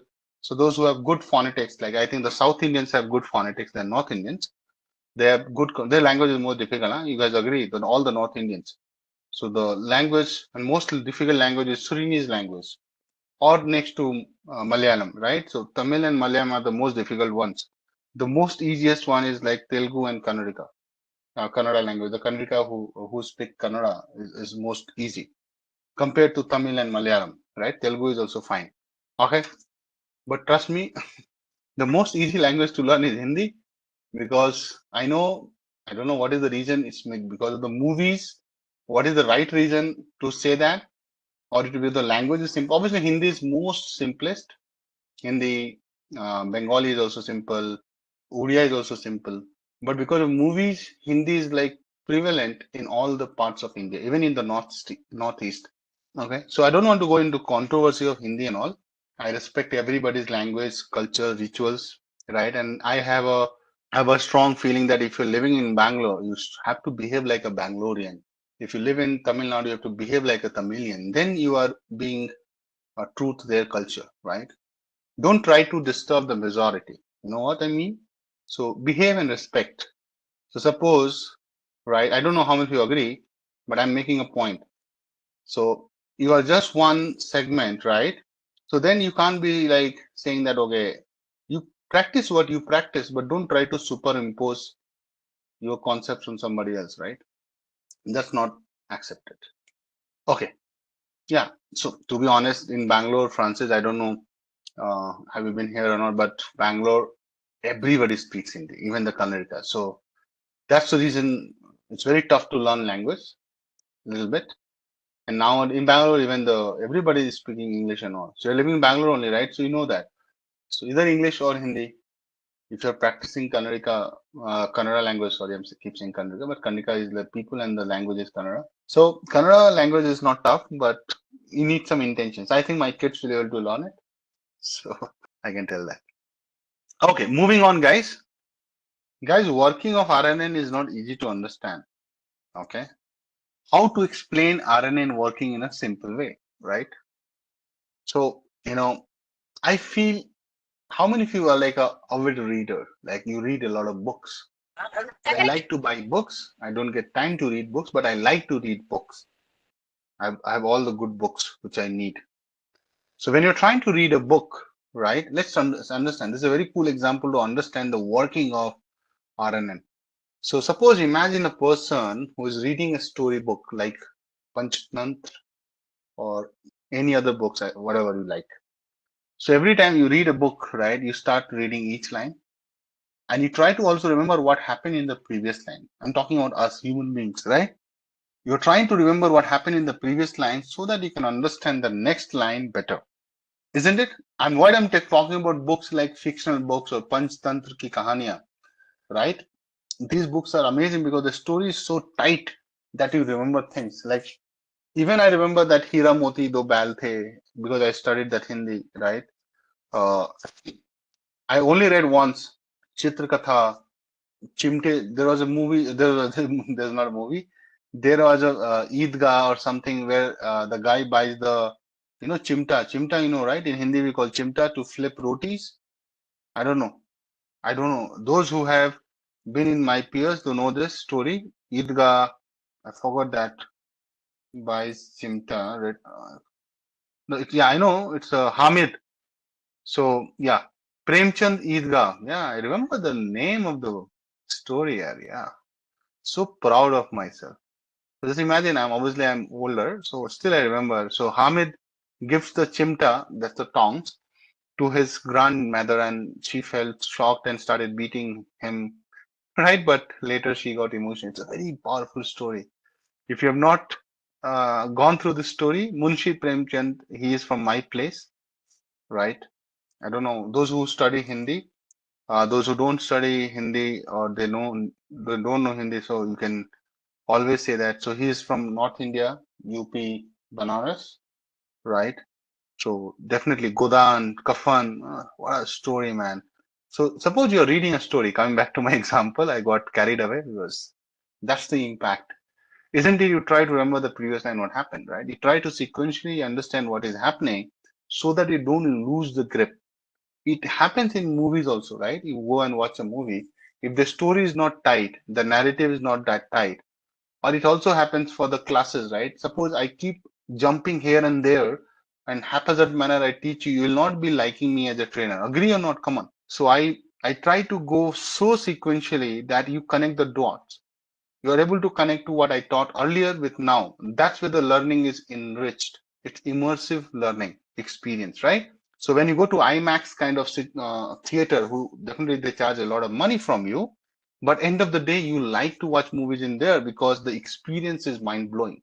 So when I watched the last Batman trilogy, so I watched in IMAX 3D or something it was. 2D or 3D, I don't remember, but IMAX is a different screen. Those who have been able to see, it's not in every place is in India. I'm not sure, but definitely it's in Bangalore. So you watch, it's a big screen, right? 88 or something. And then you feel like you are almost into the movies only, right? So why? Because you're able to connect to the dots. What dots? You can only connect to the dots when you look backwards. Steve Jobs said that, right? So that connecting the dots is all about RNN, right? So suppose if I stepwise breaking down. So let's say breaking it down step by step. This is interesting. So let me draw the analogy. So what is the heading, guys? Oh, sorry, I missed to write the heading. Working of RNN. Let's start saying that, let us think, or let us say RNNs as a person reading a book, one line at a time. That's how kids read a book. So before you go and read a book, isn't it? You go in step by. What is step number one? Step number one is you read a word. Go slow, huh? So don't behave like adult. You have to behave like a kid. How does a kid read a book? You will read a word, right? Isn't it? So what I'm saying, when RNN reads the first word in a sentence, it processes the word and stores some information. Like suppose a kid and even adult, suppose you see the word gaslight, and I know you guys are too intelligent, too smart, but anybody who doesn't know what is the meaning of gaslight, don't Google. I know, yes guys, just can Google it in a fraction of a second. That's the power technology has given to you. But trust me, when I was a kid, to know a meaning of a word, it was a tough time. Gaslight. Gaslight is too famous word in the corporate culture. Obviously, what you're saying is like, yes, it's like a gaslight, gas flame, 100% correct. But have you heard the word gaslighting? But there's another meaning to it, which is more important for us, and that's what I'm manipulating. So gaslighting is a verb, right? And generally people do this in corporate culture, psychologically manipulate a person over the extended period of time. Manipulate. Where does it happen? Everywhere. Okay, anyways, I don't want to go into the emotional nerve point, right? But someone can also say that in your class, sir, right? You are manipulating us for the extended period of time, right? I know, I'm just kidding. You don't have those kind of ill thoughts about me. I know that as a matter of fact. But you are also gaslighting, huh?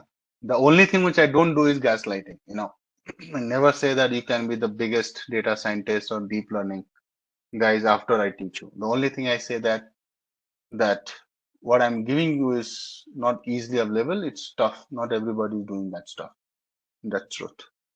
Okay, so when RNN reads the first word in a sentence, it processes the word and stores some information. Suppose you see this word in a novel or a fiction book, right? Isn't it you'll try to remember this word? Think like that. Come back to the real thing which I'm explaining, right? So it's like generally people what do, they used to write in a diary. Srini, have you tried this?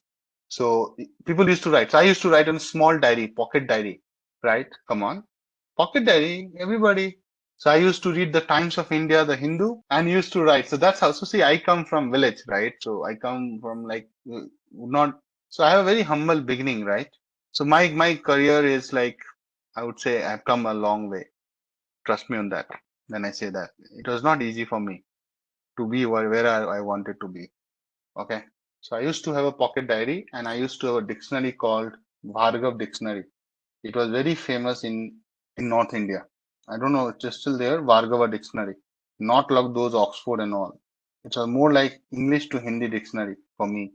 So I was like trying to learn English without knowing how to learn English. I spent my teenage in my village, right? So definitely, and I know it's not uniqueness about my story. A lot of people have been, or they're still doing that. Trust me. The only turning point for my career was that I went to Kota. That's the only turning point. From there, things changed for me. And the reason I went to Kota because I was one of the top 3 students in my district.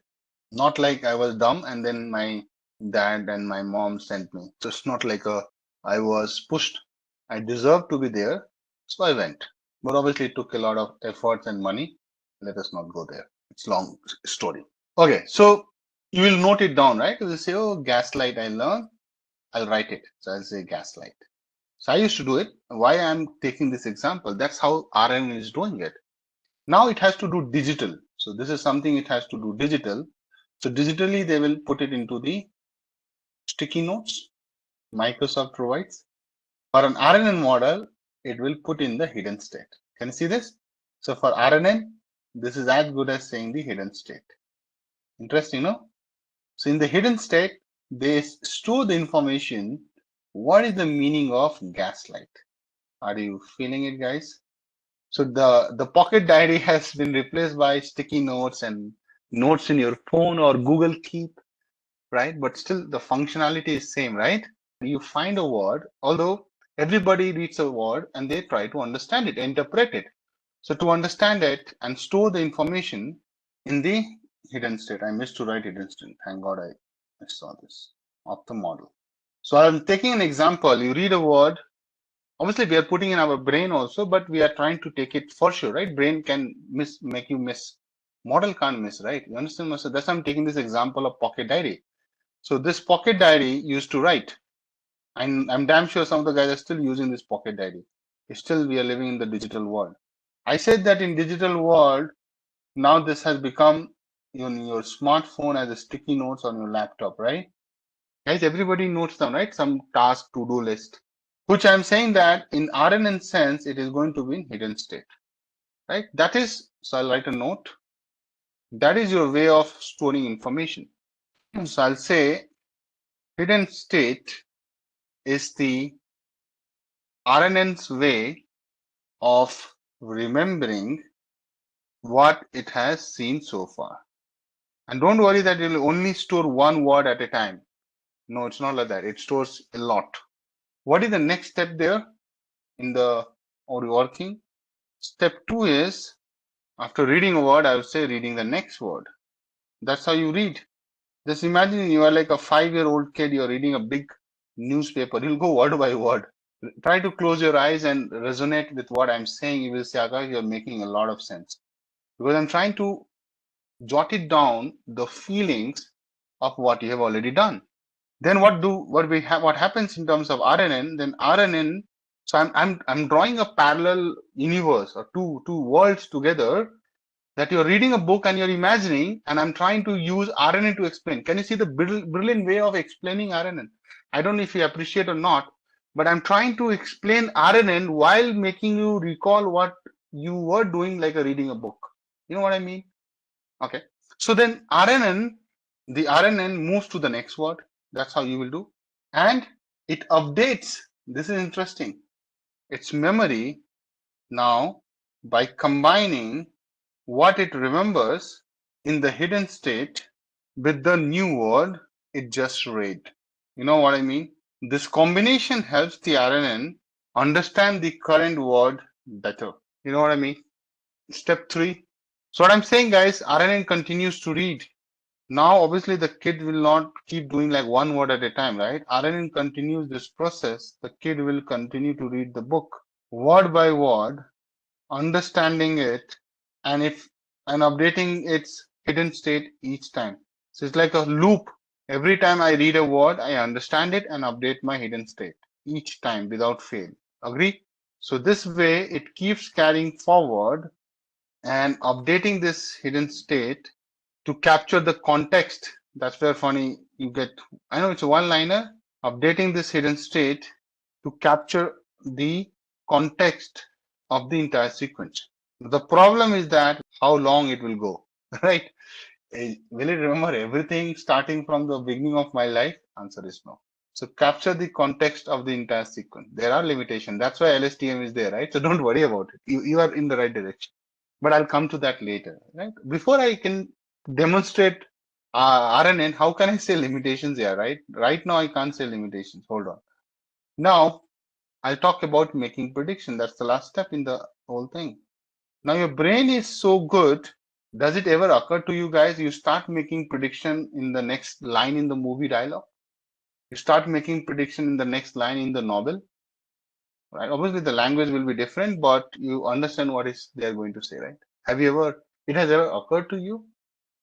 Do you also try to do it? Like you must be thinking what Akash is telling or what you are telling, and I'm reading it. So yes, that's how brain works. And look at this, how good they have done it. You should be proud of these guys who have built this. We have not built it, so we are just the consumer or the user of this technology. But at the end of the sequence, right, RNN uses its final hidden state, which basically used to predict.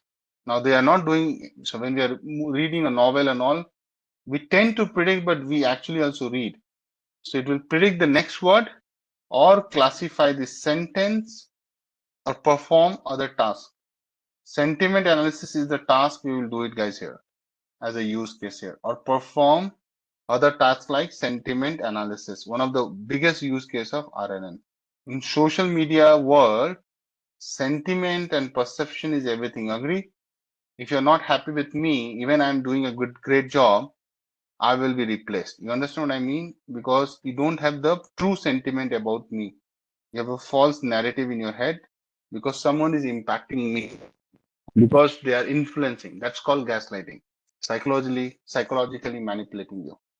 Okay, guys. So yeah, I think this is just a very simple way of explaining how does RNN work. So whenever you're designing a neural network, any one of it, MLP, CNN, whatever, right? First of all, Yes. let me tell everybody there are no hard and fast rule for determining the number of neurons in a layer. But it has more to do with what kind of infrastructure you have. For example, iris data set. There are only 4 input features. I think anybody would take all the input variable, input neurons, right? So what we are trying to say that ideally, if it is not like 5,000, 6,000 and hundreds of thousands of neurons, means input variable, you don't need to think about importance. Ideally, it will not be in real world. Okay. But in Okay. CNN, you can have like 300 by 300, which gives you 90,000 pixels, right? So 90,000 inputs are there. And that's why we do downsampling also, remember? Using the max Yes, sir. pooling and all. So yeah, that's there. But ideally, you see that we try to start with the fully connected, means all the input we will take in the input layer and going forward. Okay. The other thing you have to keep in mind is that try to do the scaling. So suppose your input ranges are in, some data points are like in thousands, some data points are like in hundreds, some data like in 0 to 1. So always is better to standardize or normalize your data set. That helps your any neural network to converge faster. That is another best practice in the input layer I'm talking. Okay. Now, how many hidden layers we should have? We should have 1, we should have hundreds, we should have how many neurons there? So there's no rule as such. Again, I'm coming to that. But idea is that at least the thumb rule says that you should take input neurons and output neurons ka average. So for example, if we have, generally we use, and again, this is like an empirical formula, that suppose I have 700 neurons coming as input and I'm dividing. So take that example, no? MNSIT data set. So 784 inputs, output was 10 classes, right? Okay. So anything which is average of these two guys, okay. So, 2/3 size of the input layer or half of it. So 350 neurons you might be having in the hidden layers. Now you know that I have not taken 350, I have taken 8 or 10, right? Because I don't have the power, I don't have the infrastructure. But ideally, I feel that for a MNSIT data set, people start with 16, 32, 64 neurons and they stop it because of the computational challenges. But ideally, in the best practice, we have a big machines, you can take 50 to 200 neurons. Again, I'm saying there's no rule, there's no formula someone can give you that, okay, these many neurons you have. But it will only come with the right set of questions. Suppose I have a big machine, I would still try with 50, 100, 200 neurons. If I have a small machine like my normal laptop, I'll not be able to go beyond 8, 32, 64 max. Okay. In a hidden layer. Because it's just sequential transformation, right? So you can have more hidden layer. But within a hidden layer, number of neurons, you have to be very smart about it. Ideally, I start with 8 neurons. You will see 8, 16, 12. Okay. The best practices is that don't do underfitting, don't do overfitting. How will you know it? You will only know it when you run iteration. There's no other shortcut. That's why you have to keep iterating, keep thinking about it. Okay, I know there are some website they will give you a formula or something, but again, I'm telling you, reading a lot of research I have done, nothing works like this. You have to do some overfitting handling, you can do regularization, you can do dropout and other stuff. So we have already covered that part. So, images can be noisy, and I think I want to show you one quick screenshot. So how does an image which can be noisy looks like? I'll put it here. So this is your having noisy image at sigma 90. And so, right, this is the clean image. You see there are a lot of jittery or noisy dots, right? But you take this image and then you denoise. So that's why I have to go into detail to explain that you have come from 9.05, 9.49, right? This is your power of signal to noise ratio. It's communication, electronics background guys would know more. And you're using BFS CNN, right? Your image, which was full of dots, as you can see, it gets really better from here. If you go here, right? It's almost as close to, close to this part, not like 100%, but at least it gets smoothened out, right? This is called power of signal to noise ratio. You can Google about it. So I have done BTech electronics. So this is power, signal power to noise power. If it is more big number, your signal has less noise, right? Means good signal. It's like a good signal. Signal is as simple as that this image. And if this is less than 1, means your noise is dominating. Much less than 1 means you have bad signal. In this case, it means you have a good image, or here you have a poor image, or you can say a noisy image, or this could be your denoised, or I would say less noisy image. So that's why if you guys focus 9.05, it's almost 3 times, right? 3 times. If it was 27, 3 times the quality of image is increased. But you will hardly see any difference between these two. So now again, they're using a technique called BFCNN. So you will ask me, what is Akash BFCNN, right? BF is bias free, so obviously I can't go in all the details. Okay. Let's talk about RNN architecture. You know that RNN architecture is going to be from your neural architecture. Neural network architecture, it's a feed forward. Let me show you. This is a feed forward. So you go from one layer to another. So I'm excited about that. This is your forward propagation, you can say. Right. And you know that you have another layer. So this become input for the next one, and likewise. And finally you have an output layer. You know what I mean? If you go back, it's called backward propagation. You have seen this in neural network, CNN.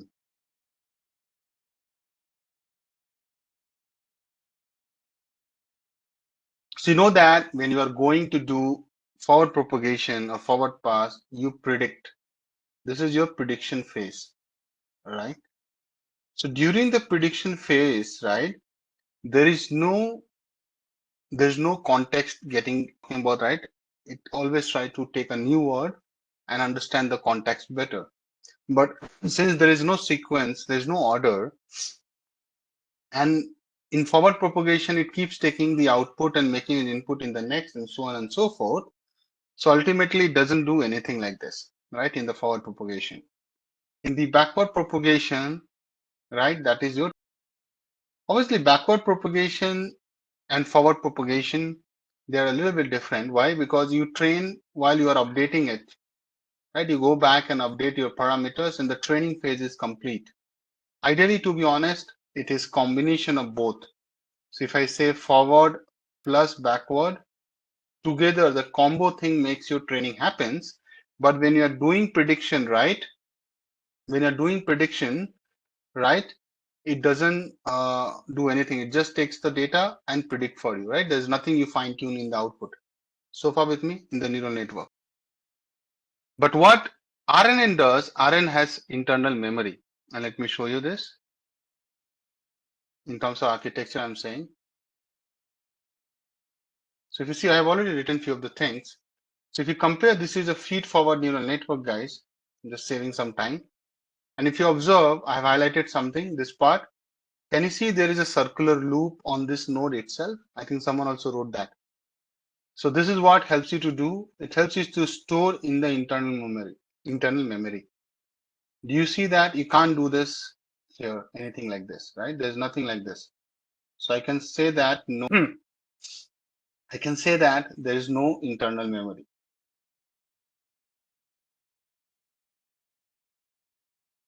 So that is the biggest difference in the architecture itself, right? Okay. So what I'm trying to say, my dear, is something which is having everything. It has a hidden layer, but you know, it also use output to store. Okay. So I'll show you one architecture. Just pay attention.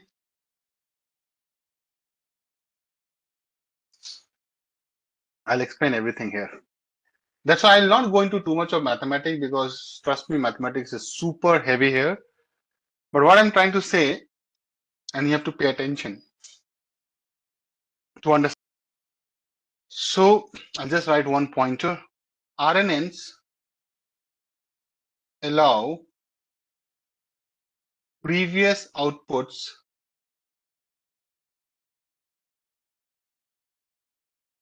to be used as inputs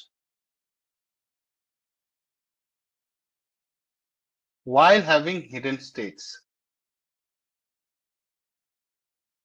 Now this line has a lot of depth.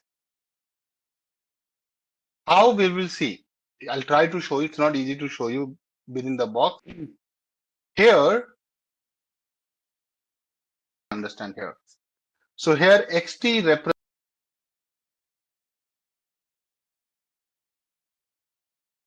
sequence of inputs. Sequence of inputs. Okay. Now we will also break it down that what do we mean by this? Sequence of input, okay, but what do you mean by sequence of input? It is contextual. Contextual. Depends on the context. Green boxes at the bottom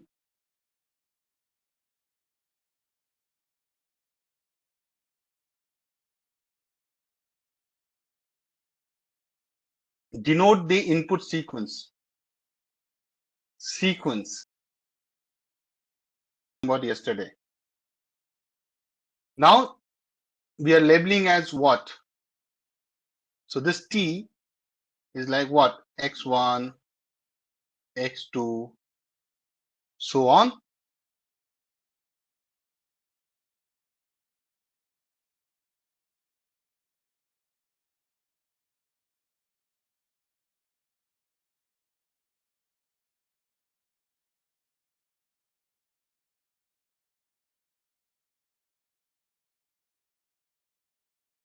A. So green box input sequence. This sequence can be as simple as that. Listen to me. Input is a sentence. If I say input is a sentence, then each XT could represent a word or a character. Are you getting? Could represent a word or a character. Right? Sequentially it will go. I'll also take an example. Don't worry about it. So now you understand. I will elaborate this diagram. Now moving on. Second is what? Hidden states. Hidden states. See, hidden state will be there, right? Hidden states will be there. Hidden states, we are saying that the blue, can you see that is what? Let's say in the diagram, blue rectangles in the middle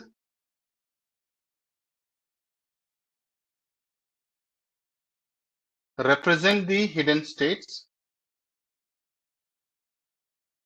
So let's understand the game of the land, right? So at least you know that this is the place where they will store the memory. So think like this. These are all your X's, right? So this guy is going to store the memory. I meant to write here this side. So all this part This part is going to store the memory in this diagram, which is in terms of this architecture is the same thing. So what I'm saying, these hidden states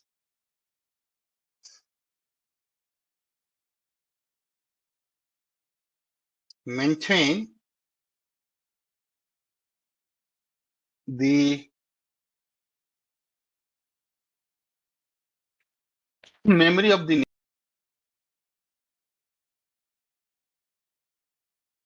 So let's understand the first.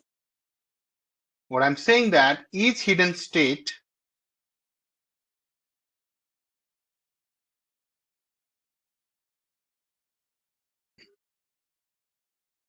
AT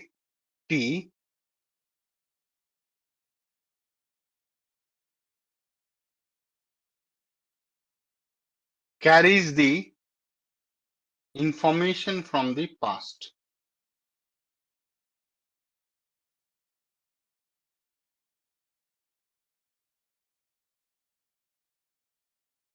Past inputs up to the current step T. Okay.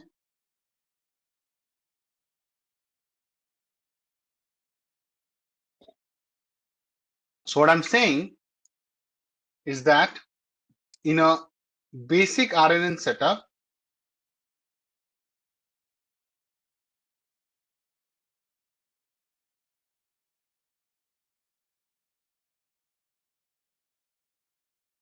paying attention, the hidden state AT is computed, right, at any point T is computed using the current input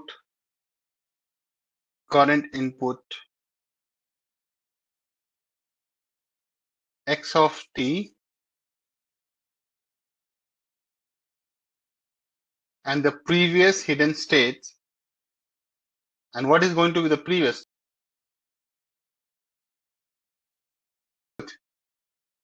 hidden state? Now you guys are getting hang of it. T minus 1. Then you can put T equal to anything, 1, 2, 5, 6, 7. So this is how sequentially it is capturing, right? It's not jumping to it. Okay. This is your second thing in that architecture. Third is what? Outputs. Notation is telling you loud and clear. I mean the green, the pink boxes. So pink boxes are like your output. Okay, I'm talking about this one. Here actually they are calling red boxes, but that's fine. So let's write. So red boxes at the top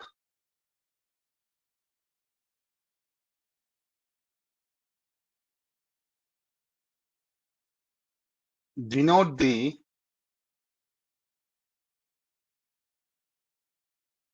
outputs of the RNN at each time step. Okay. Labeled as Y1, Y2, Y3, and so on. So I'll show you again. Look at this architecture. Now it makes sense. So what you're doing, guys, apply your AT-wala method. So Y1 is going to be what? Taking the current input and the previous hidden state, right? So it will be what? X1, taking the previous 1 minus 1, A0, getting the Y1. Okay. Then this Y1 is going to get stored here. So when the next time you do X2, it will come A1, taking the previous and using X2 as the current input. It is already capturing what happened here, right? And telling you this. And then it keeps moving on. Make me. And that is, I love ice cream. At least everybody loved ice cream when you guys were kids, right? Let's say this is a sentence. Hello. See how, okay. So I love ice cream. Ice cream anymore. Yeah. Okay. So the first thing, guys, if you see here, what don't say cream. Guys, it's coming from left to right. So processing the first word, which is I. Okay, first word I. What will happen here? Now to process this, RNN will start with some initial hidden state. Generally, it will be set to some standard random values, right? You remember that? It can be as simple as zeros also. Then I will be passed into the network. RNN processes the word I and updates its hidden state A1 based on the input I. Okay, so I'll write a few things so that you don't miss it later. So I'm saying, guys, number 1 point, RNNs starts with an initial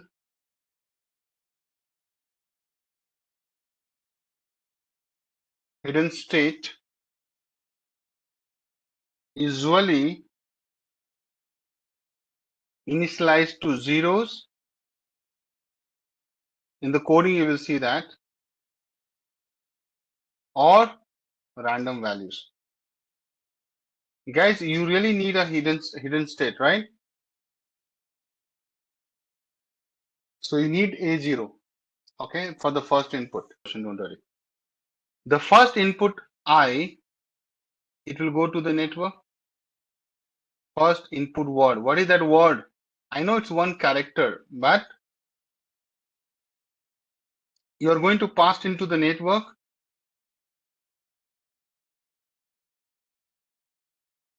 Now network processes this word. RNN network will process this word, right, using this blue box, which is your what? Remember, no, blue box is your hidden state. Using the initial and the input, it will process it. That's how it works. And store it in the memory. Now this seems like a black box for you guys, I understand, and we have to keep it like this. RNN processes the word I and updates its hidden state. Now you might be curious that I'll try to go a little more deeper, but I am skeptical about it. Need to keep it as per the syllabus. So you're going to make this learning happen. So we say that hidden state. Sometimes no literature also write A1 or H1. So both are correct. Don't worry. H for hidden, so that's why they use H, but people also use A. I'm using A, so I'm. The next part, guys, you tell me. Next word is. We are not worried about space here as of now, Masrad, to answer your question. And in NLP and in other tools, there are ways to ignore word spaces and few those things. Processing the second word. What is the second word? I think love, right? I love ice cream, so love. The whole word will be getting into the model. Sequence is very clear. I'm just explaining the sequence. Second word, love,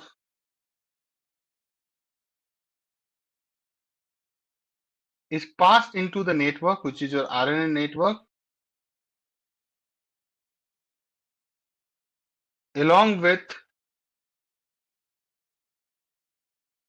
the updated hidden state. Now this is something tricky and you have to understand. Guys, remember when I started the hidden state, it was initialized to random values of 0, right? See, usually set to zeros or random values. When this first process was done, hidden state got activated or updated with the word I. Clear, no?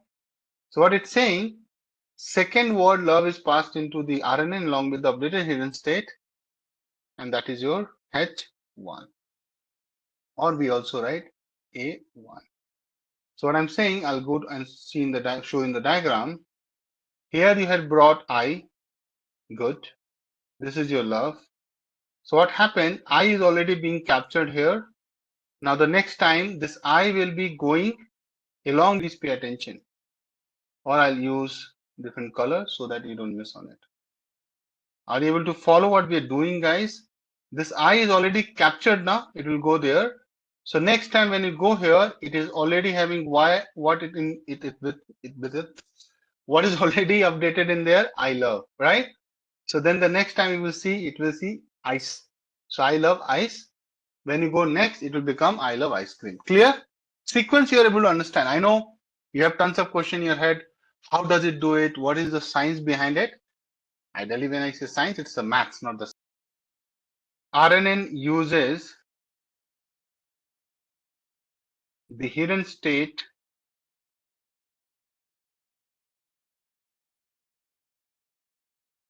H1 or A1 along with new word. And what is the new word we had, guys? Love. And this to produce, alter the hidden state, right? So to produce a new hidden state called H2 or A2. Cool, no, guys? Things you can say processing the second word, moving on to the third word. But this is how the model updates. I told you. And the next will be processing the final word or the fourth word, 3. Has 2. S2 has is I love as the word. When you go to this, you will get H3 or A3, right? And you will get I love ice. When you move to the fourth one or A4, you will get I love ice cream. So the whole context is getting captured. Now the question is that how does RNN hidden state understand I love or I love ice cream? That is something we are trying to understand a little more in detail. See, obviously there's a mathematical scene below under the hood. There's a concept of word embedding. Have you heard embedding? Now I'm trying to deep dive my idea. So there's a concept of word embedding or semantic or sequential. Let's say you're trying to write a journal. So you started, you wrote something, but then you slept because it was pretty late in the night. Again, you came back and continued, picked up. So isn't it when you did something here, till here, it is all stored in the journal, which is your hidden state. And then you again put your input from the mind or your journey and adding further. But what I'm trying to say, when you say I, you give a letter I or a word I love, what it converts into the vector in NLP also. So it's like converting the characters into numbers. You know, vector, embedding vector. So I will also write, else you'll forget.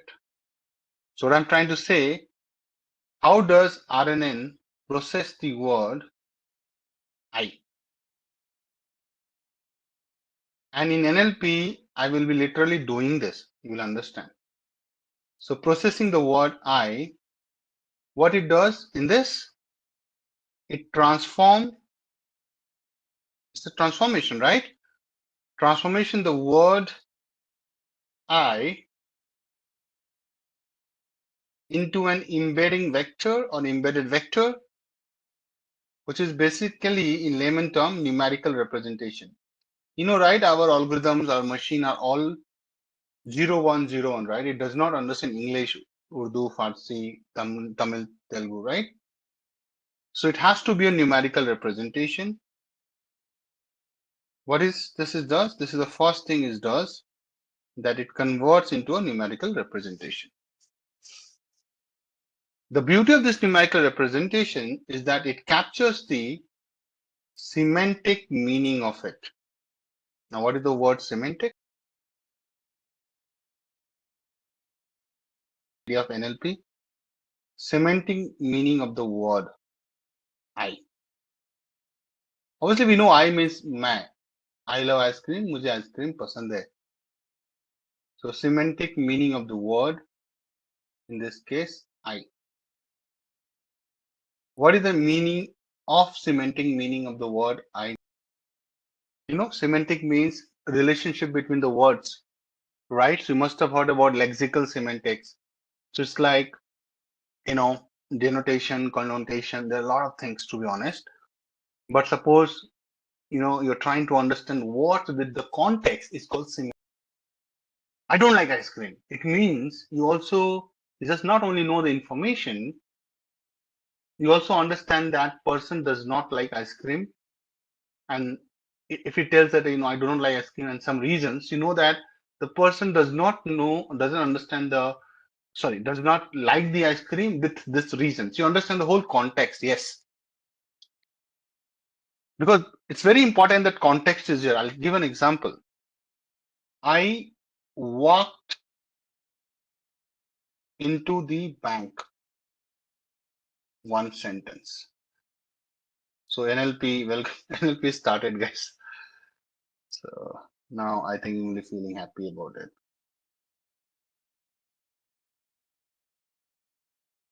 Sentence 2, I walked on the bank of the Ganges. Now you understand the same word bank has two different meanings because context is changing, right? One is your financial institution, right? It's like more like your bank, PSU, private, but it's an institution. And this means side of the river. Side of the river. Agree, no? So this is what we mean when I say captures the semantic meaning of the word. Although I here is very simple, there's no confusion, but this is what you have to see. Semantic, I'll also write one liner so that you don't miss. Semantic refers to the meaning and interpretation of the word, meaning and interpretation of the word, and it can be not only word, it can be words,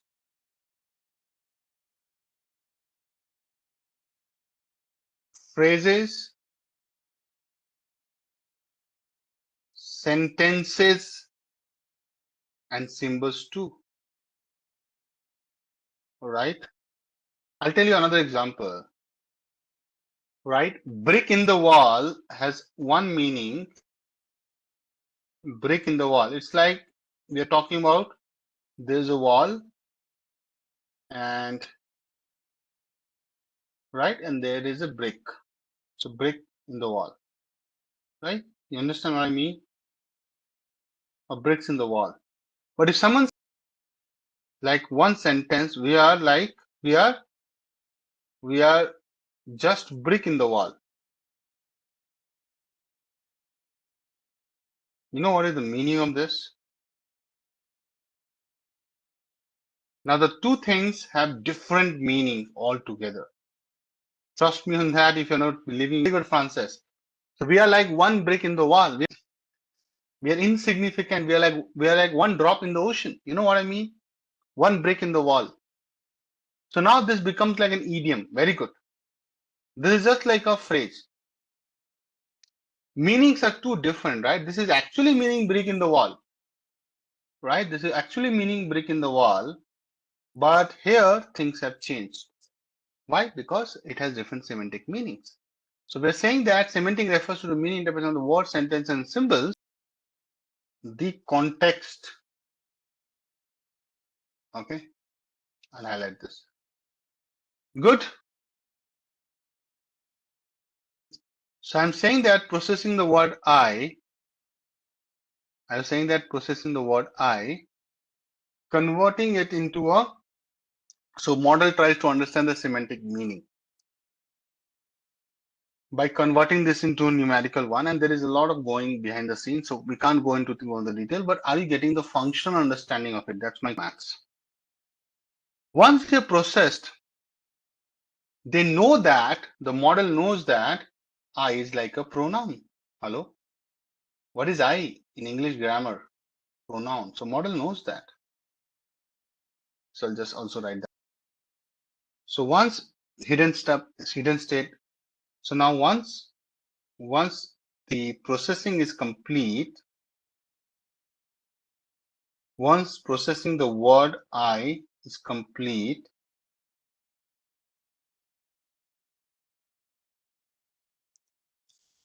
the hidden state H1 or A1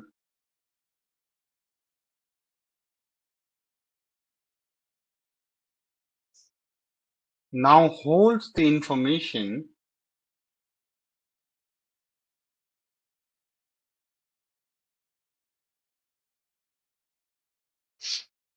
about the word I. Now this is the very first word,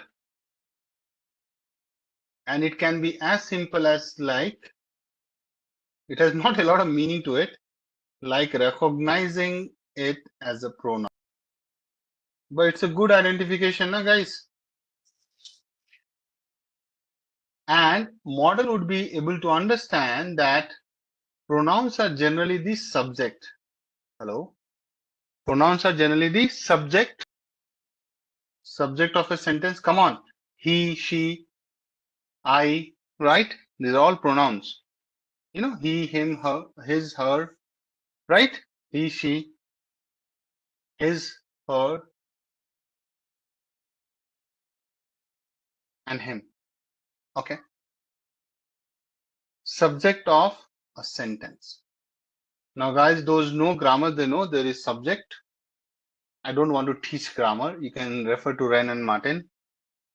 So what we are saying that now model also understand, my dear, that this sentence which I'm going to look at in some time is going to have a sentence. So in essence, I'm saying in essence, now your H1 or A1 is now aware of the fact, see this is how the model is learning, is now aware that the sentence has a subject. This is a big learning for the model. Now again you can question me, but how is it learning? That's what I'm trying to not go into, and it's a little difficult. Now once you do this, now I will process the next. Yeah, how is the mathematics? That's right, and that's what I'm trying to avoid, because see, I have some, see, to be honest, I know exactly what happens, and trust me, I know because it's all my interest. To be honest, I was not taught.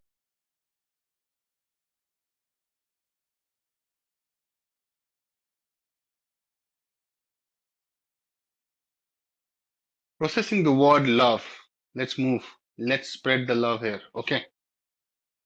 So the moment you will bring love, already it knows that you have, and subject I, and the next word love will make that the subject love something. Come on, think it. Take it like a how to say? Think like you are a machine trying to learn something. So I is the subject. That subject I, which we are referring to, love, is what? Something will come, but what is till love, right? So when the next word come love, again it does the same thing. I'll write it again because so that I'm completing it. So when the RNN receives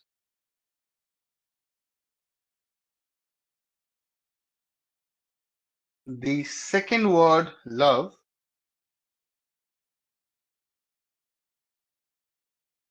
it transforms obviously this into the word love into an embedding vector, again the numerical representation.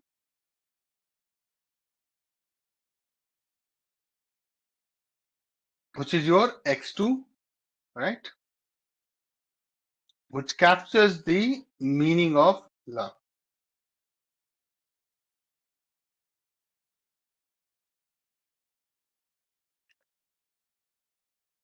Okay.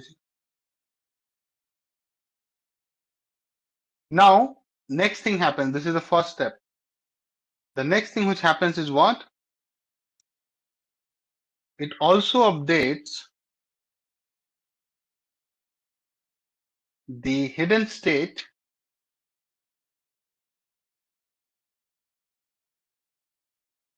by combining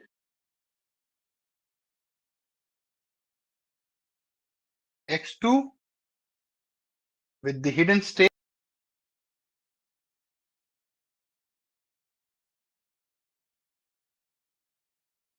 h1, or I have been also writing a1 with the hidden state, and this is your previous hidden state. I'll write in bracket.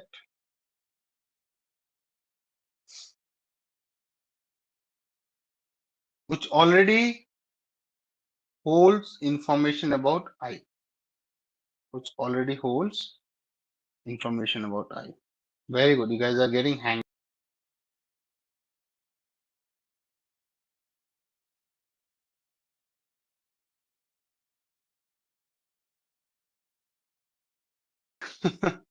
I know. At least I can give you what is the maths looks like, so that you don't say that Akash did not tell any maths. But I'll tell you the maths. How does it look like?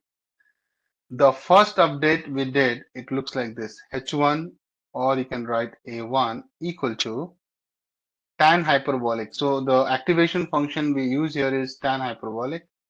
Weights hx multiplied with input. This is what we do, weighted sum. Weights into the input plus WHS, HH or HS, how do you pronounce? H0 plus BH. Don't worry, I'll explain the terminologies. That is what? So here, WHX is the weight matrix. But guys, I'm just telling you for your curiosity. I was trying to avoid this. That connects the input to the hidden state.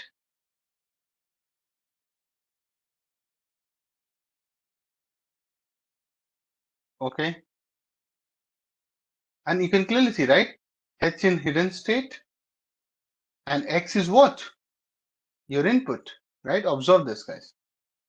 Cool. What is your WHH?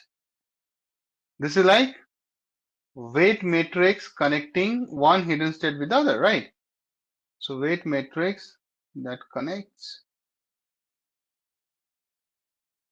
Both are H means hidden state, which means connecting the previous hidden state with the current. Can I say that, guys? And it's important now that you have access to current as well as the older. BH is the bias term, most easy term to identify. Bias term, and tan H is another easy term, and that is your activation function, tan hyperbolic.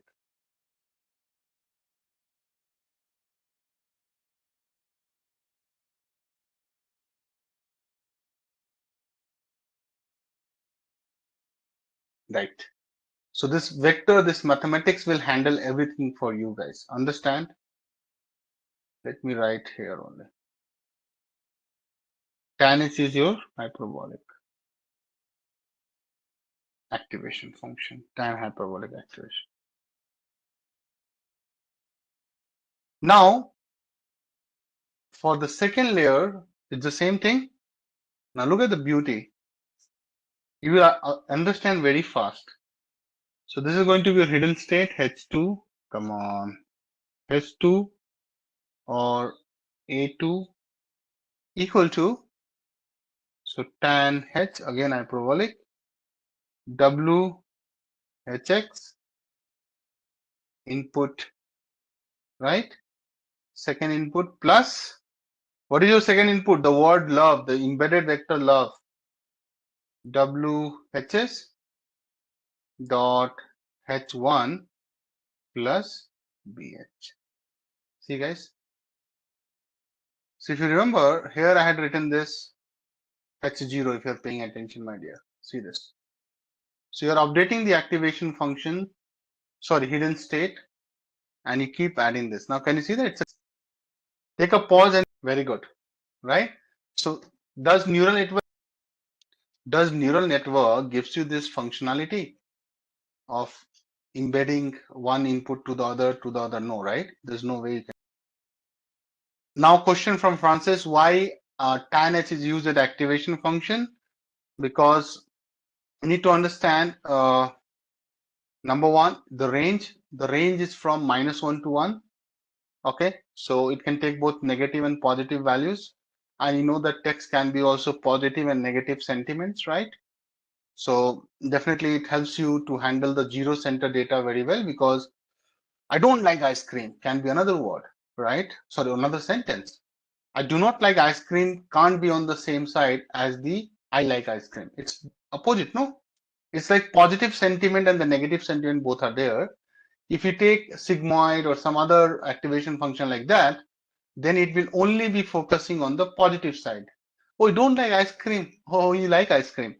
So even someone is saying, I do not like ice cream, you will make it positive and understand that, oh, he loves ice cream. You understand what I mean? So it is important that tan h is there to handle the positive and negative values. That is the biggest reason. Your question, Francis, why do we use, writing proper English, tan h as the activation?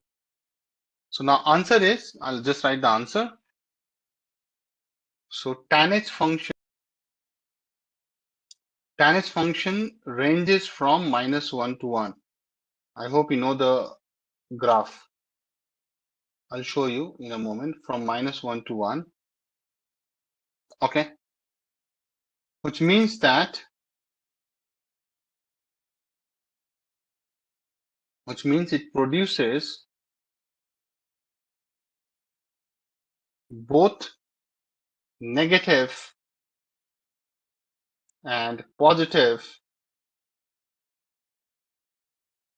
values, which is advantageous, which is an advantage, or which is advantageous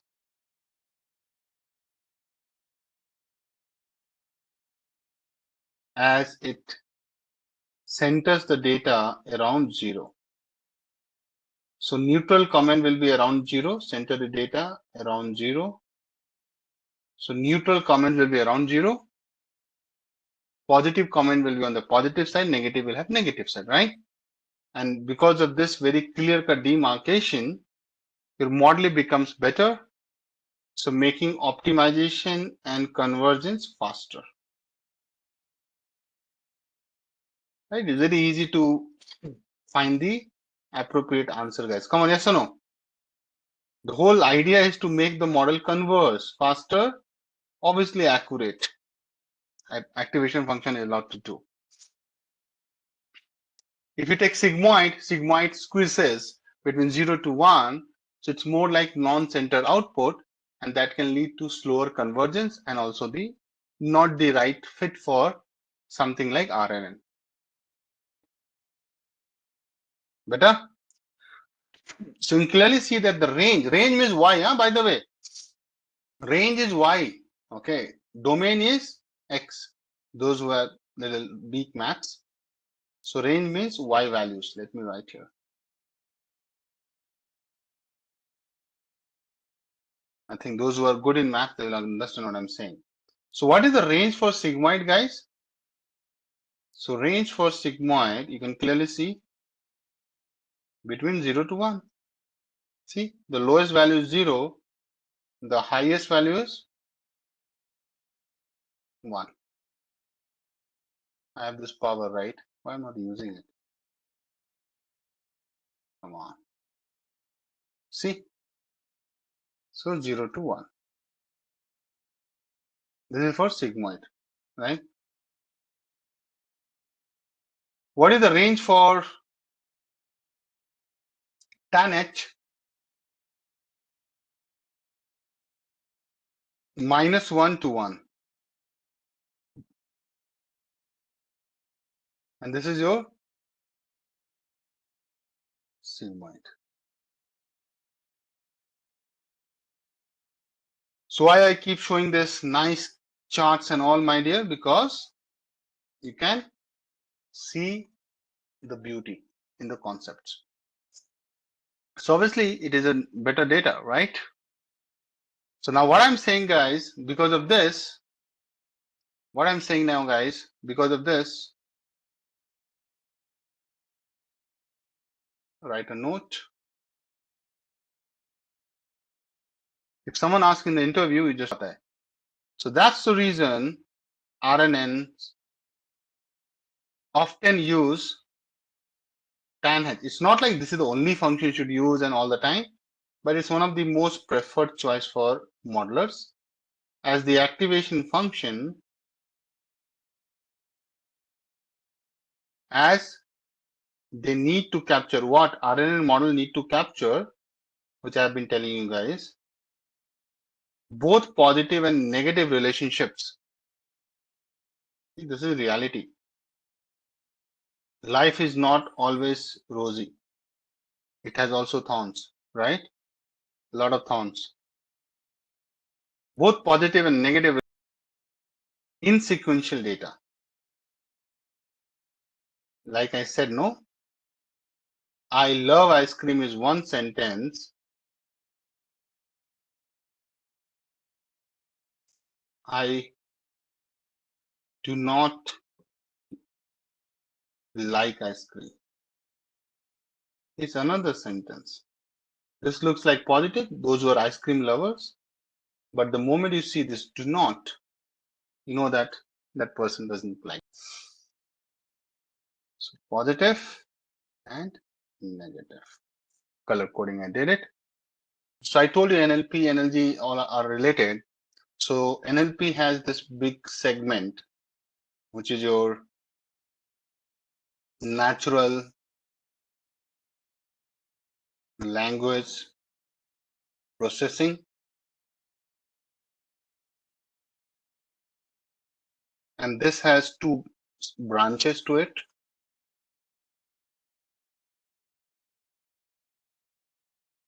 So one is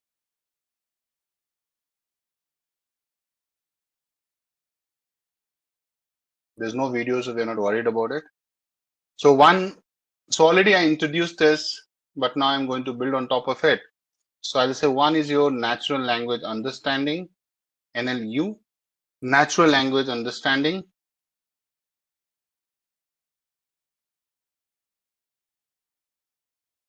Which is NLU.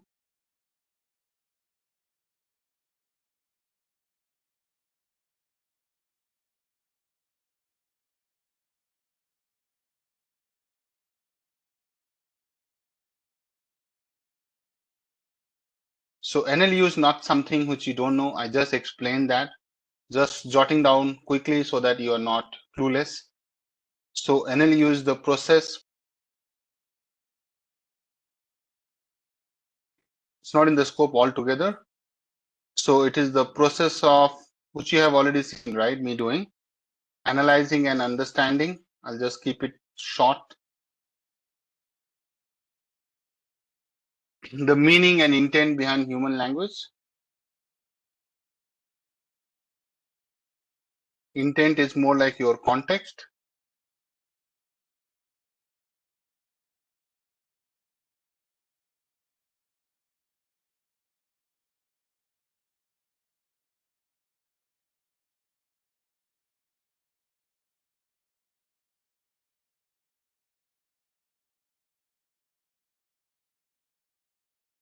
It focuses on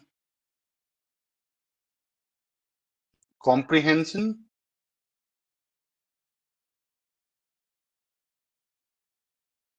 interpretation,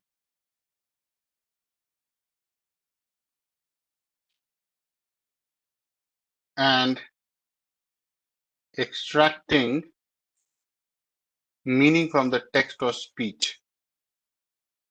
So when I say speech, means you can also analyze your audio now, right? But our course is more on the text, so I'll be sharing the US sentiment, US airline data to work on it. That's what we are going to do, the more like the hands-on guys. I'll just highlight here.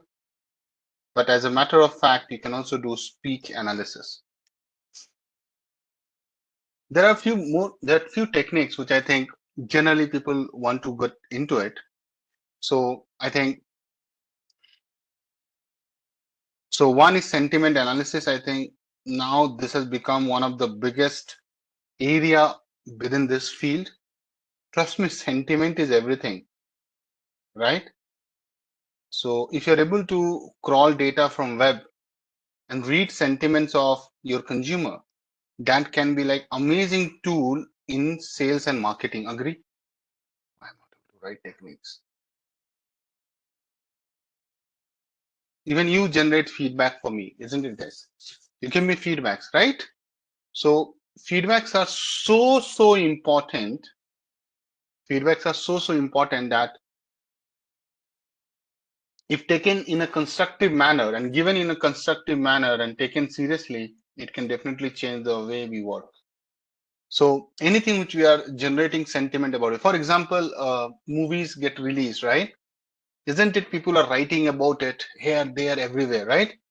I've worked for a lot of the top retailers in the world, right? Consumers, grasping consumer sentiment is like everything. And I'm not exaggerating with my voice modulation. It's every damn thing. You can get a product fully wrong if you're not able to read your consumer mind. How will you read our consumer mind? There's nothing like you're connecting a SIM or Neuralink chip to everybody, right? So how can you do it? You have to grasp, you have to capture their sentiments across the social media platforms. As a matter of fact, now comment, feedbacks, share your thoughts is like a common feature in all the websites in the world. Trust me. So if you're able to do some real nice work on that, and that's where your data is so important, right? One way is to capture the sentiment if they are sharing, right?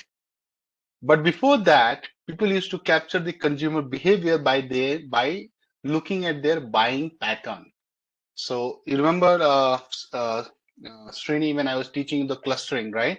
I don't know, did I teach you clustering or not, whether I came somewhere in the middle. So market basket segmentation, or, finding the,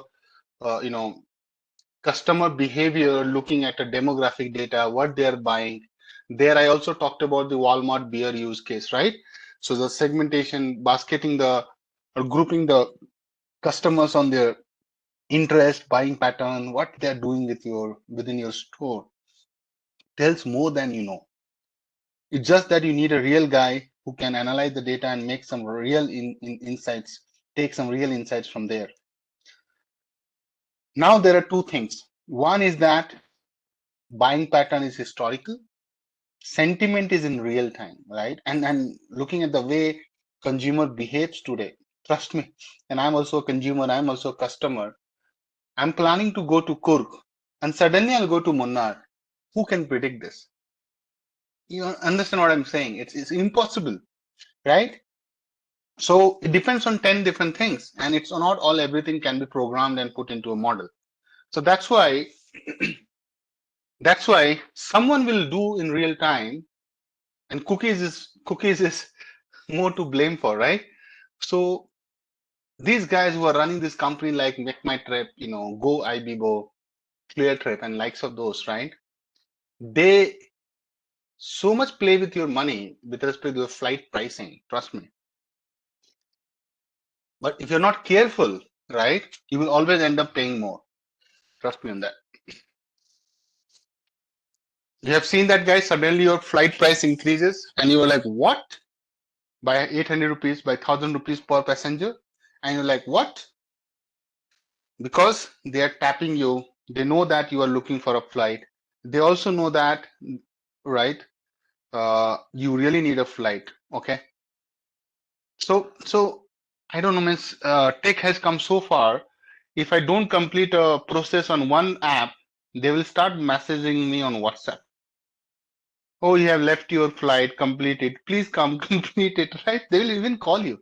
So the new companies will call you and say, Akash, I think you left in the middle. I said, yes, you're charging me more, right? So, so the point is that now customers also know their, I think forget about these things. Let's talk about Rapido, Uber, Ola, right? Come on, guys. Everybody using cab. Let's not take some hi-fi example. So every day we do this where we are getting a cheaper cab. Hello, yes or no? You also book three, they also accept three, and then they will decide where to go, right? This is how it's working. At least in Bangalore, this is how it's working. So Rapido is like a betting system, right? So you have to bidding system, sorry, wrong word, bidding system. So if you are bidding more, they'll give you, you will get a car faster than anybody else. So suppose a normal route cost you from origin to destination 400 rupees, and you say, I'll give 500, dude, come please sit. You know, so if you're busy, you don't care for 100 extra bucks, you're not worried about it, pay and go. I've done it multiple times. What to do, right? Obviously, not something I would like to do, but what to do. So, guys, just understand that how they're tapping the customer sentiment. So, those who want to make a career in this field, they can study sales and marketing. And there's a very nice book on the marketing research, right? I'm forgetting the author name, but in case you need to know and you're interested in that, please, this is like a very fulfilling career. But join a very good company because sales and marketing can be very toxic job to be in. Trust me on that. Especially the sales, not the marketing. Marketing is like, okay, you can do any ad, you can do anything, but targets and all you have to meet, so it's very tricky, competitive. Okay. But by that, everything is competitive in this world. So that is something and watch out for you. And there you can use a lot of, so Salesforce is one of the biggest tool in this world, right? So I feel, if you're aware or not, Salesforce is one of the biggest platform for this. And I feel that this is the way you can learn these techniques. So coming back to our topic of interest, which is your sentiment analysis, I'll talk about in this detail what is sentiment analysis, but I given one liner for it.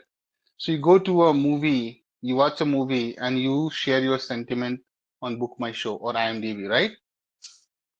So generally you write some review and then you give a rating, right? Out of 5, out of 10. So basically, this analysis, this technique is all about determining the sentiment.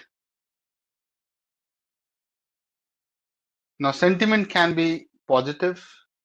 Positive also has a lot of levels, negative and neutral. So some of the guys in my class, learners, they'll say, Akash is okay. And that's neutral. Akash is good, really good, excellent, positive. I don't think he's good, right? He's a bad trainer, negative. I'm just taking, on me. So same class, same set of learners, they will have different sentiment about a one person. Similarly for a movie, similarly for a product. Like a lot of people will be iPhone lovers, right? A lot of people will be like Samsung lovers. And that's why there is a page on Instagram where Samsung guys keep trolling iPhone guys. And trust me, even my workplace people are sharing me the links of the Instagram because I use iPhone. and they keep sharing that, see this, right? Means it's okay. But you understand, it's like a war out there. So India lost a match against New Zealand. Sentiments are pouring from all the places. Now, even government, like, the political parties are using data like anything. You know that, right? I don't get political here, but I'm saying that they're also using AI. They're also understanding the people's sentiment. They are doing survey, and that's how they get the exit poll right most of the time, right? If they're not, rigging it. Good. So that's how it is. That is your sentiment analysis. Then one is like named entity recognition or entity recognition. So this came up pretty late, but this has come and revolutionized the way we look at NLP. So this is like I was talking about the other day, identifying entities like names, location, date in a sentence. So now with this, models are there which help you to understand, because if you understand that this is a name, this is a location, you can have a better contextual understanding of the sentence. Agree? And I will not deep dive on this because I had already shown you this in here. I don't know if you guys remember or not, but I'll show you that I was taking this example, Steve Jobs example, right? Did I take that Steve Jobs example? I think I did it. I did it, right, guys? I'm not able to find, but I did take the Steve Jobs example. I think I did here. See, Apple is looking at, right? So go through that. That's the same thing. Let's quickly talk about natural language generation, guys. NLG.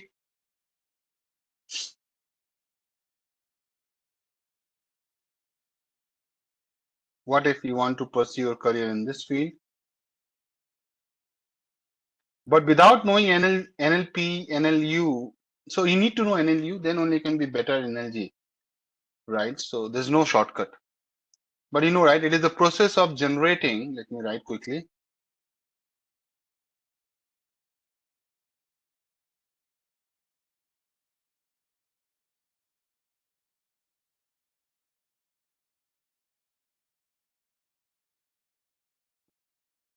Human-like text.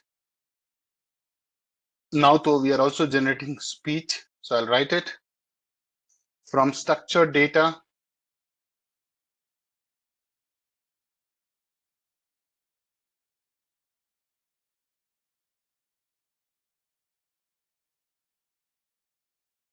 It focuses on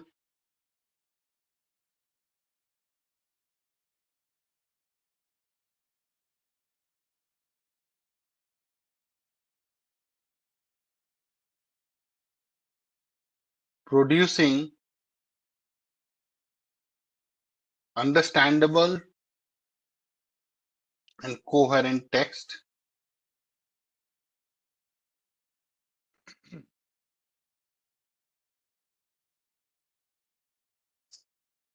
that combines, that communicates the desired information.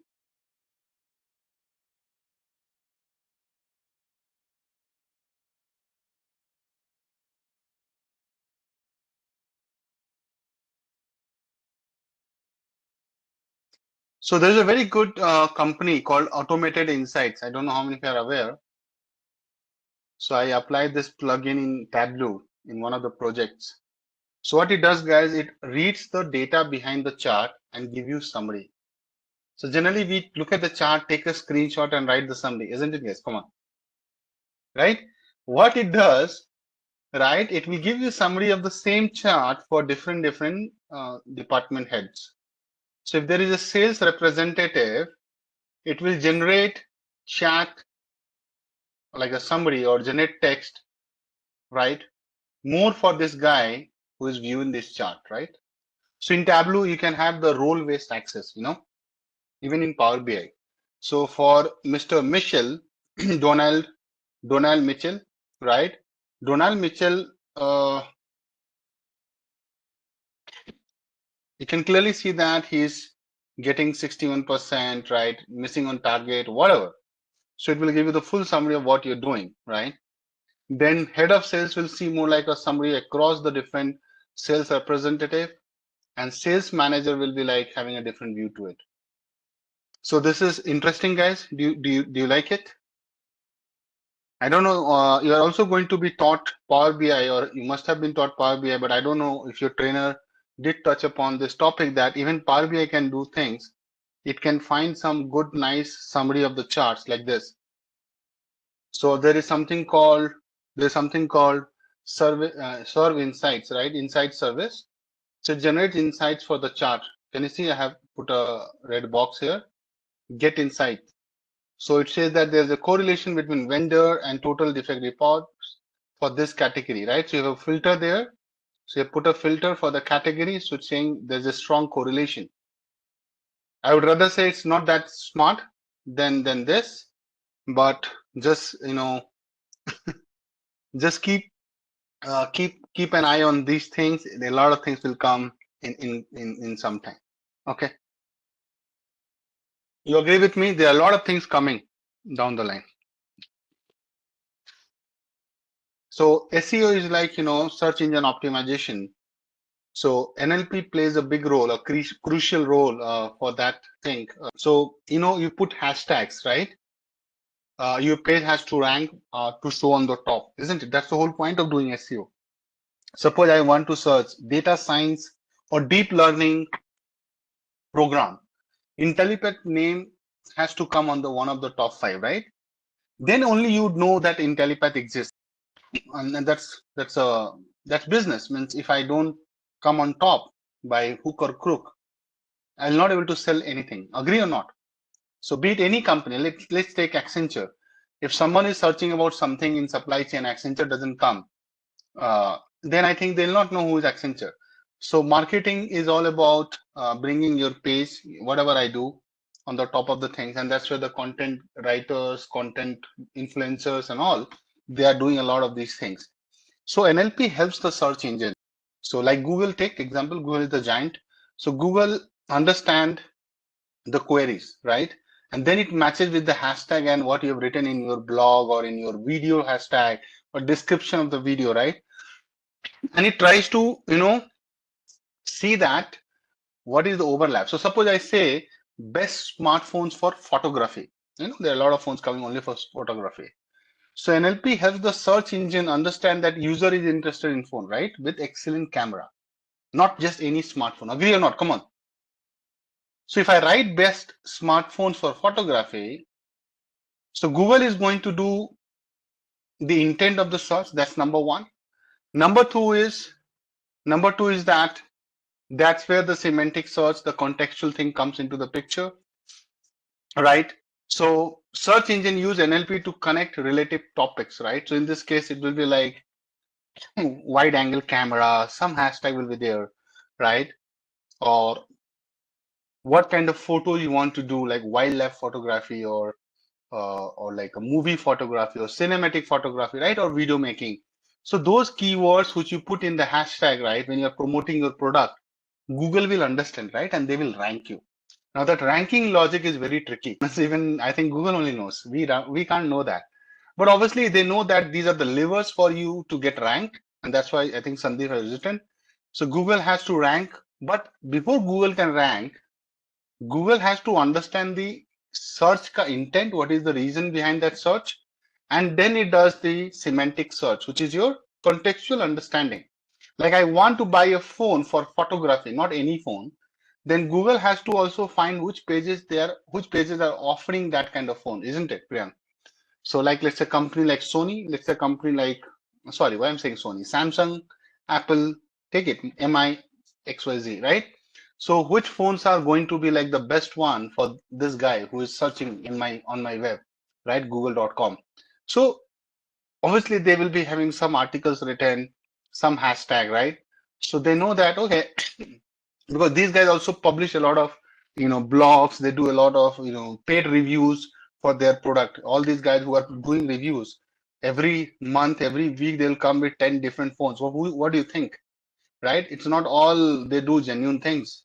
Obviously, it's a business, right? They have to give some preference, but they will also protect their credibility. They can't say that lava is the best pen in the world, right? Nobody will, they'll stop watching those kind of, channels. If I say lava is the best phone in the world, you will say, go to hell. Who is this channel? Right? I'll block it, unsubscribe. You know what I mean? So yeah, it's a collaborative approach. And I was looking on a laptop, Asus ZenBook laptop, right? ZenBook laptop. So on their page, they have already linked a lot of bloggers, tech bloggers, reviewing their product. So I like that. They are very honest. That, okay, guys, he are our guys, they are our guys, he is our guy. Go and watch what he is talking about my laptop. Okay, so moving on. So now guys, I'll talk about NLP Pipeline, which is going to be our steps in the hands-on. This is going to be the critical steps in doing an NLP task. Okay. So maybe I'll add a page and make a sub page, right? That would be smart.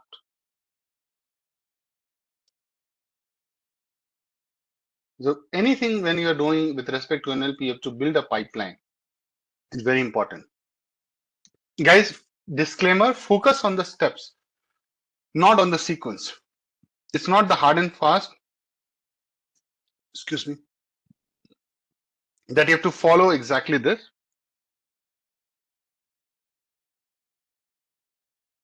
But steps and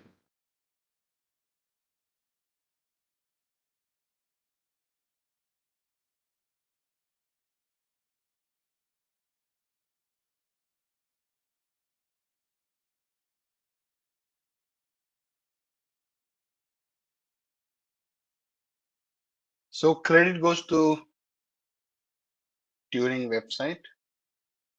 You see a nice diagram, guys, natural language processing pipeline. We are going to talk about this. So let's take the very first step.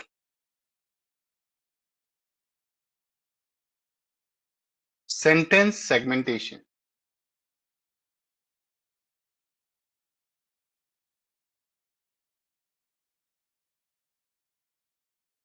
What do you think? What is it? Okay, so it is the very first step.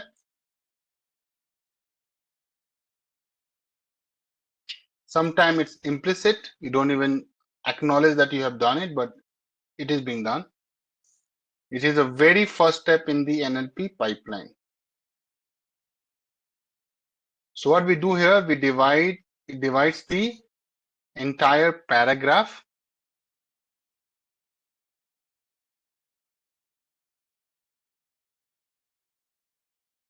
into different sentences for better understanding. More like pressing enter, enter, enter. Okay, in your head, think like that. Not wording. Word we have not reached.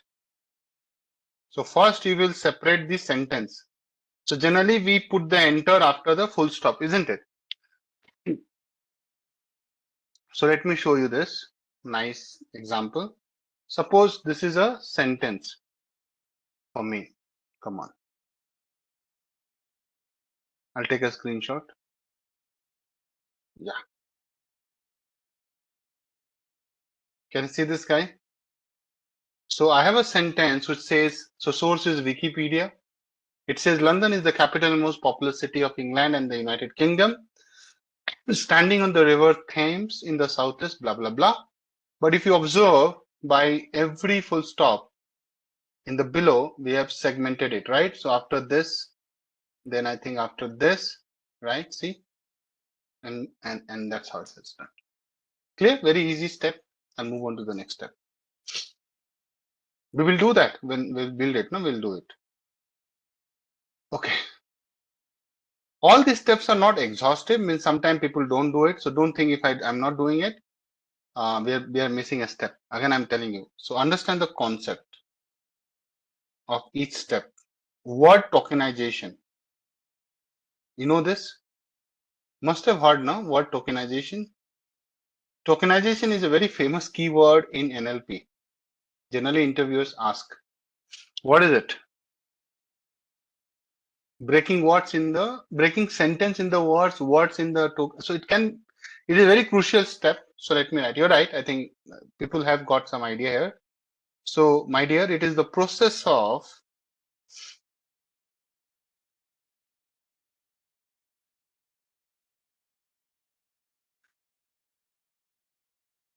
splitting a text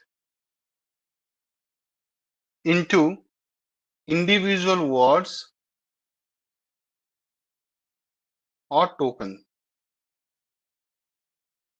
And this token can be anything, group of character, group of words, it can be anything, by the way. So for example, if I say, I love NLP,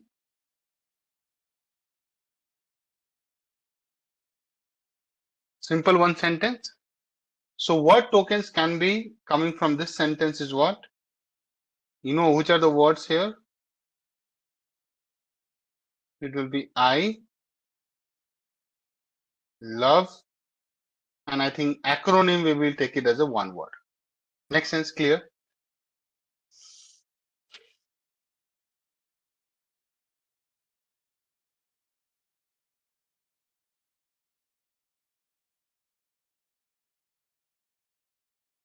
So guys, note it. It is a crucial step.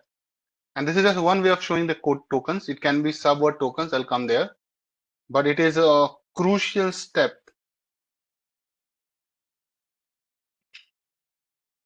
as it transforms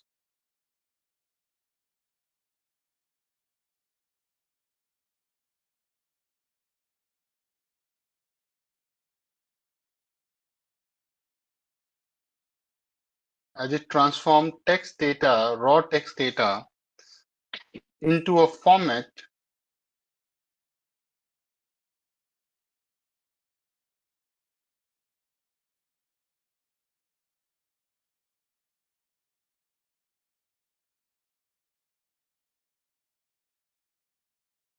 team will let you know. Don't worry about now. That can be processed by ML algorithms. And you can also write AI. Sometimes people get, oh, AI, you are not writing. AI is like implicit.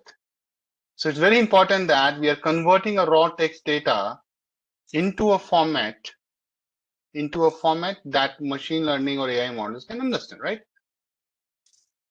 There's a concept of subword tokens as well.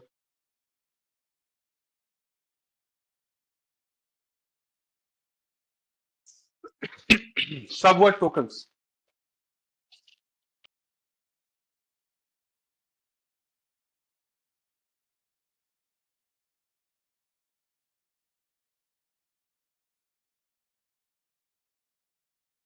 There are a lot of techniques in this, huh? Let me write. A technique, but you're right, subword is like taking a word out of the word only. A technique to handle out of vocabulary words.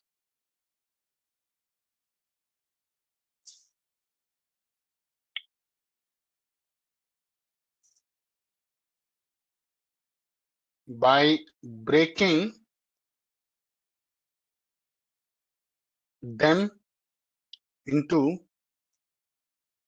smaller but meaningful units. Now you have to understand, when we were doing machine learning, right? Sorry, when we're doing sentiment analysis, right? For sentiment analysis, no. And I remember, when I did the first time sentiment analysis, it was year 2015. Can you believe it? 9 years before. So 2015, I did sentiment analysis. My first, you can say my first, and I still consider as like my first baby project. And it was appreciated by, a lot of people in HP. I think it was 2017, my bad. Because I was in HP in 2017 time. Okay. So the problem came, right? Someone is right. I'm not right. I'm unhappy with you. Now the problem is that if you take happy as a parameter, it shows that it's a positive sentiment, right? Because model is only pinpointing this part. Hello? Guys, understand what I'm saying? Because, I'm unhappy with you, right? So model would think happy is there means he's positively or he's happy. It's a happy sentiment, right? But is it the reality if you understand the English? Is it a happy sentiment, guys? No.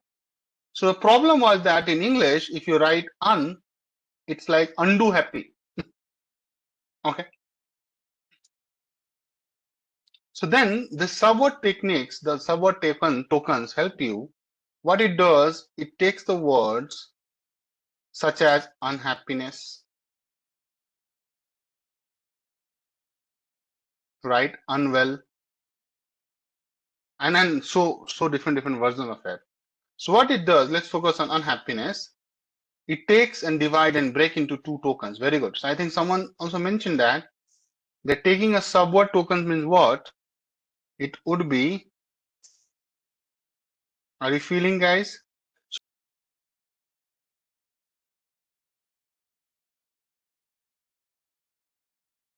That this is un and happiness,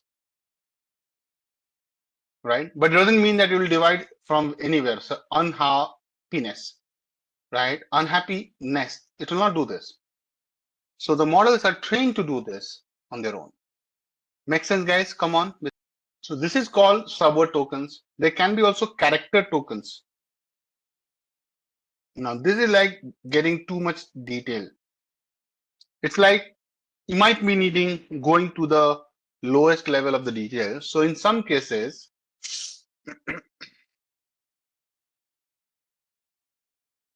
tokenization is done at the characters level,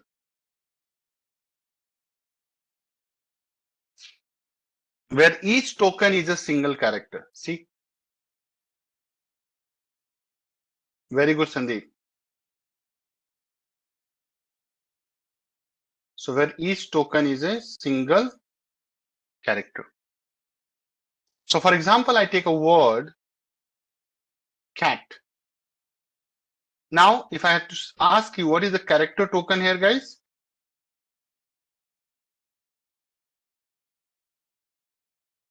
C A T. Now, Gen Zs, right, the millennials and Gen Zs, right, they have a very unique way of communicating, trust me, on social media. So in Bangalore, I don't know Francis is there or not. So in Bangalore, there's a place called Kormangla, right? Koramangla or Kormangla. So I have been visiting that place for almost a decade now, but recently I got to know the millennials and the today's generation, they call Kora. So there's a way they call this place. It's very different. So, right? So Kora is the famous word for Kormangla on social media, right? Means Kormangla, they'll not even know.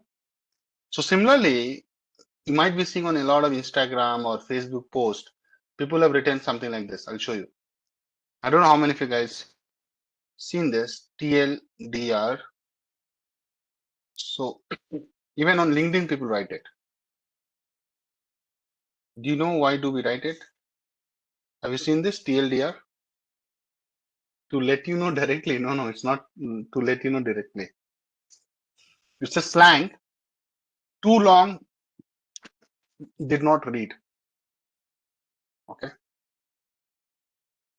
So basically,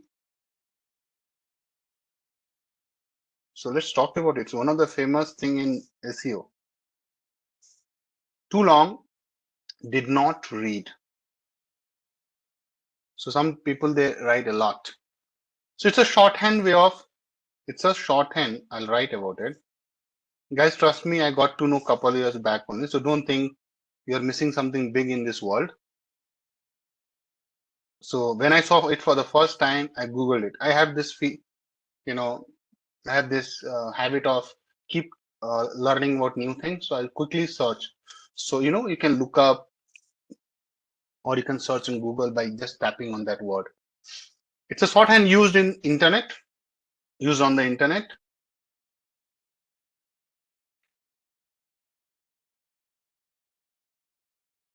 To summarize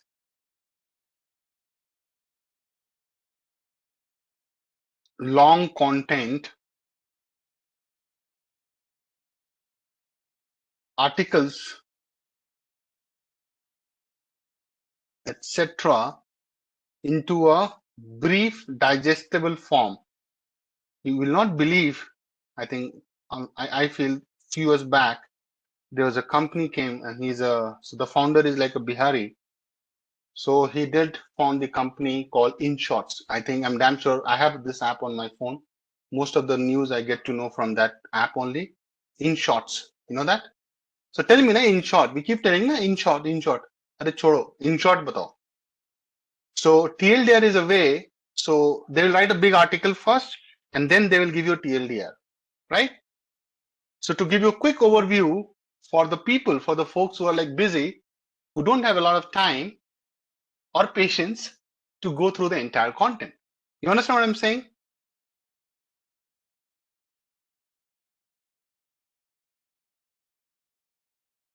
So now if NLP does not understand that TLDR is written and then the article starts, it will miss that it is already summarized. You know, model needs to learn, right? The TLDR after something coming, TLDR is like already compressed, summarized.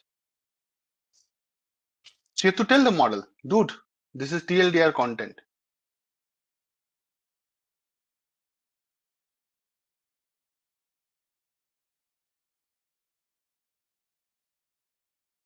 Right? I think stemming, no? Yeah. Step 3, stemming.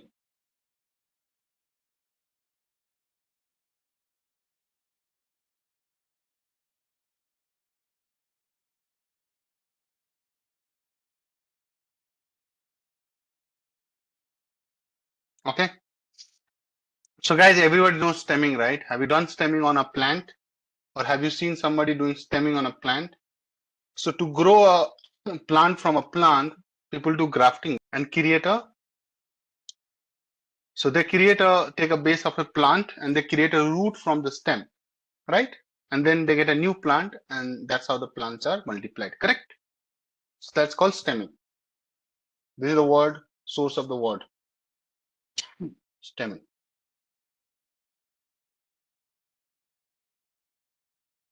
So first, obviously, you need the stem to do it, right? In NLP, if I tell you a few words, so I'm a consultant, right? So everything, if I say, you know, consultant, consulting, consultation, you know what I mean?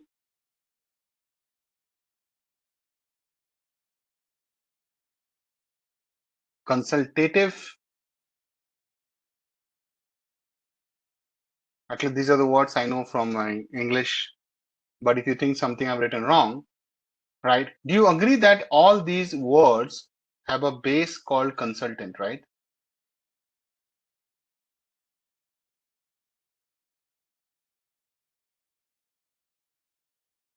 So the base word or the root word is what?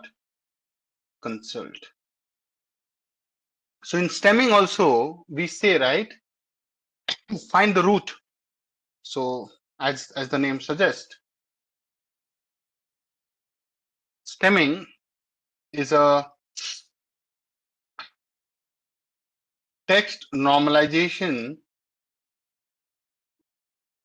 technique to reduce the words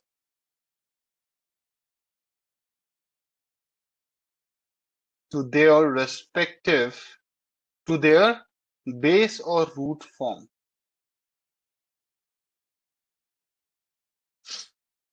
Known as stem. See? And trust me, stemming has a lot of applications, right? So next in the pipeline is, I think, lemmatization, right? Yeah, step number 4. Lemmatization. It's a very important segment. Interviewers ask connection, connecting, connected, right? All finally lands to what? The root or the base form is connect, isn't it? I think, right? Lemmatization, what is it? So I think words context such as where it appears in a sentence or within a larger document. Okay. Grow, growing, growth, grown. Growth, growing, grown. Ultimately it lands to. Okay. What is lemmatization? These are verbs form, right? But I mean to write beyond this, but okay. So what is lemmatization, guys? It is a set of, it is a, sorry, it is a text normalization technique that reduces words to their base or dictionary form, right? That reduces to that's why it's very close, they're related. Base or not root, dictionary form. And to be honest, I am generally confused with these two guys, but I'll try to clarify for you. It is known as lemma, not llama, okay, lemma. Now, stemming can be cutting at a place. So suppose she saw, right? I just decided to cut after T. So I got consult, right? Connection I did connect. Growth I did growth, grow, growing. So if I just cut here, I get grow, right? But where you find similarity, it's more like pattern finding. How is it different from stemming? So I'll write, it is unlike stemming, and I'll clarify also. Unlike stemming, which often uses heuristic rules. So heuristic is like rules, right? To cut off affixes, while lemmatization involves a more sophisticated process of deriving the base form of word based on its meaning and context. Now guys, I'll show you one example, right? So obviously what you have done is also right, but stemming and lemmatization can be tricky. Can you see this? So obviously I've taken this from a source, credit goes to the guys, but can you see, you might decide later that I want to just, cut it like stemming, like cutting, right? So you might want to decide that I'll cut it just after N. So the moment you say I'll cut after N, right, isn't it? It will give you Chang, after G. You understand? So that's a valid stemming, also technically right, but obviously meaning wise, it is nothing, right? So go to hell. Let me use my agree, guys. Come on. But lemmatization, if you see, which I have written on the other side, so I need to be very careful, or as a group, we need to be very careful. Stemming like cutting, so that's why I focus on this part. So when you're cutting something, you can cut, but here intentionally, obviously nobody will cut like this, but it's more like cutting it. So whenever you are doing this, you have to ensure that it is following that equal length character wise. Okay, I'll give you an example, right? If you take run or someone ran, what is the base form for ran? It's run, right? What is the base form for wrote? It's write. So now we will try to cut it, right? So if someone wrote, written, writing, you know what I mean? Write up is a different thing, but you will try to cut, you can only cut WR, right? Because that's the only thing you see common. That's called stemming. But if you are bringing everything to right, this is called lemmatization. Agree? So that's the difference. Now you'll never forget this. Now look at this example, guys. This is also nice. What about this? If someone gives a number or spelling like worse, now if you take a word worse like this and you want to do stemming, you will write what? WOR, because let's say you are just selecting or cutting 3 characters, right? Okay. So you can do that. Technically it is right, but conceptually it doesn't make sense for you, right? But if you want to do lemmatization, worse becomes bad. See? Good, better becomes good, not like better become bet, right? So if you see here, ideally, I would rather put a, star and saying that if only we follow the contextual approach. If you don't do it, you just do it blindly, then you might get something else. Make sense? Clear, guys? So it's very important to say you can get to the base root form using this, but ideally which is the preference, lemmatization gets preferred, is the right approach because it gives you the room of error. Clear, guys? That's correct. Best also becomes good in lemmatization. That's right. Exactly, Saurabh. That's my point. You got it. Now the question comes that then why the hell I need to do stemming, right? So well, in that case, I'll write the question. Let me have swollen and then talk. Well, in case it seems that stemming, right? That's the question and the response. The response is very simple, and that is speed and simplicity. It's not that simple, so I'll try to justify what I've written. Speed and simplicity. So what I mean by that, stemming algorithms are generally simpler and faster than lemmatization algorithms. And it's obvious, no? It's a rule-based cutting. So if you don't have a lot of computational power, you might end up doing stemming. So stemming can be less resource intensive, making it suitable for large scale application. That's where its value add is. Now you do a proper stemming, then you can still go to the root form. Hello, yes or no? But yeah, this is a little tricky than easy. So you have to do a little processing of the text. Okay. And there can be a question that where to use what, right? So let me talk about it. So it's more like a choice. So I would say choice between stemming and lemmatization. So let's talk about one problem area, classification problem. Yeah, versus lemmatization, right? So classification problems, if you talk about it. So in general, you take any classification problem, stemming is often used in classification problem. I'll explain why. So I'm giving an example as per the best practices, which can help to reduce dimensionality of text data by grouping different forms of a word together. Now, suppose in a big article, you're using different forms of the same word by doing stemming, right? You find the common word consult in all 4 or 5 words across the whole data. You are just grouping all these guys, which might have come multiple times into one group, which is consult, right? So are you not reducing, you're not grouping and consolidating your data in clusters, small groups? Exactly, right?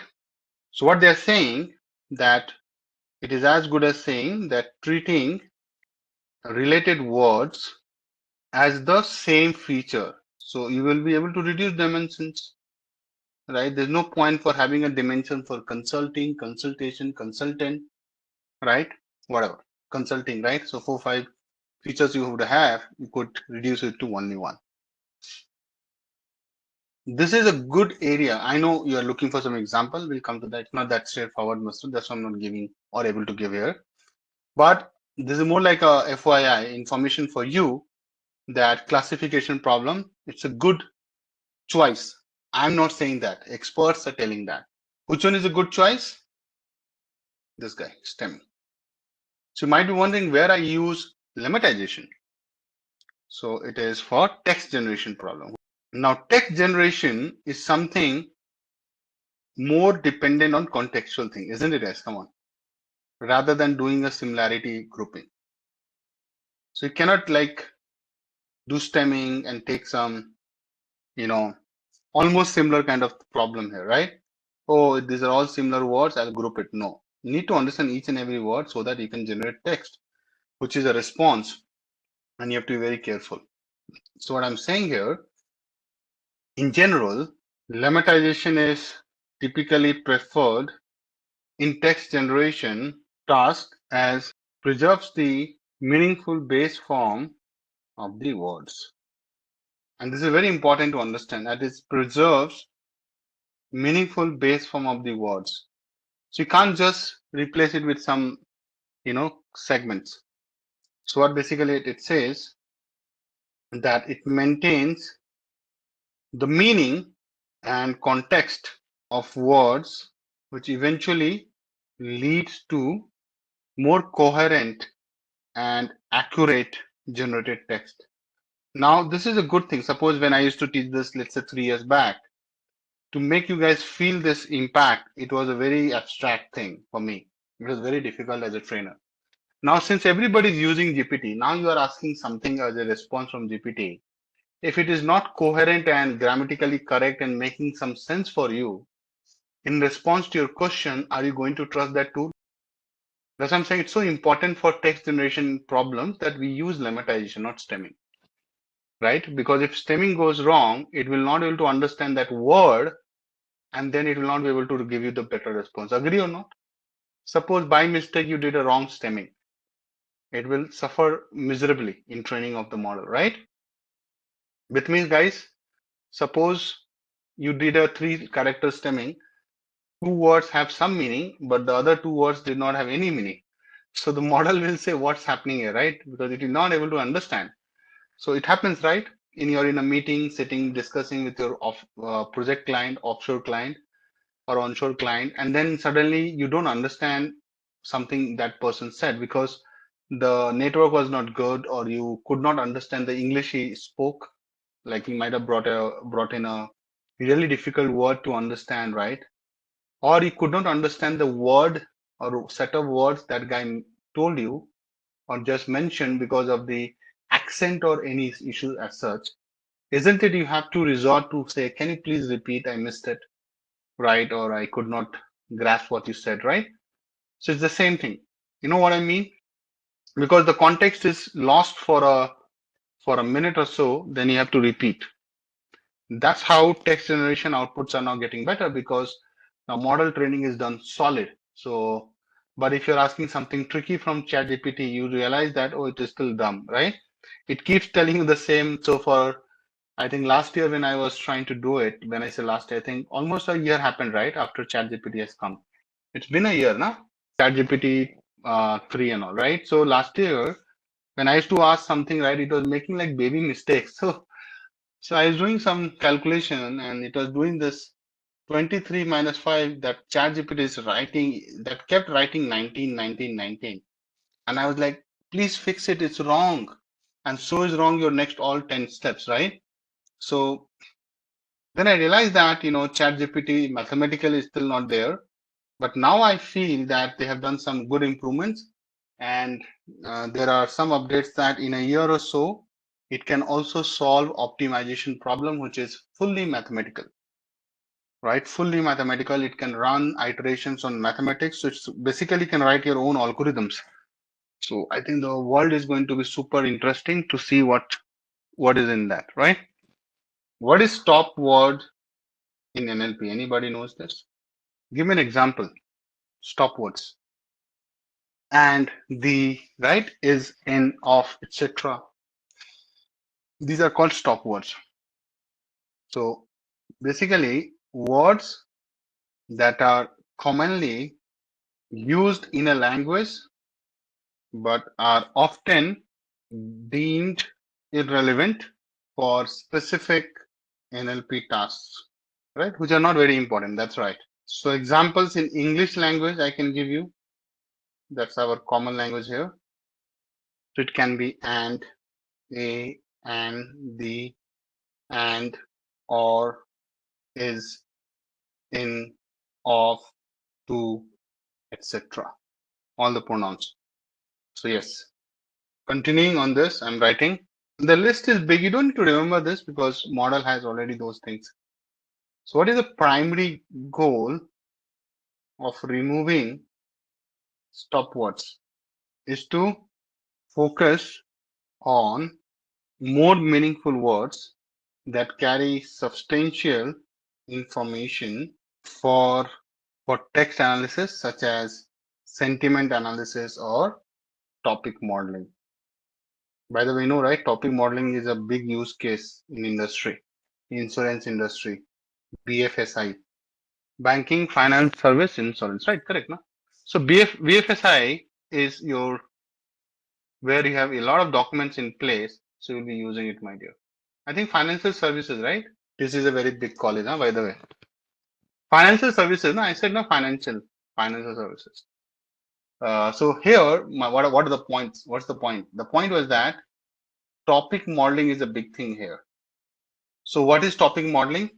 So topic modeling is, guys, it is an NLP technique used to discover, I'll just give one liner, the underlying themes or topics within a collection of text documents. How many of you have taken a loan, mortgage loan, in India, outside India? Have you seen the pages they have? And the terms and the contracts, deeds, right? Those documents which they actually process for you as a mortgage for the loan, right? Banks. So I don't know if you have taken a home loan by now, you know it. That bank goes through a lot of documentation process. The moment you have a collection of text documents, topic modeling is your thing. Now, what do you mean by underlying themes or topics? Even media industry, they're using this a lot, right? Now, suppose I'm trying to put some detail on the website, you'll get a call from bank for their marketing they use, kind of loan requirement you might have. And this is very, this is very tricky and you don't like at a lot of time. So you're gonna do this, that you might disconnect the call. Hey dude, I'm not looking for a loan, but how would they get to you that you need a loan? You understand what's my point here? NBFCs are not good for working as a work culture, also for taking something loan. But what happens now? Not everybody is having a very good profile, and not every bank will consider you. So you end up going to NBFCs, right? They give you an easy loan service, but terms are very strict. Experience is not that great. Okay. And see, I'm not like some finance expert here, but I'm just telling from my experiences and others' experiences. Okay. But don't take me or take my words as like a Bible here. So Priyank, you can have a word and Srini can have a word together. Okay. I think he works, so he will be able to tell you more. Right. But Priyank, how is the work culture there? Is my understanding correct? Work culture is not that great. It's too much of. It's great. Okay. Okay. So maybe. See, I've never worked, so I don't know. But I think with my exposure and experience, right, I have felt banking and financial services. So BFSI is tricky. It's aggressive, but a lot of job opportunities are there for NLP guys. I'll just keep it to this. I'll stick to this point. See, work culture is a myth. Okay. If you are able to manage, it's good. Not, I think, can't say anything. I'll take an application to show you what we mean by topic modeling. Suppose, and you can also go to companies like Netflix, as a matter of fact. So it's not necessary that BFSI only doing topic modeling, but they are the major.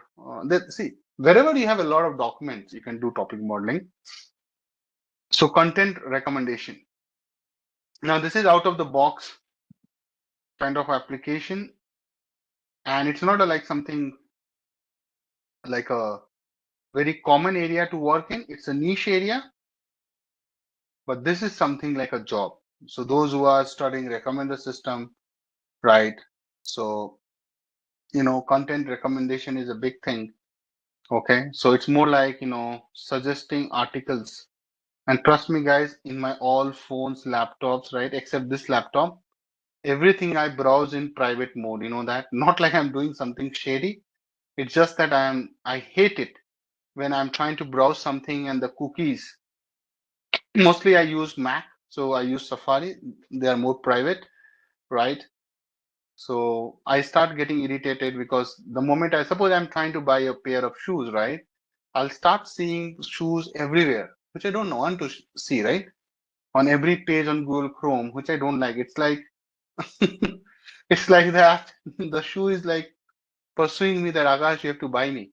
There's nothing which can escape. Nobody can make you escape from here, which I feel not good. So suggesting articles or content based on the identified topics. Now those who are, so how do you combine BFSI and this example? Have you seen a lot of products? They keep talking, keep doing ad. So ICICI Bank, I'll tell you, I'm their customers, I know. So ICICI Bank, there is a concept of salary, sorry, OD against salary. Something they say. So I don't know how many of you guys are aware of these things, but I'm just taking an example. My bad. OD against salary. So those who are working, they might be interested in this, and that's how I got trapped. So it's not a service they give you, just it's like a recommendation. And so let's say someone is searching OD, for example, anywhere in the world when I say India, and you will, so those who are working here, they will agree to me. It's a real case use case example I'm taking. It's a as real it can be, right? As real as it gets. So OD is overdraft, very good. So let's understand quickly what is overdraft. So overdraft is like a credit line to you, and you only get paid the moment you use that money. You have to pay interest on only on the amount you're using. 100 rupees, 100 days, 100 rupees one day, doesn't matter. It's not like a loan. It's not like some EMI you have to give and pay back as soon as you can. If you don't pay, you will be keep getting charged as an interest. I never recommend anything such as such to any student here. Anybody who's in college or just started the job, this is for people like us who has a lot of expenses and less money, so you don't get trapped. Clear? This is the disclaimer. I'm not selling OD. Okay, I'm just explaining a use case. So I'll tell you my own experience, and when I look back, so I thought, okay, experience was not good. Why don't we use just that as a learning thing in my session? Okay, so that's what I'm doing exactly. So overdraft is like, it's like a credit line, right, for you. So it's like, suppose you get a 5 lakhs credit line, depends on a lot of factors, forget about it. So it is in your, it's like your money, but it's not your money. You know what I mean? It's not like credit card, because credit card has to be paid on the 40th days or 35th days, or they will charge you like, wow, like interest will be like 25%. So you can't afford, right? OD is like interest will be like 11%, 12%, whatever, but it is manageable. That's why you don't get OD easily. So I was looking for an OD, just like money for the rainy time, right? Obviously, I'm not like some big shot, like a sheikh from Dubai. You know what I mean? So at times I might have need some money. So rather than taking a loan or borrowing from somebody, I like to use the institution. So the moment I was searching for OD, you do a Google search and someone wrote that sort of very good. I started getting incessant call from Bajaj Finance, right? I'm not, so again, this is like disclaimer that I'm not demeaning anybody here so that Intellipaat doesn't get in trouble. And guys, be careful. Don't, that's why so disclaimer is that discussing these things for learning. Okay, good. This is very important. So Bajaj Finance started calling. So they are very good in their marketing. Their marketing team is good. You guys agree? So Bajaj Finance guys started calling me. Okay. So they do business on this. This is their business operating model. So guys, how many of you have experienced that? You're searching for overdraft, personal loan. Did you get any call? Suppose you're searching for loan, but Bajaj Finance guys reaches to you. They reach to you. Agree? Those are working. Those are a good civil score. Right? Mine is good. Okay. Don't ask me how much. Okay. Then obviously I had a ICICI bank. So when I was searching for OD, I also saw there is a recommendation sponsored, you see, right? So one is recommendation, one is push. So if you know about that, so it's like SEO. So search engine optimization, obviously you will search somewhere here. and use the internet for it, and definitely will use cookies. Okay. So if you see SEO, right, SEO does a great job here, right? So I also got the call. Bajaj Finance always comes on the top. So came ICICI and some top banks, right? Now this content is being generated, right, on somebody's interest. It's not being generated in the real time.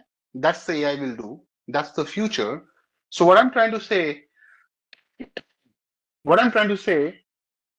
that this is for marketing, right? Suppose you search for something, you get recommendation like articles or content based on your inquiries. So you can say that it is search, but you know what?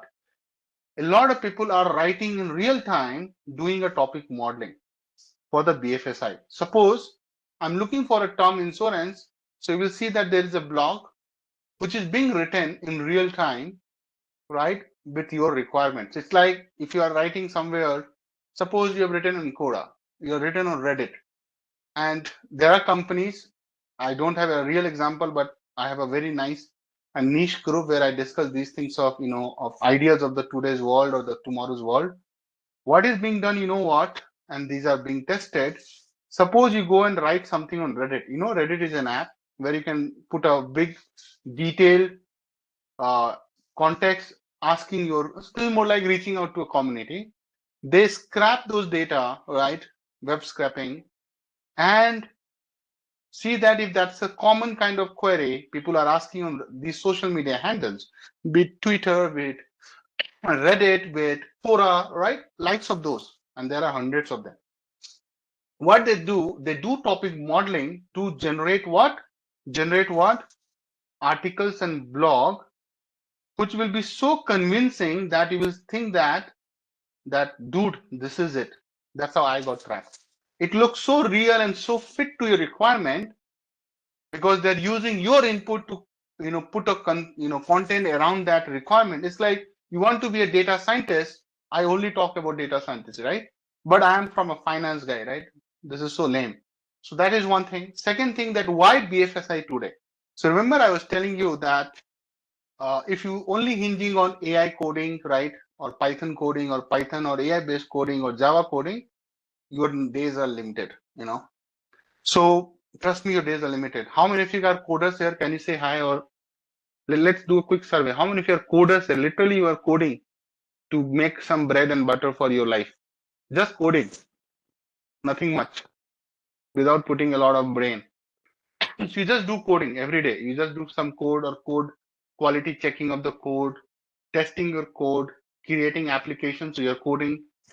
Building product is also coding. Okay. Sales for developers. So you're coding. Okay. Architect is okay. I'm only asking who is coding to build product, to do anything like that. So if you are a technical architect, I think you're okay. You don't need to worry. So now you understand. So I'm a guy who adapts very fast. So why BFSI? BFSI has a lot of future. Trust me. A lot of future. And this is the first time plugging BFSI in NLP because I see a lot of promising career with AI because document is there, NLP is there. Those who like NLP after I complete, they can think about building a career on top of this, and domain is already there. So anybody who is from MBA, commerce, accounts, I think engineers are like omnipresent. You can think about getting into this. It's not a bad job. It's a very good job. Okay. My folks they work for Credit Suisse. They work for, Morgan Stanley, Barclays, a lot of banks. So if you can get this domain understanding and you like this field, that was the intention for bringing the FSI here suddenly. Okay, because supply chain, I keep talking about.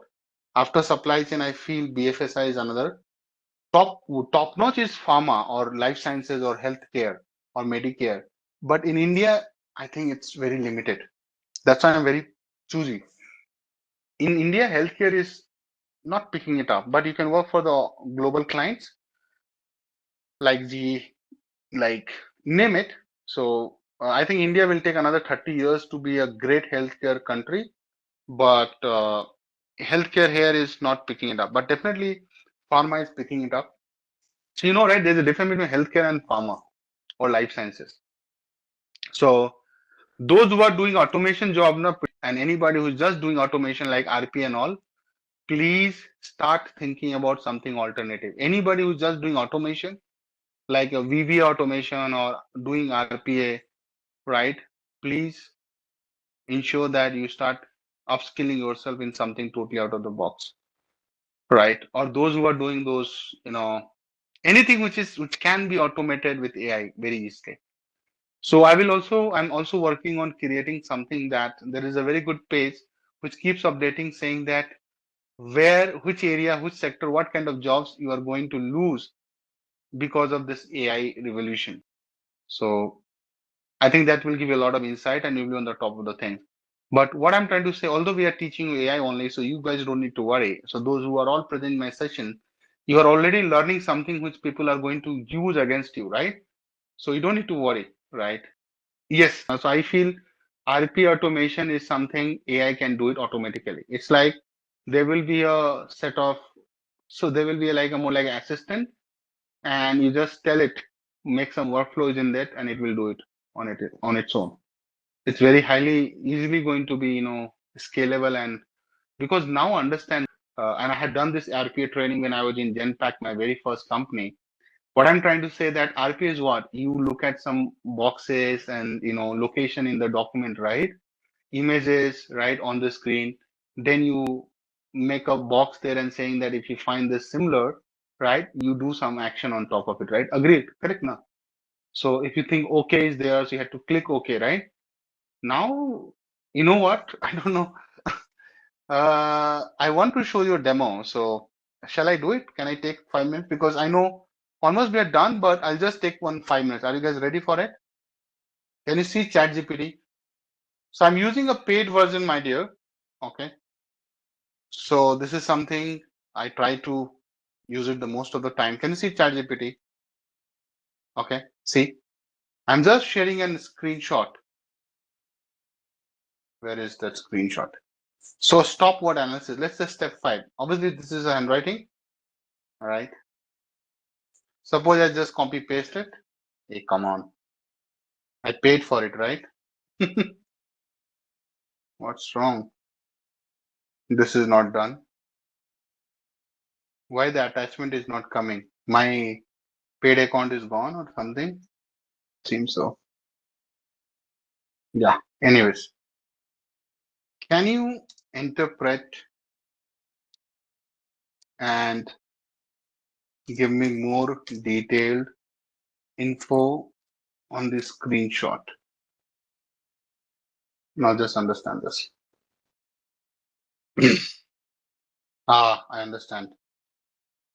Sorry. So I have to select the right one, but just understand this. See the power it has brought in. Can you see? You understand what's happening, my dear? It is able to understand what I've written, which is not that bad. At least ChatGPT understands. You can't see, can't understand. So it understands my handwriting. It understands that it is a step 5, stopwatch analysis, right? And it gave me the detail, right? What other steps I can do in NLP? Let's see. The moment I say, obviously I'm paying for it, so it will be better than what you see in terms of output. Yeah, it is only available in paid version. So see, it's going in like, and now it will start blah, blah, blah, blabbering. So what I'm trying to say, look at the world we are living in, my dear. You know what I mean? Now going further, there will be no need of trainers. It seems if the trainers are just doing coding and showing you coding, right? So that's how I keep, differentiating myself, saying that you have to be on top of the game, right? That's why I have to keep upskilling myself, that when I come and teach you the for loop, I am doing a better job than anybody who is a coder. And he might be a very good coder. He might be able to write all the efficient and production level coding, but with the real application, the industry exposure I have, I'll beat these guys, So now can you see when it can read handwriting like anything, then RP it can do. Yeah, I mean, you have to just tell it and train it. It will be just using its training to get trained, but I think the kind of training it has done and being done, don't think that the model we are using is not getting updated. So I'm paying it for it. So obviously I'm getting the latest model all the time, not the free versions, right? So they keep coming with new models. And I think my trained model on behind the my chat GPT is better than anybody else because that is the latest one available to anybody in the world. So that's where I'm sure about a lot of things. But what I'm trying to make a point, domain is important. And that's where, I came up with this BFSI thing. So you got it why I'm talking about it now. Makes sense? So the world is going to be very crazy, right? In coming time. It's very crazy. Trust me, there was a time when I was writing an OCR using a Tesseract library in R. R is a programming language, and I was hardly getting a very good accuracy. And now when I look at my iPhone images, it reads my handwriting. These guys are reading my handwriting. So far, we have come in so less time. 2016, 17, I'm talking. And 8 years down the line, it is reading handwriting, that too written by a pen. Are you guys believing what's happening here? I don't know if you're able to fathom what I'm trying to raise as a point. It is moving super duper fast. Be careful with your career. Trust me, this is going incredible journey for AI, but it is going totally out of hands. I don't know, government might bring a lot of regulation, start banning these things because I feel a lot of people will lose jobs, right? I'm not trying to create any frenzy here, any panic mode here, but I'm just trying to support you guys saying that you have taken a big decision that you are trying to learn AI. This is the best time to be in the field which is going to change everything. Okay, so be careful. And obviously, when you are talking to your juniors, siblings, right, younger brother, sister, pass on my message. Obviously, I am not like some big shot that if I go on a podcast and tell everybody will follow me, I'm nobody, right? Nobody knows me. Only you guys know that who am I.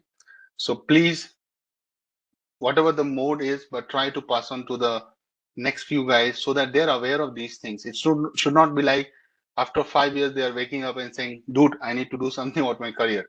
It will not work for them. Okay. Step number 6, dependency parsing. So you know what?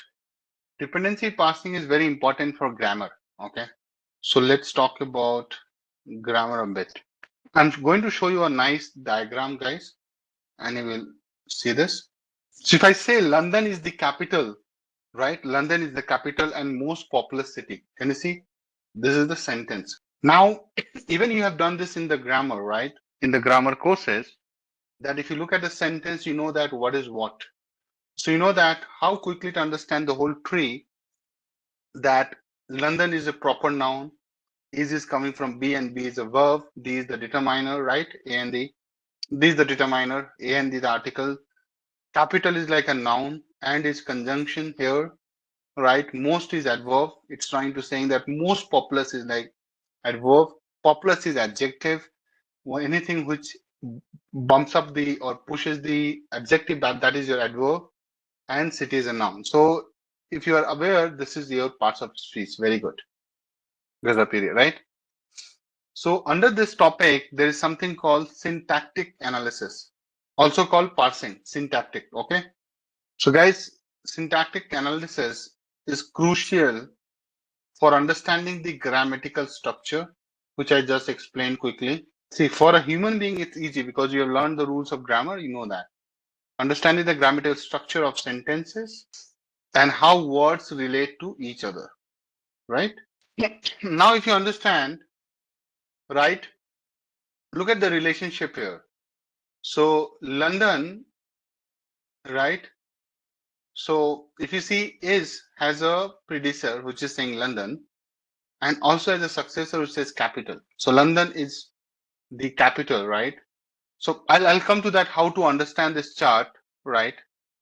But what I'm trying to say that there is a relationship between from, to, and then we have the determiners. Okay, so I'll come to that. But let me just complete my notes or pointers so that I'm not lost. So syntactic analysis, someone can ask, so we have already explained the objective, but what is it? It is the process of analyzing a sentence to determine its grammatical structure. So that's the technique or the concept. And then I mentioned dependency parsing.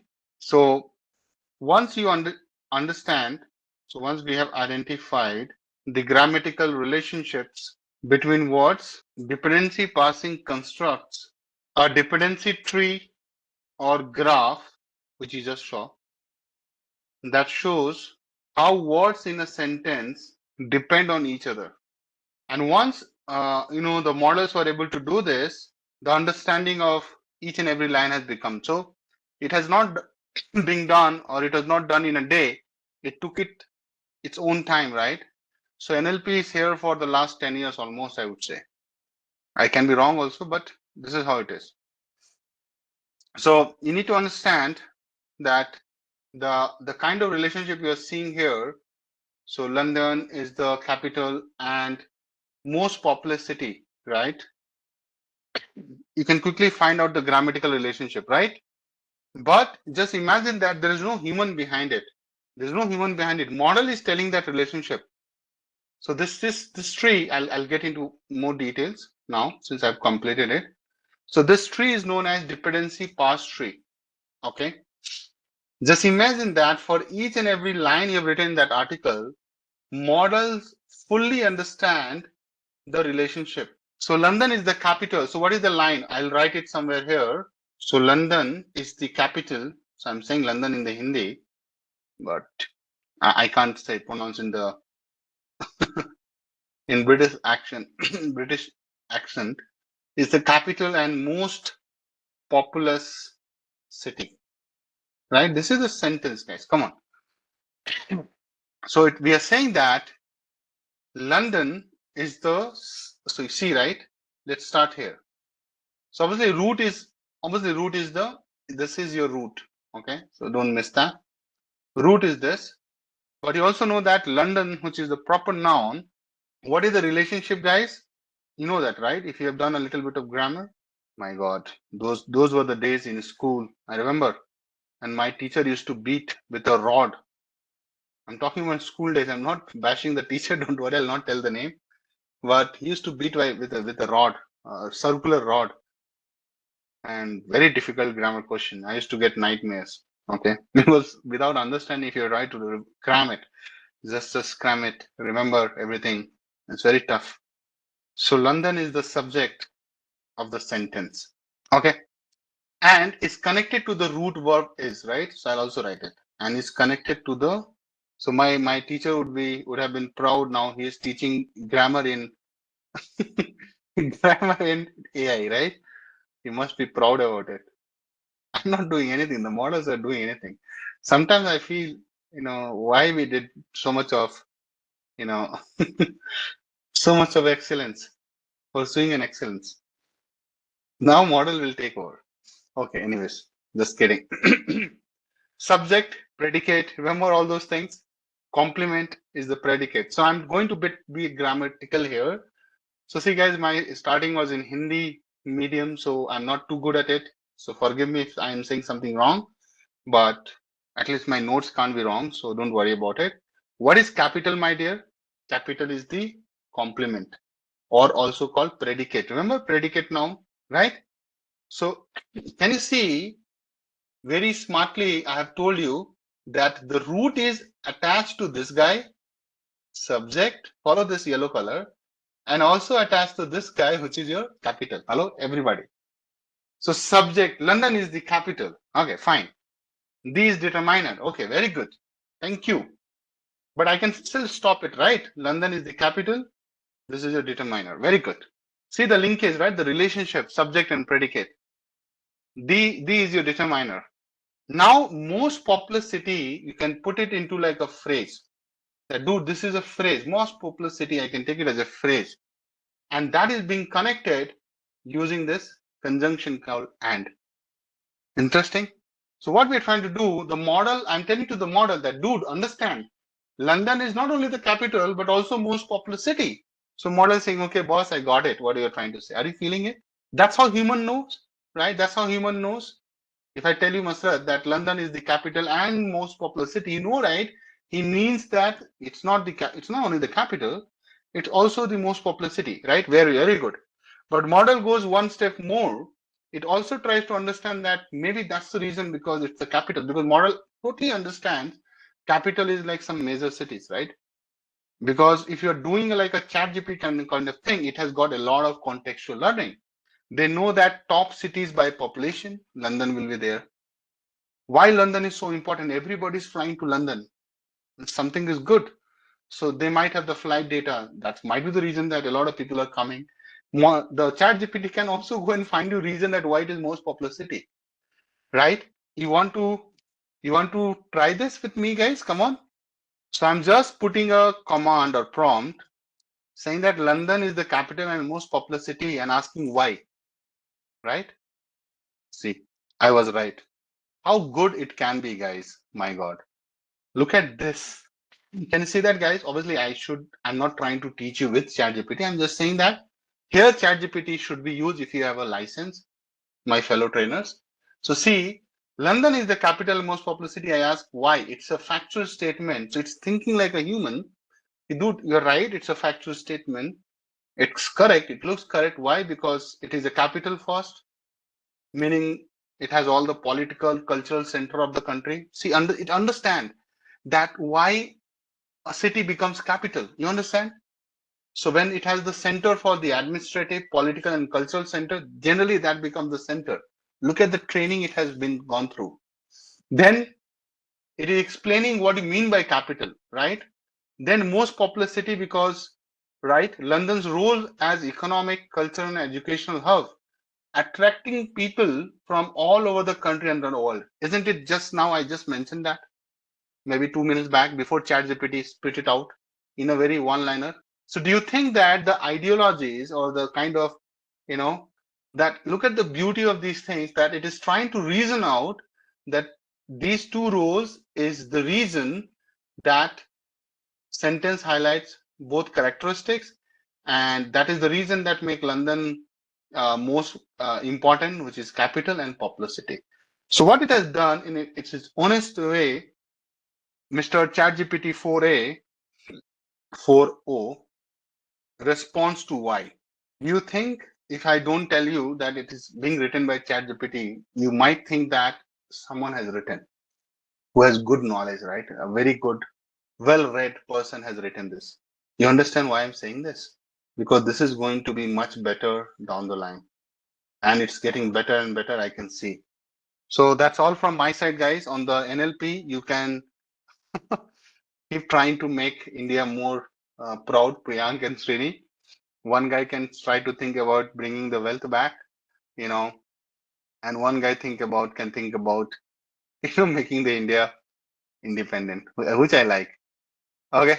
There's one more thing which is important, which is your step 7, POS tagging, which is similar to what we're discussing, called parts of speech tagging. So POS, which is parts of speech tagging. So POS, parts of speech tags, contains quite a lot of things: verbs, adverbs, nouns, pronouns, adjectives, right? That help. I'm not reading everything. That help the meaning of words, help to understand. Sorry, I lost my thought. That help to understand the meaning of words in a grammatically correct way in a sentence. So guys, trust me, it has a big list. So I'll give you this one. See here. So nouns, right? So if it is a noun which is coming like singular or mass, it will be NN. Plural will be NNS. Proper noun will NNP. P stands for proper. Proper noun, plural will be NNPS, right? Like London's, Smith's, right? Similarly, so it's a big list and you don't need to remember this. Don't worry about it at all. Model will take care of it for us. It will have this list as a more like a dictionary. You don't need to worry unless until you're trying to make your own. So this is like exhaustive list of everything. So that's all from my side on the pipeline, guys. As I mentioned earlier, and I'm repeating myself again, this is not the end, or this is not the exhaustive, or this is not like everything we have to do in every data and every project, but it's a good starting point for all of us. And you can build on top of it on your knowledge. So I want to show the data first, then I load it, right? So if you see, right, these are your IDs. I think it must be a text. So I'll say general, right? So these are the columns, guys, airline sentiment. So it's already being captured that, sentiment, confidence, negative reason, confidence, which are the airlines. I think it's a US Airlines, you have American, Delta, Southwest, right? I think this is mostly blank, not much blank, but yeah. Name, negative, reason, gold, retweet count, text. I think this is where I'm interested in, right? It looks like a real test. Can you see that? Read @Virgin America. Okay. So it's saying, seriously, would pay $30 a flight for seats that did not have this plane. So, obviously people have written a lot. Okay. So this is the data we are going to consume in our analysis, guys. Okay. With me here so far. So this is the screenshot of the data, guys. So what is our objective here? To classify the sentiment of tweets into one of the three categories. And you saw, right, what are the categories? It was positive, negative. Cool, guys? Make sense? Data description. Someone would be interested in knowing data description a bit more. So let's write it. So obviously source is tutor, no brainer. Coming from a project on Kaggle. Okay, Z. Description, high level description, guys. Passengers tweets about airline performance, having sentiments about their journey. See, I could do this on Collab, but the problem is that Collab is really slow and time is less. You have seen, right, Priyank? So it takes time to react to what I'm writing. That's why I'm not much happy with that. That's the whole point. Anyway, you're not going to code with me, you just have to see on the screen. So let us do that. Idea is not to code with me. Okay. Now, what we are going to do, what are the learning outcomes, guys? So number one, we are going to do the, quickly text-based EDA kind of stuff. Then try to give you the basic understanding of text pre-processing. Then we will talk about after text pre-processing, which is like backup words and tensor vector IDF and other stuff. Then we build the classification model, tune it and plot it, right? So I've already written for you guys so that I don't waste time on this. So these are the learning outcomes I'm going to try to give you. Those who have not installed this, so you have to install certain library. If you're doing for the first time, pip install contractions. I think I have it. Let me see that if I have it or not. If it says requirement already satisfied, I'm good, which it did, right? So guys, we are going to take a lot of libraries here. The idea is to use and then understand rather than detailing only on the libraries doesn't make sense, right? This is a good set of starting point, but don't worry, I'll explain each of these when I am going to use it. So don't worry. Okay, I'll come back and say, oh, I'm using this, I'm using this, I'm using that. Make sense? That's a promise. So it's not like a copy pasting the codes. It's just that I don't want to get into detailing out the libraries. There's no point. Okay. But since we have to do some detailing out later, we will do it. And I'll make a point where I'll come back and do it. So number one, I think you need to load the data into PD's data frame. No brainer. It's a CSV file. You saw that, right? I think, I don't know, did I import OS or not? So I need to see what is my current working directory and I'll keep the file there. Okay, so this is your batch, right? So I have to take tweets. the same file, I'll copy and paste it there also, which I did it for the someone did batch. Done. So let's load the data. So it will be pd.read CSV. The beauty of this is good. Okay. Let's do some sampling. So this is the reason that I'm doing here, how fast I'm able to code here. So see, the data loads nicely, right? You have the tweet ID. Basically, it will be the passenger. I think Srini, you were asking, right, that how do they collect data, right? So it's coming from Twitter. So for every person, there is an ID. Okay. So for every, I think, person tweet, it's an ID, and then airline sentiment. So few things are blank, you can clearly see, right? But we have to just worry that we have everything which we want to have it, right? So let's understand this data a little more. Obviously, we will start identifying the missing values and see that if that's a concern for us. How do we do it, guys? So you'll say data is null. You have seen me doing it earlier, and you do sum. So it will give you that how many guys are missing, and you can also do a percentage split. Okay, so you can say take this bunch and divide by the length of your data, right? So you know that you have some real stuff missing. 37% is your negative reason. Airline sentiment gold is like fully missing, right? Tweet. But one thing which I see that text is like fully there, right? That's what counts for us. For us, text is important, right? See that? So none of the tweet is blank. Can't be possible, right? How can you have a tweet without anything, right? You can't put just some 00, right? You understand? It can't be null. It cannot be an empty tweet. That's how they have designed it. Let us do some amazing EA. And this is not like what I'm doing is enough. You can always build on top of it. So I'll do some EDA. As simple as that. EDA, you know, right? Exploratory data analysis. Okay, let me write. So what I'm saying, guys, let's find percentage of tweets by airline companies, right? Nobody goes there and they tweet. Generally, people also tweet positive things, feedback they give.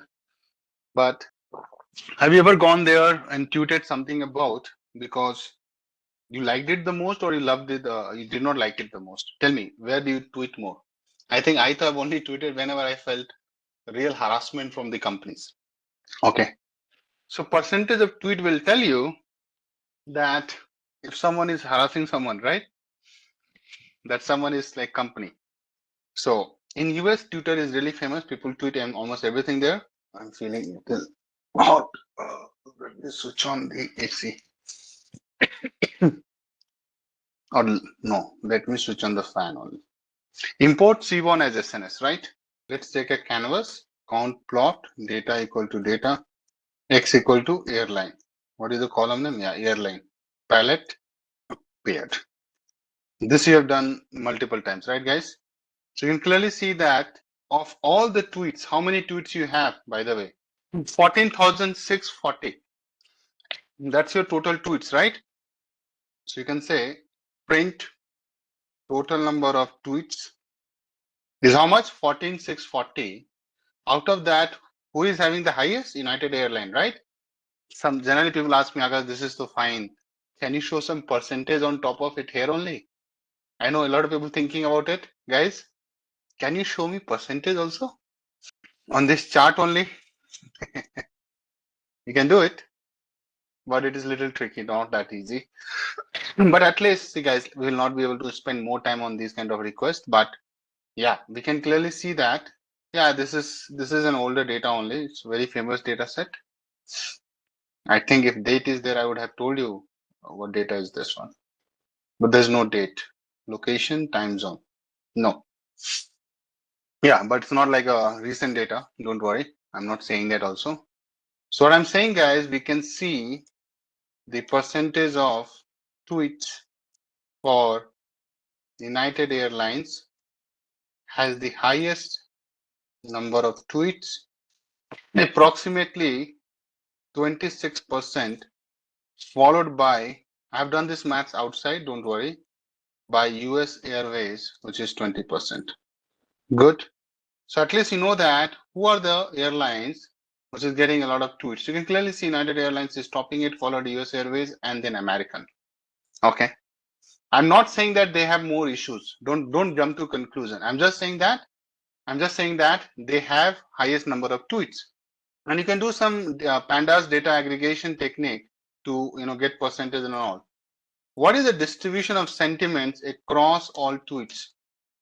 Right? Someone can ask me this question also. Like now, since it's interesting, right? So plt.subplots fixed size. Exactly my point, Masud. Our focus is more on to get into the NLP task rather than visualizing a lot. So as far as we are able to get a sense of the data, we are good here, right? And I know you can do much more on top of it, but that's your work. So data equal to data. Now, what is that X where the sentiment is? I think airline sentiment, right? This column. And airline sentiment is not having nulls, so we are good. So we'll write airline sentiment. Perfect. Palette, again, paired. Perfect. plt.show. Now you will see the reality of the tweets. So it's a human behavior, right? If you're not feeling happy, you'll go and tweet. Even Americans do that. Can you see it? It has to be high now. Let us see some negative comments randomly. How will you do it? Only filter for negative. Select negative equal to data. You know this, right? Slicing. Airline sentiment equal to negative, right? And then you will say data. Use this masking and do some sampling, right? Show some sample of 5. See? And only we have to print the text. Not everything. I don't need everything. I just need the text. So now obviously we are not able to see everything. So we do this list and then see if it happens, right? Amazing. Python is so happening here. You see? Yes, but should be able to get a push notification via the app if I'm logged in and on a trip. Email or text is so 2010. So this guy is telling it's very old. United Airlines, once again, your lack of customer centricity is astounding. It's a sarcasm. Wow. Why so expensive to go to Vegas with the stops in late flight zone as I can get non-stop for same on competition? See? Just flew to do this, paid from a third suitcase, who did not even make it on the plane, besides for the impolite service. See? Americans, right? They have a way of telling things. इधर तो गालियां लिखने लग जाते हैं, right? Okay, cluster continues still on connecting instead of direct. Back charge sits not together. So understand this is for the same one, right? And if you keep doing this, you'll keep seeing something. I'm at 4 or 5 morning. Will be nasty in Boston. Have Fabling driving 90 minutes to pick me up from everything flight. What if cancelled flight? I don't know, something they're writing.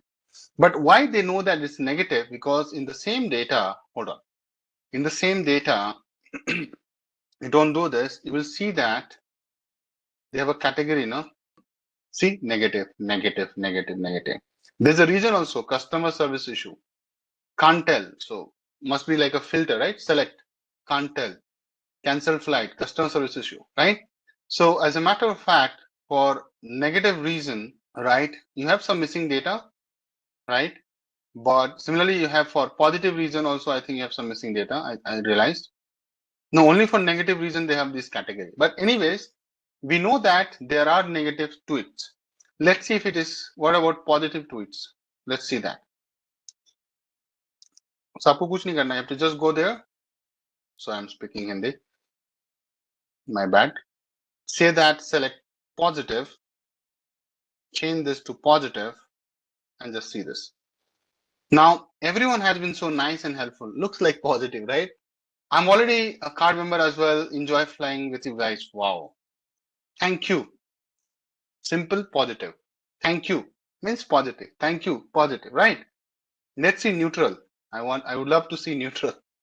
So let's do any it. See, this is so fastly we are trying to get into it, right? You like my way of slicing and dicing the data, guys? I have a way of getting into the data.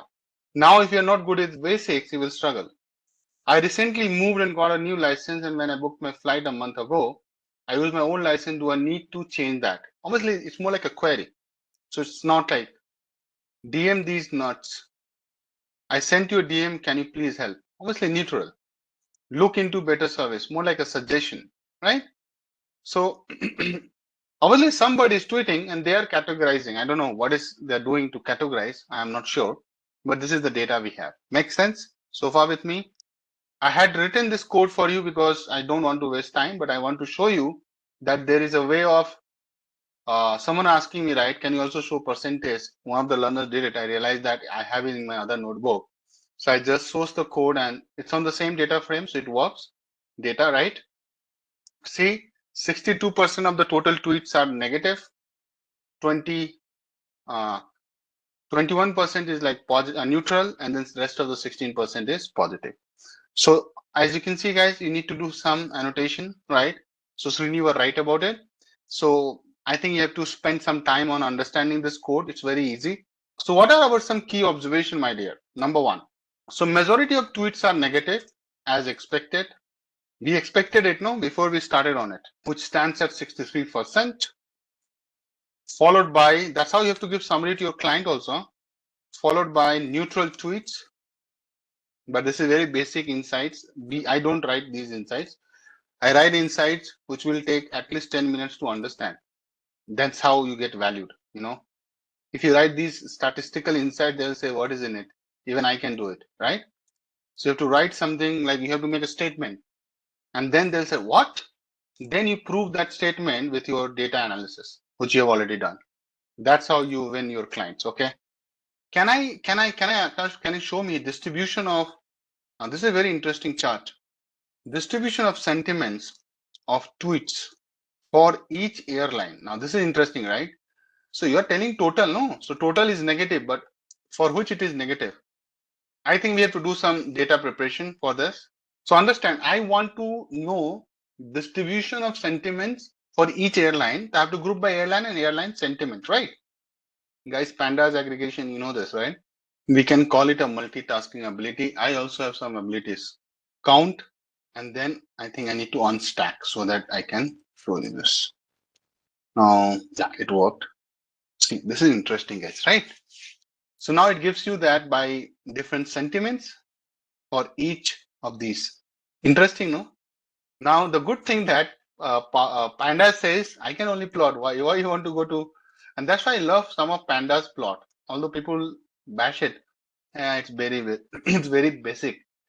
Baba, but if you want to get something nice and fast, right? Pandas is good here. See, you don't need to do anything. See, interesting. So at least know that United Airlines is not having the highest. It is also having the highest bar in the negative. So is for US Airways, right? So it looks like it's already much in the line with what you would expect. So we identified top three guys, these ones, right?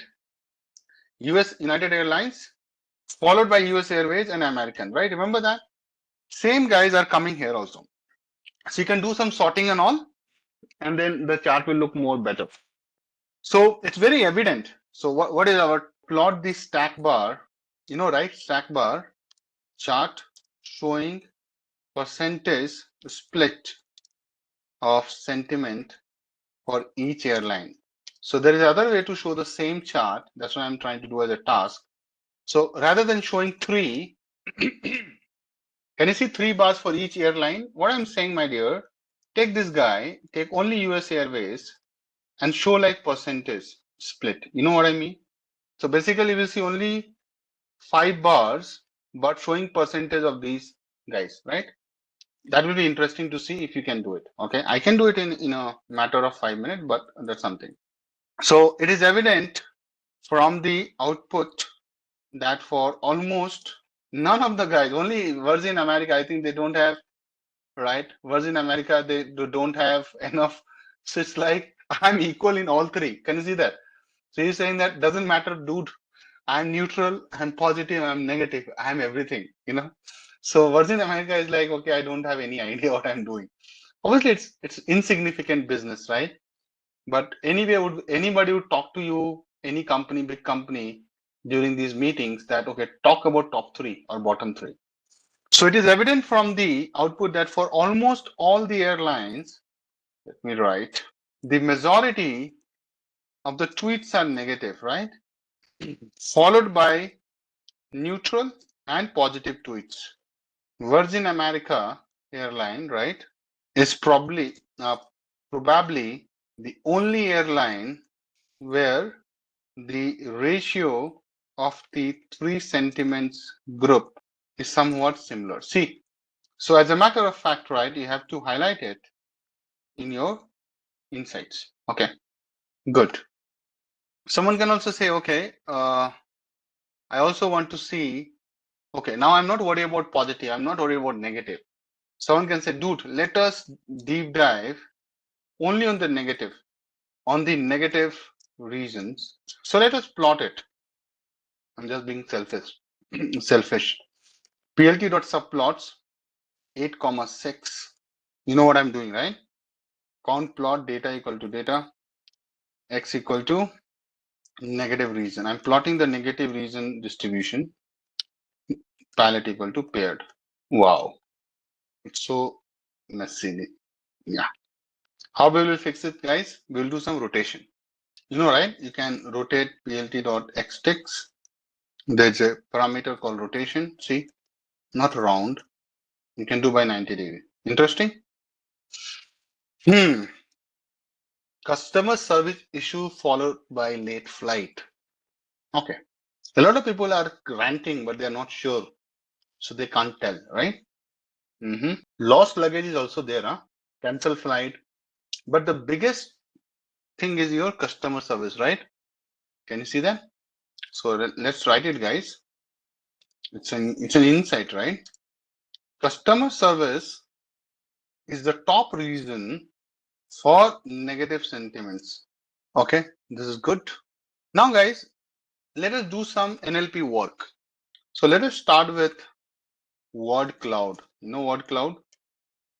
It's an EDA thing only for negative tweets. It's a visual way of seeing that what is impacting us the most, right? So we'll call from word cloud. So this library helps you for plotting the word cloud, and you have to also take stopwords. So guys, I'll create a data frame which is only filtered on negative tweets, right, guys? Which is airline sentiment equal to negative. I have just created a new one. I could have used the older one. So this is like filtered for negative sentiments. Now, guys, I'll do a join with a space, negative df and text. So what it does, guys, so you know, right, it filters for the negative sentence, and then what we're doing here, combines all the tweets, which are basically what? Stored in the column text now, guys. Stored in the column text, not text, text, into a single string where each tweet is gonna be separated by a space. So powerful techniques, huh? By space. As a matter of fact, you can put anything there. You can put APC also, huh? Let's see it works. Now see the words. So all the tweets have been combined into a big thing like an article. Okay. No need to do for loop and all. Sometimes people start thinking about for loop. Why for loop for everything, right? With me so far? Now we have to do some cleaning of the combined string. So obviously I need a clean text. So I'll say join. Now guys, understand. And I'll explain also, don't worry about it. I'll take word for word in words dot split. How many of you are able to gauge this? What I've written? This is something you should know. It's coming from basic Python. So you're writing for loop in one line. Split the text into words. How will you do it? What is this line of the code is doing, guys? Come on. Oh, let me also complete first because I think I'm asking question in the middle. Hold on. If so, split, and that's a problem with the commentary. I'll come to the commentary later, guys. Hold on. Then my block goes disturbed. Okay, if I think let's take away HTTP, not in Word, and not Word dot starts with, you know what? Every tweet is gonna start with @, so I have to take care of it also. And Word is not equal to right retweet, so it will be exclamation. Kidhar hai yaar, haan. Now what I'm doing here, anybody got an idea? Now you look at it. So number one step I'm doing, splitting. Come here now. Splitting the word. Which word? This is the word, no? Okay, let me write. Words. So this is the words, right? All these are words, right? Take a look. Okay. So I'm splitting the words string into individual words based on white space. How do you know that? Because I've written this. Now white space is there. Okay. Now I am going into the next, and this is called list comprehension. So this is what we are doing, guys. Okay, maybe I'll write here. So this is something leveraging. I don't know how many guys remember this. It must have been taught. Leveraging list comprehension. If not, we can discuss also this. I'm saying we'll discuss, but I don't know I'll get time or not. Now I'm saying if HTTP not in Word, what it means that exclude any word that contains HTTP, right? So generally social media will have HTTP, HTTPS, and you can improvise on this, right? So that's not like a hard and fast rule. Then what you're doing, you are excluding now anything. Exclude words which start with, not like any word just @. Any words start with @. Then what? Retweet you don't want to use. So this removes the term retweet, right? What I did. There's some shortcut which works on this machine, which is in overlap with Jupyter. I have to rewrite word not equal to retweet. So I'll say exclude RT term. Okay. And then I have to do this so that it runs. Okay, it ran, guys. Let's see what it did. See. Now if you observe, right, do you see any @? Let's see this. So very first line was @, right, guys? Come on. The very first word was @. So @ version is gone. See, it's starting from, it's really aggressive to blast obnoxious entertainment in your guest. Okay, very good. Then what we excluded? We excluded anything HTTP. I don't see, so I'm not able to. Any retweet you're seeing somewhere, it should be also gone. But yeah, we will not definitely go and check. Okay, agree? So this has done all these steps which I mentioned. But obviously we are not able to validate. It's a big thing, so I can't go and pinpoint, but yeah. Now the other thing, if you see, right, we need to remove stop words, right? So for the word cloud, I'm gonna use word cloud without stop words. So stop words is a list which is gonna be there, and it is stop words. So guys, this is already there.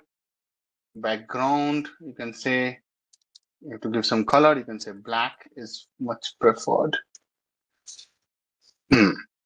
Width can be, you can say 3000, and height can be maybe 2500. Just start with something. And okay, then I'm saying that generate clean text.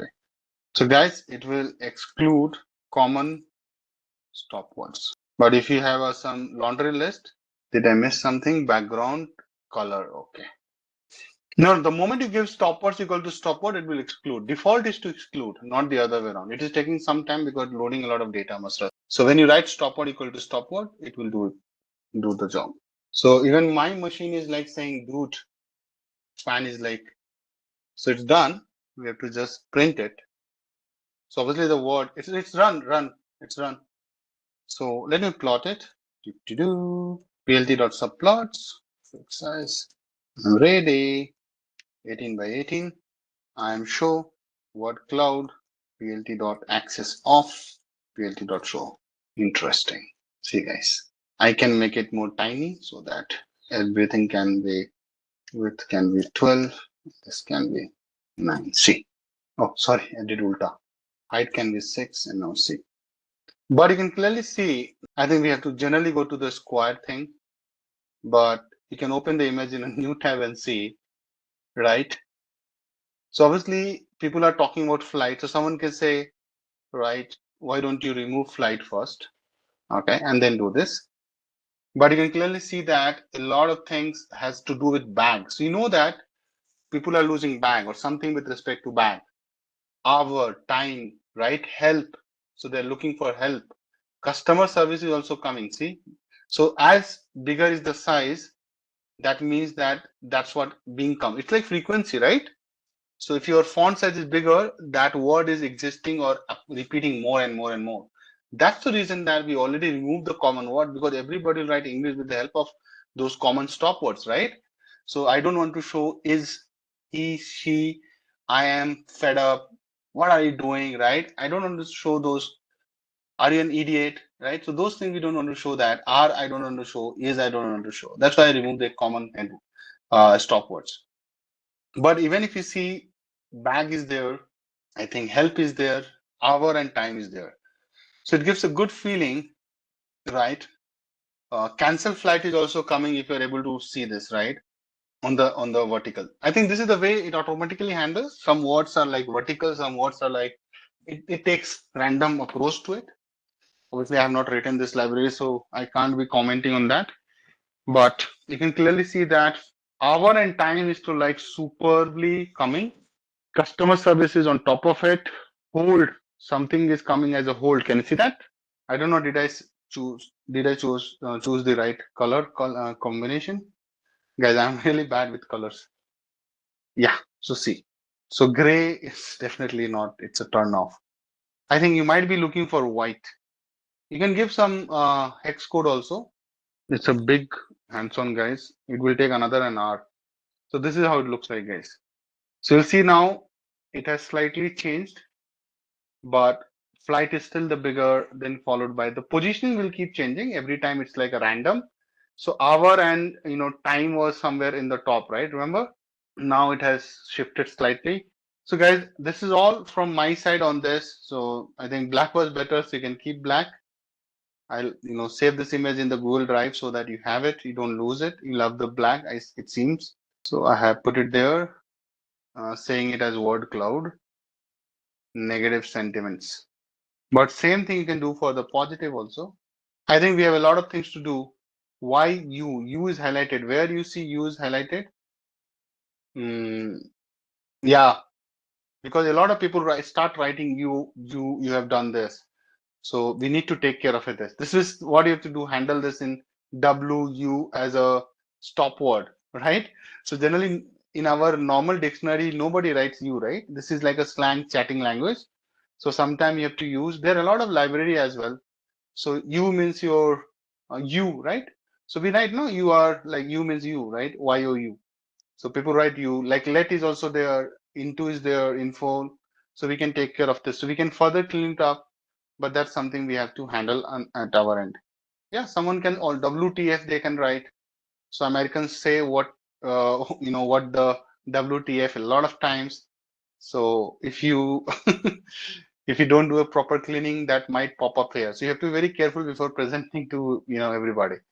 Okay, so this is just the beginning. I think I need another an hour on this, and then I'll be able to complete this whole hands-on. But this is just the warm-up I have done for the day, guys. I hope you liked it. So this is interesting. People are finding a lot of things, right? I think we can take away. So a lot of things we can do on top of it. I've just used the library. So you remember stopwords is coming from here. So if you see the library, right, we have the stopword. See, NLTK download stop. So NLTK natural language, kit. It's a library. It's a big one. People have been using this. So let me share this link. Natural language toolkit. So trust me, it's like a ocean in itself. So I'm sharing the link here. Beautiful soup is what? It will come later, Shalja. So I can't jump there, but I'll come to that. We have just used stopwords from here. Okay. So if you see here, the word cloud, I'm using the word stopwords, right? So that's something you can see.